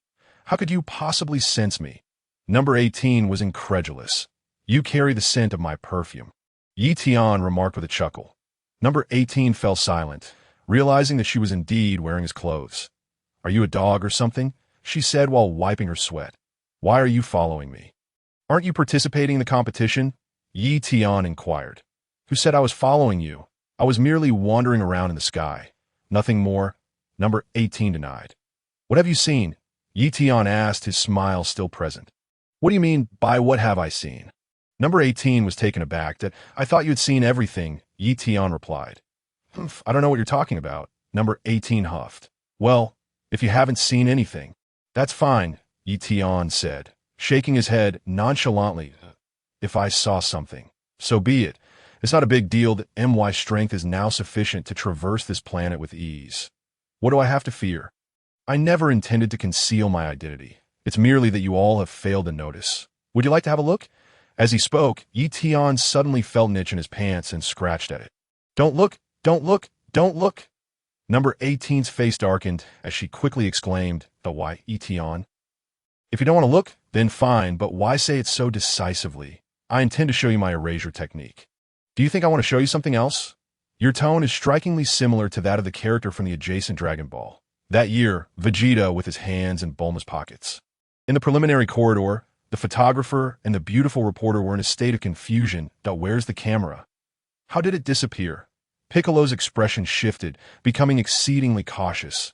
What is happening? Piccolo. Son Wukong also sensed that something was amiss. Uncle Piccolo is that mysterious sorcerer. He has reappeared, Son Gohan stated solemnly. Indeed, it must be him. Piccolo nodded. What mysterious sorcerer? Son Wukong asked, bewildered. Is he the mysterious hero from Satan City? The beautiful reporter suddenly regained her senses. I've heard of him, the photographer exclaimed, startled, but we haven't done anything wrong. We were merely conducting a simple interview. Why has our camera vanished? Quick, let's leave here. This place is too eerie. The beautiful reporter's complexion turned pale with fright. The two of them quickly made their escape. Vegeta was also scanning the surroundings. Has that sorcerer appeared? I can't sense his presence at all. What are you all talking about? Son Wukong asked impatiently. Simply put, in the city where I go to school, a sorcerer known as the mysterious hero has appeared. Son Gohan explained, in our city, various things mysteriously vanish, such as cars in motion, unnecessary papers from our school, and even body parts of wrongdoers, as well as any unsightly structures. Nearly everything that displeases anyone disappears without a trace that sorcerer responsible for it. Son Wukong was slightly taken aback. Uncle Vegeta said that this mysterious hero is likely a sorcerer. Son Gohan remarked as he turned to Vegeta. Uncle Vegeta, you see it now, right? I'm not exaggerating. Just now, that camera disappeared mysteriously. Isn't that strange? Vegeta fell silent, primarily because he had not witnessed how things vanished. Moreover, he couldn't find anyone. Keep a close eye. It must be the work of some sorcerer. Vegeta huffed. He must be concealing his energy, so it's only natural that we cannot locate him. What does it mean that he moved the camera? Son Gohan pondered, feeling perplexed. Perhaps he intends to declare war on us. Vegeta mused with a slight smile. However, the fact that this fellow dares not show himself indicates that his magic merely makes objects or body parts of ordinary people disappear. It poses no threat to us whatsoever. This reassured Son Gohan that there truly a sorcerer among us. Son Wukong inquired, increasingly curious. Wukong, do you think everything will be all right? Krillin asked anxiously. I find the situation too bizarre. I only heard Gohan mention it before, but now witnessing it firsthand is simply unfathomable. Son Wukong scratched his head, also feeling puzzled. Should I ask King Kai? Perhaps he knows something about this. Wu Tian, did you see anything?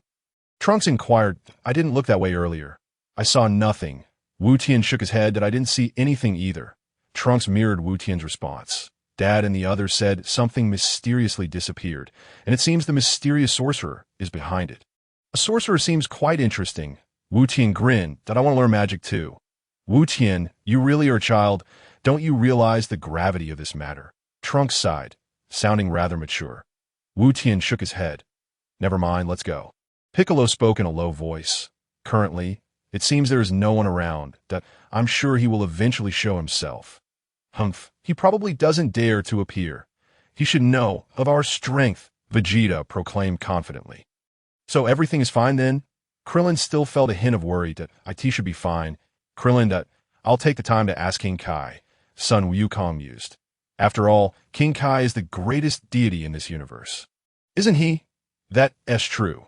There's nothing King Kai doesn't he know. Piccolo nodded in agreement. Why not contact him now? Krillin inquired I tried to reach him earlier, but King Kai said he was occupied. Son Wukong replied. Piccolo, Krillin. Then let us wait a bit before asking. Piccolo suggested. Chapter 55. The preliminary rounds officially commenced. The group continued onward, and as they moved, Piccolo remained vigilant, scanning the surroundings for any suspicious sorcerers. How could there be? Besides us, there is no one else around. Even if there were, they would merely be ordinary staff members. Piccolo fixated his gaze on a staff member, scrutinizing him for any signs of suspicion. The staff member was on the verge of tears from Piccolo's intense stare. What kind of expression is that? Why do you look green when you see me? Am I that ugly? Participants needing to change clothes. Please proceed to the changing room. Time is limited, so please hurry. The staff member called out to Son Wukong and the others. The ones needing to change were Vegeta, Trunks, and Krillin, who all entered the room together. With us competing, I truly feel sorry for the other contestants, Krillin lamented, because our only opponents are ourselves. Uncle Klin, do not forget about the sorcerer. That camera vanished right beneath our very noses, and this magician feels rather extraordinary. Trunks reminded. Klin, unwilling to engage in conversation, thought to himself, I had painstakingly chosen to selectively forget this matter. Why must you little brat, bring it up now? I wish to compete alongside the adults, Trunks added. Haha, in due time, you shall gradually mature, Klin chuckled. When I grow up, I will find several girlfriends. Shall I send one to you, Uncle Clin? Trunks suggested. Clin felt a pang in his heart at that moment. After changing into suitable attire, Sun Wukong and his companions entered the venue for the preliminary rounds. The venue was quite expansive, appearing to accommodate several thousand attendees at the very least, as soon as Sun Wukong and his group entered. A middle-aged man displayed an expression of sheer excitement. So it's you all, the middle-aged man exclaimed enthusiastically. Clin was momentarily taken aback, instantly recognizing the man. Greetings, Sun Wukong waved in acknowledgement. This middle-aged man was none other than the referee for the World Martial Arts Tournament. During Sun Wukong's first participation in the World Martial Arts Tournament, it was this very man who officiated. For several consecutive iterations, he had served as both referee and commentator, witnessing Sun Wukong's gradual growth from a runner-up to ultimately becoming champion. This little fellow has truly grown up now. Even his adornments have changed, and he sports a halo. He is indeed becoming increasingly accomplished. Today is truly a memorable occasion. The middle-aged man laughed. It is hard to believe that I can meet you all once again. I have missed you dearly and have been waiting for your return. As he spoke, the middle-aged man excitedly approached and grasped Sun Wukong's hand. The one who defeated Cell was not Mr. Satan, but you all, wasn't it? I had long suspected as much, the middle-aged man whispered with a smile. Sun Wukong grinned broadly, indicating his acknowledgement. Clin also smiled in agreement. To be honest, the World Martial Arts Tournament has become exceedingly dull without your participation. The quality of the competitions has diminished significantly. The middle-aged man lamented. Are you all here together? Yes, Sun Wukong nodded. Truly, the future is bright, the middle-aged man remarked, then turned to Piccolo with a word of caution. Please refrain from damaging the competition venue as you did last time. Spare me the lectures. Piccolo huffed. It seems that the incident involving the great demon Piccolo has faded from people's memories. Clin whispered to Piccolo. Spare me the nonsense. Piccolo's expression darkened. I have long noticed that the halo atop your head is quite the ornament. It resembles that of an angel, the middle-aged man observed. Gazing at the golden halo on Sun Wukong's head, in truth, I had perished while battling Cell, and today I have made an exception to return from another world to participate in the tournament. Sun Wukong candidly explained. The middle-aged man was taken aback, quickly stepping back a couple of paces to maintain his distance from Sun Wukong. Are you a ghost? I think I shall keep my distance. No problem, though it is rather unbelievable. Anything is possible with you all, the middle-aged man laughed. Death is of no consequence. At that moment, an announcement suddenly rang out. Attention all contestants present. The preliminary rounds of the World Martial Arts Tournament are about to commence. Excluding the youth category, there are a total of 194 participants in this tournament, of which only May 16th advanced to the preliminaries. However, Mr. Satan, the world champion, has been granted special permission to skip the preliminaries and enter as a seeded contestant. Thus, we now need to select the remaining 15 participants. You are sure to qualify for the finals. We shall meet on the arena shortly. The referee waved farewell to Sun Wukong and the others. In the interest of fairness, the tournament has decided to employ a strength testing machine for the preliminaries. The announcer explained, the 15 contestants with the highest strength values will advance to the next round. A strength testing machine? What on earth is that? Clin inquired curiously. Here, we are honored to invite the world champion, Mr. Satan, to demonstrate for us. The announcer continued, he will strike the strength testing machine with his fist. Let us see what his strength value is. Let us give a warm welcome to Mr. Satan. As the announcer finished, Satan burst from the room, raising his fist high. Who in this world can defeat me? Satan exuded boundless confidence. The numerous contestants present applauded enthusiastically. There are far too many people here who could defeat you, Clin sighed. Many reporters immediately began snapping photos of Satan. With a flick of his energy, Piccolo silently enveloped the equipment. Bang, bang, bang. Instantly, all the electronic devices at the venue exploded. Satan was momentarily stunned. What on earth is happening? Uncle Piccolo. Sun Wukong was also taken aback, quickly noticing Piccolo. I have disabled the phones and cameras brought by the audience. So even if your clothes accidentally come off, no one will see. So you can compete without worry, Piccolo assured. You startled me, Uncle Piccolo. I thought that mysterious sorcerer had returned. Sun Wukong chuckled. Piccolo. However, I truly must thank you.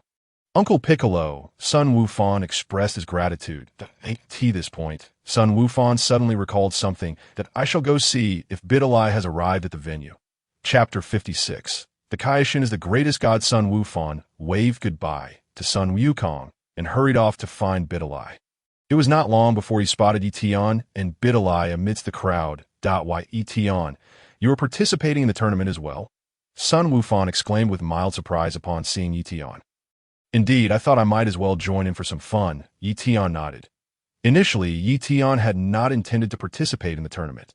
However, after careful consideration, he decided it would be more appropriate to join, as participating would allow him to be with Videl. If he did not compete, he would have to wait in the audience. Although Ye Tian could technically bend the rules to stay, it seemed unnecessary. After all, it was merely for enjoyment. Thus, after bidding farewell to Android 18, Ye Tian sought out Videl and entered the preliminary venue with her. Hello, Wufan, Videl greeted with a smile. Do you have confidence in defeating me? Sun Wufan. Ahem, Videl, do not be so rude. Why, Ye Tian interjected. Wufan is quite powerful. Yes, that's so. I cannot see it, Videl replied, momentarily taken aback. But worry not with me around. I suspect you two will not be competing against each other. Ye Tian said with a smile. Videl. Sun Wufan was surprised. With you around, we cannot compete against each other. Is that true? How will you manage that? By the way, how has your flight technique training progressed? Sun Wufan inquired with concern. Videl replied, Ye Tian and I flew here from Satan City. Flying here? That is quite impressive. Sun Wufan praised sincerely, for the distance from Satan City is considerable, spanning several thousand kilometers. I presume. Indeed, Videl smiled confidently. In the distance, Mr. Satan took a deep breath and clenched his fist tightly.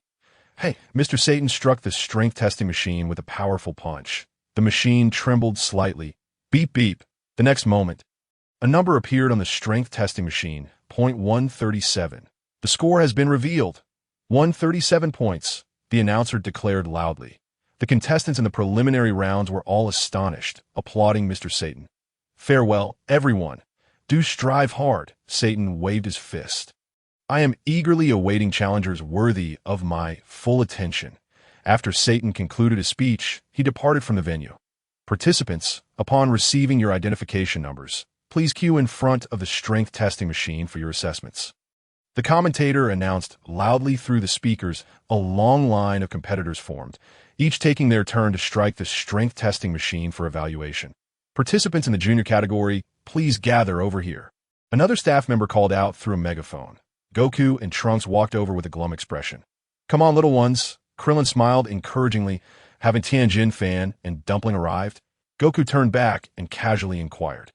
Oh no, they mentioned they moved quite far away, and we seldom see each other now, Krillin replied. Goku nodded in acknowledgement. Goku, has King Kai finished his business? Krillin asked. I almost forgot you mentioned it. Goku scratched his head. I'll contact King Kai now and see if he knows anything about the mysterious magician. With that, Goku established telepathic communication with King Kai. You little rascal, what on earth do you want? Aren't you tired of bothering me? King Kai's voice came through irritable. Why are you in such a foul mood, King Kai? I was just in the restroom, and now. Goku was taken back. Fool, I'm trying to take my afternoon nap. You've interrupted me. King Kai exclaimed. All right then, I'll talk to you later, Goku replied. Enough already, just get to the point. What is it that has you so anxious? King Kai retorted with annoyance. You only have 24 hours in that world. Why waste your time contacting me? I finally have some peace, and you come looking for trouble. Goku chuckled heartily.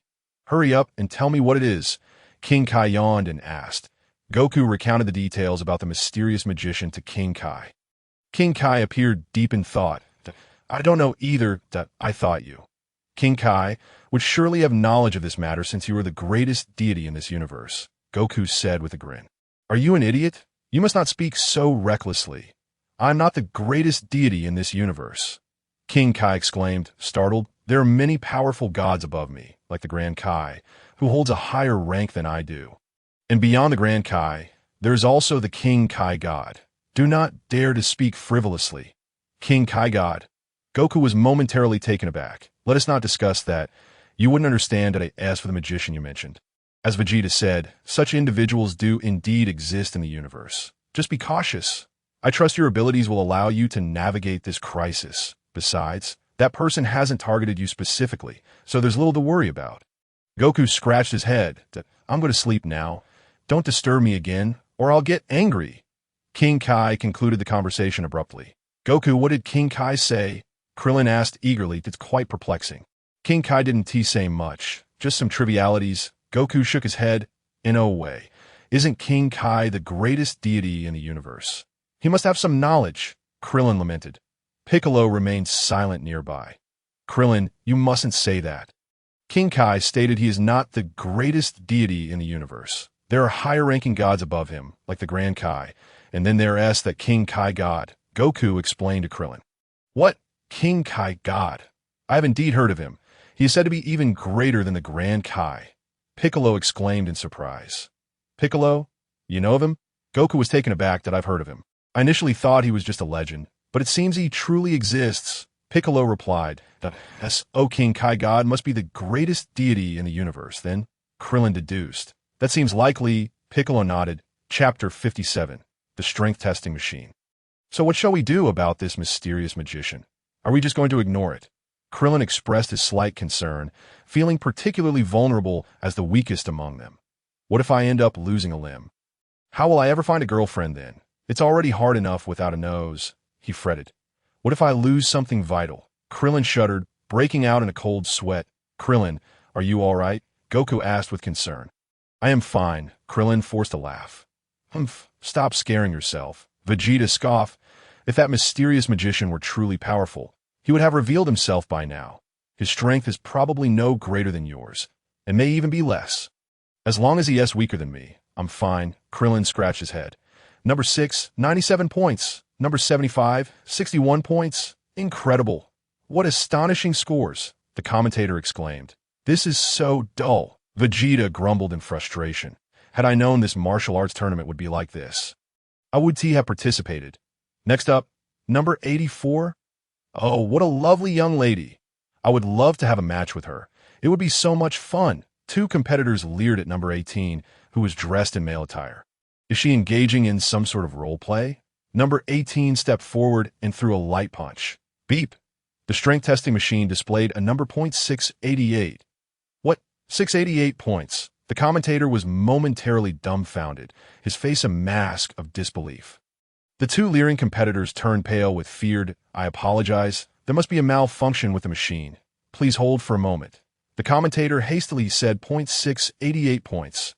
Who is this remarkable individual? Krillin exclaimed, standing on tiptoe to catch a glimpse. It's Android 18. Piccolo had already identified her. Androids? Goku was taken aback. Are they still alive?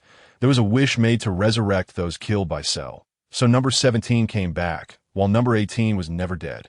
Piccolo explained. I see. They haven't caused any trouble, have they? Goku smiled. They are quite different from the androids in future Trunks' timeline. Indeed, since their inception, they have only killed Dr. Gero and have not harmed any innocent since. I've heard number 17 works in a wildlife sanctuary, a commendable job, while number 18 tend to engage in underground fights for some extra cash. They're good people, Goku said with a smile. I previously suspected that either number 17 or number 18 might have moved things at high speed. Piccolo pondered, but now it seems unlikely. ITS definitely not them. The camera vanished right before our eyes. If someone had moved it at high speed, we would have seen something. Goku contemplated. It felt more like it disappeared into thin air rather than being relocated. Disappeared into thin air. Piccolo was taken aback. I can't quite explain it. It feels like a material transitioning from existence to non-existence. I'm not sure if I'm understanding this correctly. Goku said, I don't know, that I'm completely at a loss. But you've provided a new perspective, Piccolo admitted. Meanwhile, Krillin was oblivious to the conversation, his gaze fixated on number 18. I can't believe number 18 looks so good even in male attire. Why won't she look at me? If she doesn't see me, how will she know I like her? Number 18 had also come to participate in the World Martial Arts Tournament. Piccolo noted, but number 17 didn't come. Humph. Even if he did, it wouldn't matter. Vegeta let out a scoff. However, Vegeta, if you don't transform into a Super Saiyan, It may be quite difficult to claim victory in this match. Piccolo remarked with a smile. Vegeta retorted, "Humph, I couldn't care less about those rules." He scoffed again. "Why can't we transform into Super Saiyans?" Goku inquired. "It's because of Gohan. He still has to attend school. Your Super Saiyan forms were captured during the Cell Games." Piccolo elucidated that, "Oh, I see." Goku nodded in understanding. "The power testing machine is back to normal. Please give it another try," the announcer chuckled, addressing Android 18. "I exerted too much force just now. I'll go lighter this time," 18 said. With a gentle punch, she struck the machine. 0.203 points. The announcer's eyes widened. "Would you like to try again?" 18 asked with a smile. "No. Let's move on." The announcer shook his head. Next, another contestant stepped up to strike the power testing machine. Soon, it was Goku and the other's turn. Number 105,210 points. Number 106,198 points. Number 107,208 points. The announcer was utterly flabbergasted. It seemed the power testing machine had completely broken down and could not be repaired. They immediately prepared a new testing machine. "Yes," the staff responded. "Get lost." Vegeta could no longer contain himself and lightly punched the machine. Bang! The power testing machine was utterly obliterated by Vegeta's strike. The onlookers' eyes nearly popped out of their sockets, their faces shifting in shock. The machine rolled far away, reduced to a pile of rubble. Most of the spectators were left completely stunned. Who on earth is this guy? In the distance, Ye Tian and Bideri were waiting in line. Bideri stood at the front, Ye Tian in the middle, and Gohan at the end. Upon witnessing Vegeta shatter the power testing machine with a single punch, Gohan felt utterly speechless. Bideri was even more astonished. What manner of person possesses such immense power? With so many formidable individuals appearing, perhaps I should just go back, thought a contestant behind Gohan, frightened, as he hurriedly turned to leave. By the way, Ye Tian and Bideri. Did you fly over from Satan City? That must have taken quite some time. Gohan hastily struck up a conversation. Why, Ye Tian, that guy just now was incredible. Bideri ignored Gohan and addressed Ye Tian. He actually smashed the power testing machine with one punch. Indeed, he is quite strong. Ye Tian nodded. It's truly unbelievable. Those few scored around 200 points. My father initially set the highest record at 139 points. Bideri was in shock. Even Lazuli scored over 200 points, and the initial score was 688. When did Lazuli become so powerful? Perhaps she has always been this strong, Ye Tian remarked with a smile. Gohan interjected. I suddenly feel out of place here. This is quite awkward for me. Also, who's this Lazuli you all keep mentioning? Who else scored over 200 points? Wait, I think I just saw Android 18. Are they referring to Lazuli as Android 18? What a joke. Miss Lazuli is that powerful. Bideri felt a pang of insecurity. All along, she had believed her looks and figure were slightly inferior to Lazuli's. Her appearance should be comparable, albeit different styles. Yet, she considered herself attractive as well. As for her physique, Bideri felt she fell short compared to Lazuli. After all, she was only 16 and had not fully matured yet. Her only advantage was her greater strength. Perhaps this was why Ye Tian favored her more. Did Ye Tian prefer stronger women? However, upon discovering Lazuli's strength, Bideri felt it would be a challenge to compete. I might not even stand a chance against her. Fortunately, Ye Tian remained oblivious to Bideri's thoughts, who said Ye Tian only liked stronger women. Ye Tian was fond of a myriad of beautiful girls. Regardless of their strength, sometimes women often impose their own perceptions onto him. Ye Tian. Did you already know? Bideri asked, gazing at him. Sort of, Ye Tian nodded. That I participated in underground boxing with her before and earned some money. Underground boxing? Is there really such a place? Bideri was taken aback. Yes, it's quite secretive. Lazuli took me there, Ye Tian replied. What is underground boxing? Gohan inquired, not very familiar with the concept. In simple terms, it's a small martial arts tournament aimed at making money. And the rules are far more brutal than here. Killing is not considered a foul. Ye Tian smiled. It's a quick way to earn cash. Such places exist? Gohan exclaimed. Why, Ye Tian, if you need money, just tell me. My family isn't short on funds. I'll lend it to you, Bideri offered. What are you talking about? Am I the kind of man who relies on others? Ye Tian rolled his eyes, somewhat annoyed. Bideri fell silent. In the future, I want to earn money for you to spend. I can't always let you take from your family, even if they are quite wealthy, Ye Tian said. Okay, understood. Bittery nodded obediently. Ye Tian. What are your plans after graduation? I could introduce you to the Capsule Corporation. With your excellent grades, you would surely excel there. Gohan kindly suggested. No, I want to travel the universe. Ye Tian smiled. Your aspirations are remarkably lofty. You actually wish to journey through the cosmos. The farthest I've been is Namek, Gohan remarked. How do you plan to travel the universe? He decided not to discourage him further. Bittery, come along with me on my cosmic journey, Ye Tian said softly. Holding her hand, Bittery nodded in agreement. All contestants who have yet to participate in the preliminaries, please stand by, the announcer broadcasted. Hey, Vegeta, our child is about to compete in the junior division. Should we go watch? Goku suggested. It might be worthwhile to watch. Better than remaining in this dull place. Vegeta conceded with a nod. Goku and the others headed outside. The contestants present gazed at the four with unwavering attention. These four were simply terrifying. The earlier blonde beauty was also quite formidable. However, it seemed they weren't affiliated with one another. They're coming, Bittery exclaimed. Who on earth are they? Gohan asked. Are these two your friends? Goku approached Gohan and greeted him. Yes, Gohan quickly nodded. Hee, this girl must be your girlfriend, right? She's quite beautiful, Krillin grinned, revealing a mischievous smile. Uncle Krillin, no. Don't be ridiculous. She's Ye Tian's girlfriend, Gohan quickly clarified. Haha, it's fine, Gohan, before marriage. One can still make an effort, Krillin chuckled. Uncle Krillin, that's quite inappropriate, Gohan remarked. Why, Ye Tian's expression darkened, suppressing the impulse to eliminate one of Klin's kidneys. That I shall spare you this time.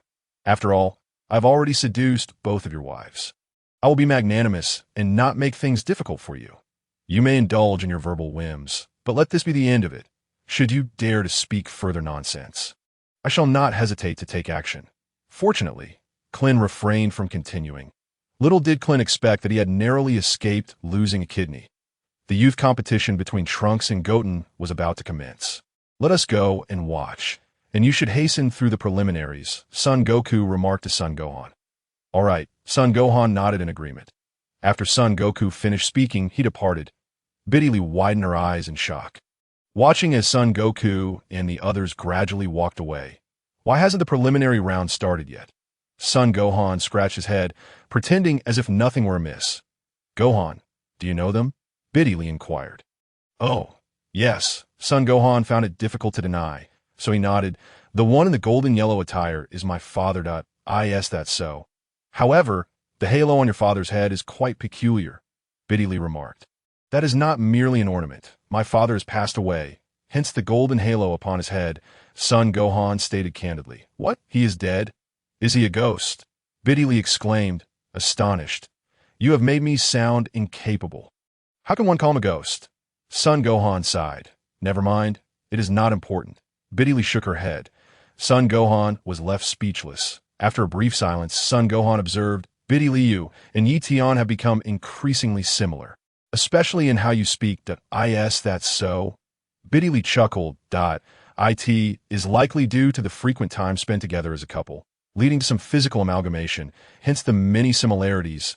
There is nothing astonishing about it. Ye Tian replied. You need not peddle your affection here. It seems I must also find myself a girlfriend post-haste, Bitterly retorted. Chapter 59. The youth tournament commences at the World Martial Arts Tournament. On the stage, a middle-aged man, the referee, held a microphone and announced loudly, Ladies and gentlemen, the long-awaited World Martial Arts Tournament is about to commence. First, we shall witness the competition for champions among the youth aged 15 and below. The referee continued, the champion of the youth category will receive a prize of 10 million. The runner-up will also receive 5 million. Additionally, there will be an exhilarating segment where the champion will spar with a special guest. This esteemed guest is none other than our hero, Mr. Satan. The audience erupted in cheers, enthusiastically chanting Mr. Satan's name. Mr. Satan promptly strode out from the contestants' room, raising his arms high and striking a victorious pose. Following that, Mr. Satan began to run towards the stage. The ground was merely 3 steps away from the platform. Mr. Satan leapt lightly from the ground and ascended to the stage. Thud! However, he lost his balance and fell to the ground. the back of his head making intimate contact with the stage. That moment, Mr. Satan felt dizzy and nearly cried out in pain. The audience displayed expressions of concern at Mr. Satan. "Are you all right?" the referee inquired, genuinely worried. Suddenly, Mr. Satan realized something was amiss and promptly stood tall, straightening his back. "Ha ha, just a joke, just a joke." Mr. Satan laughed heartily, the large bump on the back of his head quite conspicuous. The audience erupted in cheers once more. In the youth contestants' lounge, Trunks asked, "What do you plan to buy with your prize money?" "I want to buy snacks and toys," Goten replied with a smile. "What about you, Trunks?" Goten is such a child. "What should I get?" Trunks pondered, feeling overwhelmed. "You are already the richest person in the world. Is there anything else you desire?" Goten chuckled. Meanwhile, the two brothers were engaged in conversation. "What kind of person is your first opponent?" The younger brother inquired. "Lucky me, it's that little shorty over there," the older brother with golden long hair replied with a grin. "What a coincidence. My opponent is the child next to him." The younger brother laughed. "Let's go tease them," the older brother suggested. "Sure, they'll surely cry." The younger brother giggled as they approached Trunks and Goten. "Did you pack your diapers, you little brat?" The older brother teased Trunks with a grin. "Get lost, you idiot. Your hairstyle is simply horrendous." Trunks laughed. "What did you say?" The older brother fumed, but quickly calmed down. "You're just putting on a brave face. I'll beat you half to death later. Is that so?" "Well, I wish you luck." Trunks chuckled on the stage. The referee was also interviewing Mr. Satan. "These are programs arranged by the organizing committee. Mr. Satan, how is your condition today?" The referee raised the microphone to Mr. Satan's lips. "For the other contestants, this is bad news. I am full of energy today." Mr. Satan beamed. "The tournament has arranged for the youth champion to spar with you. What are your thoughts?" The referee inquired. "I am scared. I am truly frightened. I hope you will show mercy." Mr. Satan laughed heartily. The audience joined in the laughter. Mr. Satan was indeed quite humorous. "Let us once again extend our gratitude to the world champion." "Mr. Satan," the referee announced. "Now the youth category of the World Martial Arts Tournament officially begins." In the audience, Son Goku, Vegeta, Piccolo, and Klin stood at a higher vantage point, gazing down. "The martial arts tournament has become quite extravagant," Son Goku remarked. "The stage is also more spacious than before," Klin added. "Humph, they've arranged some tedious programs," Piccolo grunted. Vegeta remained silent, having never participated in the World Martial Arts Tournament before. Vegeta, such tournaments seemed utterly foolish. Is Kakarot truly raised in such an environment? However, upon considering that Kakarot had become stronger than himself, Vegeta felt a pang of bitterness. That rascal Kakarot grew up in a place like this and still surpassed me. I have been battling across the universe since childhood. It must be said, this fellow's talent is indeed remarkable that a scion born with a power level of merely 2 has now reached such heights. Yet, I should be stronger than him now, shouldn't I? It's hard to say. We'll see when the time comes. By the way, there's also that mysterious sorcerer. Although I claim he is insignificant, I can't shake off a sense of foreboding. As everyone knows, there are no preliminaries in the youth category. This tournament features 35 self-proclaimed young prodigies participating. The referee explained, the rules for the youth competition are the same as those for the adult category. Surrender, forfeit, or being knocked out of the ring, as well as falling unconscious for over 10 seconds on stage, all count as defeat. Ladies and gentlemen, the competition is about to begin. The first match features a 12-year-old. The youth competition officially commenced. Ye Tian and Videl were still waiting in line for the power testing machine. Next up was the 9th match, featuring 8-year-old Trunks against 15-year-old Erasure. Upon seeing the age gap between these contestants, the referee couldn't help but chuckle. This gap is no trivial matter. What does it mean for an 8-year-old to face a 15-year-old? At the tender age of 8, one finds themselves in the 3rd grade of elementary school. Their stature is still not fully developed. By the age of 15, many are on the verge of graduating from junior high. In the event of a confrontation, a 15-year-old could easily hold their own against an adult, or even best one without much difficulty. This scenario is akin to a high school student bullying an elementary school child.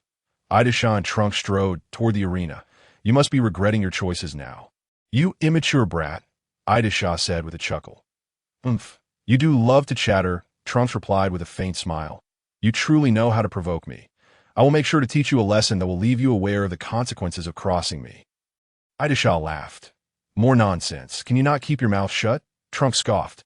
Idasha, your mother is here. A plump middle-aged woman yelled from the stand. It was indeed a pity that Idasha could not showcase his true prowess against such a diminutive opponent. The middle-aged woman fumbled for her camera, muttering under her breath. Even so, I must capture his image. Why is the camera malfunctioning? Not even my phone is responsive. What on earth is happening? It seems she would miss the opportunity to photograph Idasha's grandeur. Bulma and her companion stood nearby, Bulma feeling a wave of nausea. Trunks, hurry up and take down that foolish individual, Bulma shouted at Trunks. How dull, the hefty woman huffed. You are the one who is dull, Bulma retorted, sticking out her tongue. The match begins, the referee announced. Hee, come here, you little pest, and see how I handle you.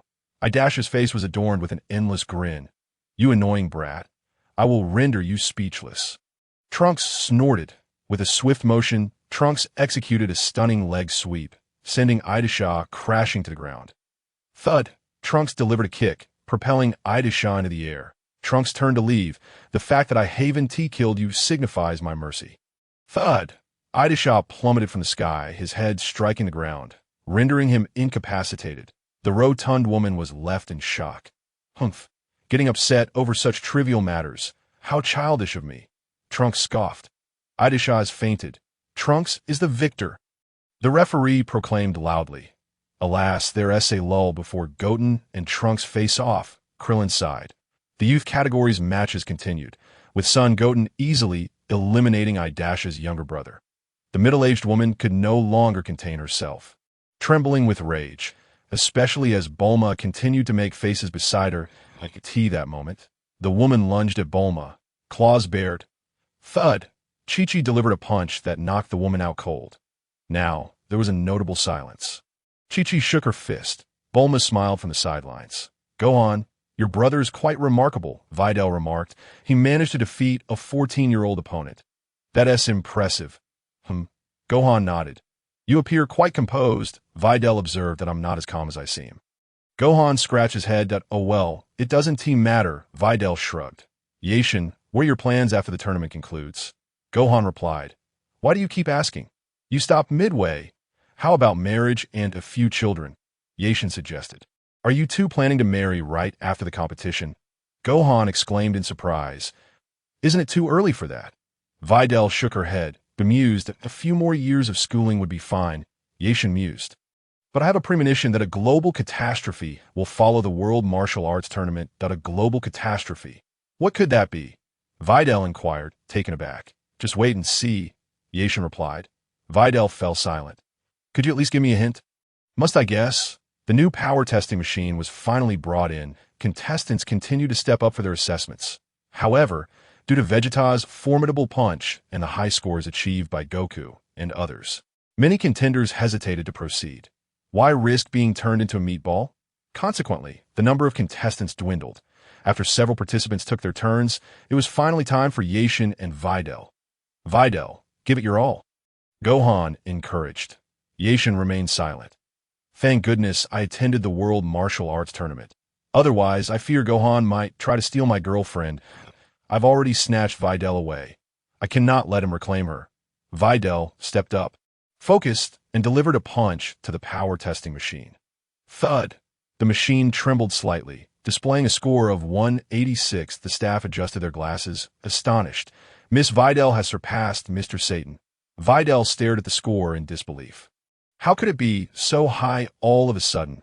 Have I truly surpassed my father? Perhaps he has been hiding his true strength. There's no way I could surpass him, Videl chuckled.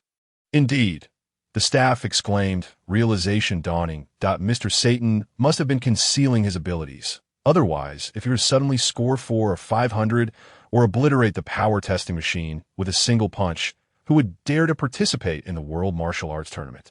The organizing committee has profited significantly thanks to Mr. Satan's contributions. Thank you, Miss Videl, the staff expressed gratefully.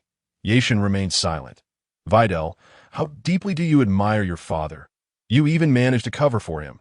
Gohan silently wiped away sweat. Saying nothing further. Next contestant, the staff called out. Ye Tian stepped forward, delivering a gentle punch. Thud! The machine flickered, displaying the same score of 186 as Videl had achieved. The staff adjusted their glasses again, bewildered. Has this machine malfunctioned? Why hasn't the score changed? I scored the same as Videl. Hence it remains unchanged, Ye Tian clarified. What? How is that possible? Are you suggesting your strength matches Videl's? The staff refused to accept this reality. You may interpret it that way, Ye Tian replied. Please try again. The staff insisted. Try again. Who do you think I am? Ye Tian waved his hand dismissively, effortlessly erasing the power testing machine from existence. You dare disrespect me. My restraint in not obliterating you entirely is already a show of mercy. Try again, the staff demanded. Just as those words left their lips, they turned to find the power testing machine had vanished. Huh. Where did the machine go? The staff stood in shock that IT had mysteriously disappeared, that a colleague piped up. Did you say it mysteriously vanished? What on earth happened? The staff was left dumbfounded upon witnessing the power testing machine's sudden disappearance before his very eyes. Gohan's expression shifted dramatically. He began scanning the area for any suspicious individuals. Good luck finding them. The true instigator is right beside you, the mysterious hero said. Videl's eyes widened in astonishment. The mysterious hero? You mean that enigmatic figure from Satan City? The staff member suddenly regained composure. That should be the case. Biddy nodded in agreement, recalling that my classmate Ye Tian had scored the same as I did. So it should be counted.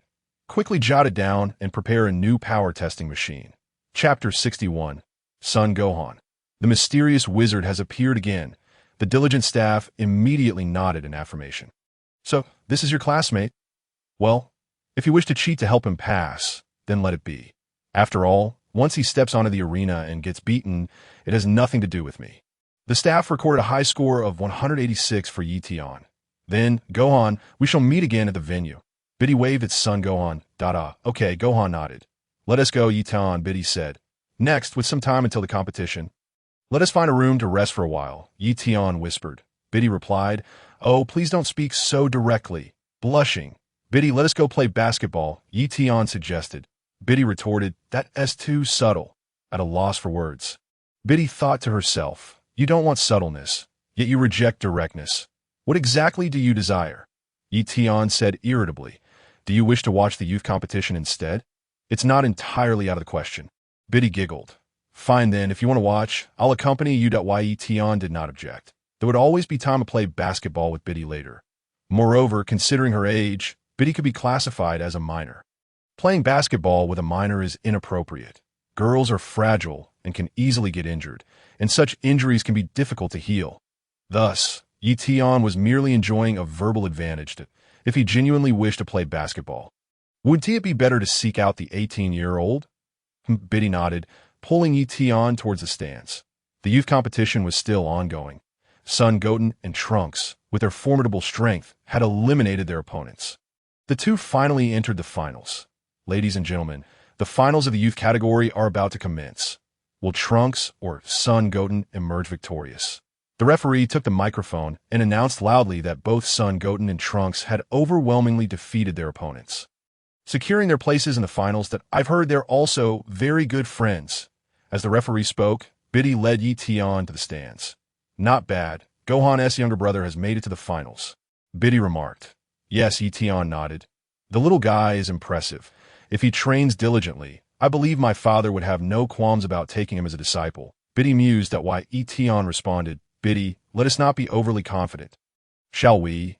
Without any external advantages, I wouldn't even consider myself capable of defeating anyone from the Sun family. Their energy is far too potent. Engaging in a power struggle with them is a guaranteed defeat. You actually wish for your father to take Son Goten as a disciple? You've only met me. Otherwise, would Gohan really develop feelings for you? I recall you being quite clever. Ye Tian pondered. In truth, Biddy was not foolish. The primary reason was her ignorance of how one individual might could devastate worlds, obliterating entire planets or even solar systems. That it was akin to Gohan and the others not realizing that someone could erase a planet with a mere gesture. Lacking experience, they would challenge based on their own novet. Meanwhile, Son Gohan remained at the preliminary venue, Awaiting the new power testing machine, he felt utterly perplexed that it was almost his turn, and yet the testing machine had vanished. That mysterious wizard had appeared again, that I must inform Uncle Piccolo about this at once. Son Gohan promptly attempted to communicate with Piccolo through mental connection. Gohan, what is happening? Piccolo inquired. Has that mysterious wizard appeared again? You already know, Uncle Piccolo. Son Gohan was taken aback that I guessed. Piccolo replied. Indeed, he has appeared. The new power testing machine was finally brought over, and just as it began testing a few individuals, it disappeared right before my eyes. Son Gohan felt a wave of frustration, especially since it was about to be his turn to not panic. Observe your surroundings carefully and see if there are any suspicious individuals, Piccolo advised. Understood, Uncle Piccolo. Son Gohan nodded. Suspicious individuals. Who could be deemed suspicious? Son Gohan scanned each contestant. Every one of them seemed rather dubious. Piccolo, has that mysterious wizard appeared again? Son Goku asked. Indeed, he has appeared near Gohan, causing the new power testing machine to vanish. Piccolo wiped the sweat from his brow. What a peculiar fellow. What could he possibly want? Son Goku was somewhat baffled. Humph, he merely seeks to challenge us in a testing manner. That coward hasn't dared to show himself. He can only make things disappear around us. There's nothing to fear, Vegeta scoffed. Vegeta is correct. Piccolo nodded. We shall take it one step at a time. Son Goku replied, harboring a sense of foreboding. Goku, you say you have a bad feeling? Krillin expressed fearfully. Let us hope nothing goes awry. I still don't have a girlfriend. Why, Ye Tian. Look over there. Biddy suddenly pointed in a certain direction. Ye Tian glanced over. Isn't that Gohan's father? Biddy remarked. Indeed, Ye Tian nodded. They appear quite formidable, Biddy mused. Indeed, Ye Tian concurred, noting that they ranked among the top 10 individuals in this universe. Biddy looked perplexed. Ye Tian, why are you suddenly ranking the universe? You've completely bewildered me. The top 10 of the universe, Biddy questioned. Indeed, that should be the case. Among humans, Ye Tian clarified that, do you understand how vast the universe is? Biddy asked. Biddy, let us refrain from posing such questions to me. Ye Tian chuckled. Have you forgotten that I'm a scholar? I've achieved the highest scores in all subjects. I recall Gohan scoring full marks when he enrolled. But his was on a standard exam, whereas mine was on a high-quality exam. Biddy chose to remain silent, that I almost forgot you were a scholar. Very well, let us watch the competition. Biddy sighed out on the arena. Son Goten and Trunks stood facing each other, both bowing as a sign of respect. This was a customary gesture in competitions. In the early days, Son Goku had trained under Master Roshi, and such formalities had not been practiced during contests. It was only later, upon encountering his deceased grandfather, that Goku learned to perform this gesture before competitions. Since then, Goku had made it a point to bow before every contest he participated in. Chapter 62. Trunks Kamehameha disappeared. The World Martial Arts Tournament, the youth category, is now commencing, the referee declared. Son Goten and Trunks immediately readied themselves for battle. Goten, I won't hold back, Trunks said with a smile. Neither will I, Son Goten nodded. In the VIP box, Mr. Satan lounged on the sofa, smoking and sipping a drink. What is this? Two exceptionally powerful youngsters. Satan inquired of a nearby staff member, Mr. Satan, would you be interested in watching? This could be quite an entertaining match, the staff suggested. Might as well. It's better than being stuck in this dull place, Satan sighed. Didn't I ask you to find me a lady last time? Where is she? The staff member wiped the sweat from his brow, expressing his disbelief. You organizers truly lack competence. I shall certainly refrain from participating in any future competitions, said Satan, his face darkened with frustration. You couldn't even find me a girl, he added, resolutely declaring his intention to replace all members of the organizing committee. Satan stepped outside, casting a glance towards the arena. Are those the two? He inquired. Indeed, those are the ones, the staff member nodded in affirmation. Satan scrutinized son Wukong once more, a sense of familiarity washing over him. It felt as though he had encountered that individual somewhere before. Meanwhile, on the stage, Son Wukong and Trunks engaged in a fierce confrontation that, in an instant, their arms collided, each vying for supremacy, refusing to yield. The sound of their strikes echoed. Bang! Bang! Bang! Soon after, they launched into a series of rapid attacks, their speed escalating with each exchange. After several rounds of combat, both Sun Wukong and Trunks leaped backward. With a nimble push off the ground, they charged at each other once more, ascending into the sky. Fists and feet clashing. Bang! Trunks landed a punch squarely on Sun Wukong's face, but he retaliated without hesitation, delivering a counterpunch. Sun Wukong continued his assault, but Trunks vanished in the blink of an eye. In an instant, Trunks reappeared behind Sun Wukong, executing a powerful elbow strike. Swish! Sun Wukong, too, disappeared, reappearing beside Trunks, delivering a swift kick. Trunks quickly raised his arm to block the blow. The two young warriors resumed their aerial skirmish, their fists and feet colliding with a series of muffled thuds that left the audience in stunned silence. The arena was enveloped in a hushed awe, save for the sporadic sounds of their combat. Bang! After a flurry of exchanges, Sun Wukong and Trunks descended from the sky, landing gracefully on the arena floor, both beaming with smiles. The blood of the Scion warrior raced through their veins, igniting their spirits. Mr. Satan stood there, utterly flabbergasted. Who are these individuals? I sense an impending calamity. Videl, equally astonished, stared wide-eyed in disbelief. What nonsense is this? How can these two children possess such incredible speed? A growing sense of unease washed over her. Am I overlooking something crucial?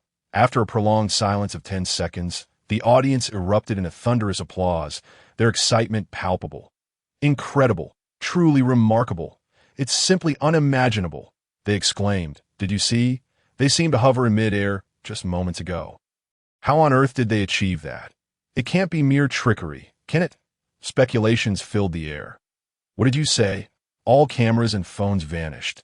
Such a pity, someone exclaimed, suggesting it was the work of that mysterious magician from Satan City. How shameless. Why would he make our devices disappear? Not disappear, they malfunctioned, came the reply from a subordinate. That is of little consequence. What matters is that we can't capture such an exhilarating display of combat. It's utterly unjust. Another lamented, throwing his head back in despair. Just then, a passing bird dropped its droppings right into his mouth. The referee, equally exhilarated, remarked, "That little one must be the son of Sun Wukong. They remain as formidable as they were in their prime." This is the competition I have longed to witness. The World Martial Arts Tournament desperately needs fresh blood. The previous matches were dreadfully tedious. Why Ye Tian remained silent, merely savoring the spectacle. Wukong, your skills have advanced remarkably in such a short time. Truly impressive. Trunks observed with a smile. My brother taught me many techniques, Sun Wukong replied with a grin. Allow me to demonstrate this move. Let us see if you can handle it, Trunks declared, gently waving his hands backward. Summoning 2 orbs of golden light. Trunks about to unleash a Kamehameha from that position. Krillin gasped, concerned it might harm the audience. Fear not. I sense no imminent danger, Sun Wukong assured with a smile. Krillin paused, taken aback. Do not underestimate them. Sun Wukong chuckled. Hey, Trunks thrust his hands forward, merging the 2 golden orbs into a single beam, launching it toward the audience. Sun Wukong deftly leaped to evade the energy wave. The Kamehameha soared like a rocket toward the spectators, each face paling in terror at the impending strike. Just as it seemed the energy wave would strike the audience, swish, Ye Tian, feeling an itch in his hand, casually waved in an instant. Trunks' energy wave vanished without a trace, disappearing before the eyes of the onlookers. Where did my Kamehameha go? Trunks exclaimed, bewildered, while the referee wore a similarly perplexed expression. Sun Wukong scratched his head, astonished as he looked at Trunks. Sun Wukong, Vegeta, Piccolo, and Krillin all heightened their vigilance. Not again.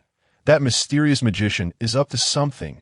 Vegeta fumed, his teeth clenched, his body trembling with rage. This was no longer subtle. It was an open provocation before a national audience. Moreover, the disappearance of Trunks' Kamehameha only added fuel to the fire. Vegeta scanned the surroundings, desperately seeking out the elusive magician. Sun Wukong was also on high alert. Finding him will be a challenge. After all, Ye Tian emits no energy, he mused. That guy. Piccolo gritted his teeth. He can even redirect Trunks' Kamehameha. Chapter 63. Kaishin. Could it be that Babidi has arrived on site? I hope I don't have to encounter him, Vegeta scoffed, still hiding in the shadows. Piccolo, can you spot him? Son Wukong turned to Piccolo. I cannot see him. Piccolo shook his head. If I could, I would already know who he is. Indeed, Son Wukong sighed, feeling overwhelmed. Is he truly a magician? On the arena floor, Trunks was left speechless. Did my Kamehameha just vanish mysteriously? Smack. Son Wukong landed beside Trunks. How did you execute that move? I certainly cannot.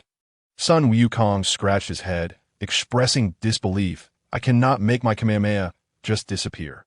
What are you talking about, Wukong? Trunks retorted. It wasn't Team who made it disappear. It was that mysterious magician. Another mysterious magician? How fascinating. Can he truly make our energy waves vanish? Son Wukong asked in astonishment. Who knows? Trunks shrugged. The audience remained in a state of bewilderment, unaware that the mysterious magician was responsible for the disappearance of the energy wave.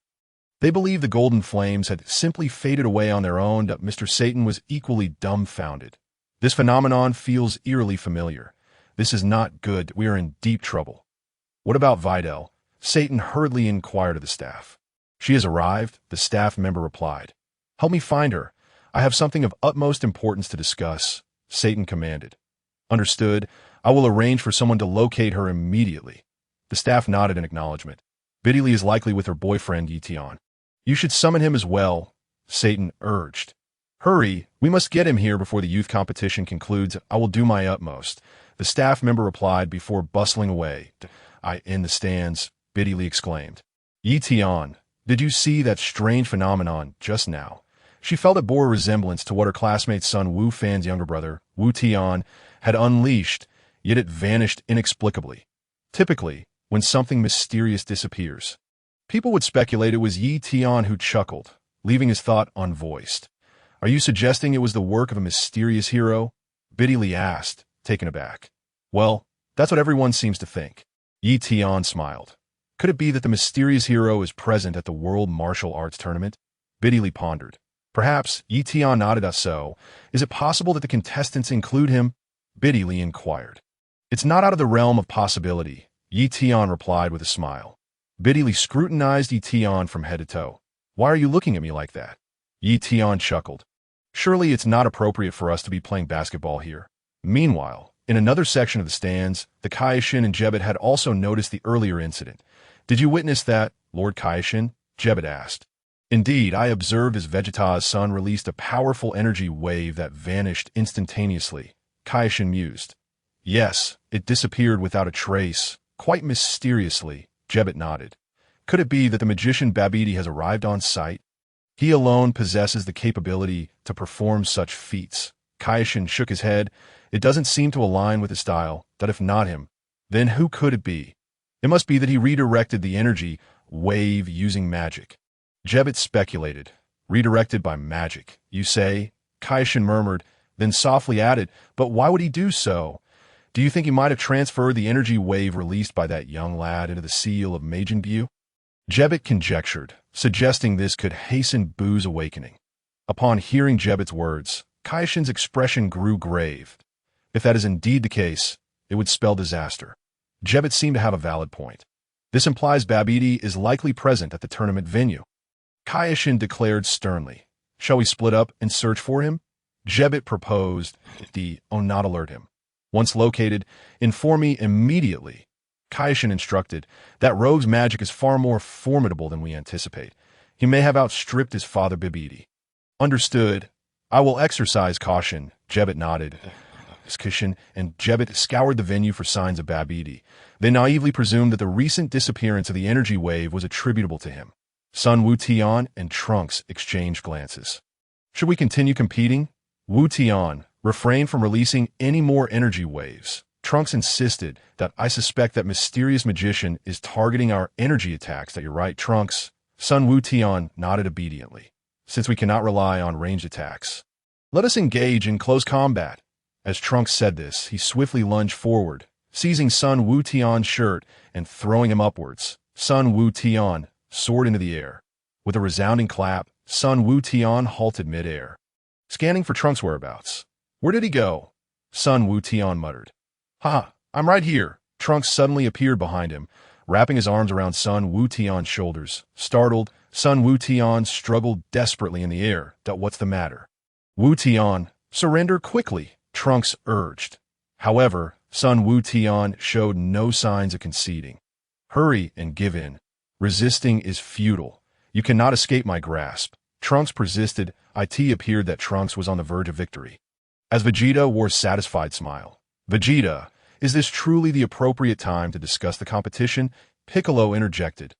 Humph. And what you intend to say about that mysterious magician? Can you even locate him? Vegeta retorted. Piccolo fell silent. You were once the deity of this planet. Surely you know a great many things? If even you are at a loss, how can we possibly find him? Vegeta scoffed. Piccolo felt a pang of dismay. Moreover, that fellow has remained in the shadows, relishing our anxiety. Vegeta huffed that Vegeta's words seemed to hold merit. We must exercise patience. Krillin solemnly nodded. In the arena above, Son Wu Tian, left with no choice, glowed with a golden radiance. Transforming into a Super Saiyan, with a slight wave of his arm, he broke free from Trunks' hold. Chapter 64. Satan's plea for help. Whoosh. Son Wu Tian descended rapidly from the air, with Trunks hot on his heels. You're too cunning, Wu Tian. Did we not agree not to transform into Super Saiyans? Trunks exclaimed, irritated. Son Wu Tian quickly regained his senses and reverted to his normal state. I apologize. It was an accidental transformation, he said sheepishly. Biddy Lee's eyes widened as she gazed at Son Wu Tian on the stage. Did I just see him turn into a golden-haired warrior? Could he be a golden warrior? Is Wu Fan's younger brother truly a golden warrior? Or could it be that Wu Fan can also transform like this? Can Wu Tian actually become a Super Saiyan? Son Wukong gasped in astonishment. Indeed, Piccolo affirmed. Kakarot, how can you act oblivious? Vegeta scolded. No one ever informed me. Son Wukong scratched his head. Mr. Satan appeared pale and shaken. It seems I was correct. That boy must indeed be that person's son. I suspected something was amiss before. Where is Ye Tian? He must hurry and rescue me. Have you located Biddy Lee's boyfriend? Satan urgently inquired of a nearby staff member. Mr. Satan, you are searching for Miss Biddy Lee's boyfriend? The staff member finally grasped the situation. Enough chatter. Go quickly. Satan commanded. We are already searching, the staff member replied. After a while, Biddy Lee returned with Ye Tian. Dad, were you looking for me? She asked. Biddy Lee had initially hesitated to bring Ye Tian, but the staff had repeatedly emphasized that Mr. Satan was seeking him. Feeling apprehensive that her father might put Ye Tian in a difficult position, Biddy Lee was relieved to find that Ye Tian seemed unfazed. Eager to accompany her, reluctantly, she led Ye Tian over to... Why, Ye Tian, my dear son-in-law, at long last you have arrived, Satan exclaimed with palpable excitement, rushing to grasp Ye Tian's arms. What is it? Ye Tian inquired. Let's discuss this privately. Satan glanced at the arena, hastily suggesting, this matter requires urgency. Otherwise, I may find myself in dire straits. Very well, Ye Tian agreed without objection. Biddy Lee, please wait outside.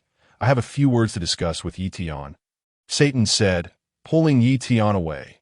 Biddy Lee stood there, momentarily dazed, unable to comprehend the situation. Why do I feel as if my father is seeking assistance from Ye Tian? How peculiar! Satan led Ye Tian into a room, and upon entering, he suddenly knelt before Ye Tian. No, that won't do. Ye Tian rushed forward to assist him. With a thud, Satan still knelt down. I apologize. I miscalculated step. Please, rise quickly. Why, Ye Tian Dao. Satan, nonetheless, it is of little consequence. I am destined to become the greatest deity in the entire universe. Your submission before me holds no significance. Why, Ye Tian Dao. There is no need for you to kneel in the future, for you shall be my father-in-law. Ye Tian, have you not observed the prowess of those two younglings on the arena? Satan hastily exclaimed, Quick, devise a plan for me, as the champion of the youth group is scheduled to spar with me shortly. Is this the reason you sought me out? Ye Tian discerned. Yes, I shall speak candidly. Satan sighed ruefully. The one who vanquished Erasure was indeed that group of individuals, not I. I sincerely apologize for my hasty words that led to this predicament. You are to be my future father-in-law. I can assist you in becoming a hero on this planet. Ye Tian smiled. Ah, is that true? Satan exclaimed, both astonished and elated. Regarding your match with the youth group champion. Simply compete, and I shall handle the rest. Ye Tian chuckled. You may play whatever part you wish. Waha! Satan straightened his posture, bursting into exuberant laughter. However, after a brief moment, he suddenly realized something. Can you truly defeat them? Satan inquired, his voice tinged with uncertainty. What do you think? Ye Tian replied, smiling. I have absolute confidence, Satan asserted. Then what is there to worry about? Ye Tian gently patted Satan's shoulder. I understand. Satan nodded enthusiastically. Upon exiting the room, all traces of doubt had vanished from Satan's heart. Ideally.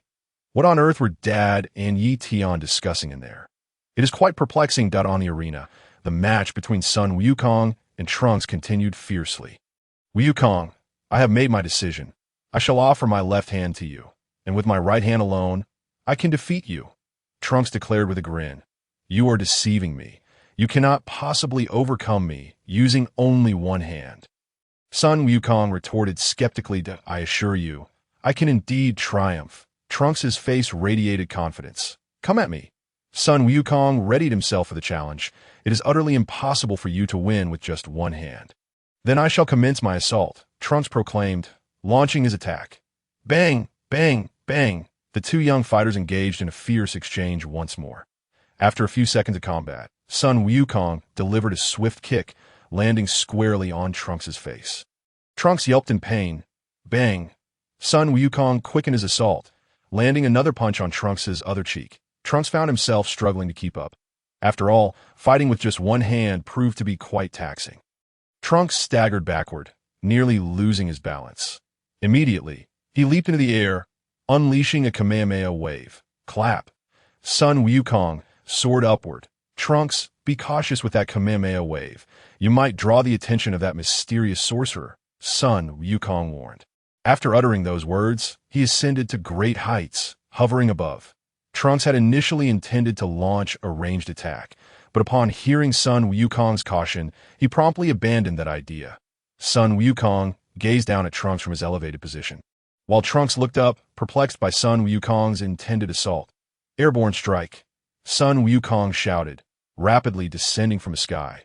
Trunks quickly prepared a countermeasure, and as son Wukong drew closer, Trunks swiftly sidestepped. You shall collide with the ground. Trunks declared. Ah! Son Wukong bellowed, forcefully swiping his hands toward the ground. Upon contact, he continued his pursuit of Trunks. Chapter 65. The disappearance of Trunks' Super Saiyan. Trunks' expression shifted dramatically. In that critical moment, he hastily transformed into a Super Saiyan. Trunks leaped into the air, launching a ki blast at son Wukong. Son Wukong was momentarily stunned, but by the time he regained his senses, the ki blast struck him squarely in the back. Son Wukong found himself in an unfortunate predicament. Accidentally stepping onto the audience's seating steps, he gasped in horror. However, Trunks was even more astonished, as he suddenly realized that his Super Saiyan transformation had vanished. What is happening? Where is my Super Saiyan form?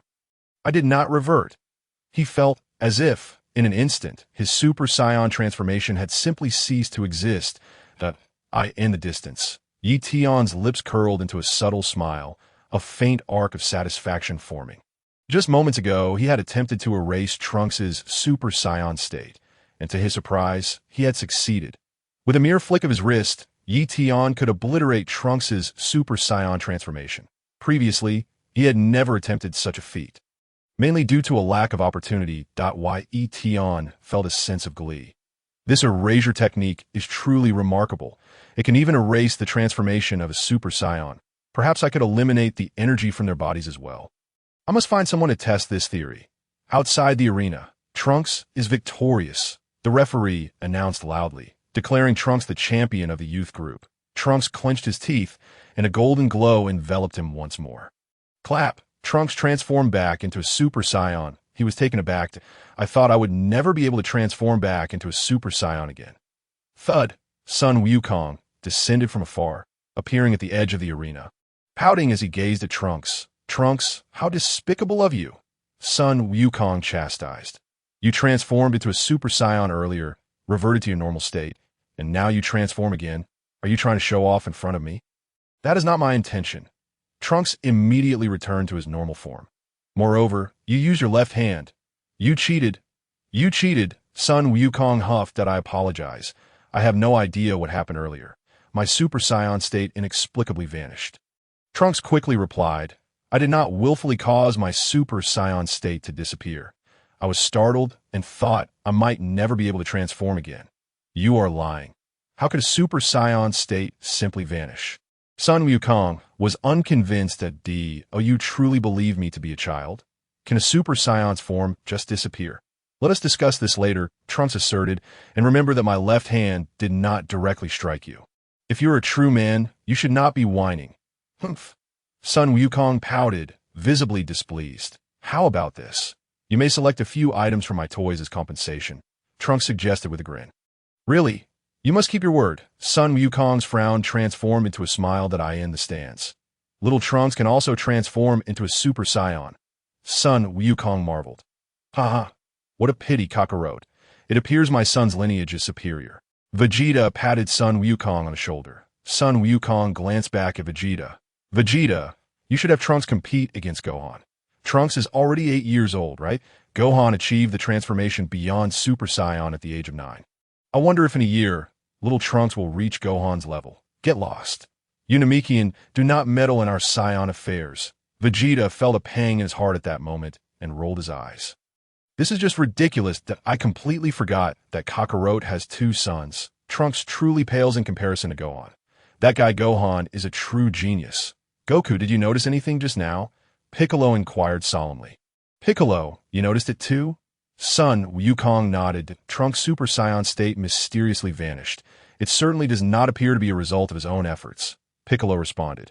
Are you suggesting that mysterious sorcerer is behind this? Vegeta, having also observed, furrowed his brow. What do you mean? Are you implying that this mysterious sorcerer can even nullify a Super Saiyan state? Krillin felt a wave of dread wash over him. If that were the case, it would be utterly terrifying. Son Wukong's expression grew increasingly grave. An ominous premonition was becoming ever more palpable. Piccolo sighed. If he can only resort to underhanded tactics. Vegeta scoffed. If he truly possesses such abilities, he should come out and face us 1-on-1. Is that blue-haired kid, Ye Tian, also one of Gohan's father's associates? Bitterly asked Ye Tian. Indeed, Ye Tian nodded. I just saw him transform into a golden-haired version. Bitterly remarked, I noticed that earlier as well. Ye Tian replied, so, could the Golden Warrior be Gohan? Bitterly whispered. Indeed, that should be the case, Ye Tian affirmed. I always sensed something was off. Gohan possesses the identity of the Golden Warrior as well. Bitterly mused, then added quietly, was he present during the battle with Cell? He should have been, Ye Tian replied. Then what about the mysterious hero? Could it be him as well? Bitterly inquired further. That sensation does not align with him. Ye Tian smiled. The mysterious hero you? Bitterly asked Ye Tian with a serious expression. Why do you think it's me? Ye Tian replied with a chuckle. Just a wild guess, Bitterly pondered. If I proclaim it is indeed me, would you believe it? Ye Tian smiled. You lack an air of mystery. It doesn't seem like you. Bitterly shook her head. Ye Tian, I just said it was me. Yet you claim I lack mystery. The most enigmatic aspects of me, you haven't witnessed. That is likely why you think so. I assent to it. Ladies and gentlemen, following an intense match, a highly entertaining program is about to commence, the referee announced with a smile. Satan gazed intently at Ye Tian beside him. Whether I can survive depends on you. Ye Tian offered a slight smile to Satan. Satan took a deep breath. I gamble now.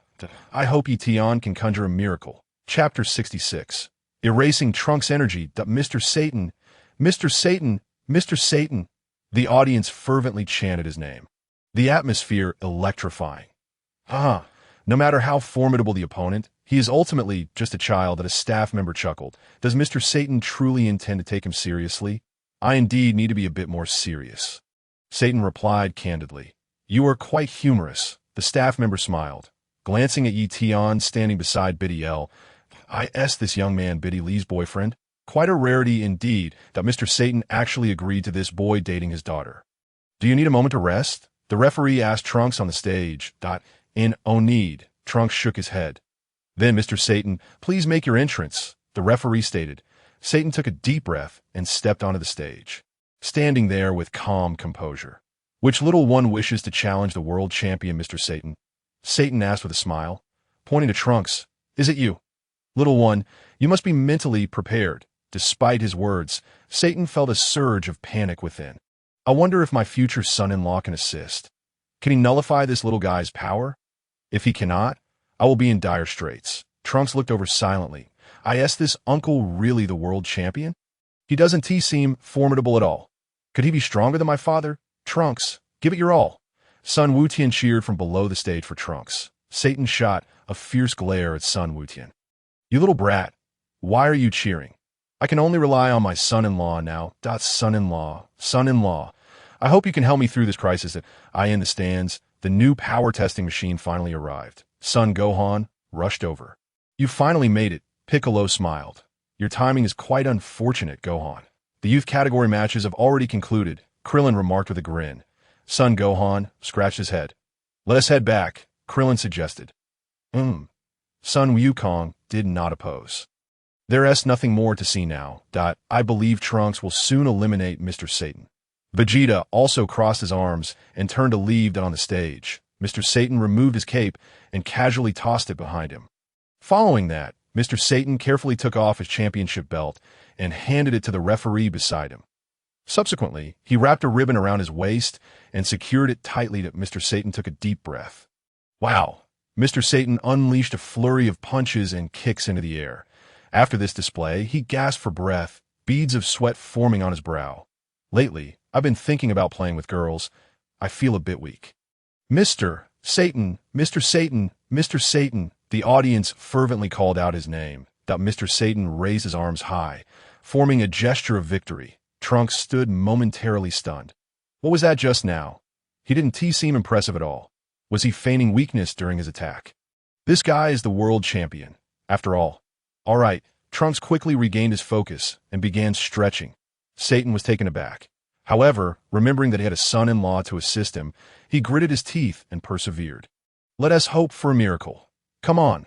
Satan readied himself for battle. Both parties are now prepared. The match is about to commence, the referee declared. Come on, little brat, Satan, feeling a surge of anxiety, waved at Trunks. Then I shall not hold back. Trunks unleashed his energy, charging towards Satan. Whoosh! Ye Tian gently waved his hand at Trunks, instantly erasing the energy radiating from him. Just as Trunks reached Satan, he felt as if his energy had vanished. Wow! Satan gritted his teeth and threw a punch, landing squarely on Trunks' face. Ow! Trunks let out a cry of anguish, soaring out of the ring and being eliminated. Satan was surprised by the sudden turn of events. Did I really just knock this little brat out? Oh no! Trunks sat down heavily, feeling utterly disoriented. Where's my energy? Trunks' expression shifted dramatically as he hurriedly released his energy. Boom! A powerful aura surged forth from Trunks once more. My energy is still here. What just happened? Why did it suddenly disappear? This is truly baffling. Outside the ring! Outside the ring! Truly impressive, Mr. Satan. Undoubtedly our champion, Mr. Satan, has eliminated the youth champion Trunks in just one move. The referee, microphone in hand, bellowed loudly. Satan inhaled deeply, swiftly turning his gaze towards Ye Tian. Ye Tian smiled at Satan, igniting a sense of elation within him. Son-in-law is truly remarkable, isn't he? Who would have thought he could secure my victory in this match? This little one indeed possesses extraordinary talent. I must confess, I was a bit heavy-handed earlier, and I truly apologize. Satan chuckled heartily, hastily expressing his regret to Trunks. Trunks was utterly flabbergasted. Nearby, son Ye Tian's eyes widened in disbelief as he glanced at Satan. In the stands, son Wukong and the others, who were just about to depart, were clearly taken aback by the bizarre scene unfolding before them. Did you notice? Trunks' energy vanished in an instant. Piccolo exclaimed. Could it be that mysterious magician again?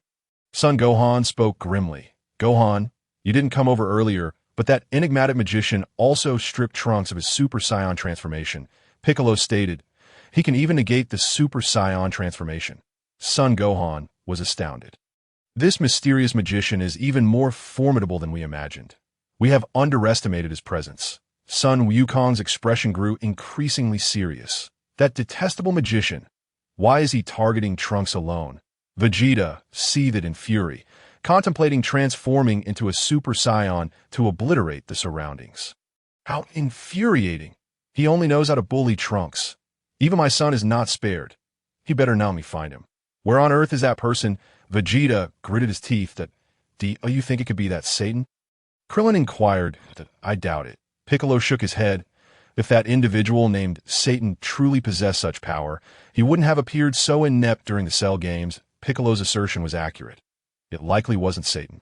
Son Wukong nodded in agreement, speculating that perhaps Mr. Satan was also unaware of the magician's whereabouts and merely happened to defeat Trunks by chance. Trunks isn't injured, right? Krillin asked. He's unharmed, Piccolo replied, though Trunks' energy vanished in that moment. It was merely the energy he had unleashed. He still possesses energy within him. Moreover, Satan's attack was too weak to inflict any harm on Trunks. Do you think this mysterious magician can eliminate our internal energy? Krillin asked, a hint of fear in his voice. Humph. If we unleash our full energy, we could annihilate the entire solar system. If he had that capability, he would have been rampaging across Earth long ago. Rather than resorting to petty tricks here, Vegeta scoffed. Vegeta is right. Son Wukong nodded. However, we should remain cautious and devise a plan to uncover this mysterious magician. Vegeta, Piccolo, and the others all nodded, their expressions grave. At that moment, Son Ye Tian approached Trunks. Trunks, is this uncle really that impressive? Son Ye Tian asked in astonishment. I don't know how impressive he is, but my energy just vanished unexpectedly, Trunks replied, shaking his head in disbelief. What does it mean that your energy vanished? Son Ye Tian queried, puzzled. It simply disappeared. Trunks stated solemnly, you recall, when I transformed into a Super Saiyan. My Super Saiyan state vanished just as suddenly. How could this be? Was it really that mysterious magician's doing? Son Ye Tian scratched his head in confusion. I don't know, Trunks admitted, equally baffled. Standing at the center of the arena, Satan raised his right hand high. Wow, my son-in-law is indeed extraordinary. The crowd erupted in cheers, chanting Mr. Satan's name. The applause resounded. Mr. Satan descended the stage, nearly rushing to embrace Ye Tian. You are truly my savior. How could I possibly survive without you? Mr. Satan's gaze towards Ye Tian became laden with affection. Why, Ye Tian? When are you and Videl getting married? Satan blurted out without restraint. Previously, this question had startled him, but this time, Satan was sincere. Dad, what are you talking about? Videl was utterly bewildered. Why would you ask such a question? Uncle, we're still in school. Ye Tian smiled gently. What school? You won't need to attend anymore. Hurry and drop out to get married and have a child. Satan laughed heartily. I'm eagerly awaiting to hold my grandchild. Videl was rendered speechless. Are you really my biological father? Why do you think this way? We're only 16. It's not appropriate to marry now. We're not even of legal age. Ye Tian remarked. Satan scratched his head. I suppose we aren't of age yet. Well, you two better hurry up and grow up. Satan patted Ye Tian's shoulder and hummed a tune as he departed. Ye Tian, what kind of charm did you cast on my father? Videl tilted her head and looked at Ye Tian. What are you talking about? Ye Tian wiped his brow. Why would I want to charm your father? I have no interest in him at all, Videl retorted. Can we not be so blunt? Before the adult group matches in the World Martial Arts Tournament commence, let us take a 30-minute break. The referee announced loudly through the microphone. The much-anticipated adult group competition will officially begin at 1:40 p.m. Let's take a break and grab a bite to eat, Ye Tian, Videl suggested. All right, Ye Tian nodded. What do you want to eat? Videl inquired. You decide, Ye Tian replied. Meanwhile, Son Wukong and the others were also heading outside. Isn't this halftime? Son Wukong asked. Let's go have lunch. Krillin proposed. We can set the magician matter aside. Perhaps he's gone to eat as well. Sounds good, Son Wukong nodded. The group headed towards the dining area. Apologies, but entry is only permitted for those who pass the preliminaries. A staff member blocked Son Wukong and the others. The preliminaries results have been announced, haven't they? We believe we all passed, Krillin inquired. Please hold on. Kindly provide your names. The staff member retrieved the list of contestants. Sun Wukong and the others stated their names one by one. The staff member was slightly taken aback. All 5 of them had indeed passed the preliminaries. You all passed. Please proceed to the designated area. The drawing ceremony will commence at 1:30 p.m. The staff member gestured ahead, explaining. Sun Wukong and the others continued forward. Soon, they arrived at the dining area and indulged in a feast. Piccolo abstained from eating, as Namekians only require water. Isn't this binge eating a bit excessive? Krillin remarked that dead people even get hungry. It doesn't matter if we eat in the afterlife, but the food here is just too delicious. Sun Wukong devoured his meal heartily. Vegeta gnawed on a pig's leg. While Sun Gohan enjoyed his food just as much, this food is truly delightful, Sun Wukong exclaimed. What is it about Saiyan stomachs that allows them to eat so much? Krillin wondered, after finishing their meal. Sun Wukong and the others headed outside. That was great. Finally full. Sun Wukong patted his belly. Let's check the time. The drawing is about to begin. I could see that moment. Sun Wukong and his companions were momentarily taken aback. Gazing at the 2 unfamiliar figures appearing before them. One was tall and the other short, both with white hair. The shorter individual hovered approximately 20 centimeters above the ground, possessing a light blue complexion, while the taller one appeared somewhat aged, with red skin. Both bore expressions tinged with indifference. Sun Wukong was momentarily stunned, and Piccolo shared a similar bewilderment. Vegeta furrowed his brow. Could these 2 be the wizards we heard about? Krillin dared not utter a word. Greetings, the Supreme Kai said with a smile, turning to Sun Wukong. Are you indeed Sun Wukong? How do you know me? Sun Wukong responded, taken aback. I have heard tales of your prowess, and have long wished to spar with you. The Supreme Kai replied with a grin that I, too, have successfully passed the preliminary rounds, and it would be splendid if we could team up. Of course, I harbor no illusions about defeating you, but I am eager to ascertain the extent of your strength. Let us shake hands first. Yes, he spoke. The Supreme Kai extended his hand. Chapter 68. Are they wizards? Sun Wukong hesitated briefly before clasping the Supreme Kai's hand. At that instant, he distinctly sensed an extraordinary energy emanating from his counterpart. It felt remarkably pure.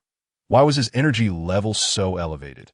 The Supreme Kai, however, wore a smile that, as expected, your reputation precedes you, showcasing an extraordinary aura. He remarked cheerfully that, Sun Wukong blinked in surprise. Farewell, the Supreme Kai said, withdrawing his hand and turning to leave. Sun Wukong. He was utterly perplexed. Who was this person? Piccolo, observing the retreating figure of the Supreme Kai, inquired of Sun Wukong. Do you think he might be the mysterious wizard we spoke of? I cannot say for certain, Sun Wukong replied, shaking his head. His energy feels quite unique. In what way? Piccolo pressed. It is exceptionally pure, Sun Wukong answered. Exceptionally pure? Piccolo echoed, momentarily taken aback. Whether he is a wizard will soon be revealed during the competition. Vegeta interjected with a huff, finally unable to suppress his impatience. Krillin remarked, Vegeta, your words sound rather peculiar.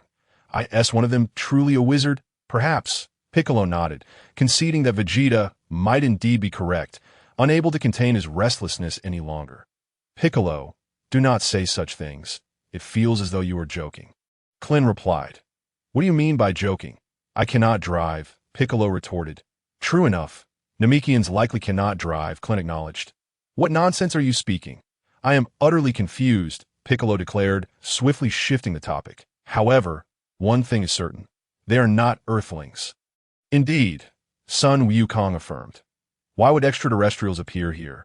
Moreover, neither Dandy nor I sense their presence upon their arrival. Piccolo, perspiration beading on his brow, noted if a spaceship were to land on Earth, Dandy, and I should have sensed it. You and Dandy cannot possibly monitor Earth every moment, Sun Wukong replied. Do not be so hard on yourself. Piccolo. Let us move quickly. The drawing of lots is about to commence. Krillin suggested, as long as this wizard is willing to show himself and not remain shrouded in mystery. It would alleviate our fears. Little Bald's comment hit the nail on the head.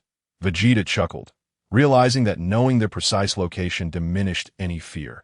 Could one of them truly be that mysterious wizard? Piccolo questioned, his brow furrowing in skepticism. Regardless of whether they are or not, the truth will soon be unveiled, Vegeta huffed. They are certainly connected to the wizards. Let us hurry. Klin urged that I hope I'm grouped with that wizard. I wish to make him question his existence. Vegeta clenched his fists as he spoke, momentarily setting aside his rivalry with son Wukong. This despicable, enigmatic wizard has been utterly shameless, preying upon the innocent Trunks. A mere child, Trunks is my son. Once was tolerable, but twice. Can I, Vegeta, endure such humiliation? Son Wukong and his party arrived at the preliminaries venue. Prior to their arrival, Ye Tian and Videl had already been present. The judge had prepared the drawing box, awaiting son Wukong and his companions. Ladies and gentlemen, all participants have gathered. We shall soon draw lots to determine the matchups, the judge announced. Contestants whose names are called, please step forward to draw. Dear God, please bless me. Let me not face my comrades in the first round. Klin prayed silently, hands clasped, hoping not to draw against that mysterious wizard either. The god you speak of is none other than Dandy. Is it not? Piccolo remarked, eyeing Klin. Klin, Piccolo, you are shameless. Can you not allow me a moment of sincere prayer? Son Wukong surveyed the numerous contestants present. He turned his gaze towards the Supreme Kai and Jebet. Sensing that apart from these two, the other participants appeared quite ordinary. The Supreme Kai and Jebet similarly scanned their surroundings, searching for Babidi. Supreme Kai, Babidi has once again utilized magic to strip Trunks of his Super Saiyan state, erasing his energy as well. I trust you have noticed? Jebet stated, I have observed that I never expected him to possess such formidable magical capabilities. The Supreme Kai clenched his fists, growing increasingly uneasy. If such energy were to penetrate Majin Buu's seal, it would spell disaster. Indeed, it is quite troublesome. Jebet nodded. Those two individuals with letters on their foreheads are sent by Babidi to ensnare us. That is a distinct possibility, the Supreme Kai affirmed. The two individuals in question, already under Babidi's control, were Yamcha and Spopovich, both sporting bald heads and muscular physiques, their expressions menacing, with a McDonald's symbol emblazoned on their foreheads. Now, I shall call out the names in order. The judge declared, Ye Tian. Here I am. Ye Tian stepped forward, drawing a number from the box at Ye Tian is contestant number 14, the judge announced, while a staff member recorded his name on a large board. Next, Jebet, the judge continued. Jebet stepped forward to draw number 7. Klin drew number 1. Sun Wufan, donning his superhero disguise, drew number 8, directly facing Jebet. Wufan, do not underestimate him. He is no ordinary opponent, Sun Wukong cautioned. Understood, Sun Wufan nodded. If he truly is that mysterious wizard, I will ensure he receives his due. Sun Wukong refrained from elaborating further. Contestant number 18, is this your name? The judge inquired. Name is unimportant. Contestant 18 replied nonchalantly. Your name is 18? How peculiar, Ye Tian commented, leaning closer to whisper. Humph, contestant 18 huffed, disinterested in engaging with Ye Tian. Will anything noteworthy occur today? Ye Tian inquired curiously. Contestant 18 responded, I simply prefer not to reveal my true name. Especially now that Sun Wukong and his companions have arrived. There's no need to share my real name with them. Is contestant 18 here to visit relatives? Ye Tian whispered. Chapter 69. The first intimate encounter with contestant 18. Could you be quiet? Contestant 18's expression darkened. Is it always this accurate? Ye Tian asked. Not speak. Contestant 18's anger flared. I was merely making casual remarks. There is no need to be so irate. Ye Tian chuckled softly. If you continue to spout such nonsense, I shall not hold back. Remark number 18 with a cold scoff. I am someone who fears no threats. Ye Tian declared. You dare to threaten me again? If you provoke me, I shall strip you of all your garments in public. Number 18 retorted. Well, perhaps I would feel a twinge of reluctance. Such a beautiful girl should be admired solely by me. It would be unfortunate if others were to lay eyes on you. That is precisely what you said. Number 18 huffed. Indeed, I did. Ye Tian nodded. Are you certain you will not regret this? Number 18 inquired. What could I possibly regret? Do not assume that I cannot match you. I simply prefer not to engage with you, Ye Tian was articulating when number 18 seized his chin and silenced him with her lips. The words that followed could not escape his lips. So, the not holding back you mentioned implies this. You should have said so sooner. I only wish for you to be unrestrained with me. Such delightful occurrences could transpire repeatedly without issue to why Ye Tian savored the moment quietly. Even daring to extend his tongue. Number 18, taken aback, quickly withdrew her lips. How shameless. And you even dared to stick out your tongue. By the way, where's that girl named Videl? Have you not noticed the events unfolding between me and your boyfriend? Number 18 paused in confusion. Are you searching for my little girlfriend, Videl? Ye Tian inquired with a smile. Where is she? She was just here. Number 18 questioned. She went to the restroom. Ye Tian replied. Oh, she did not witness our interaction. Number 18 lamented. That was intentional. It seems this lad's girlfriend is absent, leaving him to take advantage of the situation. Shall we wait for her return to repeat this? Ye Tian suggested. In the distance, Clin ground his teeth in frustration. Gohan, this fellow is your classmate, correct? When did he and number 18 become close? Clin demanded. I am unsure as well. Son Gohan shook his head. If he were merely close to number 18, that would be one thing. But he seems to have a decent rapport with your classmates too. He is attempting to straddle two boats. Clin exclaimed angrily. Uncle Clin, perhaps it would be best not to meddle in others' affairs. Son Gohan suggested, scratching his head. Clin fell silent. Why must it be so? Why must the number 18 like engage in flirtation with this little brat? At that moment, the referee continued calling names. The Kaioshin stepped forward and drew a number 3. Sin, I have never heard this name before. Son Wukong mused, then turned to Piccolo beside him. What about you, Piccolo? I have not heard of him either, Piccolo replied, shaking his head. Son Wukong then looked at Vegeta.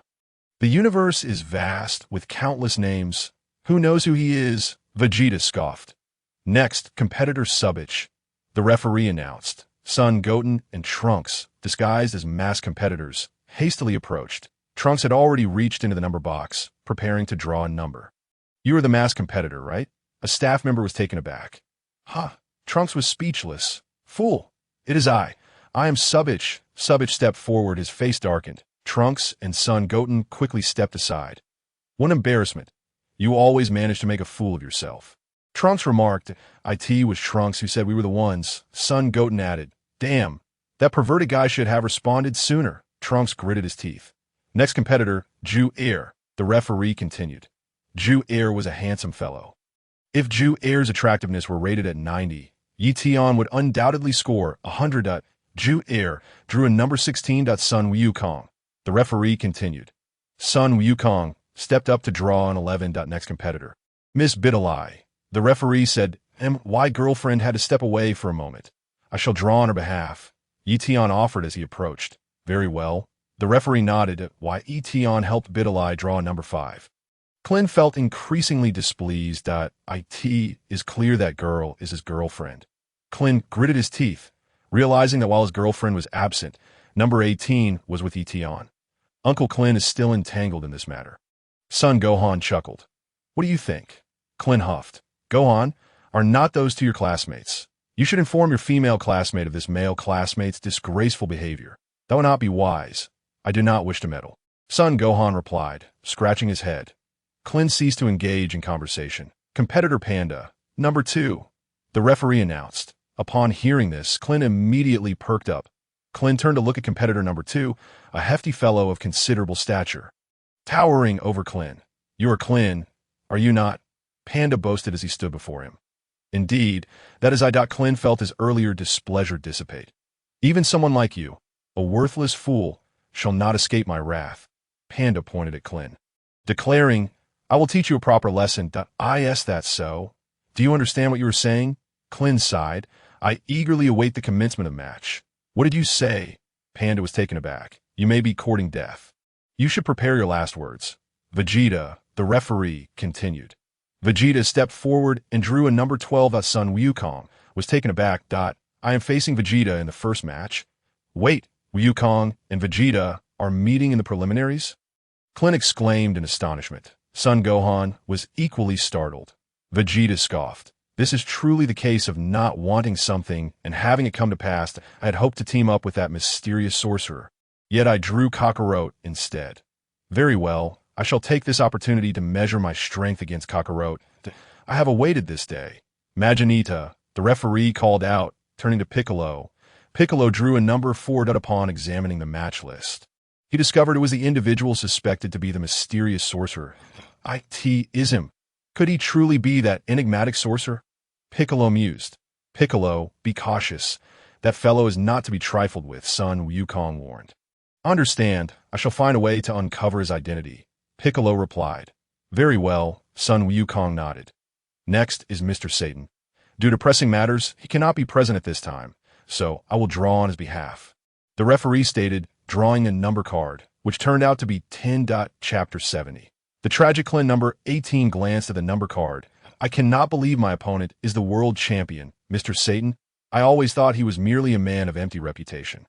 However, upon seeing him today, I find him to be even more formidable than I had imagined. He was able to send Trunks flying with a single punch, which truly astonished me to that moment. Videl emerged. Ye Tian. How did it go? She asked. You drew number 5 for the third match, Ye Tian replied. Videl nodded, glancing at the match list. Excellent. My opponent is Subich, who seems to have been eliminated in the preliminaries last time. I will do my best. I will be cheering for you. Ye Tian encouraged. I will do my best, Videl affirmed. Videl, did you go to the restroom just now? Number 18 approached with a smile. Yes, I did, Videl nodded. However, number 18 wore a mischievous grin as she gazed at Ye Tian. You were quite boastful earlier. Do you believe I will not reveal what transpired just now? Is something the matter? Videl inquired. Yes. With a mischievous smile, the 18th numbered individual swiftly departed, leaving Videl in a state of bewilderment. Moments later, Videl glanced at Ye Tian and then at the retreating figure of the 18th. Are you two hiding something from me? She inquired. It's nothing significant. She just took advantage of your absence to steal a quick kiss. Ye Tian replied nonchalantly. Upon hearing Ye Tian's words, the 18th stumbled slightly, almost losing her balance. Are you serious? You actually chose to reveal such a thing? She exclaimed, incredulously. You really have no shame. Fine, I understand, Videl nodded, that I've let it slide. At the very least, it's a good sign that Ye Tian can openly confess these matters. If there comes a day when he doesn't even mention such things, it would mean I've lost my significance in his heart, that Ye Tian truly kept his promises. He said he would find several girlfriends. And he has followed through. When it comes to shamelessness, he is indeed earnest. Videl restrained her anger, remembering that Ye Tian had previously made similar remarks. The 18th was momentarily taken aback. The young lady claims she understands, and then shows no further reaction. What has happened to today's youth? Well then, the order of the matches is thus decided, the referee proclaimed. The competition will commence shortly. I shall escort everyone to the lounge for a brief respite. I trust you are all well aware of the rules of the competition. Due to time constraints, the matches are limited to 30 minutes, and should there be no victor within that time frame, the referee will render a decision. There's a time limit as well, Clin lamented. It will only take me 10 seconds to deal with you. Panda chuckled, pointing at Clin. I understand. Clin sighed. I could see the World Martial Arts Tournament. The referee stepped to the edge of the stage. Ladies and gentlemen, thank you for your patience, he announced with a microphone. The World Martial Arts Tournament is about to commence. The 16 contestants who have emerged from the preliminaries will compete in the following order. A staff member held up a large sign for the audience to see. The spectators in the distance may not be able to see this clearly, so allow me to read it aloud. The referee continued. The first match features contestant Clin against contestant Panda. The second match has contestant Xin facing off against. The referee meticulously read through the matches. Wukong unexpectedly encounters Vegeta, Lepin remarked. Indeed, Master Roshi nodded. That concludes the list of competitors, the referee declared. Which contestant shall ascend to the pinnacle? Let us immediately commence the first match between contestant Panda and contestant Clin. Clin and Panda made their way from the waiting area to the stage. You are truly unfortunate to face me, Panda taunted Clin with a mischievous grin. But fear not, with proper treatment, you may only end up as a vegetable. Clin remained silent. In his youth, Clin had achieved remarkable success at the World Martial Arts Tournament.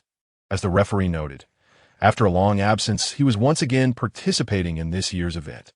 Panda, known for his ferocity, had met an unfortunate fate in the previous semifinals, being thrown out of the ring. Today, he returned with a vengeance, aiming for the championship. As the announcement concluded, both Clin and Panda stepped onto the stage. Clin's physique is significantly smaller than his opponent's. The referee remarked, "Will Clin be able to turn the tide?" "You little squirt, I will make you realize that the World Martial Arts Tournament is no mere game. This arena is not suited for you," Panda jeered at Clin. Clin sighed in resignation. "There are always such ignorant individuals in this world.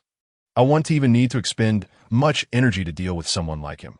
Contestants, please prepare for the match. It will commence shortly," the referee declared. As soon as the words were spoken, Panda executed several backflips. Snap! Panda lightly leaped and landed opposite Clin. "Did you see that? Despite my large stature, I move with the grace of a swallow," Panda boasted. "The purpose of this display is to convey that you cannot escape." "I understand. I will not flee," Clin sighed. "Why not let me show you my endurance? Go ahead, strike me with your best shot," Panda encouraged, grinning widely. "Very well, I shall not hold back," Clin replied, swiftly throwing a punch that landed squarely on Panda's abdomen. However, Clin soon tragically realized that the minuscule amount of energy he had just unleashed had mysteriously vanished. His expression shifted from confusion to alarm. "Where has my energy gone? Why is it absent?" He pondered, a sense of dread creeping in. Could it be that mysterious sorcerer has begun targeting me again?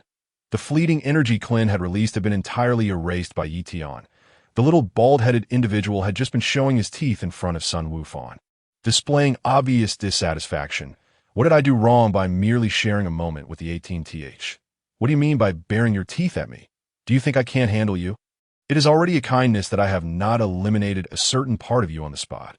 Although Clin lacked energy enhancement, his physical prowess was not to be underestimated, having endured rigorous training for an extended period. Gritting his teeth, Clin retaliated. Swish! Ye Tian waved his hand, erasing the strength behind Clin's attack. When Clin's punch connected, devoid of energy, it felt as if he were an ordinary person. "Is this your attack, little squirt?" Panda burst into laughter. Chapter 71. King Kai. "I'm also here to find the sorcerer." Clin was left dumbfounded, hastily retreating. Meanwhile, as Clin withdrew, energy once again surged from him. Why Ye Tian had shown mercy, only erasing the energy he had released and the force behind his strike, not his entire reservoir of energy. Had Ye Tian chosen to erase all of Clin's energy, he would have been reduced to an ordinary person, forced to start his training anew, albeit one slightly stronger than an average individual, given Clin's body had been tempered through relentless training. The focus now rested on Clin's subsequent performance. "If that brat dares to bare his teeth at me again, I shall erase all of your energy," Panda laughed heartily, swiftly pursuing Clin. Just as Clin prepared to leap into the air, swish! Ye Tian once again lightly waved his hand, directly nullifying the energy surrounding him. "What?" Clin gasped in shock. I could see that moment. Panda had caught up and seized Clin by the arm. "This is bad." Clin's face turned pale, feeling as if his energy was utterly inaccessible. "No, even if I could release it, it would swiftly vanish again. Something feels off with Clin." Sun Wukong remarked gravely. "It's that mysterious sorcerer is doing." Piccolo gritted his teeth. The energy emanating from Clin instantly dissipated. Sun Wukong's expression grew increasingly serious. Realizing the power to attack was gone.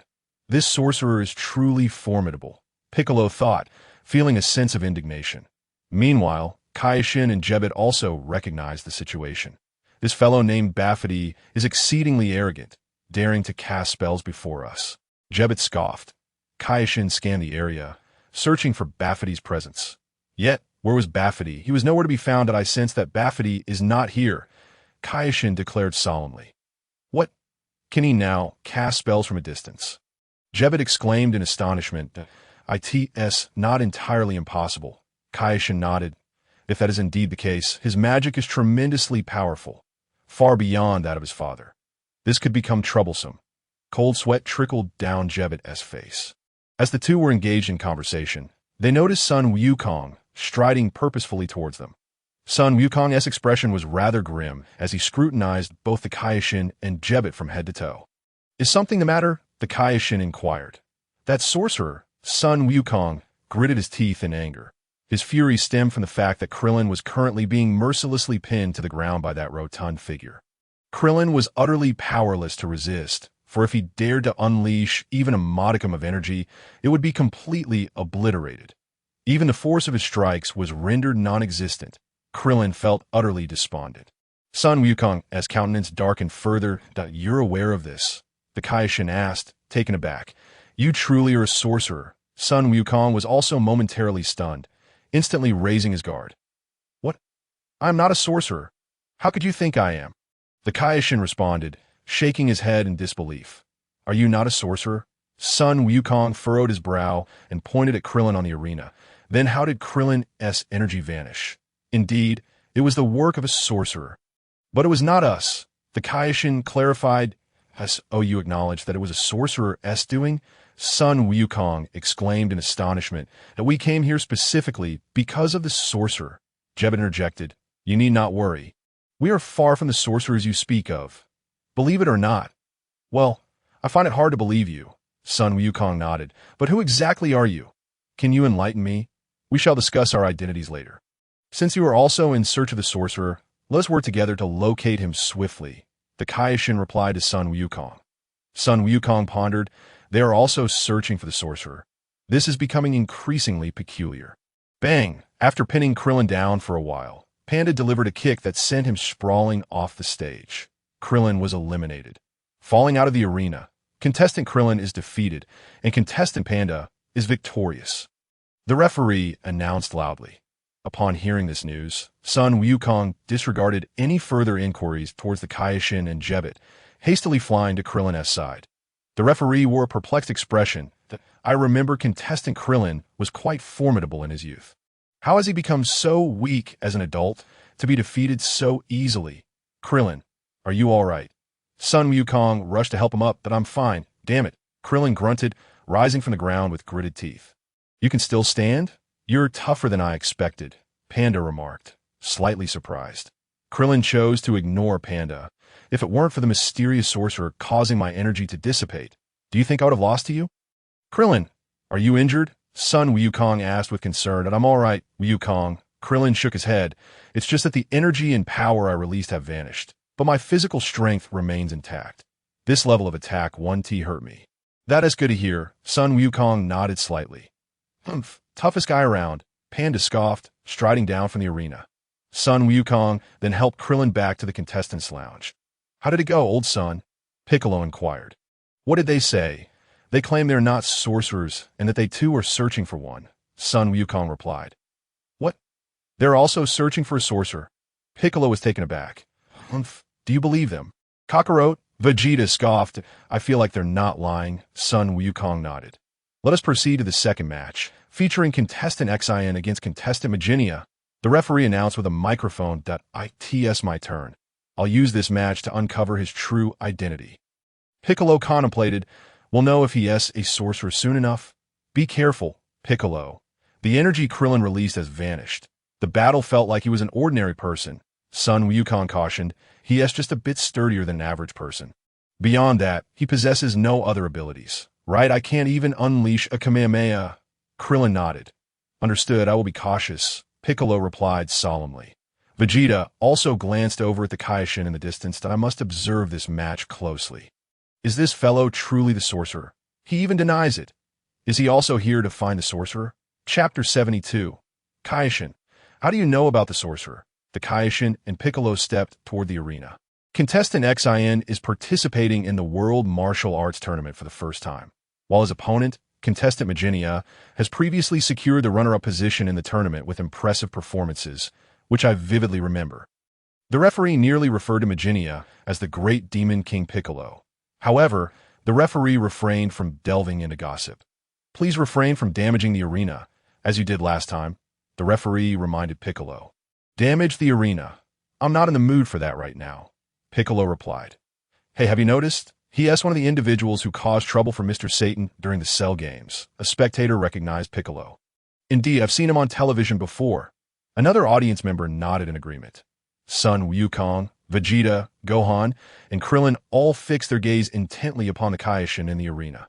The second match is about to commence. The referee announced. Piccolo and the Kaioshin stood facing each other. I just sought you out, and you claimed you are not a sorcerer, Piccolo addressed the Kaioshin. Indeed, I have no reason to deceive you. The Kaioshin nodded. I just informed son Wukong that both Jebet and I are in search of a sorcerer, but I will elaborate on this matter later. Then, can you disclose your true identity? Piccolo inquired. That I am the god of Earth. At this point, you still do not know my true identity. The Kaioshin chuckled. The sudden realization dawned upon Piccolo. His expression shifted dramatically. That I forfeit, Piccolo declared decisively. Gohan, upon hearing Piccolo's voice, was momentarily stunned. Uncle Piccolo forfeited? After uttering this declaration, Piccolo turned and exited the arena. Forfeit? You wish to abandon this match? The referee was taken aback. Yes, Piccolo nodded. The Kaioshin smiled. He finally grasped the situation. Well, if he wishes to know my identity, so be it. I indeed require their assistance. But how did son Wukong and the others become aware of the sorcerer Babidi? Have they sensed Babidi's energy? Why have I failed to detect where he is? Contestant Vegeta has forfeited and contestant Xian wins by default, the referee announced. The audience was left speechless. What is the point of not fighting? What is wrong, Piccolo? Son Wukong asked. Could he really be that mysterious sorcerer?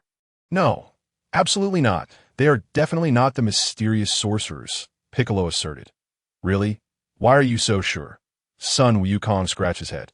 Let's not discuss that now. I'll confirm his identity shortly, Piccolo replied. Now, let us proceed to the next match. The referee announced the third match features contestant Biddy Lee against contestant Sabubichi. Biddy Lee, Biddy Lee, Biddy Lee. The audience erupted in cheers for Biddy Lee. What just happened? Biddy Lee whispered to Ye Tian. That green-faced individual actually forfeited. That is no longer important. It's your turn now, so give it your all. Ye Tian encouraged, patting Biddy Lee on the shoulder. Biddy Lee nodded gently and stepped onto the arena. As everyone knows, contestant Biddy Lee is the daughter of Mr. Satan, who has frequently assisted the police in apprehending criminals, embodying a strong sense of justice. 7 years ago, as a young girl, she had already claimed the championship in the youth division of the World Martial Arts Tournament, achieving remarkable success. The referee presented brief introductions for both competitors. Videli's opponent, Spubich, had suffered defeat in the very first round of the previous tournament, but this time he re-emerged with a transformed image, ready to challenge once more. Spubich also stepped out from the preliminary room, walking towards the arena alongside Videl. The Kaisama approached them directly, instantly recognizing Spubich, for the symbol emblazoned on his forehead was unmistakable. There were only 2 such individuals present at the Grand Martial Arts Tournament, and their presence was anything but coincidental. They were here to divert our attention, a clever tactic of misdirection, while we remain captivated by the Grand Martial Arts Tournament. Babidi is stealthily redirecting energy. I will find you, Babidi. Ignoring Spubich, Kaisama strode purposefully downward. I could see that moment. Videl and Spubich had already appeared on the arena stage, in the audience. Eliza cheerfully shouted, Go Videl! Sharp smiled, remarking, Videl will surely defeat that fellow with ease. Indeed, nodded the bespectacled man. Unbeknownst to Gohan, their classmates had also come to witness the tournament. The match begins, the referee announced loudly. Videl was prepared for battle. Ye Tian glanced toward the arena, contemplating the consequences of inaction. If left unchecked, Videl would sustain severe injuries in this match. However, intervening was straightforward. All it required was restoring Spubich to his normal state. Let me see if I can dispel the magic that Babidi has cast upon him. With a swift motion, Ye Tian waved his hand gently towards Spubich. In the preliminary room, Kaisama had returned from outside, passing directly by Son Goku and Vegeta without uttering a word. Kaisama continued deeper within. Piccolo stood at the innermost position, having waited there for quite some time. Perhaps I misjudged. Are you Piccolo? Kaisama inquired with a smile. Are you truly the great Kaisama? Piccolo asked, somewhat nervously, having once been the god of Earth. If this individual were indeed the great Kaisama, he would be of a far superior divine rank, which was why Piccolo felt inclined to concede without a fight. Although Piccolo believed he could hold his own in a battle, He felt it was decidedly disrespectful to engage a being of higher divinity to know. Not at all, Kaisama replied with a slight smile. Not? Then may I inquire who you are? Piccolo was taken aback. This individual was not the great Kaisama. Who then could he be? This is Lord Kaisama, Jebet interjected lightly. Piccolo's pupils dilated, his expression shifting as he was engulfed by profound astonishment. Lord Kaisama? I had always assumed he was the great Kaisama. I never anticipated he would be of an even higher divine rank. It was said that Lord Kaisama was the most illustrious deity in this universe. How remarkable! Pray tell, how did you come to know about the sorcerer? Kaisama asked with a smile. That incident should date back to a month ago. Piccolo replied. Gohan is the son of Son Goku over there that I've heard of him. He is a young man of considerable strength. Kaisama nodded. Was he the one who uncovered the sorcerer? After speaking, Kaisama exchanged a glance with Jebet. A month ago, you say? Does that imply that Babidi had already arrived on Earth a month prior? Their expressions grew increasingly grave. Piccolo promptly recounted the mysterious disappearance of certain objects. Initially, I suspected someone had swiftly relocated them. He explained, since Gohan has devoted most of his time to academic pursuits rather than training after defeating Cell, it would not be surprising if someone managed to transfer those items right under his nose. That must have been the work of the sorcerer, utilizing magic to execute such a transfer. Kaisama mused, then turned to Jebet, asking, what is your perspective? I too believe it was the sorcerer's doing, Jebet nodded. Is there anything else? Kaisama inquired of Piccolo. Just as Piccolo was about to elaborate, Son Goku approached from a distance. Piccolo, you all are here, Goku said. Old son, what has transpired? Piccolo asked, momentarily taken aback. You should go check the scene. It seems the sorcerer has made another appearance. Strangely, that fellow Spubich appears to have undergone a complete transformation. Kaisama and Jebet immediately dashed toward the arena. Upon looking at the stage, Kaisama observed that the muscular physique of Spubich had vanished. Most perplexing to Kaisama was the absence of the M symbol on Spubich's forehead. Spubich was gazing around in confusion. He then turned his attention to Videl across from him. Isn't this the Grand Martial Arts Tournament? How did I end up here? Spubich scratched his head. Did I recognize you? You are Mr. Satan's daughter, Videl. Enough chit-chat. Are we going to compete or not? Let's get started, Videl declared at a match. Spubich blinked in surprise that I did intend to participate in the Grand Martial Arts Tournament. But it seems I had a lengthy dream in which several extraterrestrials appeared that I believe I was under their control, and they compelled me to take part in this so-called Grand Martial Arts Tournament. How peculiar! Spubich looked around once more, suddenly spotting Yamcha against the wall. Memories of moments spent with Yamcha flooded back to him. This guy, I know him. He appears to be my associate. What task were the extraterrestrials assigning us here? Spubich realized he had no inclination to continue competing. I forfeit, he declared hastily, leaping down from the stage. The referee was momentarily bewildered. Videl, too, widened her beautiful eyes, displaying a look of utter confusion. Why did he forfeit? Outside the ring, the referee announced, the contestant Spubich has voluntarily forfeited, granting victory to contestant Videl in the third match. Another match had concluded with a voluntary forfeit. How can we continue like this? Is this how the Grand Martial Arts Tournament operates? Such an odd fellow. Videl chose not to say more and turned to return to the preliminary resting area. Congratulations on your victory. Let us celebrate with an enthusiastic embrace. Ye Tian approached and enveloped Videl in a warm hug. But I did not even fight. There is nothing to celebrate, Videl replied. Gohan chuckled foolishly from the side, remaining silent otherwise. Kaisama and Jebet stood in a state of shock for quite some time, unable to regain their composure. What on earth is happening? Kaisama and Jebet realized that Spubich, the contestant in question, seemed to have returned to his senses. He was no longer under the sorcerer Babidi's control. To Kaisama, it appeared that Babidi had relinquished his hold over Spubich. However, why would Babidi abandon his control? The enigmatic nature of Babidi's intentions began to weigh heavily on Kaisama's mind. Indeed, we still have no clarity on his actions. Jebet lamented. His schemes are executed with remarkable finesse. Regardless of what he is currently undertaking, his primary objective remains to unseal Majin Buu.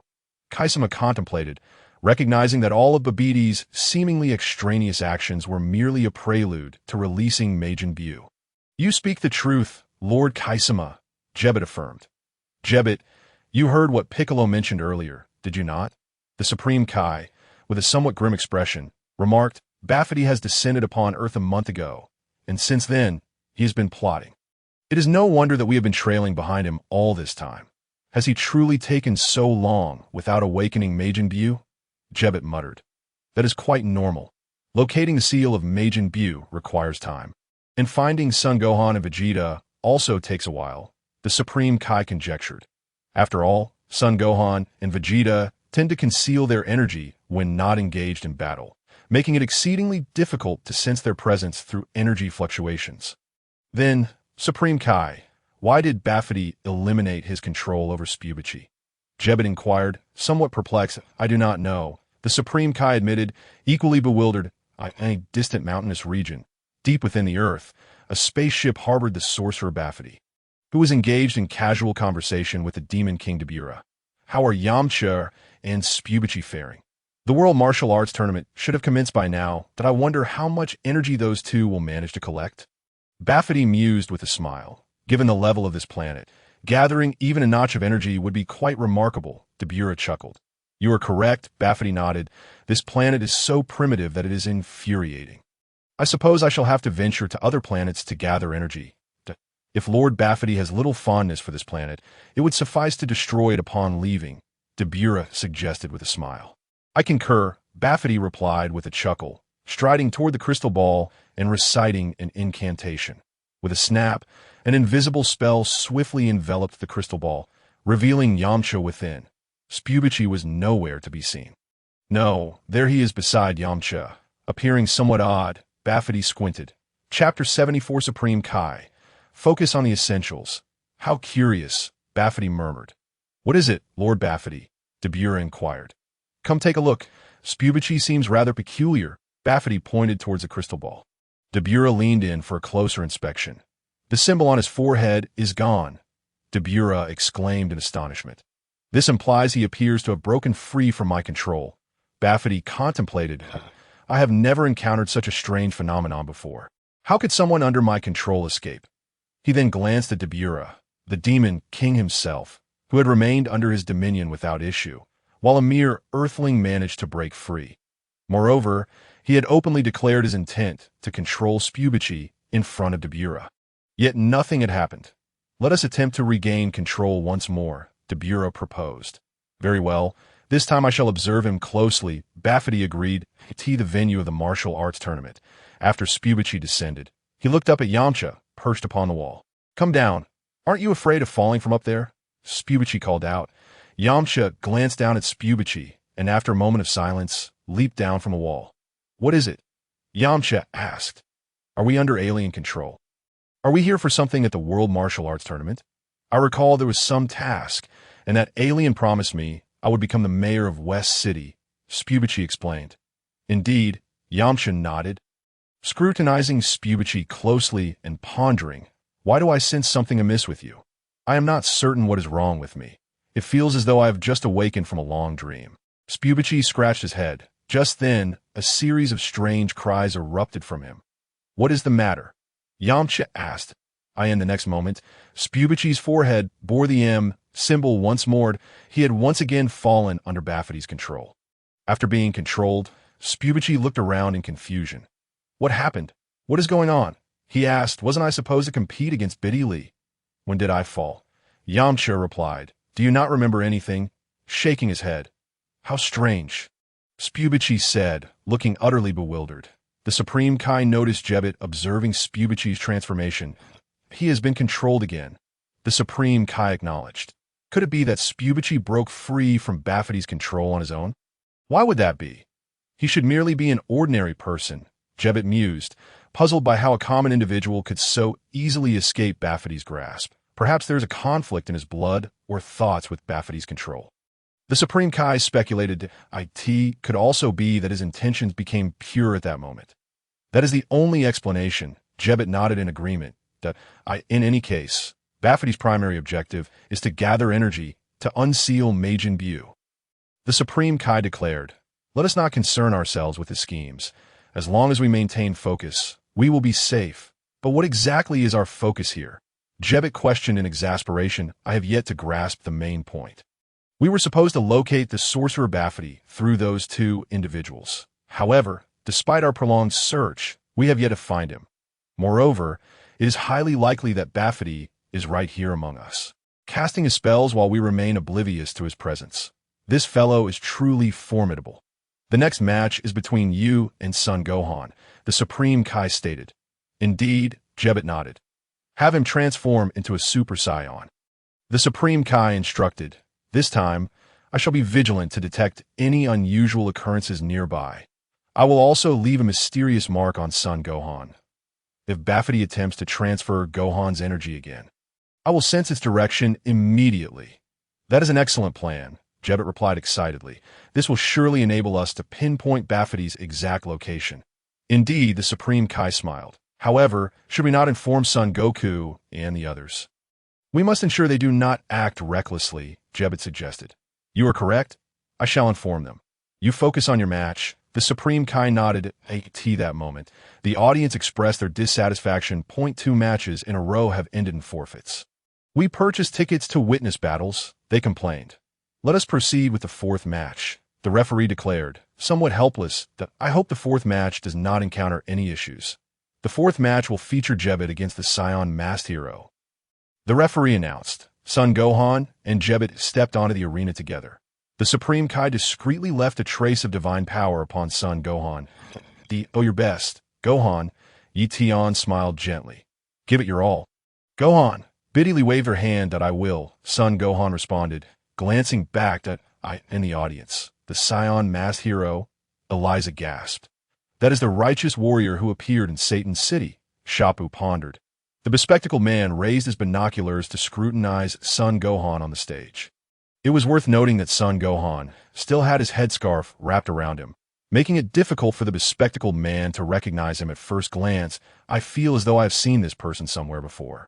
He murmured. Let me take a look, Shappu said, taking the binoculars to observe Son Gohan more closely. That fellow is so tightly wrapped up, it would be a miracle to recognize him. He chuckled. Let me see as well. Eliza remarked. Shappu passed the binoculars to her. He bears a resemblance to Gohan. Eliza observed closely, whispering. What? Gohan? The bespectacled man was momentarily taken aback. Not jest. How could that fellow possibly be Son Gohan? Sharp shook his head. You boys lack keen observation.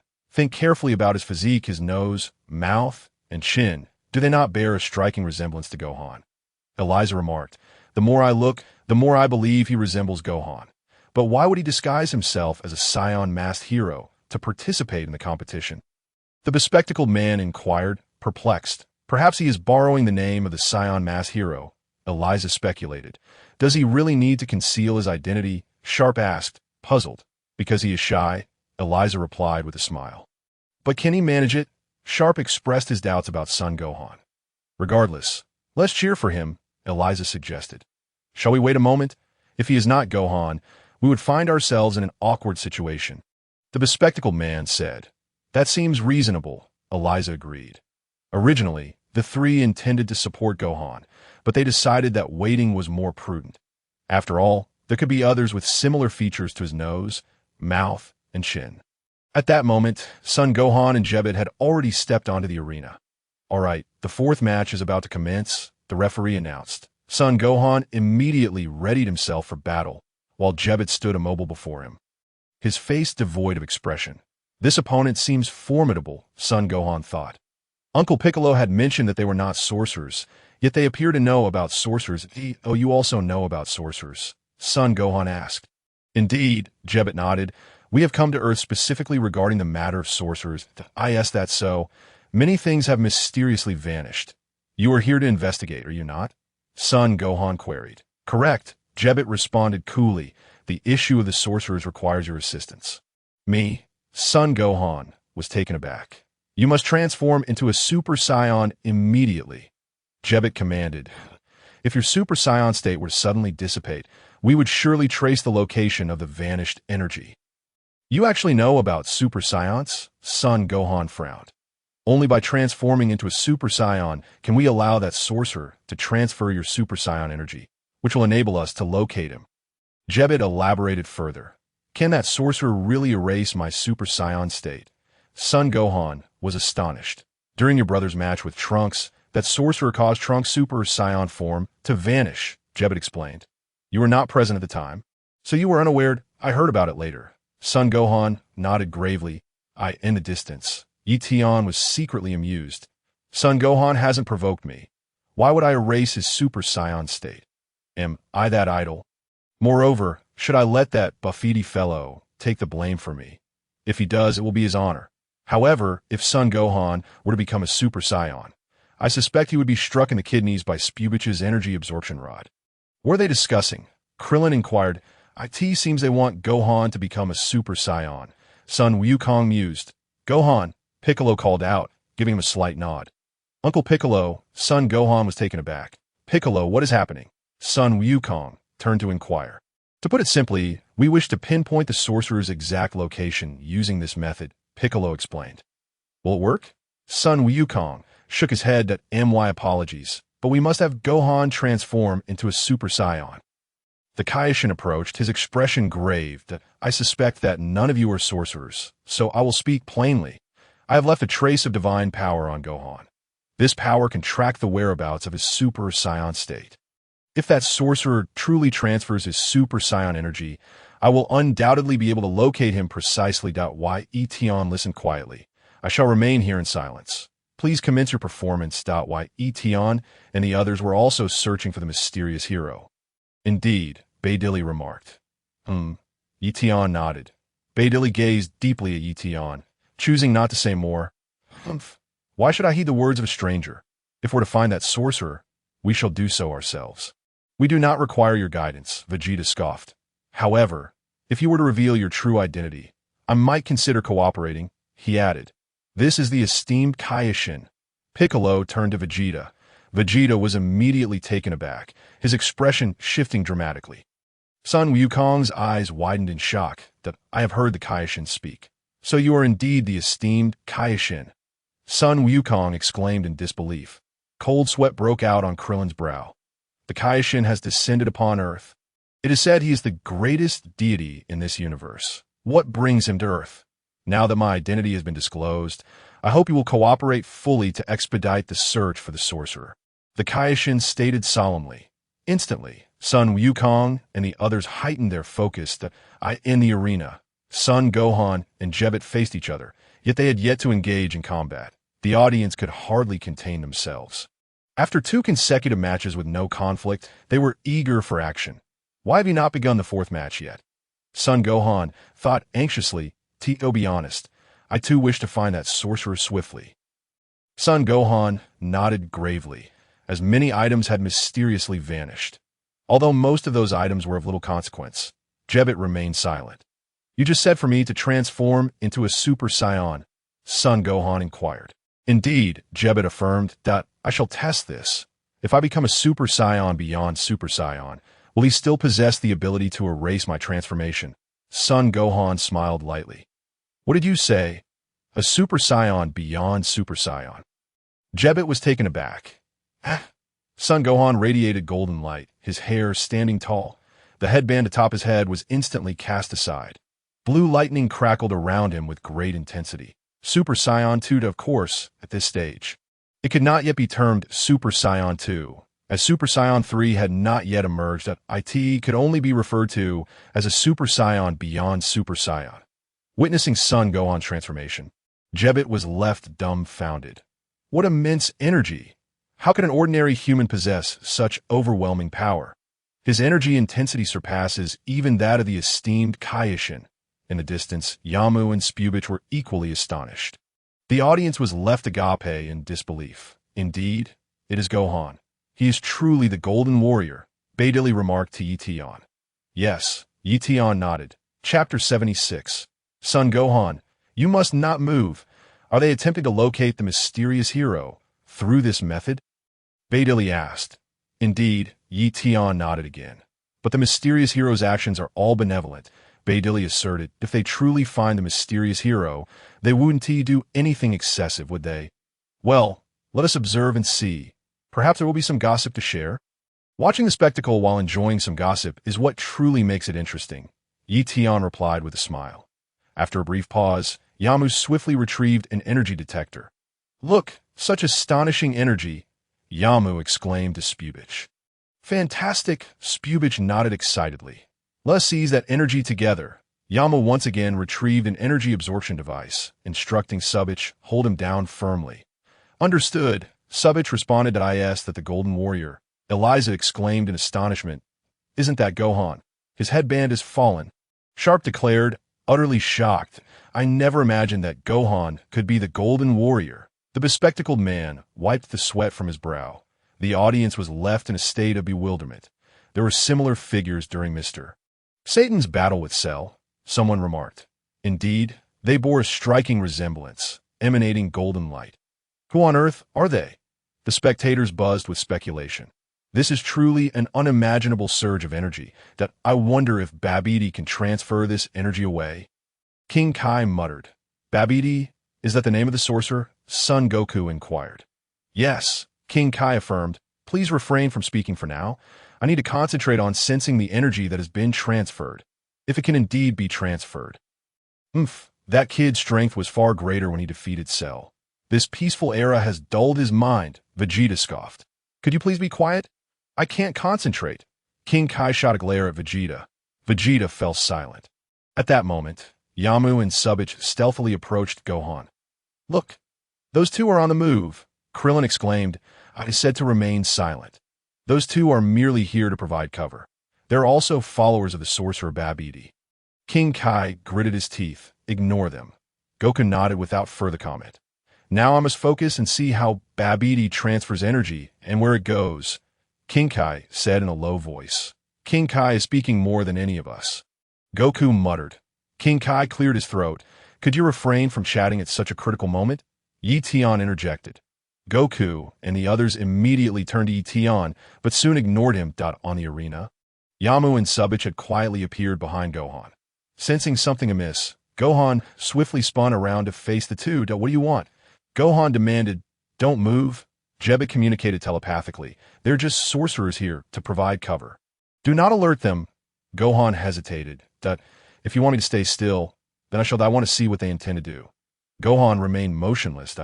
In truth, he also wanted to avoid alerting them and was eager to locate the mysterious sorcerer. This enigmatic sorcerer had initially seemed quite amiable, but now his antics had grown increasingly outrageous. It would be best to find him soon and guide him back to the right path. He might yet become a good person. With this thought, Gohan assumed a battle stance, yet showed no intention of moving. Suddenly, smack! Subich lunged forward and wrapped his arms around Gohan's torso, securing him in place. Gohan felt a terrible premonition and instinctively tried to shake off his assailant. That moment. Gohan could have easily freed himself if he chose to act. Don't move. Let's see what they are up to. Jebit urged telepathically. Gohan hesitated again, deciding to wait and observe. However, this decision had immediate consequences. Thud! Yamu plunged the energy absorption device into Gohan's side. Gohan cried out in agony.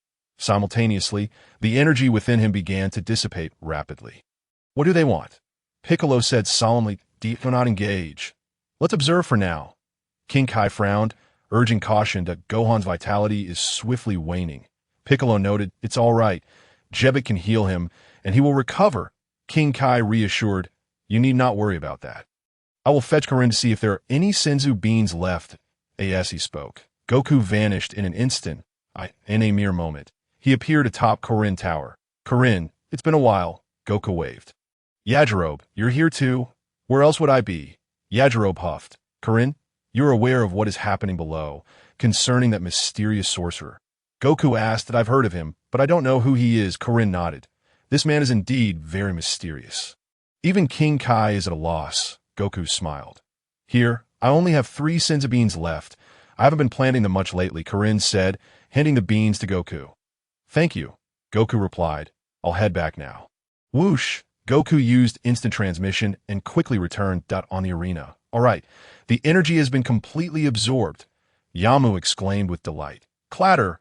Subich released Gohan, who lay limply on the ground, his golden aura having vanished entirely. I never expected it to be so easy. Subich laughed heartily. Let's hurry and leave. Yamu suggested. Whoosh, whoosh. The two quickly ascended into the sky and soon disappeared from sight. Why, Ye Tian, do you think Gohan is dead? Videl asked, a hint of fear in her voice. No worries, he can be saved, Ye Tian reassured her. By the way, Ye Tian, did you notice that Gohan's father disappeared and then suddenly reappeared? Videl asked in surprise. That's called instant transmission. It allows one to travel to any desired location in an instant. Ye Tian explained. Instant transmission. Can I learn that? Videl inquired. As long as you wish to learn, it shouldn't be a problem. Ye Tian pondered. It's a fundamental skill of the Yardrats. Fundamental skill? Yardrat? What is that? An alien. Videl asked. You could say that. Ye Tian nodded. You know so much. Videl marveled. It's nothing to brag about. Ye Tian smiled. Gohan lay on the arena floor, utterly drained. His energy had been siphoned away, and he had been punctured in the side. Thanks to the Scion physiology, he had not perished on the spot. I'll give Gohan a sense of being, Goku declared, and no need. Jebet will restore Gohan immediately. King Kai shook his head and replied to Goku. So what do we do now? Goku asked, puzzled. Wasn't the plan to transfer Gohan's Super Saiyan energy? What have those two done to him? This was indeed a perplexing matter, strange enough to exceed his imagination. King Kai felt overwhelmed. It was clear that those two had absorbed Gohan's energy through their device, intending to deliver it to the Sorcerer Babidi. What does that Sorcerer Babidi want with this energy? Krillin inquired. I will explain it to you in detail later, King Kai said solemnly. Let me sort this out first. This situation is becoming increasingly bizarre. In the next moment, King Kai swiftly appeared beside Jebet. Jebet, what is your take on this? King Kai asked. King Kai, I believe you're correct. These details are inconsequential. Babidi's main objective is to awaken Majin Buu. Jebet speculated. I think everything he's done up until now was merely a distraction. For instance, the disappearance of Trunks' Super Saiyan form and the nullification of Krillin's energy were orchestrated with the ulterior motive of absorbing Gohan's true energy. Thus, it appears we have indeed been deceived. The expression on the Supreme Kai's face shifted repeatedly. He could hardly fathom that the Sorcerer Babidi's scheme was executed with such finesse. It turned out that everything was merely an illusion. The ultimate outcome was that these two individuals administered a jab to Gohan, siphoning off a substantial amount of his energy. Evidently, everything prior was a ruse. The notion of energy transfer was merely our speculation. Babidi's true intention was to absorb Gohan's energy through this method. Hence, if we pursue those two, we should be able to ascertain Babidi's precise location, correct? The Supreme Kai's eyes glimmered with realization. I share the same sentiment. Nodded Jebet.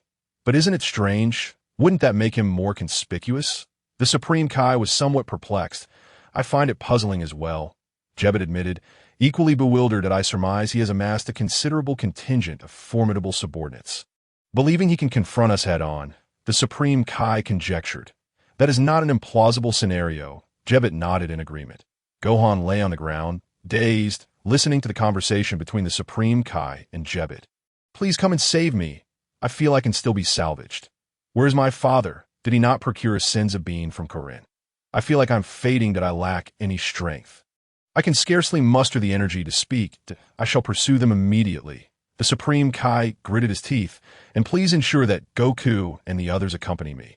Indeed, Lord Supreme Kai, Jebet nodded.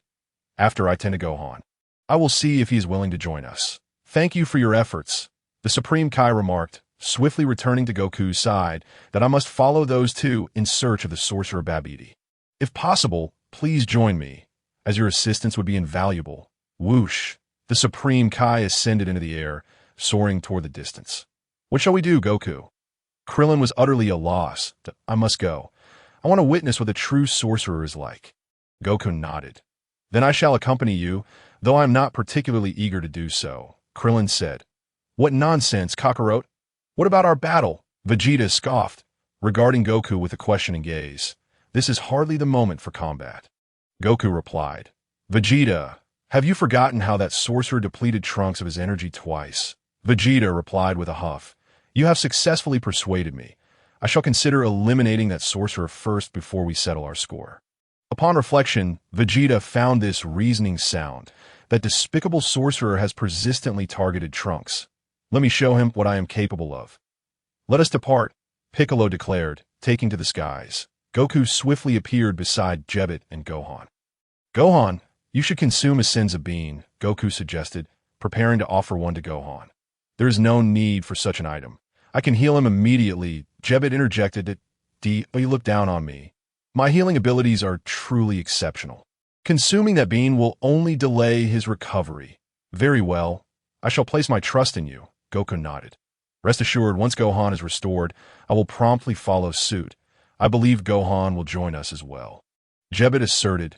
Goku lightly nodded, opting for silence, and transformed into a streak of light, swiftly pursuing the Supreme Kai. Gohan said, Father, I want to eat. However, I lack the strength to speak. Why not simply feed me the Senza bean directly? Vegeta was also quick to follow. That sorcerer had better not allow me to find him. I will ensure he pays dearly. Vegeta clenched his fists tightly. Why has everyone departed? Dilly inquired, puzzled. They must have gone in search of the sorcerer. Ye Tian replied. Searching for the sorcerer? Dilly stared intently at Ye Tian. Why are you looking at me like that? Ye Tian chuckled. Ye Tian, are you truly not that mysterious sorcerer?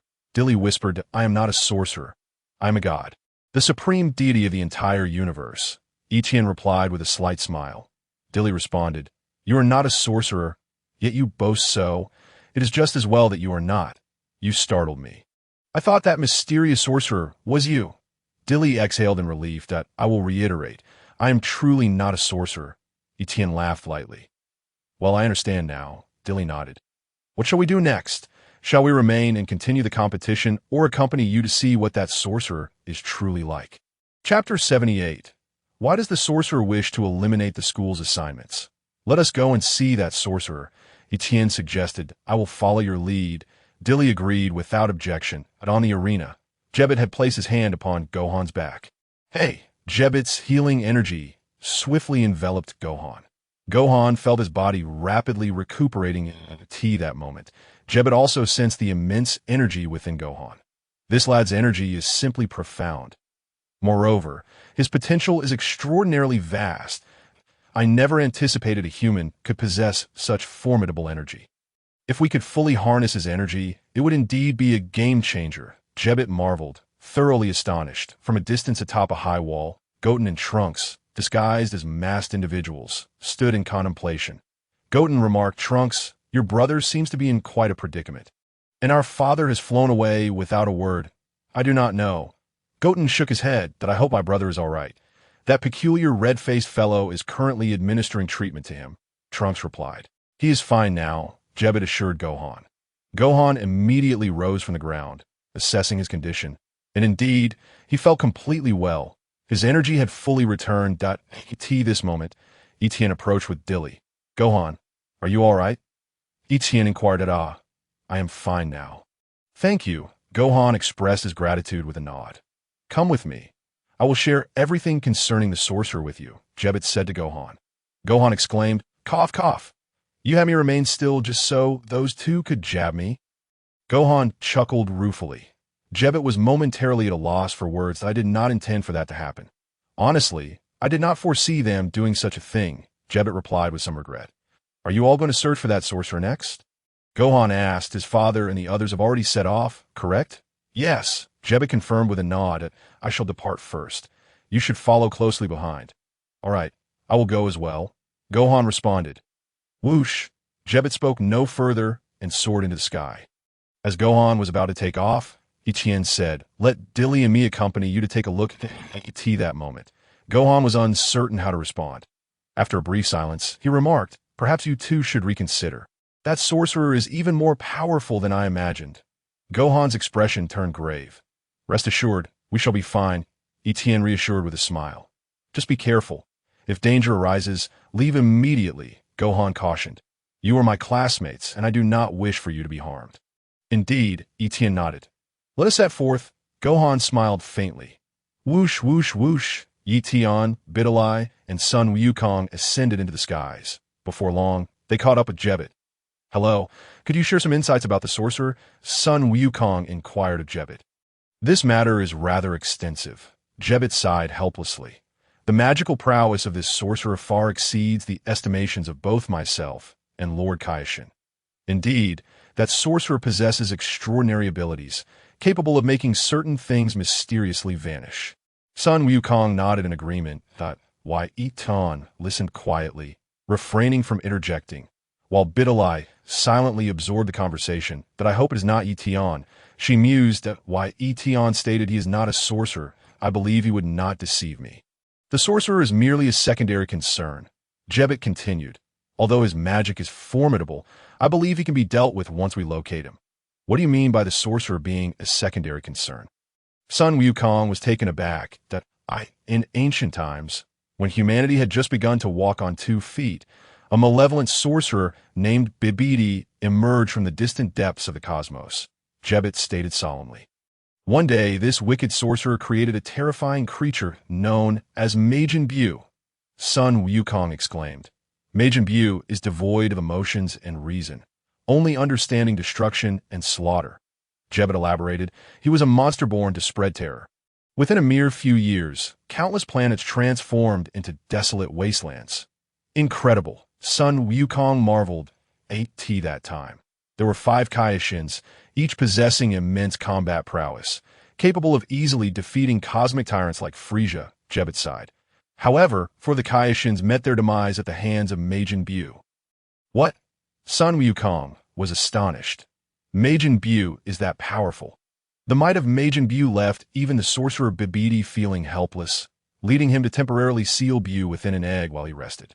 Jebet continued. Bibidi transported the sealed Majin Bu to his next target, which is the Earth you inhabit. Taking advantage of this opportunity, Lord Kaioshin eliminated Bibidi before the seal on Majin Bu was lifted. Sun Wukong's expression grew increasingly grave. Videl's countenance also darkened slightly as she moved closer to Ye Tian. Ye Tian extended his hand toward Videl. She reached out, grasping his hand, which brought her some comfort. The seal on Majin Bu has remained unchanged, Jebet explained, for Lord Kaioshin believed it should not be disturbed. Any severe agitation could potentially break the seal. However, we have recently discovered another terrifying matter. I see that sorcerer named Bibidi has been resurrected. Sun Wukong grasped the implication.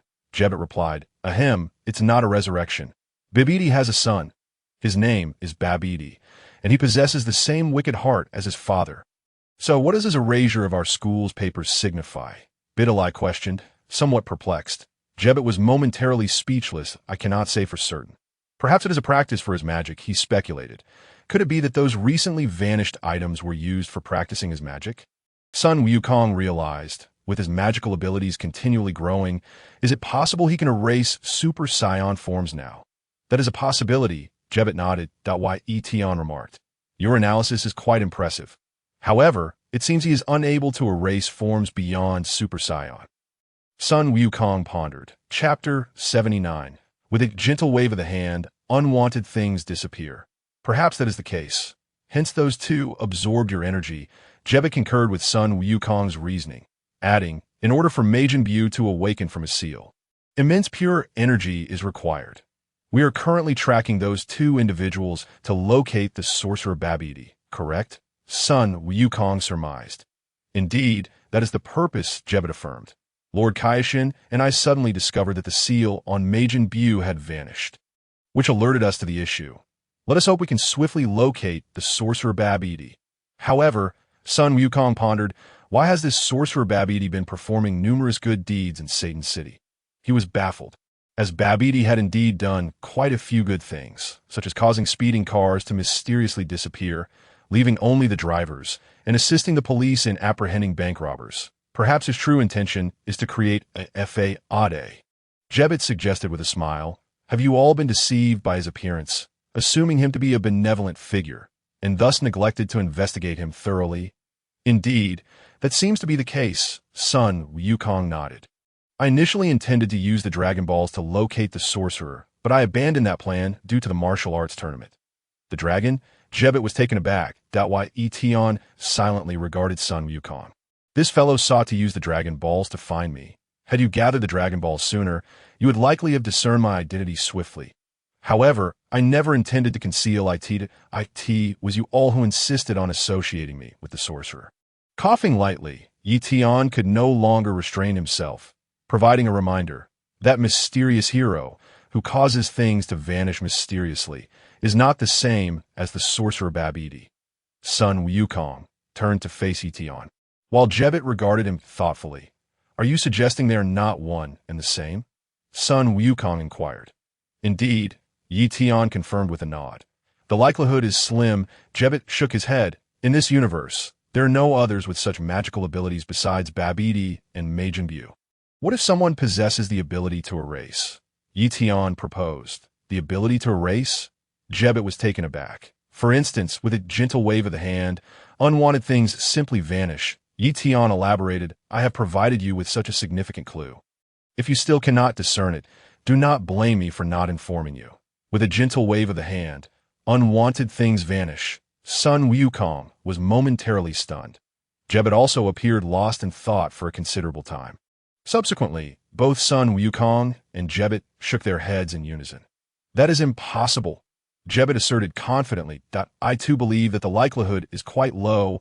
Son Wukong nodded. I am contemplating whether there exists a supreme deity in this universe, one who could effortlessly wave their hand and erase the entire cosmos. Ye Tian reiterated his reminder. Son Wukong silently wiped his brow. Jebet remained silent. Your imagination is truly remarkable. It is worth noting that during this period, neither Jebet nor Lord Kaioshin were aware of the existence of Zeno. Not to mention being oblivious to Zeno, even the existence of the god of destruction, Beerus, was unknown to them. The root of this ignorance lay in the premature death of the Grand Kaioshin. Ye Tian understood that the Grand Kaioshin had expended a significant amount of divine energy during the battle against Moro, ultimately managing to seal him away. Moro remained sealed for a staggering 10 million years. Following that, the Grand Kaioshin's divine power never returned to its zenith. By the time Majin Buu emerged, the Grand Kaioshin was already incapable of further combat. In that battle, the Grand Kaioshin was devoured by Majin Buu, resulting in Buu transforming into a somewhat more obedient, rotund figure. The disappearance of the Grand Kaioshin caused a disruption in the lineage of the Kaioshins. The Grand Kaioshin had not even had the opportunity to inform the Kaioshins about the gods of destruction and angels, let alone the existence of Zeno and the Grand Minister. Thus, the revelations Ye Tian shared were, to Jebet, nothing short of nonsense. Does such a deity truly exist? The Grand Kaioshin is truly the supreme deity of this universe, arguably the highest-ranking god among all. The North Kai, who is associated with Son Wukong, is indeed aware of Beerus's existence, especially since his own planet was reduced to a mere fragment by Beerus's destructive might. However, the North Kai would not casually disclose details about Beerus to Son Wukong, particularly since Beerus remains in slumber. What purpose would it serve to speak of such inconsequential matters?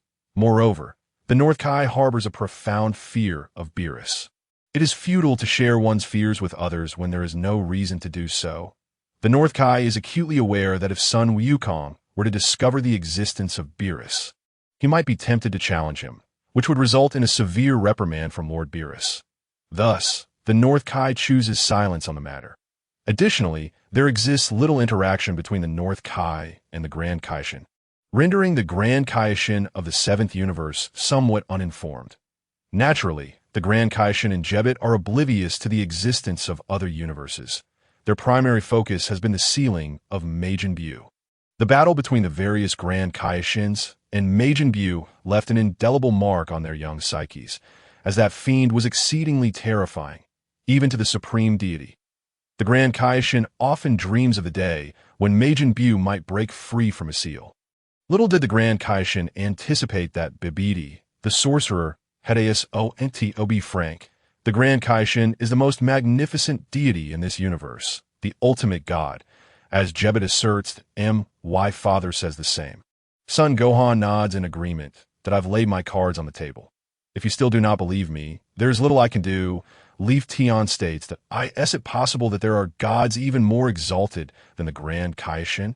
Ye Tian decides to prod Jebet further.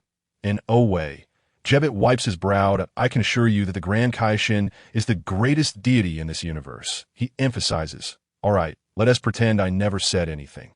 You may proceed. Ye Tian chuckles. By the way, since Majin Buu is so formidable, why was he not eliminated when Bibidai's father was vanquished? Son Gohan redirects the conversation. That was a matter of necessity. Jebit replies somberly. If Majin Buu's seal were disturbed, it could self-undo that time. We were quite reassured, as the location of the seal was nearly inaccessible to a human just learning to walk. Chapter 80. Unable to sense Ye Tian's divine power, Ye Tian fell silent. I've made my point abundantly clear, yet you still wish to continue the conversation. You're truly amusing that we cannot match their speed. Let us increase our velocity. Jebit suggests. I cannot accelerate any further. My eyes are already heavy, Videl responds. Ye Tian, Videl, it would be wise for you to return. The situation is even more perilous than anticipated. Son Gohan declares. Initially, he thought it was merely a trick by that sorcerer, but now another Majin Buu has emerged. Ye Tian, what are your thoughts? Videl decides to seek Ye Tian's input. I'll carry you. Just close your eyes. Ye Tian offers. Are you certain you wish to accompany us?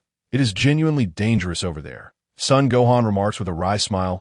And oh worries, I fear no danger. Ye Tian replies with a smile. Let it be understood that if we encounter any peril, you two must flee immediately, Son Gohan admonishes. Furthermore, we must accelerate. As long as you can keep up, feel free to follow, Jebit adds with a light smile. Son Gohan nods in agreement. Indeed, we are about to increase our speed. Can you keep pace with us? Gohan is indeed the Golden Warrior, Videl smiles. You've done an excellent job of concealing your identity. I apologize, Gohan. She quickly adds, I've been keeping this from you, but we should first address the matter of Majin Buu. You were present during the Cell Games 7 years ago, correct? Videl inquires. That child back then was Gohan. Wasn't it? Yes, Son Gohan affirms. Now is not the time for reminiscing. Let us hasten, Jebit urges. Right, Son Gohan agrees. You might want to reconsider what I just said. Ye Tian sighs. Gohan. Jebit. What is there to contemplate? The Grand Kaishin is the greatest deity in this universe. What should you consider? You are the one who ought to ponder. Let us go. Jebit dismisses Ye Tian. Ye Tian, Videl, I sincerely apologize, but I must take my leave. We need to accelerate and catch up with my father. Son Gohan waves to Ye Tian and Videl. Go on. Good luck, Ye Tian replies. Son Gohan smiles faintly, his expression gradually turning serious. Nevertheless, I will catch up shortly. Ye Tian adds. Whoosh, Jebit, weary of Ye Tian's incessant chatter, transforms into a streak of light, swiftly darting ahead. The greatest deity in the universe is not the Grand Kaishin. I truly admire your imagination. Son Gohan remarks apologetically as he waves to Ye Tian before promptly pursuing Jebit. The two quickly vanished before Ye Tian, becoming mere golden specks in the distance. What incredible speed, Videl gasps, her face paling. Indeed, quite remarkable, Ye Tian nods. We likely cannot catch up now, Videl responds. Come, I shall carry you. Ye Tian proposes. All right, Videl acquiesces, her cheeks flushed as she gently nods. Soon after, Videl mounts Ye Tian's back. Just as this action is completed, an image of herself atop Ye Tian's face flashes through her mind. Coinciding with Ye Tian inhaling deeply. That sensation. Even now, it lingers on. Videl's face reddens even more. Fortunately, Ye Tian cannot see her from behind. I am about to accelerate. Hold on tightly, Ye Tian warns. Videl complies obediently. Whoosh! Ye Tian gradually increases his speed, his form devoid of any luminescence as he shoots towards the horizon. Videl's eyes are now firmly shut, her chin nestled against Ye Tian's neck. Ahead, Son Gohan and Jebit are rapidly pursuing Son Wukong and the others. Gohan, was that classmate of yours named Ye Tian? Jebit inquires curiously. Yes, Son Gohan nods. Quite peculiar, Jebit muses. That Ye Tian is indeed unusual. He seems to operate outside the bounds of logic. Son Gohan chuckles that no, that is not what I meant. Jebit shakes his head. Not that. Then what do you mean? Son Gohan is slightly confused until a realization strikes him. Are you referring to his peculiar comment about gods? I hope you won't hold that against him. He was likely just speaking off the cuff. What I mean is, do you not find it strange that he lacks any detectable energy fluctuations? Jebet frowns. Oh, it does seem that way. Son Gohan suddenly comes to an understanding. His attention shifting back that he had been so focused on discussing the sorcerer and Majin Buu that he overlooked this detail. Ye Tian had mentioned before that his energy is quite unique. Son Gohan responds. Jebet remains silent. Previously, I sense an extraordinarily peculiar divine power alongside the Grand Kaishin, likely an exceptionally pure divine energy. Yet, why has that divine power completely vanished now? It is worth mentioning that after Ye Tian advanced to the silver level Erasure Technique, his divine power surged correspondingly. Now, the divine energy emanating from Ye Tian is so profound that even the Kaishin cannot sense it. This is due to the automatic purification of his divine power. One could even assert that Ye Tian's divine energy has nearly reached a level comparable to that of an angel. Thus, it is entirely reasonable that the Kaishin is unable to perceive Ye Tian's divine energy. If the Kaishin cannot detect it, it follows that Jebet cannot either. Well, that could be discussed later. Jebet currently has no inclination to concern himself with Ye Tian's matters. Moreover, this individual named Ye Tian happens to be a classmate of Sun Wukong's son. And I perceive no malice in him, aside from a hint of peculiarity. Surely you do not suspect that Ye Tian is a sorcerer? Sun Wukong chuckled. Jebet responded, Why would I harbor such suspicions? Ha ha, I did once, but deemed the possibility quite slim. Sun Wukong laughed heartily. That I can assure you, that is utterly impossible. Jebet shook his head. So certain, are we? Sun Wukong smiled. Enough of this idle chatter. We are about to catch up with the Kaishin and the others. Jebet remarked as they conversed. Whoosh! Ye Tian swiftly caught up with Sun Wukong and Jebet. Oh, is that not Wukong and the red-faced creature? Ye Tian waved at Sun Wukong and Jebet. Sun Wukong was taken aback. Who are you calling a red-faced creature? Jebet inquired. Chapter 81. Kaishin, have you heard of the wizard Babidi? Jebet displayed a look of astonishment. Sun Wukong's classmate certainly possesses remarkable speed. Both Sun Wukong and Jebet were genuinely surprised. We are not slow, yet he has managed to catch up with you. Ye Tian, is your flying speed truly that swift? Sun Wukong asked, looking at Ye Tian. It's manageable, Ye Tian replied with a smile. Truly impressive, Sun Wukong exclaimed. I believe that with diligent training, you could become an exceptional warrior. I have no desire to be a warrior. My greatest aspiration is to marry several wives and indulge in carefree play with them daily, Ye Tian declared. Sun Wukong wiped the sweat from his brow in silence. Ye Tian, have you forgotten that Videl is still with you? Sun Wukong winked at Ye Tian, implying that Videl was still present. Even if you're infatuated, you shouldn't speak so in front of your girlfriend. It's all right. Videl is already aware. Ye Tian smiled. Sun Wukong was left speechless. Videl opened her mouth and bit down hard on Ye Tian's neck. Ye Tian endured it. What is a minor injury? If you dare bite my neck, I shall find a secluded spot and return the favor, he quipped. Ahead are my father and the Kaishin. We have finally caught up. Sun Wukong quickly changed the subject, pointing towards Sun Wukong and the others. Jebet had nothing further to say. He felt that Sun Wukong's classmate appeared even more outstanding than he had anticipated. His flying speed is indeed impressive, but it is merely speed. Furthermore, his energy is rather peculiar to the extent that I cannot sense it at all. Sun Wukong and the others also detected Sun Wukong's aura and turned to wave at him. However, Sun Wukong soon noticed Ye Tian, and he realized that Ye Tian possessed no detectable aura. It is worth noting that while the Kaishin is a deity, Sun Wukong can still sense his energy to some degree. After all, the divine power of the Kaishin is not entirely comparable to true divine energy. Sun Wukong had previously traversed the Kaishin realm through instantaneous movement, where only the Kaishin, the Great Kaishin, and Jebet were present. That event occurred in the GT world, but it is of little consequence now. The GT world is merely a derivative of the Dragon Ball universe. This indicates that the Kaishin's energy is a blend of divine power and energy. However, the energy of the destroyers and angels is more refined, akin to true divine power. Sun Wukong and the others cannot sense genuine divine energy. Sun Wukong was simply curious about Ye Tian's lack of an aura, but did not dwell on it. After all, their primary concern is to promptly find the wizard Babidi and prevent him from awakening Majin Buu. The Kaishin had even less interest in Ye Tian. His focus was entirely on Majin Buu. They began to descend, and the Kaishin's expression grew serious. In the next moment, under the Kaishin's guidance, the group landed atop a hill and gazed intently into the distance. That we have investigated this area before. Jebet said solemnly, "Be cautious. Do not expose yourselves." Piccolo warned. He cast a deep glance at Ye Tian before swiftly appearing beside Sun Wukong. "Wukong, are these two not your classmates? Why have they come along?" Piccolo asked softly. They insisted on following. No amount of persuasion would deter them. Sun Wukong replied, scratching his head. "Very well. Let them be," Piccolo said. In the distance, Babidi's subordinate, Pui, had emerged from a peculiar chamber, welcoming Yamcha and Spopovich. "Is that the wizard Babidi?" Sun Wukong inquired. "No, it is not him." The Kaishin shook his head. If the wizard were here, could he have dispelled Trunks' Super Saiyan state from such a distance? Sun Wukong asked again. "It is currently uncertain whether Babidi is present," the Kaishin pondered, "but I believe he must be here.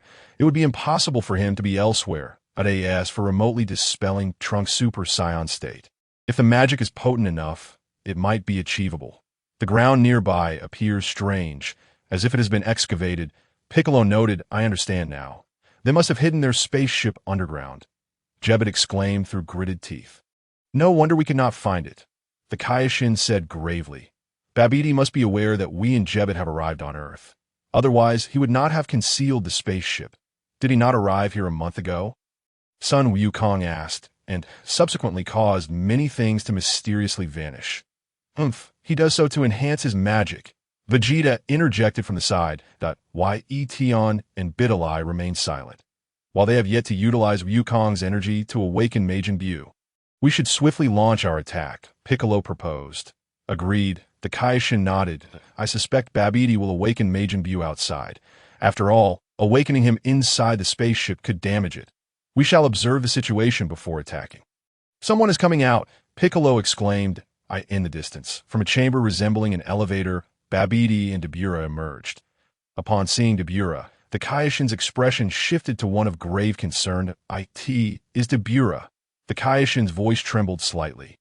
"I never expected Beerus to become Babidi's subordinate," Jebet exclaimed in astonishment. "Indeed, his magical prowess has surpassed that of his father by several magnitudes. Even such a formidable being has become his subordinate." The Kaishin spoke with a serious tone. "Beerus? Which one is he? The tall fellow?" Sun Wukong inquired curiously. "Yes, that is him," the Kaishin confirmed with an nod. "Is he truly that powerful?" Sun Wukong asked. "Indeed, he is the king of the Dark Demon Realm," the Kaishin said, beads of cold sweat trickling down his face, his voice low and somber. "In the realm of humans, one of you may be the strongest, but in the demon realm, Beerus undoubtedly reigns supreme." "The Demon King!"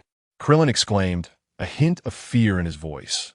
"Does the demon realm truly exist? It seems to be a formidable opponent. Isn't Majin Buu from the demon realm?" Ye Tian could no longer contain his curiosity and posed a question. The Kaishin, rendered speechless, contemplated that aside from Majin Buu, the most formidable entity in the demon realm would undoubtedly be the Demon King. Casting a sidelong glance at Ye Tian, the Kaishin remarked, "Your inquiry is rather intricate." Ye Tian pressed on, "What about Moro?